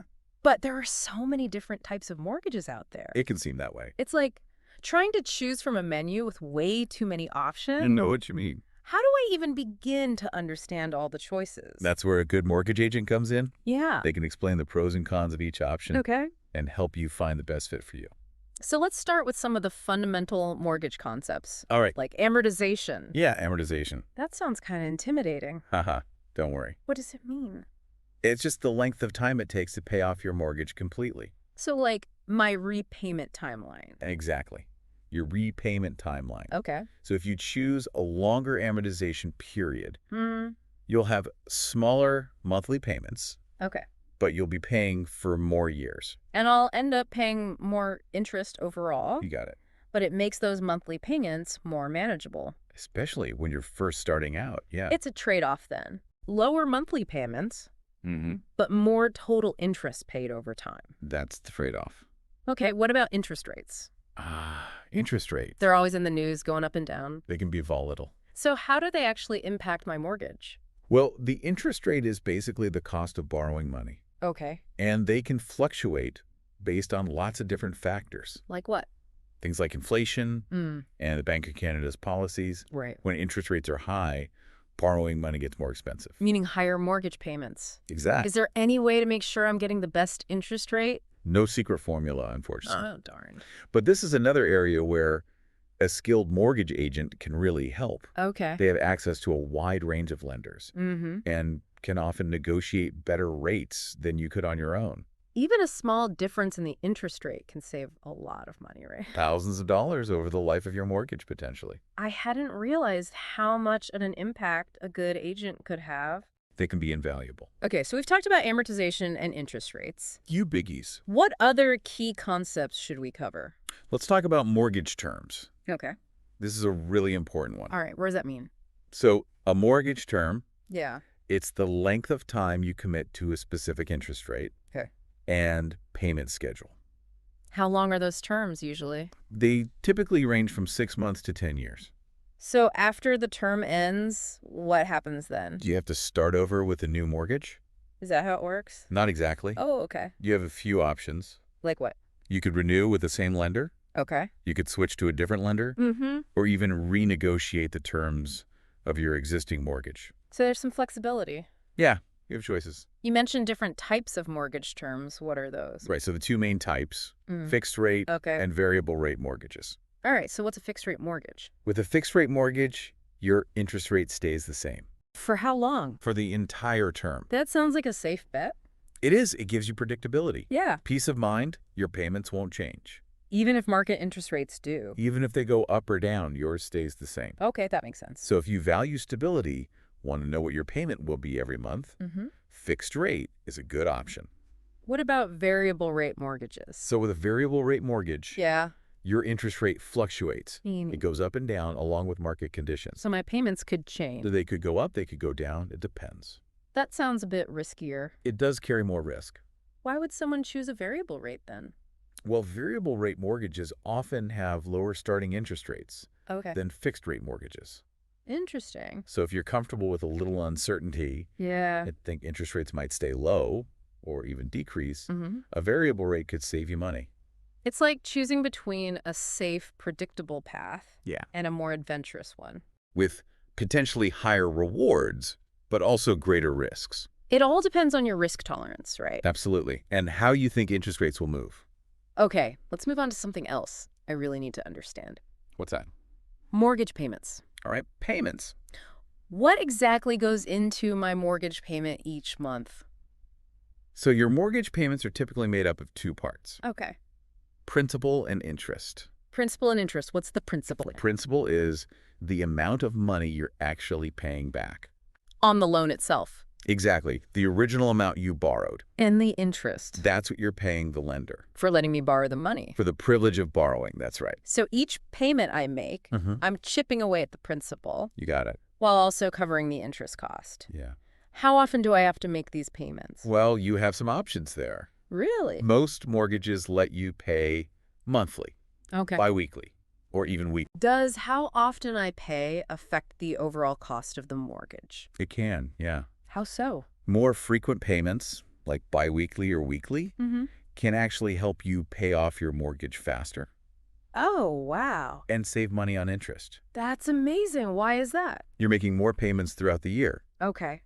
which means you're reducing the overall interest you accrue. That's a great tip. I'll have to remember that. Yeah, it's something to consider. Can I make extra payments on top of my regular payments? You can with many mortgages, yeah. Really? You can make lump sum payments Mhm. or increase your regular payment amount. What's that called? That's called prepayment. Repayment. And it's a great way to pay off your mortgage faster and save on interest in the long run. So prepayment is like putting my mortgage on the fast track. Exactly. I like that. That's something I want to explore more. It's all about taking control of your mortgage, Yeah. customizing it to fit your financial goals. This has been so helpful. Glad to hear it. I'm starting to feel like I can actually understand all this mortgage stuff. That's the goal.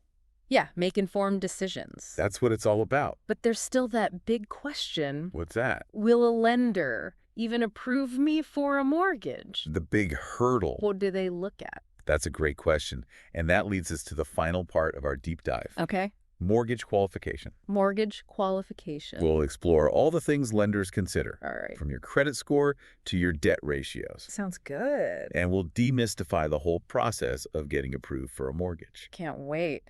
So we've covered a ton of ground already. The history of the Ontario mortgage market, Yeah. the different types of mortgages you can get. But now, the big question, will a lender actually say yes to me? Will they approve my mortgage application? It's the moment of truth, right? Yeah, like when a climber is trying to get their permit Right. for that final ascent. Absolutely. Lenders have specific things they're looking for Yeah. to see if you're, mortgage worthy. Okay, so like they're checking my climbing gear, Exactly. making sure I've got the experience to tackle this mountain. That's a good way to put it. So what's the first thing they check? First thing. Probably your credit score. I had a feeling you were going to say that. It's a big one. Yeah, my credit score, that's got to be pretty important. It is. It really is. Why? Your credit score basically tells them how financially healthy you are. Okay. It's like a report card for how you've handled credit and debt in the past. So like a good credit score means... It means you've been responsible. Yeah. You've been making your payments on time. Yeah. You haven't taken on too much debt. Right. Basically, you're a reliable borrower. Makes sense. And that gives lenders confidence, That I can handle a mortgage. Exactly, that you can handle the responsibility. Gotcha. So good credit score equals good climber. Aha. I like that analogy. Strong track record. I've been there, done that. Exactly. Okay, credit score checked. What's next? What else are they looking at? Debt to income ratio. Debt to income, what's that? DTI for short. DTI, okay. It basically looks at how much of your income goes towards paying off other debts. Right. Credit cards, car loans, student loans, things like that. So if I have a lot of debt already, that's not going to look good to lenders. It can be a red flag, yeah. Why is that? It suggests you might already be stretched thin financially Right. and might struggle to make your mortgage payments. On top of everything else I'm already paying for. Exactly. Lenders want to see you have enough wiggle room.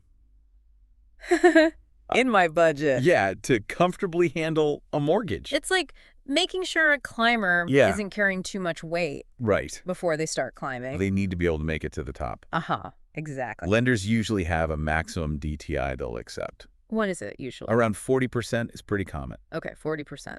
So if your DTI is higher than that, Mm-hmm. you might need to pay down some debt Okay. or increase your income before you apply. Gotcha. So credit score and DTI are big ones. Two of the most important, yeah. Anything else they consider? Oh, yeah, definitely. They'll look at your employment history, Okay. how stable your income is. Right. Makes sense. They want to see you've been earning a reliable income consistently. Like checking if a climber has the stamina Yeah, to go the distance. exactly. Can they handle the long climb? Haha, good analogy. And don't forget about the down payment, Oh, right. The down payment. how much you can put down up front. A bigger down payment is better, I assume. It definitely helps. Why? Well, a larger down payment reduces the amount you need to borrow, Okay. which in turn lowers the lender's risk. So it's like starting my climb from a higher base camp. Exactly. Less ground to cover, less risky.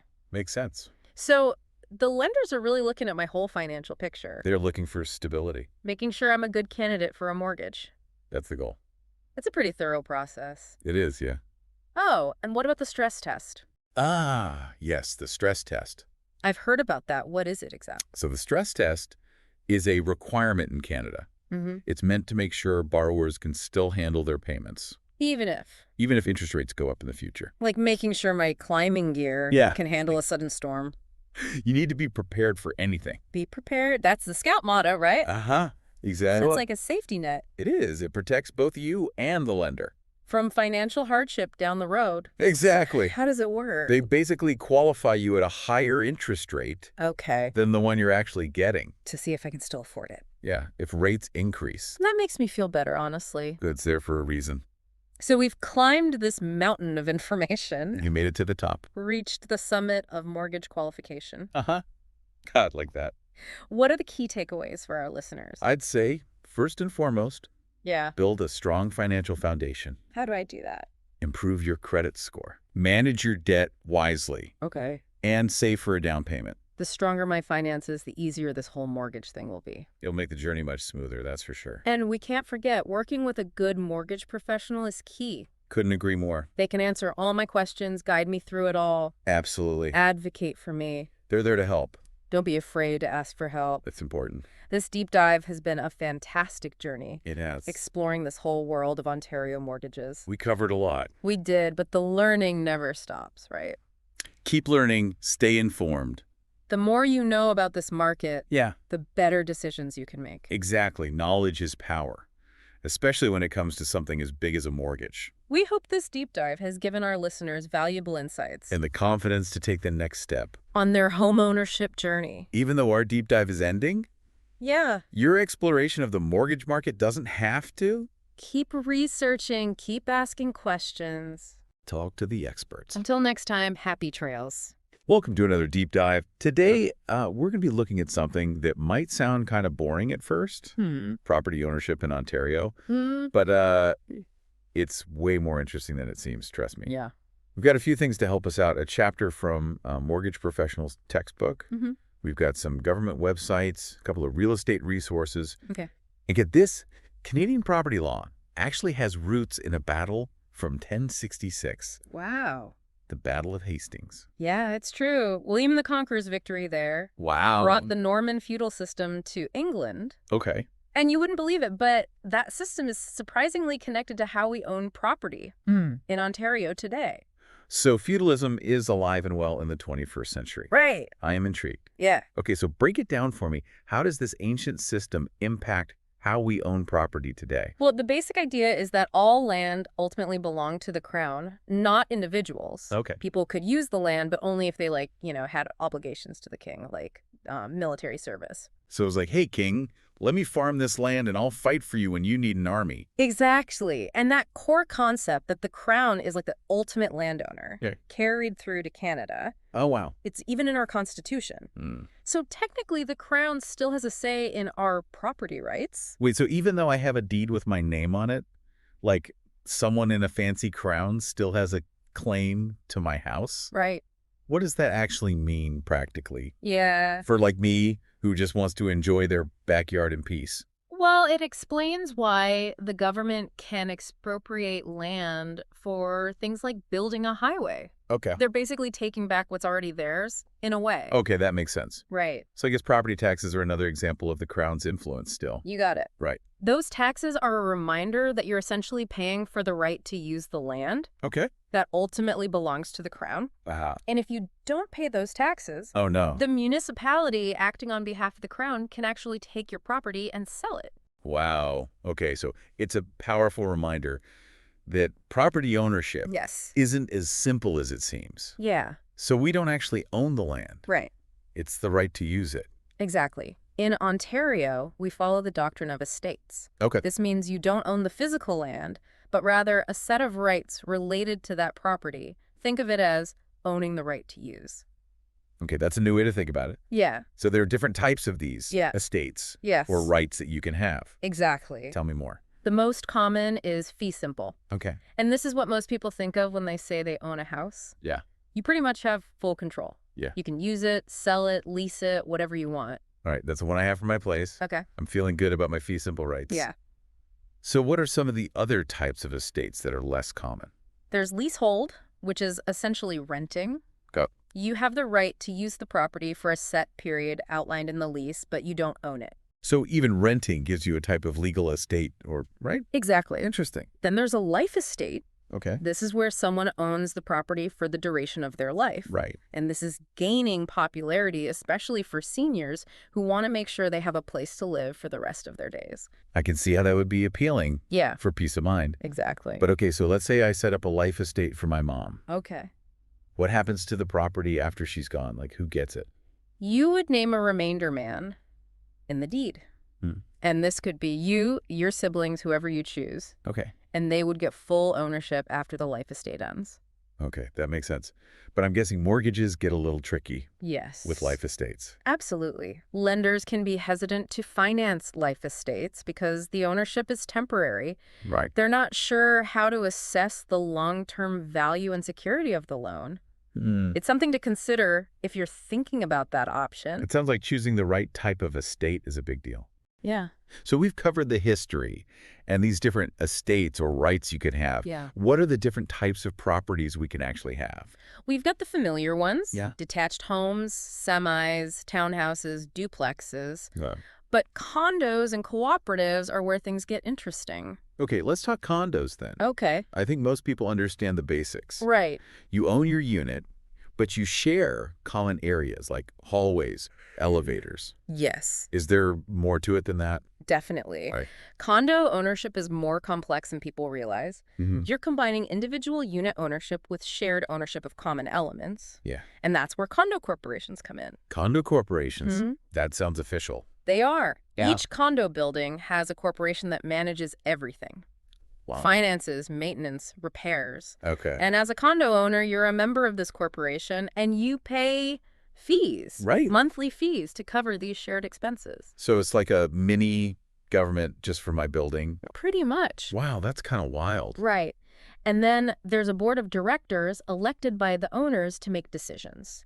Okay. The whole condo world is regulated by the Condominium Authority of Ontario, or CAO, Right. to keep things running smoothly. Wow, who knew there was so much going on Right. behind the scenes of condo living? Exactly. And then you said there were cooperatives or co-ops. Yeah, And those are the ones where you don't actually own your unit. exactly. With Yeah. a co-op, you buy shares in a corporation that owns the whole building. Okay. You get the right to live in a specific unit, but you don't have individual property ownership. Okay. It's more like a really, really long-term lease.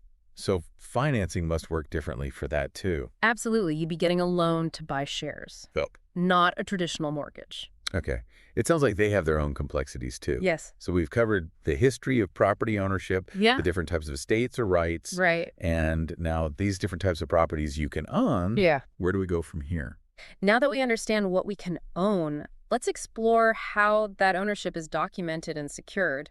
Okay. Especially when it comes to mortgages, we're about to unravel the caper trail of property ownership, so to speak. Sounds intriguing. I'm ready to follow that paper trail, Okay. wherever it leads. Let's start with surveys. Yeah. They show the property boundaries, any improvements, easements, other crucial details. Okay, I thought surveys were just for construction projects Right. or for like figuring out fence lines. Why are they important for property ownership in general? They provide a clear picture of what you're buying or selling.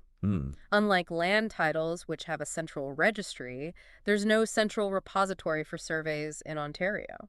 So if I needed a copy of a survey, how would I even find it? You'd have to track down the owner of that survey, which might not be easy. Oh, Sometimes surveyors file their work with third-party companies, but there's no guarantee. well, that sounds like a headache. It can be. And remember, a survey might not be up to date, especially if there have been changes to the property. Right. An updated survey is often necessary for legal purposes. Okay, good to know. Speaking of legal stuff, what about subdivisions? Okay. I know that's when a developer divides land into multiple lots, Yes. but what does that involve, legally speaking? It's a process governed by the Planning Act. Okay. The developer needs a registered plan of subdivision, Okay. which is a detailed document showing each lot's boundaries, the streets, planned amenities.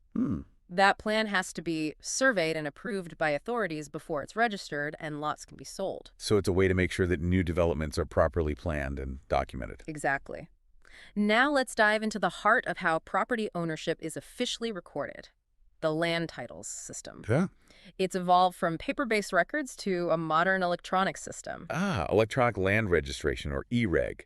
Yes, It sounds way more efficient. it is. E-Reg revolutionized the process when it was introduced in 1999. Now, almost all land registrations in Ontario are done electronically. Wow. It's faster, more secure, less prone to errors. So no more dusty filing cabinets in the land registry office. Well, they still exist for historical records, Yeah, okay. but for current transactions, everything is managed through an online system called TerraView. Okay. It's operated by TerraNet, a private company that partners with the province. So what can you actually do with TerraView? Lawyers and authorized individuals can handle almost every aspect of land registration electronically. Searching titles, creating documents, registering mortgages, discharging them when paid off. Wow, that's amazing. But what about regular people? Can we access this system at all? Absolutely. Really? There's a public portal called OnLand where you can search property records, view maps, and download documents. Now that is useful. Yes. What kind of documents are we talking about here? Anything in there that would be particularly helpful for like a regular homeowner to know about? You can access the parcel register, which is like a snapshot of the property's legal status. It contains the legal description, ownership details, Okay. and importantly, any registered encumbrances. Encumbrances. Yes. That doesn't sound good. Yeah, well, an encumbrance is anything that limits the full rights of the owner. Right. The most common one is a mortgage, Okay. but it could also be easements, restrictive covenants, or even links. Okay, so before I buy a property, I should definitely check this. Yes. Parcel register for any potential red flags. You got it. Knowledge is power when it comes to property ownership. Right. Now let's switch gears to mortgages and how they're secured on title. We'll delve into the legal language of mortgage documents. Okay, bring on the legal jargon. All right. I'm ready to decode it. It's not as scary as it sounds. Okay, good. When you get a mortgage, a document called a charge mortgage is registered on the title. It gives the lender a claim on your property Right. as security for the loan. So that's how they guarantee they'll get their money back if I miss payments. Exactly, and there are different types of charges. Aye. A traditional charge specifies the loan amount and interest rate. Right. However, many lenders now use collateral charges, Okay. which are a bit more complex. What makes collateral charges so complicated? Well, the registered amount is often higher than the actual loan amount, and the interest rate is usually set at the maximum. Okay. This allows the lender to secure future advances without registering a new charge each time. So it sounds like it saves the lender some paperwork Yes. and fees. Exactly. Well, what does it mean for the borrower? That's where it gets tricky. Uh-oh. Collateral charges can make it harder for borrowers to fully understand their obligations. Okay. And it can limit their options if they want to switch lenders or access additional financing in the future. So I need to pay attention to the fine print Yes, and make sure I understand what type of charge is being registered on my property. absolutely. It's not as straightforward as it seems. Exactly. It's all about understanding the terms and making informed decisions. Right.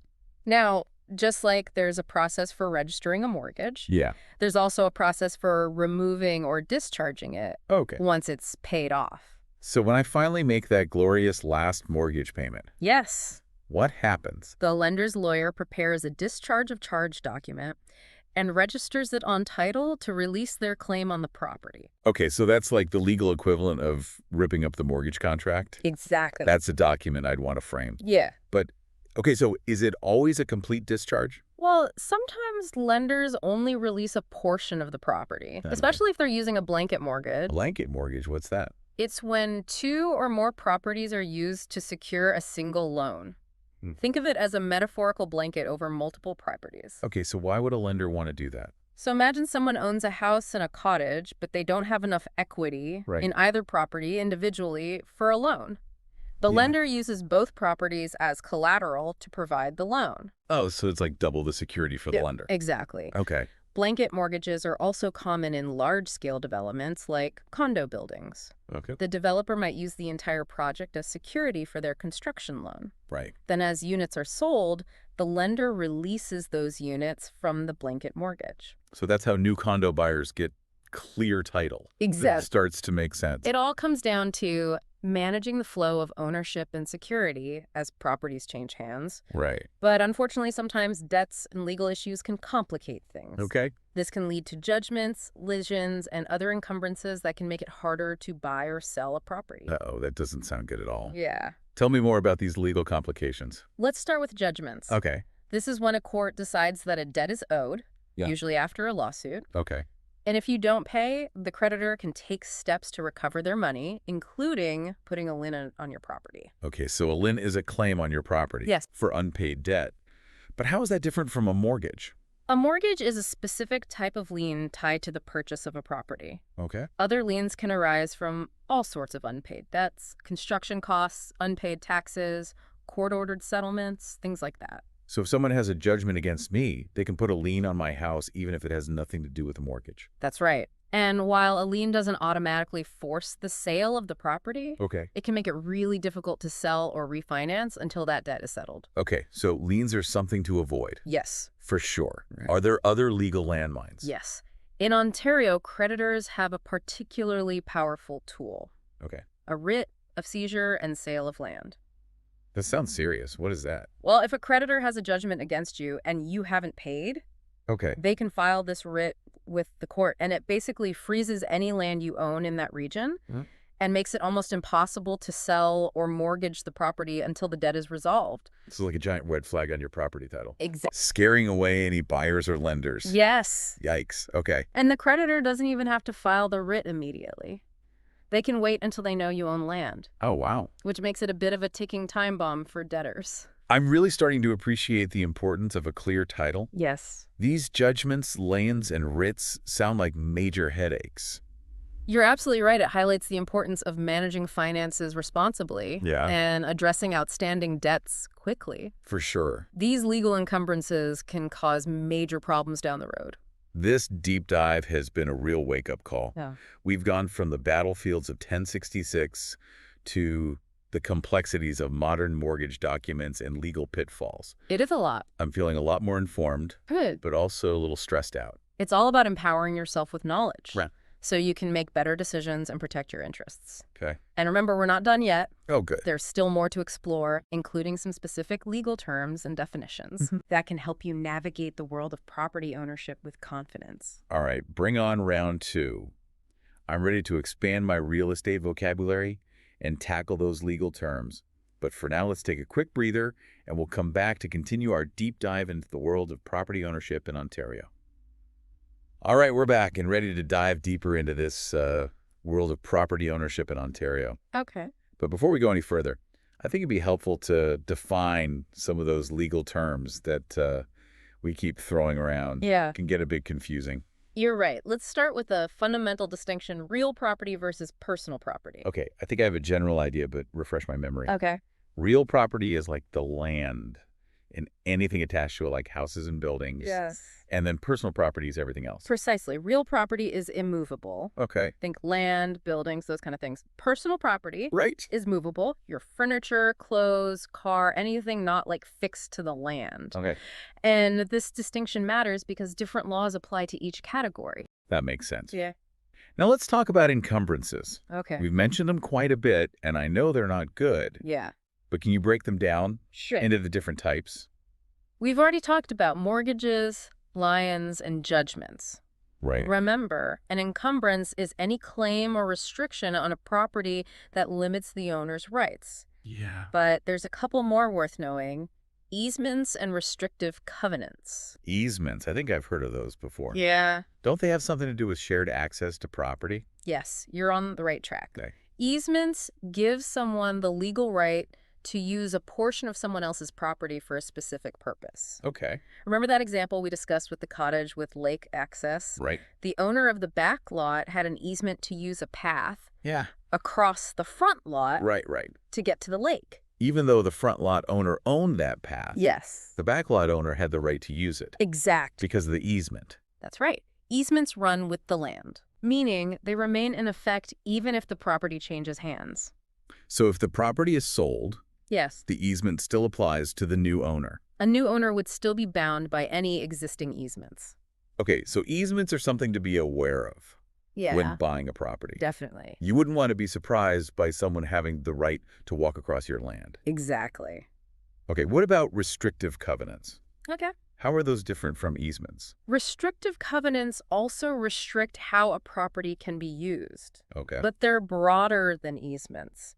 They're basically rules put in place by a previous owner or a developer Okay. that apply to all future owners. So like rules about what color you can paint your house or Exactly. what kind of fence you can build. For instance, a developer might put a restrictive covenant in place to limit fence heights Oh. or dictate the types of exterior materials allowed on houses in a new subdivision. Right. This helps maintain a consistent look and feel in the neighborhood. So if I bought a house in that subdivision and decided to paint it bright purple because I was feeling bold, Yeah. I might be breaking a restrictive covenant. You might be. You'd have to check the specific wording of the covenant, but yeah, the goal is to maintain certain standards. Okay, I'll keep that in mind before I get any bright ideas. Okay. So easements and restrictive covenants are kind of like these invisible strings attached to a property that dictate how it can be used even after it changes hands. That's a great way to put it. It's crucial to be aware of these restrictions before buying, Right. so you're not caught off guard later. No surprise renovations then. Yeah. Or landscaping overhauls, duly noted. Oh, right. Now, what about this term building schemes? Right. Is that just a fancy way of saying a whole bunch of restrictive covenants all rolled into one? Essentially, yes. Okay. A building scheme is a set of restrictive covenants Right. that apply to multiple properties within a development. Okay. Developers use them to create a sense of community with shared standards and guidelines. So it's like a super-powered restrictive covenant that covers a whole neighborhood. Exactly. And they can cover all sorts of things. Architectural styles, landscaping, parking regulations, Wow. even pet restrictions. So if I buy a property in a development with a building scheme, I really need to read the fine print Yes, and understand the rules absolutely. that I'm agreeing to. Building schemes are legally binding on all owners within the development. Okay, it's not something to take lightly. No. Okay, I'll definitely be sure to check for any building schemes before I sign on the dotted line for my dream home. Yeah. You never know what kind of neighborhood rules you might be agreeing to. It's always best to be informed. Yeah? Now let's switch gears a bit and talk about co-ownership. Okay. We briefly touched on this earlier, but let's dig deeper. Yeah, I'm curious about this too. I know a lot of couples buy property together, Yeah. and I've heard of friends going in on investment properties Right. together. So what are the different ways to do this legally? There are two main forms of co-ownership: joint tenancy and tenancy in common. Okay, I've heard those terms before, but I always get them confused. Yeah. What's the difference between the two? The most important distinction is the concept of right of survivorship. Okay. In a joint tenancy, if one owner dies, their share automatically goes to the surviving owner. Okay. This bypasses probate court, which can save time and money. Ah, so that's why it's common for married couples Yes, to own their home as joint tenants. exactly. If one spouse passes away, Yeah. the other automatically inherits the whole property. It provides a sense of security and simplifies things legally. Right. Now, tenancy in common works differently. Okay. Each owner has a distinct share of the property, which they can sell, mortgage, or even leave to someone else in their will. Right. There's no automatic right of survivorship. So it's more like owning a slice of the pie. Yeah. Rather than the whole pie together. That's a great way to put it. Tenancy in common is often used for business partnerships or investments or situations where co-owners aren't as closely related.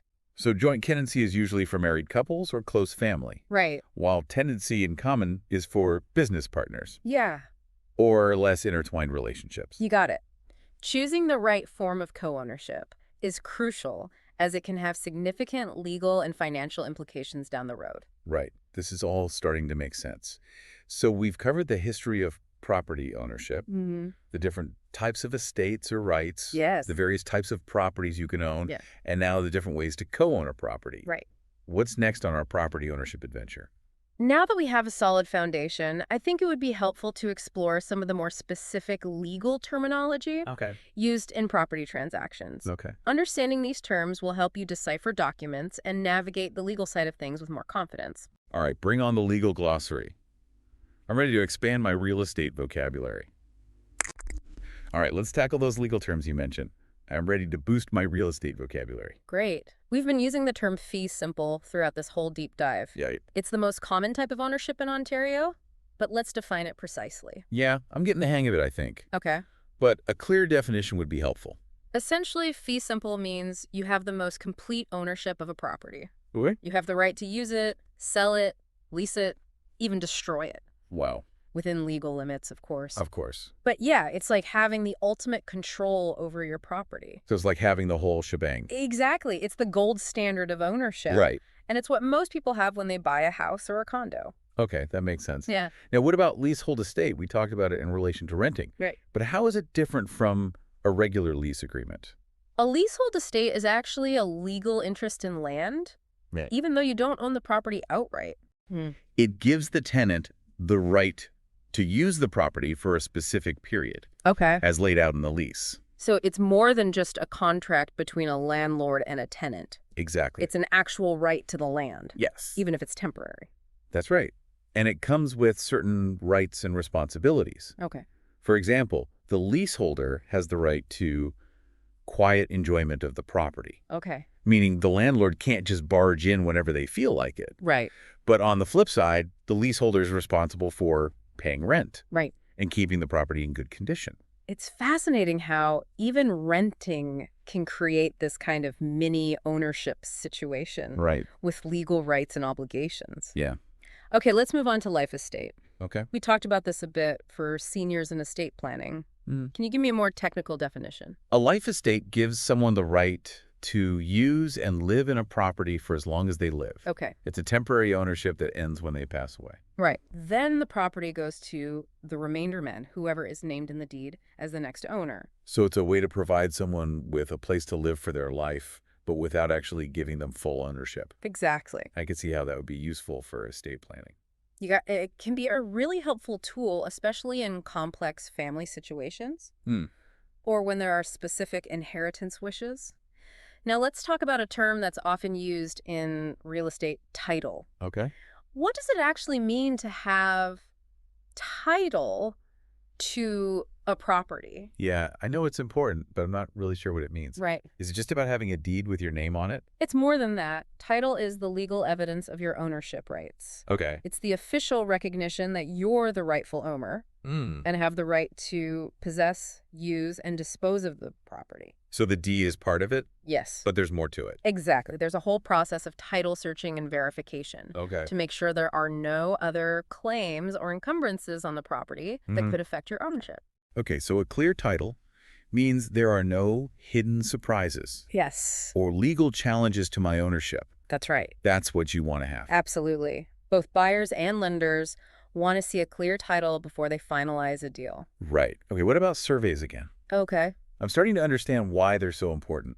A survey is basically a detailed map of your property created by a licensed land surveyor. Okay. It shows the boundaries, the dimensions, anything that's been built on the property. So it's like a precise blueprint Yeah, that shows you what you own right down to the inch. that's a great way to put it. Okay. And they're essential for all sorts of reasons, Yeah. helping buyers know exactly what they're getting, Right. resolving any boundary disputes with neighbors, So- even getting mortgage approval. Now I see why my lawyer was so insistent on getting a survey done before I bought my place. Yes, it's important.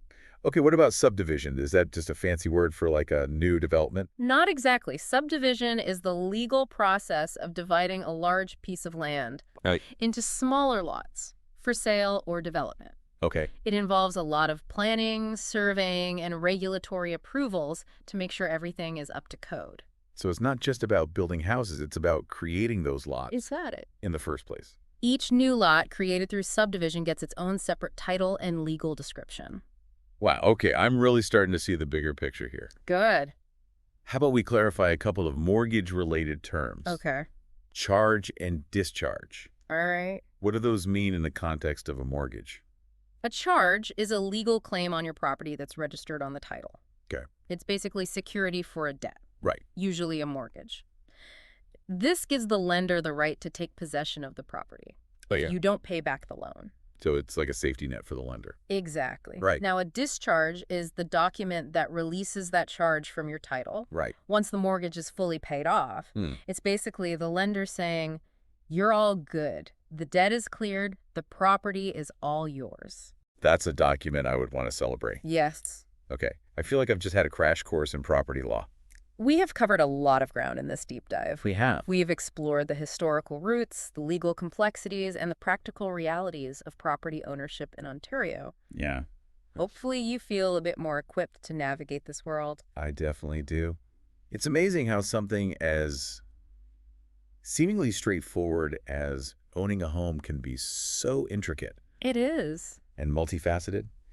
This deep dive has given me a whole new perspective. It's all connected, and as we've learned, knowledge is power, Right. especially when it comes to something as important as your property. Well said. A huge thank you to our expert for guiding us through this fascinating deep dive into property ownership in Ontario. You're welcome. And to all our listeners, remember, knowledge is key to making informed decisions about your property. Thanks for joining us on the deep dive. All right, so today we're going to do a deep dive into something I think that's pretty important for every mortgage professional out there, and that is property valuation. We're going deep into Chapter 15 of a real estate professional development textbook. And trust me, this is going to give you some serious insights to help you level up your expertise. It's interesting. We talk about property values all the time, but the actual nuts and bolts of how those numbers get determined is often glossed over. So today we're pulling back the curtain on that. Yeah, we're going to be talking about property types, the forces that actually make prices go up and down, the all-important appraisers, and yeah, even those comps you hear real estate agents buzzing about all the time. And we're not ignoring all the technology that's happening out there. Automated valuation models or AVMs and all the risk assessment tools. These are changing the game, and knowing their strengths and weaknesses is really, really critical nowadays.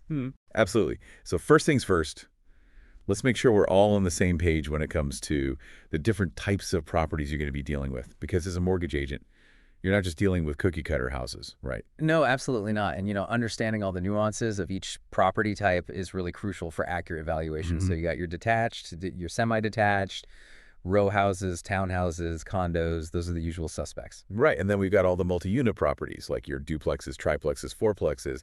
That adds another layer of complexity to the financing side of things. But here's a curveball for you cooperatives. Co-ops. These can be a bit of a hidden factor for first-time buyers. Instead of owning the unit outright, you're actually buying shares in the corporation that owns the whole building. So that impacts financing options because you're essentially getting a loan for those shares and not a traditional mortgage. Interesting stuff. Okay, so property types check. Now let's talk about, I think, the heartbeat of the market, supply and demand. It seems simple on the surface, right? High demand, low supply, prices go up. In theory, yes, but it's about understanding what really drives those forces, It's more than just a numbers game. Yeah, for sure. So let's break it down. On the demand side, you've got demographics. A booming population in a hot area just means more competition for homes, which drives up prices. Then there's interest rates. Lower rates mean more buyers can actually jump in and qualify, fueling the demand even further. And government policies play a huge role too. Think about the stress tests and how those impact who can qualify for a mortgage, or even changes to amortization periods. Those can really significantly cool or heat up demand. Oh yeah, for sure. And don't forget about the overall economy. A strong economy generally leads to more confidence in the housing market. People feel secure in their jobs, so they're more likely to invest in a home. And then, of course, there's always the affordability factor. That's a big one, right? If housing prices are outpacing income growth, people just get priced out and demand softens. So it's this intricate dance between what people can actually afford and what's available. Okay, so now let's slip to the supply side. One thing that's super relevant, especially in your local market, is the pace of building permits. Slow approvals can create a bottleneck which keeps supply tight and then pushes up prices on existing homes. Yeah. And on the flip side, in a hot market, quick approvals can actually help ease some of that price pressure because it brings more new homes online quicker. So it's all about finding that balance. Right, and then you have the straightforward factor of the number of listings. Yeah. Low inventory, get ready for bidding wars and those eye-popping sale prices that really skew the market. And finally, land use regulations play a role here too. Absolutely. Good municipal planning is key. It helps ensure there's a balanced supply of housing that can actually meet the demand, which helps to prevent these wild swings in the market that we've been seeing. But when planning goes off kilter, you can end up with either a shortage or a glut of properties, which throws everything out of whack. See, I told you it was more than just a simple equation. All these factors are kind of intertwined. Sometimes it feels like trying to predict the housing market is like reading tea leaves. Yeah, and that's exactly why understanding these underlying forces is so important. It's not just about knowing the numbers. It's about connecting the dots, anticipating trends, and ultimately being able to guide your clients effectively. Couldn't agree more. Yeah. All right, so now let's introduce another key player in this whole process, the appraiser. Yeah, from a lender's perspective, the appraisal is critical. They rely on the appraiser to determine the market value of a property, which then dictates the maximum loan amount they're willing to give based on that loan-to-value ratio, or LTV. So essentially, the appraisal is setting the boundaries for how much risk the lender is willing to take on. But here's the thing, in Ontario, a license to actually conduct appraisals isn't legally required. That's true, but lenders aren't just going to trust anyone with a calculator, right? They want to be sure they're getting accurate and unbiased assessments. That's why those professional designations are so important. It's all about trust and expertise. Yeah, think of it like this. If you needed surgery, would you prefer a board-certified surgeon with years of experience or someone who just read a medical textbook? Exactly. It's the same idea. And the gold standard in Canada is the Appraisal Institute of Canada, or AIC. They have two main designations you'll probably see out there. The AACI, which is the top tier, qualified to handle any type of property, residential, commercial, you name it. And then there's the CRA, the Canadian Residential Appraiser, who focuses specifically on, residential properties. And those designations aren't just handed out either. They require rigorous education, training experience, and ongoing professional development. It's a serious commitment to maintaining the highest standards in the field. Absolutely, and that's crucial because, as we've been seeing, property valuation is such a complex process. It's not just about crunching numbers. It requires a deep understanding of the market, the ability to really analyze data, and a very keen eye for detail. Okay, so we've established that appraisers are vital, and their qualifications really matter. But how do they actually go about determining a property's value? What's the magic formula? Well, there's not one magic formula, but there are three main approaches that appraisers typically use: the income approach, the cost approach, and the direct comparison approach. And knowing which approach is used can give you a better understanding of the appraisal itself. Okay, let's start with the income approach. This one's mainly used for income-producing properties like apartment buildings or commercial spaces, right? Exactly. It's all about looking at the net operating income that's generated by the property and then applying a capitalization rate, which basically reflects the typical rate of return for similar properties in that area. It can get a bit more specialized. Gotcha. And then there's the cost approach, which focuses on the cost of actually rebuilding the property from scratch. Helpful for insurance purposes, but maybe not as relevant when we're talking about market value. Right. Think about it. Rebuilding a historic Victorian home would cost a fortune today because of all the unique features and materials. But that doesn't necessarily mean it would actually sell for that much in today's market. Sometimes sentimental value doesn't always translate to market value. Right. Makes sense. So for residential properties, the most common method is the direct comparison approach. And this is where those comps you mentioned earlier come into play. Absolutely. It's based on the principle of substitution. The idea is that similar properties should have similar values, but of course, no two properties are exactly alike. And that's where the real skill of the appraiser comes in. They have to make all those adjustments right, considering things like lot size, age, condition, number of bedrooms and bathrooms upgrades, even just the surrounding neighborhood. It's all about bringing those comps in line with the subject property to get a really accurate estimate of its market value. Let's say we've got a two-bedroom, two-story house that recently sold for $400,000. Now the appraiser is tasked with valuing the house next door. Maybe the homeowner thinks their place is worth more because they have a bigger backyard, but the appraiser has to look at the whole picture.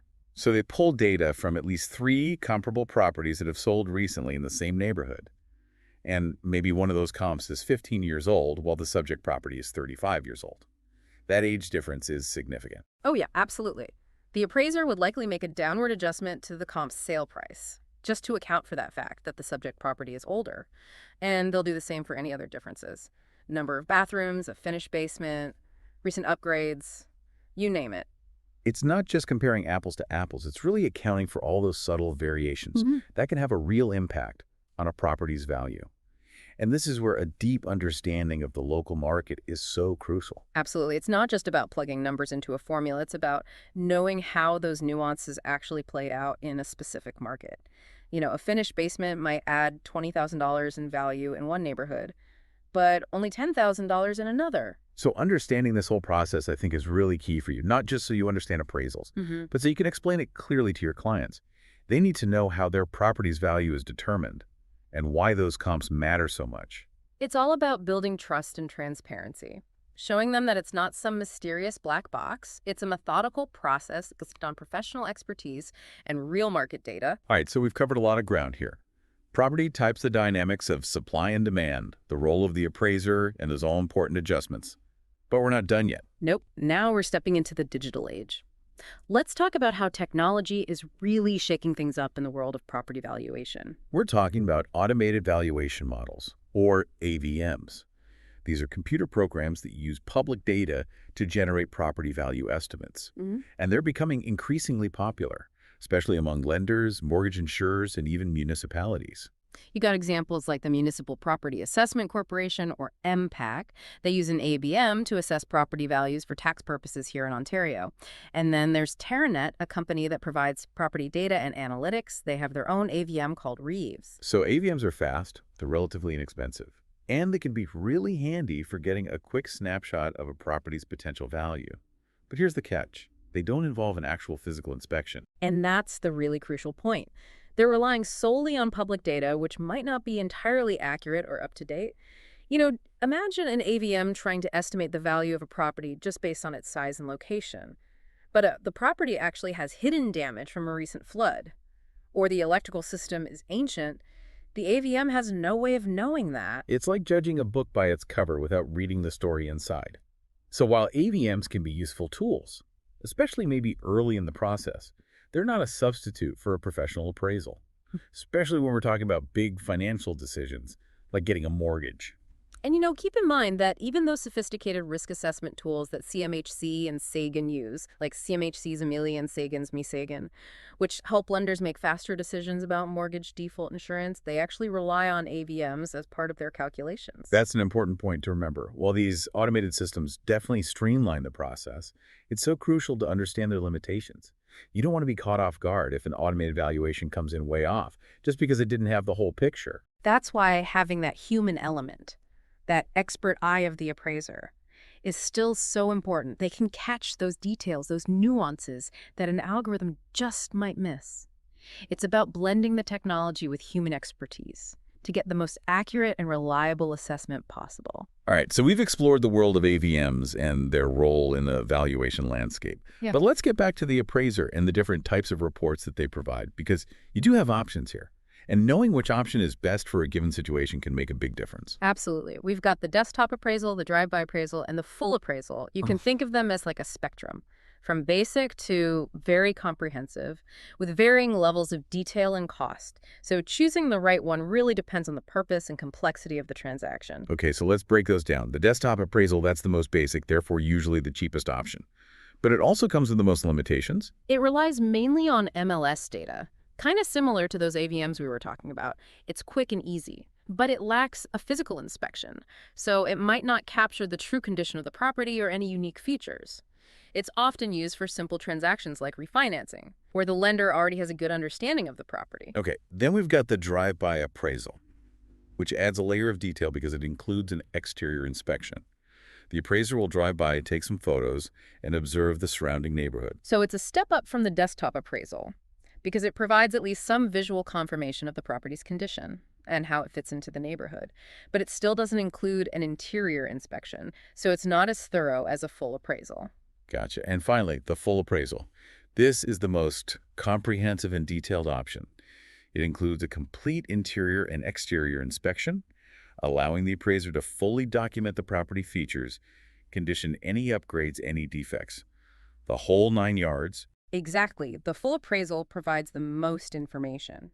But it also comes with a higher price tag. It's typically required for purchase transactions or when the lender needs a very precise and reliable valuation. So as a mortgage professional, you need to be able to guide your clients through these options, helping them understand those trade-offs between the cost and the level of detail that they're going to get. For sure, a desktop appraisal might be sufficient for just a simple refinance, but for a purchase or a more complex transaction, that full appraisal is often worth the investment. It can save you a lot of headaches down the road. Right, so we've covered a lot of ground today. We've really laid the foundation for understanding property valuation, from property types to market dynamics, the role of appraisers, and the emergence of technology. We've touched on it all, but we're just getting started. That's right. In part 2, we're going to go even deeper into the appraisal process itself, uncovering all those specific factors that appraisers consider when they're actually determining a property's value. Think of it like detective work, piecing together the clues to arrive at that magic number. Stay tuned. Welcome back. So last time we kind of laid the groundwork for understanding property valuation, from the different types of properties to the forces that shape the market, and the crucial role of the appraiser. But now let's get down to the nitty-gritty. What are those specific factors that appraisers are actually scrutinizing when they're trying to determine a property's value? It's like putting together a puzzle, right? Each piece of information helps them build that complete picture. Absolutely. And, one of the biggest pieces of that puzzle, the one we always come back to in real estate, is location, location, location. It's not just a cliche. It's a fundamental principle of valuation. Right. It makes sense. A property in a sought-after neighborhood with, top-rated schools, convenient amenities, low crime rate, that's going to command a higher price. It's all about desirability. Exactly. Appraisers look at proximity to transportation, shopping centers, Right. parks, green spaces, even the overall aesthetic appeal of the neighborhood. Is it well maintained? Do the homes have curb appeal? Are there any signs of neglect or disrepair? These are all visual cues that can actually contribute to that overall perception of value. So they're not just looking at the property in isolation. They're really considering how it fits into the bigger picture. Precisely. Now, once they've got a feel for the location, then they'll turn their attention to the property itself, both inside and out. They'll assess its size, age, condition, any unique features that could add to or detract from its value. Okay, so things like the number of bedrooms and bathrooms, the layout of the living spaces, the presence of a fireplace or a finished basement, those all come into play. Of course. And they'll also be paying attention to the quality of construction, the materials used, and the overall maintenance of the property. A well-maintained home with some modern updates is generally going to fetch a higher price than a comparable home that's been neglected or has a lot of outdated features. But even those small details can make a difference, right? Like a fresh coat of paint, updated fixtures, landscaping. Those things can all contribute to a property's overall appeal and its value. Absolutely. Appraisers are trained to notice those subtle details. It's about having that keen eye for what buyers are looking for and what they're willing to pay a premium for. Now, we can't forget about those external factors either, the things that are outside the homeowner's control, but can still have a pretty big impact on a property's value. Yeah, we're talking about things like zoning regulations, environmental issues, even the local economy. These are all factors appraisers have to consider. Right. For example, a property that's located in a flood zone might be considered a higher risk for lenders, which could then affect its value. Or a property near a busy highway might experience more noise and traffic, which could make it less desirable to certain buyers. Exactly. Appraisers are constantly gathering information, not just about the property itself, but about the surrounding area and any factors that could influence its value. It's like they're investigative reporters digging deep to uncover that full story. That's a great analogy. And speaking of digging deep, appraisers rely very heavily on data, especially those comparable sales, or comps, as we call them. Right. They're going to be searching for recent sales of similar properties in the same neighborhood to kind of establish a benchmark for pricing. They'll look at the sale prices, the dates of sale, the features of those comps, any adjustments that were made to account for differences. That's right. They're not just pulling numbers out of thin air. They're using this data-driven approach to make sure that their valuation is grounded in real market conditions. Now, what about those automated valuation models, the AVMs? Where do they fit into this whole process? Well, AVMs can be valuable tools, especially maybe in those early stages of the mortgage process. They can help lenders quickly pre-qualify borrowers and get an estimate of a property's worth before they go through the trouble of ordering a full appraisal. So it's really all about efficiency at that stage. But we talked about the limitations of AVMs. They're essentially models based on algorithms and statistical analysis, which means they could be missing those subtle details that a human appraiser would catch. Exactly. An AVM might not be able to differentiate between a newly renovated kitchen and an outdated one, or, understand the value that a beautifully landscaped backyard could add to a property. So while AVMs are becoming more and more sophisticated, they're not a replacement for that professional appraisal, especially when you're talking about making these major financial decisions. Think of them more as a starting point, like a quick snapshot. They can be helpful, but you really need the expertise of an appraiser to get that full picture. Okay, so we've talked about the factors that appraisers consider, the role of data, the limitations of AVMs. Now let's shift gears a bit and talk about those different types of appraisal reports. Remember, we've got that spectrum from basic to comprehensive. Right. So you got your desktop appraisal, your drive-by appraisal, and then the full appraisal. Each one comes with its own level of detail and cost. So choosing the right one is really about understanding those differences and balancing them with the needs of the specific transaction. Okay, let's break those down. So the desktop appraisal, that's the most basic and the most affordable, but it also has the most limitations. Yeah, it relies mainly on MLS data, similar to the AVMs that we were discussing. It's quick and easy, but it doesn't involve a physical inspection of the property, so it might miss, the true condition of the property or any unique features that it has. It's often used for, those simple transactions like refinancing, where the lender already has a pretty good understanding of the property. Okay, then you've got the drive-by appraisal, which adds that layer of visual confirmation. The appraiser's going to drive by the property, take some photos, observe the surrounding neighborhood. Yeah, so it's definitely a step up from the desktop appraisal because it's providing at least some on-the-ground observation, but it still doesn't include an interior inspection. So it's not as thorough as a full appraisal. Gotcha. And finally, the full appraisal. This is the gold standard. It's the most comprehensive and detailed option. It involves a complete interior and exterior inspection of the entire property. Yeah, the appraiser is going to spend time at the property, taking measurements, photos, notes on the condition, the features, any upgrades or any defects, the whole 9 yards. They'll also research comparable sales in the area to really support their valuation. It's a very thorough and rigorous process. Right. The full appraisal is typically required for, like, purchase transactions, Mm-hmm. or when the lender needs a very accurate and reliable assessment of the property's value. So it is the most expensive option, but it provides the most peace of mind for both the lender and the borrower. Absolutely. It's all about getting that level of detail and assurance that's really appropriate for the situation. So when you're working with your clients, it's super crucial to understand these different types of appraisal reports and help them choose the option that's best for their needs and the complexity of the transaction.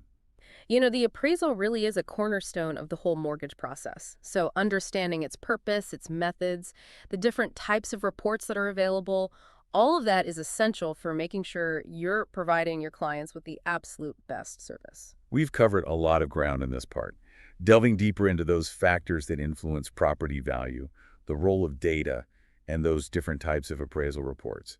But there's one more piece of the puzzle that we need to explore. That's right. In this final part of our deep dive, we're going to be tackling the appraisal report itself, that sometimes confusing document that holds the key to understanding a property's value. We're going to break it down section by section so you can confidently navigate these reports and explain them to your clients. Stay with us.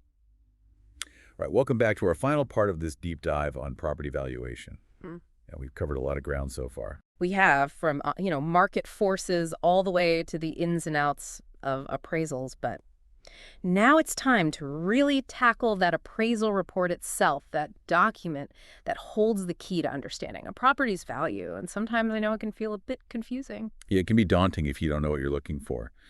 But they're super important for understanding the rationale behind, the appraiser's valuation. It's like getting a peek into their thought process. Exactly. So let's break it down section by section so you can confidently, navigate these reports and explain them to your clients. Sounds good. So where do we start? Okay, well, every appraisal report is going to start with an intro that clearly states, the purpose of the appraisal, what property is actually being valued, and the effective date of the valuation. That's the baseline. Okay, so it's kind of like setting the stage, right? Make sure everyone's clear on the basics before we dive into those nitty-gritty details. Exactly. Next, you'll find a description, a very detailed description of the property itself, both inside and out. This section's like a blueprint covering the lot size, the building dimensions, the number of rooms, type of construction, any special features that might impact the value. So it's really painting a clear picture of the property for anyone reading the report. Right. And remember, the appraiser's not just looking at the property in isolation. They're also considering the surrounding neighborhood, So the report's going to describe the neighborhood's overall condition, the proximity to amenities, and any factors that could affect the property's value, both good and bad. Okay, so this is where those external influences come into play that we talked about earlier. Things like zoning regulations, traffic patterns, the presence of parks or schools, all those details that can make a difference. Yeah, absolutely. The goal is to provide a really holistic view of the property and its context, but now the heart of the appraisal report really is the valuation section. This is where the appraiser presents their professional opinion of the property's market value, and that's going to be supported by all their analysis and the data they've collected. This is the big reveal, right? The number everyone's been waiting for. That's it. And remember, those three approaches to valuation: the income approach, the cost approach, and the direct comparison approach. The appraiser will usually use one or more of those methods to reach their final conclusion. Right. And for residential properties, the direct comparison approach is the most common one, as we talked about. Exactly. And the report will then, detail the comparable properties or the comps that they used, their sale prices, and any adjustments that were made to account for those differences. It's really about transparency, showing how they arrived at that final value. So it's like showing their work step by step, so there's no mystery behind the numbers.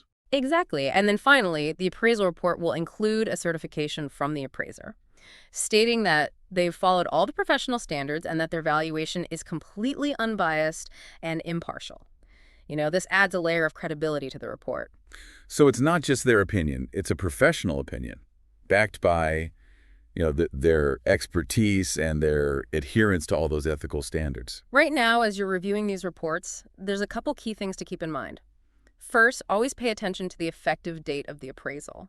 The market's constantly changing, so a report that's even a few months old might not really reflect the current conditions. Well, that's a really good point. The market can shift quickly. And don't hesitate to ask questions if anything is unclear. Appraisers are professionals. They're usually happy to clarify anything or explain their reasoning. So it's all about understanding the report thoroughly so you can confidently explain it to your clients and answer all their questions. Remember, an appraisal is an opinion of value. It's not an absolute guarantee. It's based on the appraiser's professional judgment and the information available at the time. So it's a snapshot in time, right? Exactly. And finally, keep in mind that the appraisal is just one piece of the puzzle. When it comes to, mortgage financing, lenders also consider things like the borrower's creditworthiness, their income, and all sorts of other factors. Right. So it's about understanding, where the appraisal fits into the bigger picture. I think we've done a pretty good job here, unpacking the mysteries of that appraisal report, and hopefully now you feel a little more equipped to navigate these documents and pull out those valuable insights. Absolutely. I agree. We've covered a lot of ground in this deep dive. Yeah. We explore the dynamics of the market, the ins and outs of the whole appraisal process, and even the role of technology. Yeah. But as the market evolves, so too will the tools and the techniques used in, property valuation. That's a great point. As we move further into this digital age, it's so crucial to stay informed about how technology is shaping the world of real estate. Will AVMs eventually replace human appraisers entirely? Or will they just enhance their capabilities? It's a question that's going to continue to be debated and refined as we move forward. It's definitely an exciting time to be in the industry. Thanks for joining us on this deep dive. We hope you've gained some valuable knowledge and insights to empower you on your real estate journey. Until next time, keep learning, keep exploring, and keep asking those great questions. Welcome to another deep dive with us. This time we're tackling mortgages, specifically that very first meeting with a mortgage agent, the initial consultation. We've got some fascinating insights from a training manual used by actual mortgage professionals, so you can walk into that meeting feeling prepared and empowered. It really is amazing how much goes on behind the scenes. Yeah. These consultations are more than just filling out forms. They're very carefully orchestrated interactions designed to build trust and gather information. Exactly. Like, I was surprised to learn that even the location of the meeting is a strategic decision. The source material lists 4 basic options: the client's home, the agent's office, an outside location, like a coffee shop, and then virtual meetings. Yeah, and each location has psychological implications. Meeting at your home might seem comfortable, but it gives the agent less control over the environment and potential distractions, whereas their office, projects professionalism. Yeah, about that. But could feel a bit intimidating to some clients. And a coffee shop. I mean, it's convenient. But can you really have a focused conversation about your financial future with all that hustle and bustle around you? Well, the source material suggests agents carefully weigh these factors. They're looking to create a space where you feel comfortable enough to share sensitive information, but also where they can subtly guide the conversation and maintain a sense of authority. It's fascinating how much thought goes into these seemingly simple choices. When I think about my own experiences, I realize I've definitely felt more at ease in certain environments, and it definitely impacts how much I'm willing to open up. Yeah, it makes you wonder if agents are consciously using these tactics, or if it's more intuitive. Either way, being aware of these dynamics can help you take control of the situation. Choose a location that you feel comfortable with, and don't be afraid to suggest alternatives if needed. That's a great point. It's about finding that balance of comfort and control. Now, before we dive deeper into the meeting itself, I have to ask about this file worksheet the source mentions. It sounds like something out of a spy movie. Well, it's not quite that dramatic, but it's the agent's playbook. It's a document they use to gather your information, assess your needs, and start forming a picture of your financial situation. Okay, but how does understanding this benefit me as the client? I mean, it's not like I'm going to see this worksheet, right? You're right, you probably won't see it directly, but knowing it exists and understanding its purpose can help you anticipate what the agent is thinking and how they're evaluating your profile. For example? Well, there's a section called Client Objectives. The agent will use this to understand your goals for the mortgage. Do you want the lowest possible rate, the shortest amortization period, or something else entirely? Having clarity on these objectives before you walk into that meeting puts you in the driver's seat. So it's not just about answering their questions, it's about strategically communicating what I want to achieve. Exactly. It shifts the power dynamic. Instead of passively responding, you're actively shaping the conversation. Okay, so I've got my objectives in mind. I've chosen a meeting location that empowers me. What else can I do to set myself up for success? The source mentions first impressions. Is it really that important to dress up and arrive early? Isn't that a bit old-fashioned? I understand where you're coming from. But remember, this meeting is about building trust. And these seemingly small details send signals about your reliability and respect for the process. You're saying it's more than just appearances. It's about demonstrating that I take this seriously. Think about it this way. If you show up late, flustered, and dressed like you just rolled out of bed, the agent might unconsciously question your commitment to managing your finances responsibly. Ouch. Okay, point taken. So what about controlling distractions? The source specifically mentions things like silencing your phone and making sure your dog is secured. Isn't that a bit excessive? Oh, you'd be surprised how much these things matter. They show that you're present and focused on the task at hand. A barking dog or a ringing phone can disrupt the flow of the conversation and even make it harder for you to absorb important information. It's like those studies that show multitasking actually makes you less efficient. You think you're getting more done, but you're actually sacrificing focus and attention to detail. Precisely. And in this situation, those details matter. Every piece of information you share contributes to the overall picture the agent is building. That brings us to something else the source emphasizes: asking open-ended questions.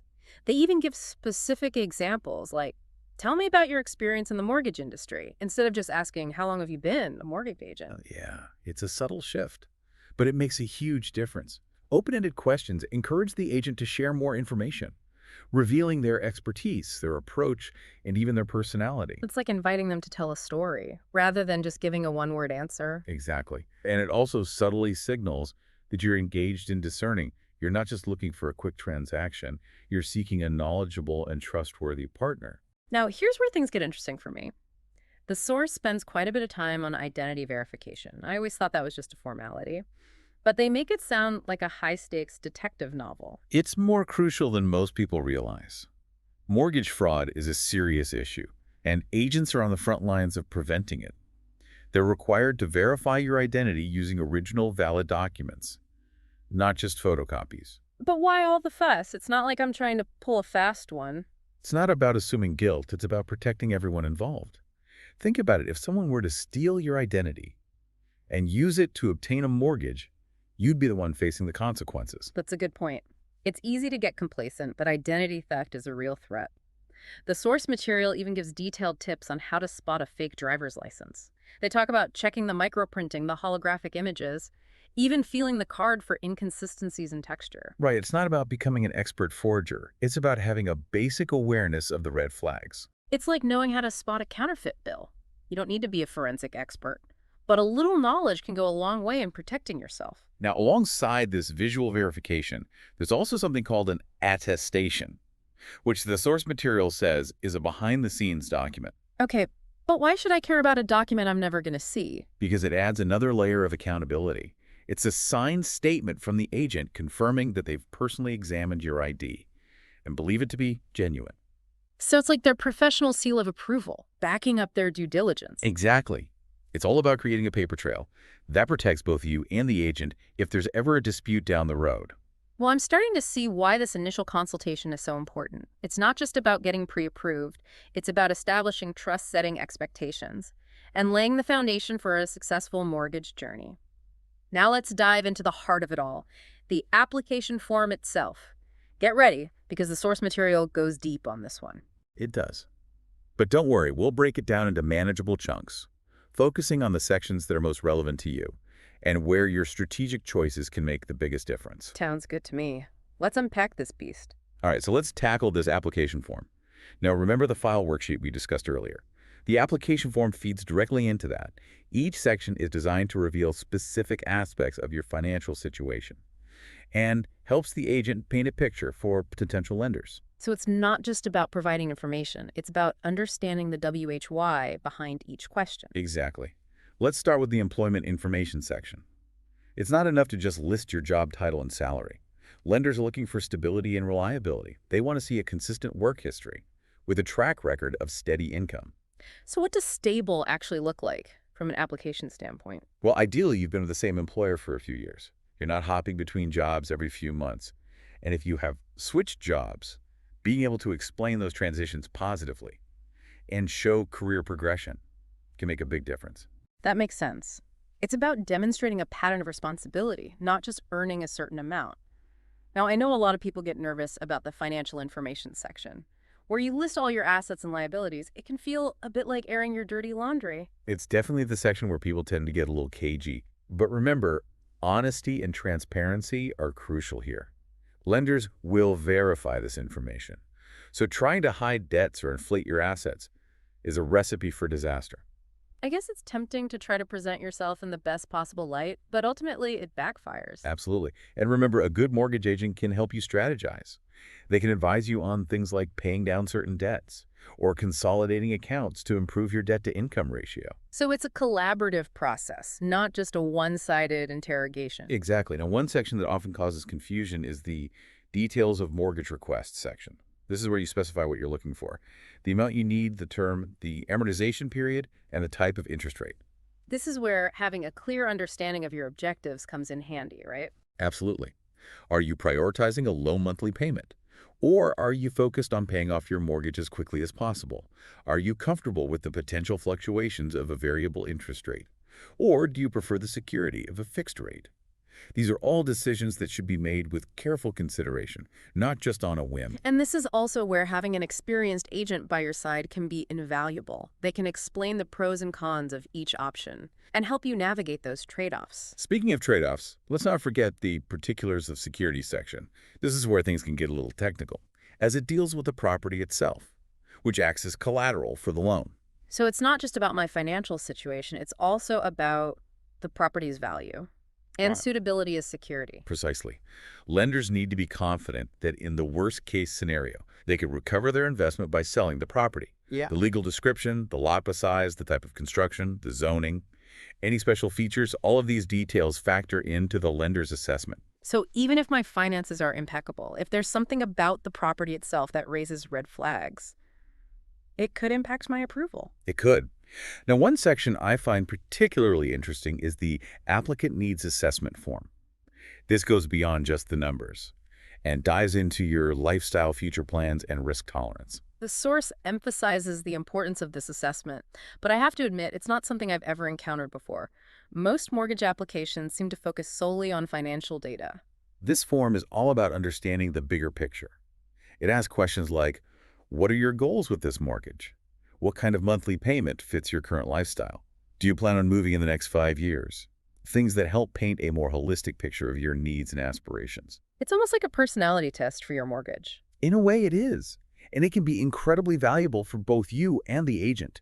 It ensures you're not just getting a mortgage, you're getting the right mortgage for your specific situation. Okay, so I'm starting to get the sense that preparation is key here.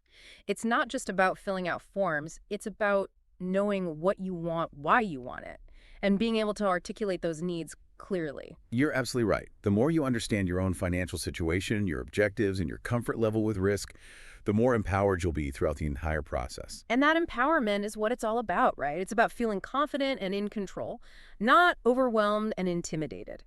Now, I know the source material doesn't explicitly lay out the evaluation process, but based on the information they emphasize, what are some key takeaways for our listeners as they navigate this application process? Well, first and foremost, focus on building a strong financial foundation.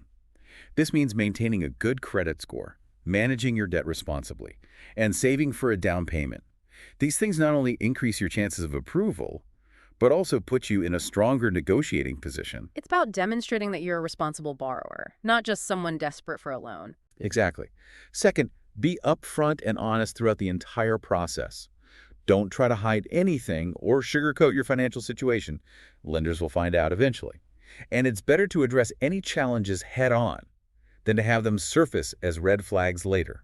Transparency builds trust, and I imagine that honesty goes a long way in building a positive relationship with your mortgage agent as well. It absolutely does. Third, understand your needs and priorities. Don't just jump at the first mortgage offer that comes your way. Take the time to consider what kind of mortgage best aligns with your lifestyle, your financial goals, and your risk tolerance. It's about finding the right fit, not just settling for what's available. And finally, don't be afraid to ask questions. A good mortgage agent is there to guide you through this process, to explain the nuances, and to help you make informed decisions. They're your advocate, not your adversary. Precisely. Now, while we've covered a lot of practical ground here, I want to touch on something the source hints at but doesn't fully explore, the psychological side of this process. It's not just about numbers. It's about human interaction, perception, and trust building. You're talking about those subtle cues we discussed earlier. The meeting location, first impressions, controlling distractions. It's all about creating a certain atmosphere, isn't it? It is. Think back to those tips about strategic seating and asking open-ended questions. These aren't just random suggestions. They're rooted in the psychology of persuasion and decision-making. So in addition to being financially prepared, I also need to be emotionally intelligent, aware of these subtle dynamics at play. Exactly, because ultimately, this is a negotiation. You're not just asking for money. You're presenting yourself as a trustworthy and reliable borrower. It's about building rapport, demonstrating your competence, and subtly guiding the conversation towards a favorable outcome. And that brings us to another crucial aspect, the property appraisal. This is where a professional assesses the market value of the property you're looking to buy. While our source material doesn't delve deep into appraisals, it's important to understand their significance in the mortgage process. Okay, so let's unpack this. Why is the appraisal so important? Well, lenders rely on appraisals to ensure they're not lending more money than the property is actually worth. It's a safety net for them. protecting their investment in case you default on your loan. So it's not just about me proving I can repay the loan. It's also about the property itself meeting certain criteria. Exactly. The appraiser considers a wide range of factors, including the property's location, size, condition, recent sales of comparable properties in the area, and current market trends. It's a comprehensive evaluation. And what happens if the appraisal comes in lower than the agreed-upon purchase price? That's when things can get a little sticky. It often leads to renegotiations. You might ask the seller to lower the price to match the appraised value. Or you might have to come up with a larger down payment to cover the difference. So having that financial flexibility, that cushion in your budget, can be crucial in these situations. It absolutely can. And it's another reason why having a clear understanding of your financial limits and being realistic about what you can afford is so important. So in a way, the appraisal process is another layer of protection, ensuring that both the buyer and the lender are making a sound financial decision. Precisely. Now, while we can't predict the outcome of any specific appraisal, there are things you can do as a buyer to potentially influence the process in a positive way. Okay, give us the insider tips. First, make sure the property is clean, tidy, and well-maintained. Curb appeal matters even for appraisers. First impressions can unconsciously influence their perception of the property's overall value. It's like staging your home for a showing, but for the appraiser's eyes. Exactly. Second, if you've made any upgrades or renovations, have documentation readily available to show the appraiser. This can help justify a higher valuation. So arm yourself with information. Be ready to showcase the value you've added. Precisely. Now, while our source material doesn't dive deep into specific types of mortgages or interest rate calculations, I think it's important for our listeners to understand that the mortgage landscape is vast and complex. There are countless options available, each with its own set of benefits and drawbacks. So what's the best way for someone to navigate this maze of choices? That's where a knowledgeable and experienced mortgage agent becomes an invaluable asset. They can guide you through the different types of mortgages, explain the intricacies of interest rates, and help you find a loan that aligns with your financial goals and risk tolerance. It's about finding a partner who understands your unique needs and can tailor the mortgage to your specific circumstances. Precisely. Now, I know we've covered a lot of ground today, but I hope our listeners are starting to see that getting a mortgage is more than just a transaction. It's a journey that requires careful planning, strategic decision-making, and a healthy dose of self-awareness. It's about taking control of your financial future and making choices that empower you, not limit you. And on that note, we'll wrap up Part 2 of our mortgage deep dive. Stay tuned for Part 3, where we'll explore some additional resources and strategies to help you confidently navigate this exciting and sometimes daunting process. Welcome back to our mortgage deep dive. We've covered a lot of ground. From the psychology of that first meeting with an agent, to the nitty-gritty details of the application form, and even touched on the importance of property appraisals. But we're not done yet. There's always more to learn, right? Especially when it comes to something as complex as mortgages. Exactly. So for this final part of our depth dive, I thought we could shift gears a bit and explore some additional resources and strategies that can empower you as you navigate this process. You know, knowledge is power, right? Absolutely. And when it comes to mortgages, the more informed you are, the better decisions you'll make. So let's start with resources. Where can people go to find reliable information about mortgages? I mean, the internet is a vast and sometimes overwhelming place. It can be. Yeah. And unfortunately, not all information is created equal. It's important to be discerning and to rely on credible sources. The government actually has some excellent resources available. The Canada Mortgage and Housing Corporation, CMHC, website is a great starting point. They have a wealth of information on different types of mortgages, down payment options, affordability calculators, and even tips for first-time home buyers. Okay, so CMHC is a good one. What about independent organizations? Are there any consumer advocacy groups that focus specifically on mortgages? Yes, absolutely.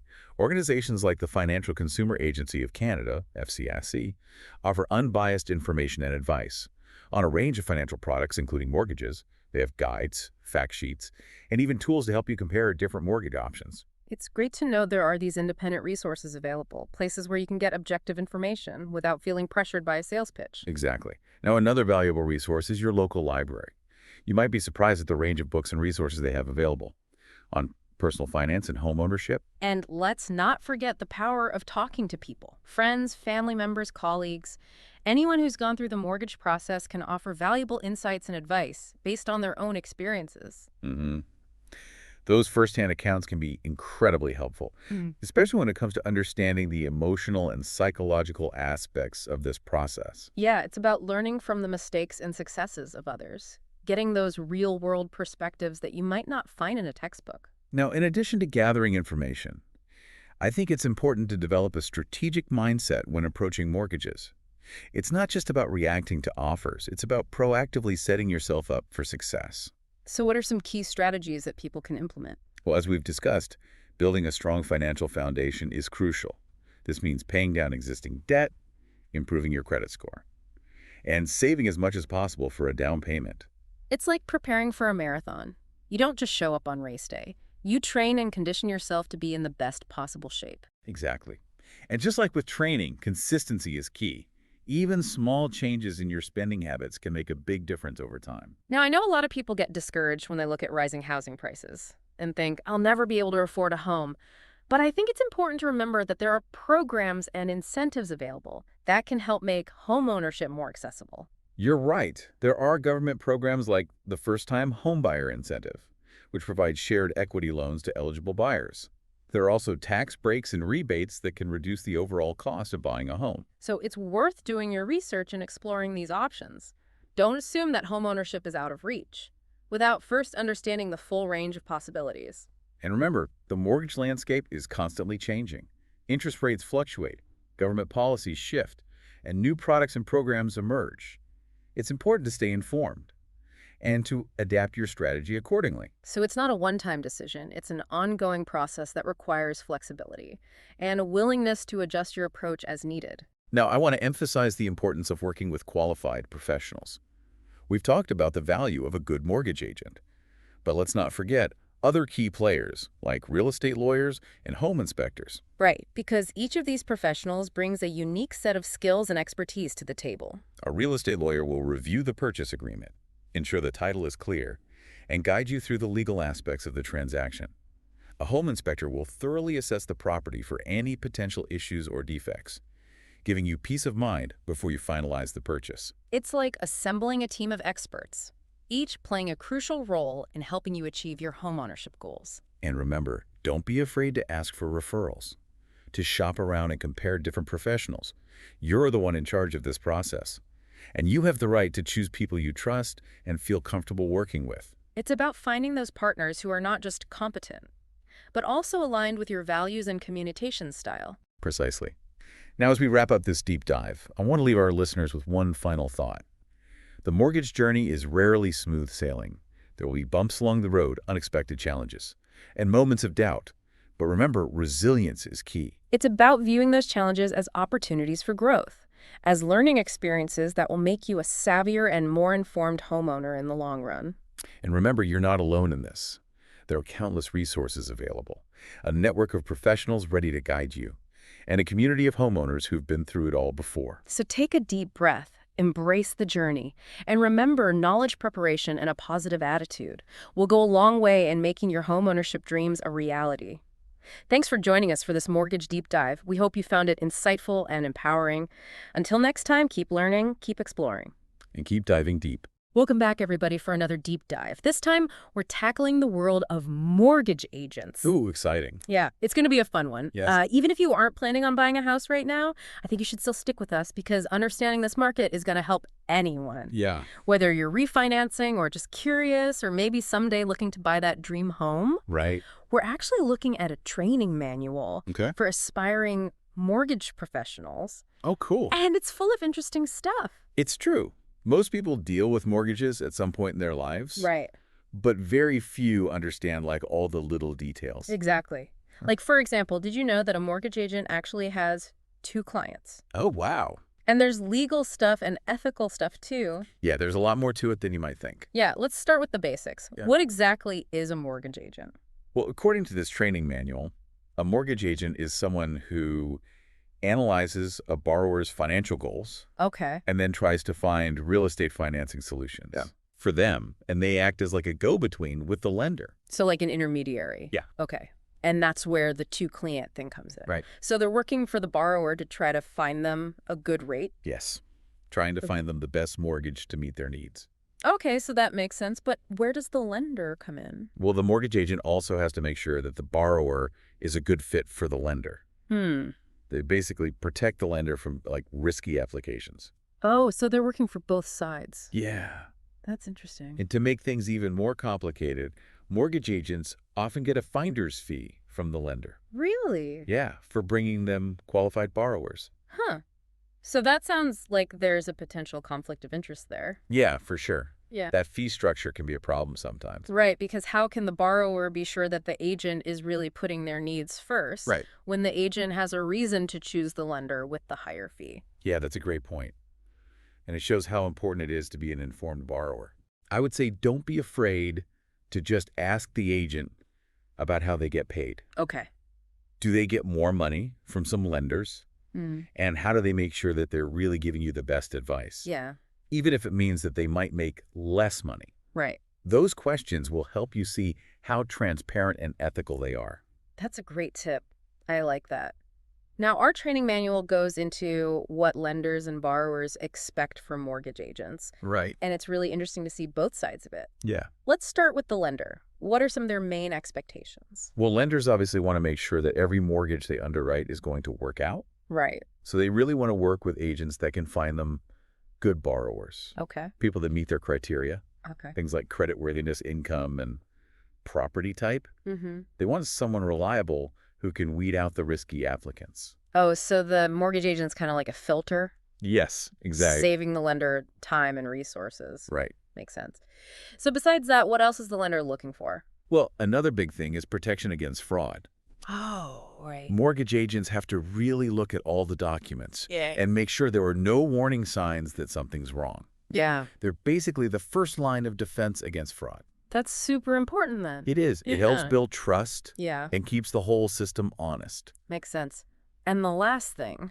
Lenders want deals that close. Okay. They don't want to waste time on applications that fall apart. Right. So the mortgage agent has to make sure that the borrower is really serious Okay. and help them if any problems come up. So it's more involved than I thought. It is. Not just handing over paperwork. No, not at all. Okay, now what about the borrower? What are they expecting? Our source material lists 4 main things, and they Yeah. all seem pretty reasonable to me. Okay, so the first one is that they expect the mortgage agent to act in their best interests, which Yeah. makes sense. But what does that really mean? It means putting the borrower's needs ahead of everything else, Oh. even the agent's own potential profit.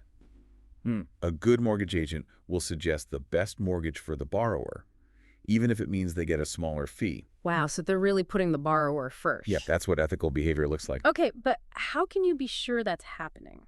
Especially with these potential conflicts of interest. The most important thing is open communication and transparency. Okay. A trustworthy mortgage agent will explain how they get paid and tell you about any potential conflicts of interest Right. and involve you in every decision. Okay. This way you build trust and feel like you're being heard. It sounds like a real partnership then. Exactly. You're working together towards a shared goal. What's the second expectation then? It says that borrowers expect a thorough analysis of their needs. What does that mean? It means going deeper than just what they say they want. Okay. A skilled mortgage agent will figure out the borrower's risk tolerance, Okay. their long-term financial goals, their current finances, and anything else that could affect their mortgage decision. So it's about looking at the big picture, not Yeah. just this one transaction. Exactly.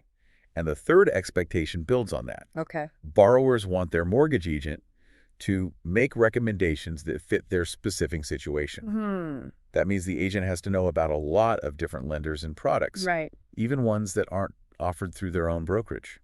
So they have to stay up to date on everything that's out there. Yes, Okay. definitely. And the fourth expectation ties everything together. Okay. Borrowers want the agent to help them through the entire process Okay. until the deal is done. They have to provide support, answer questions, deal with any problems that come up, and ensure a smooth closing. Wow. So there's a lot of responsibility there. There is. You really need to choose an agent who is not just knowledgeable, but also patient and communicative. Right. And dedicated to good service. Yes, Yeah. exactly. Now, our training manual has a success tip, Yeah. and it emphasizes going above and beyond for clients. Okay. What are some things that mortgage agents can do to stand out? Well, one idea from the manual is to offer clients a complete financial checkup, going beyond just the mortgage application, Okay. like helping them create a budget, analyzing their debt-to-income ratio, or looking at ways to improve their credit score. Wow. So they're becoming like a financial advisor? Yeah, someone What- who's truly looking out for the client's best interests. That's great. Now, before we get into how mortgage applications are analyzed, I want to mention something called the law of agency. Okay. It might sound a bit dry, but it's really important. Yeah, that legal framework is the basis of the whole relationship between the mortgage agent and the client. So it's more than just expectations then. Right. It sets up legal obligation. Okay. For example, the agent has a legal duty to act in the client's best interests. Okay. They have to protect confidential information Right. and follow their client's instructions as long as it's legal. So this makes the whole process more accountable. Yes. It makes sure that both sides are acting ethically and responsibly. And they have these duties to both the borrower and the lender, That's right. which sounds tricky. It can be. Dealing with those potential conflicts of interest is a big part of being a successful mortgage agent. For sure. So are you ready to dive into how lenders evaluate borrowers? Let's do it. I'm especially curious about the 5 C's of credit Okay. that our training manual mentions. All right. It sounds like a secret code. Uh-huh. Well, it's not exactly a secret code, but it is a basic system that a lot of lenders use Okay. to decide if someone's a good risk. Okay. I'm imagining like 5 pillars Yeah. holding up the mortgage temple. Uh-huh. I like it. What's the first pillar? What's the first C? The first C is for credit, Okay. which means the borrower's past payment history and credit score. Okay. So lenders are looking for a responsible borrowing and a repayment. Right. They want to see that you've paid your bills on time. So the higher your score, the better? Basically, yes. Huh. What about the second pillar? What's the second C? That one's collateral, Okay. which usually means the property itself, Okay. where it is, how much it's worth, and how easy it would be to sell. Right. So if the borrower doesn't pay back the loan, Right. the lender can sell the property. Exactly. So a property in a good location that's in good condition Yeah. is more likely to be accepted. Okay, that makes sense. What's the third pillar? The third C is for capacity, Okay. meaning the borrower's ability to make their mortgage payments. Okay, so they look at income, expenses, all that. Exactly. They want to be sure you can handle the payments. Without getting into trouble. Right. And the fourth C Okay. is character. Oh, okay. Interesting. It's about things like stability, Okay. your job history, how long you've lived in one place. So it's about whether you're reliable and trustworthy. Right. And finally, we have capital. Okay, the fifth C. Right. Which represents the borrower's down payment or equity in the property. So basically, the more money they put down, Yeah, the less risky it is for the lender. exactly. Okay, so these 5 C's really paint a full picture. Yes, they do. They give the lender a good idea of the borrower's financial health. Okay, so this is super helpful for anyone who's thinking about getting a mortgage. Right. Now, I want to hear about the specific steps involved in a typical mortgage transaction. Okay. Our training manual goes through it in detail, and I think it'd be good for people to understand how it all works behind the scenes. Yeah, definitely.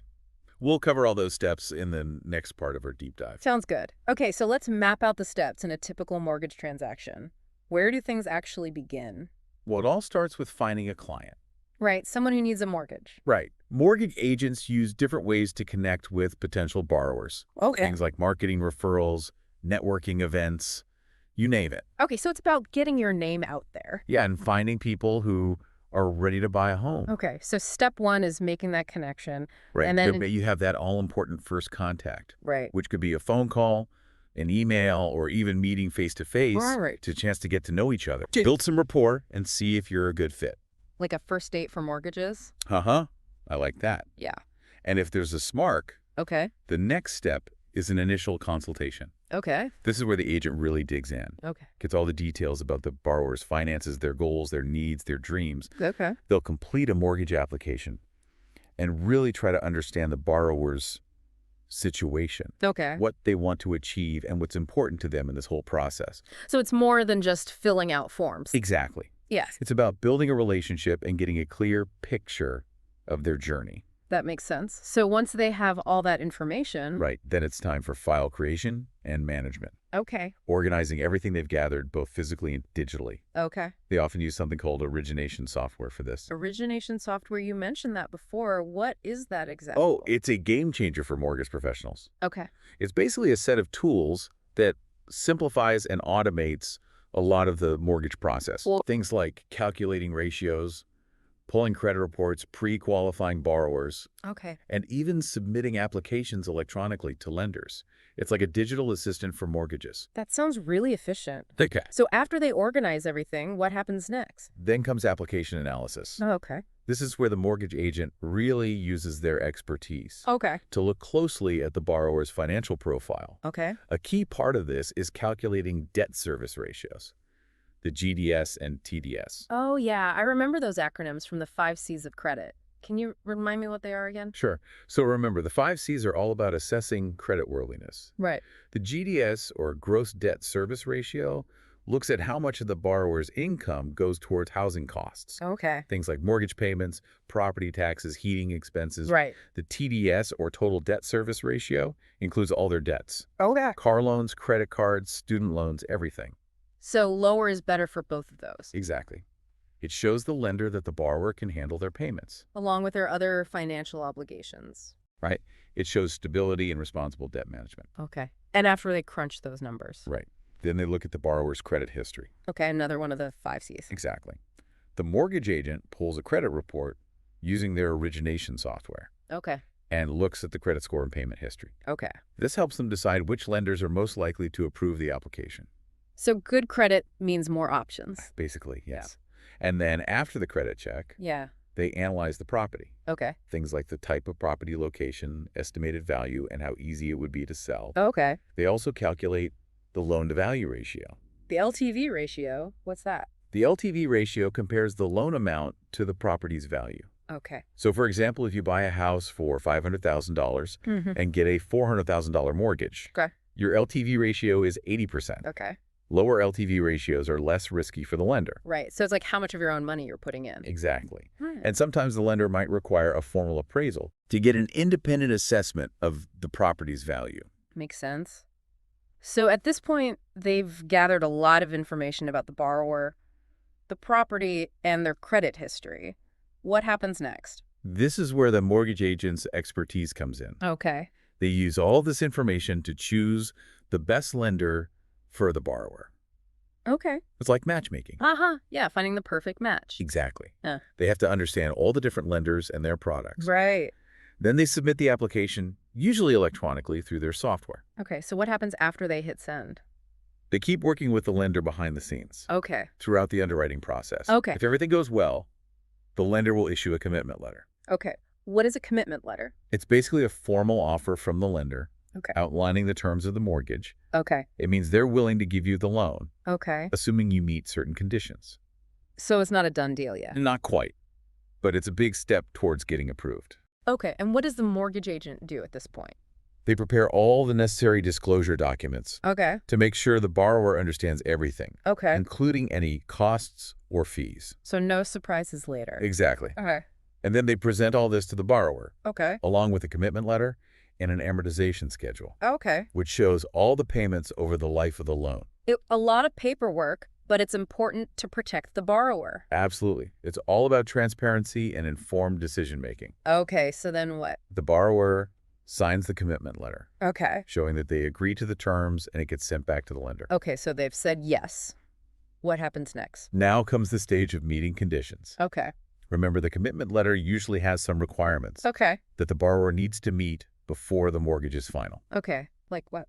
Maybe providing more documents, verifying employment or income, Okay. or finalizing property insurance. So there's still a few things to do. Right.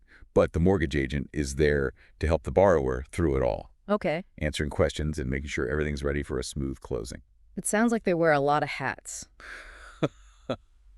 They do. They're a coach, a cheerleader, and a troubleshooter all rolled into one. And once the lender is happy with everything? Then they give instructions to the lawyer who will handle the closing. Okay, so the lawyer comes in at the very end. Right. And it's important to remember that even though the borrower pays the Right. lawyer's actually working for the lender. Oh, okay. That's an important distinction. It is. The lawyer protects the lender's interests Okay. and makes sure everything's done legally. Okay. They'll contact the borrower, schedule a closing meeting, and explain what needs to happen. So it's almost done? Almost. And once everything's in place, Right. the lender transfers the money to the lawyer's account. Okay. And that's when the transaction is officially funded. Wow, that's a big moment. It is. It's the culmination of all that hard work and preparation. So what happens after the celebration? Well, the mortgage agent still has a few things to do. Okay. They submit the file to their brokerage for a compliance review Okay. to make sure everything follows the rules and ethical standards. So there's like a checks and balances system. Exactly. The brokerage reviews everything and keeps it for their records Okay. in case of an audit. Makes sense. So then the mortgage agent gets paid. Right. After the lender confirms the transaction, Okay. they send the commission to the brokerage, Okay. and the brokerage pays the agent. It's their reward for all their hard work. Yes. For guiding the borrower through the process. Yeah. Giving advice and helping them achieve their goals. That's great. But good mortgage agents don't disappear after that. right. They stay in touch with their clients, Yeah, providing support and helping them with future decisions. exactly. That's what builds long-term relationships. Makes sense. So before we move on, is there anything else we should mention about this whole process? Oh, yeah. One more important thing, record keeping. Okay. The brokerage has to keep detailed records of every transaction. Uh. And it's good practice for the agent to keep copies too. So it's all about transparency and accountability. Exactly. Yeah. Making sure everything is documented and accessible. Okay, so now that we've gone through all that, are you ready for some final thoughts on our mortgage agent deep dive? Okay, so we've gone through a lot about what mortgage agents do and how they help people. Yeah, it's a pretty involved process. Yeah, for sure. But before we wrap up this deep dive, I Mm-hmm. want to come back to something we talked about earlier. Yeah. Conflicts of interest. Right. It seems like there's a lot of potential for that, There is. especially with all the different relationships involved. Yeah. So for borrowers out there, Mm-hmm. how can they be careful when choosing a mortgage agent? That's a great question. How can they make sure that their needs are really coming first? Okay. Well, one thing to watch out for is if an agent seems way too eager to push products from a specific lender, Okay. even if those products don't sound like they're right for you. So if they keep trying to steer you towards one particular lender, Even when you've said you're not interested or have concerns. right, that could be a sign that something's not right. Like they're more interested in their commission than in helping you. Yeah. It's important to feel like they're listening to you Right. and giving you advice that's tailored to your situation. Exactly. Not just trying to sell you something. Right. Yeah. Another red flag is if they don't want to talk about their fees Okay. or how they get paid. Yeah, that's a good point. You should always know how your mortgage agent is being compensated Right. and if those payments could affect their advice. So if they're not transparent about that. Yeah, that's a bad sign. Okay. What else should borrowers watch out for? Be careful of agents who make promises that sound too good to be true Yeah. or who don't really explain the risks involved. Like they're trying to sugarcoat things just to get you to sign? Right. A good mortgage agent will be honest with you Okay. about both the good and the bad. Right. So they'll explain the risks just as clearly as the benefits. Exactly. They should be giving you a balanced perspective. Makes sense. And another thing I'd watch out for is if they rush you through the process. Yeah, that's a good one. Like they're just throwing information and paperwork at you Right. without taking the time to understand your situation. Exactly. A dedicated mortgage agent will really try to build a relationship with you Okay. based on trust and communication. Yeah, they should want you to feel comfortable and understand everything. Right. It's not just about finding someone who knows a lot about mortgages. Right. It's about finding someone who's patient and empathetic. And who really wants to see you succeed. Exactly. So don't be afraid to ask questions. Yeah. Do your own research, compare different agents, and trust your gut. Right. If something feels off, Yeah, it's okay to walk away. absolutely. Yeah. You need to find someone you feel good about. Exactly. So I think this deep dive has given our listeners a lot to think about Yeah, I hope so. when it comes to choosing a mortgage agent. It's really about being informed and advocating for yourself. Right. You need to be an empowered borrower. Exactly. And choose a professional who's on your side. Well, thank you so much for joining us today and sharing your expertise. My pleasure. I think our listeners have learned a lot. Yeah, it's been great talking about this. And to everyone listening out there, thank you for joining us on this deep dive into the world of mortgage agents. Yeah, thanks for listening. We hope you found it helpful and informative. I hope you learned some new things. And we'll see you next time for another deep dive. Sounds good.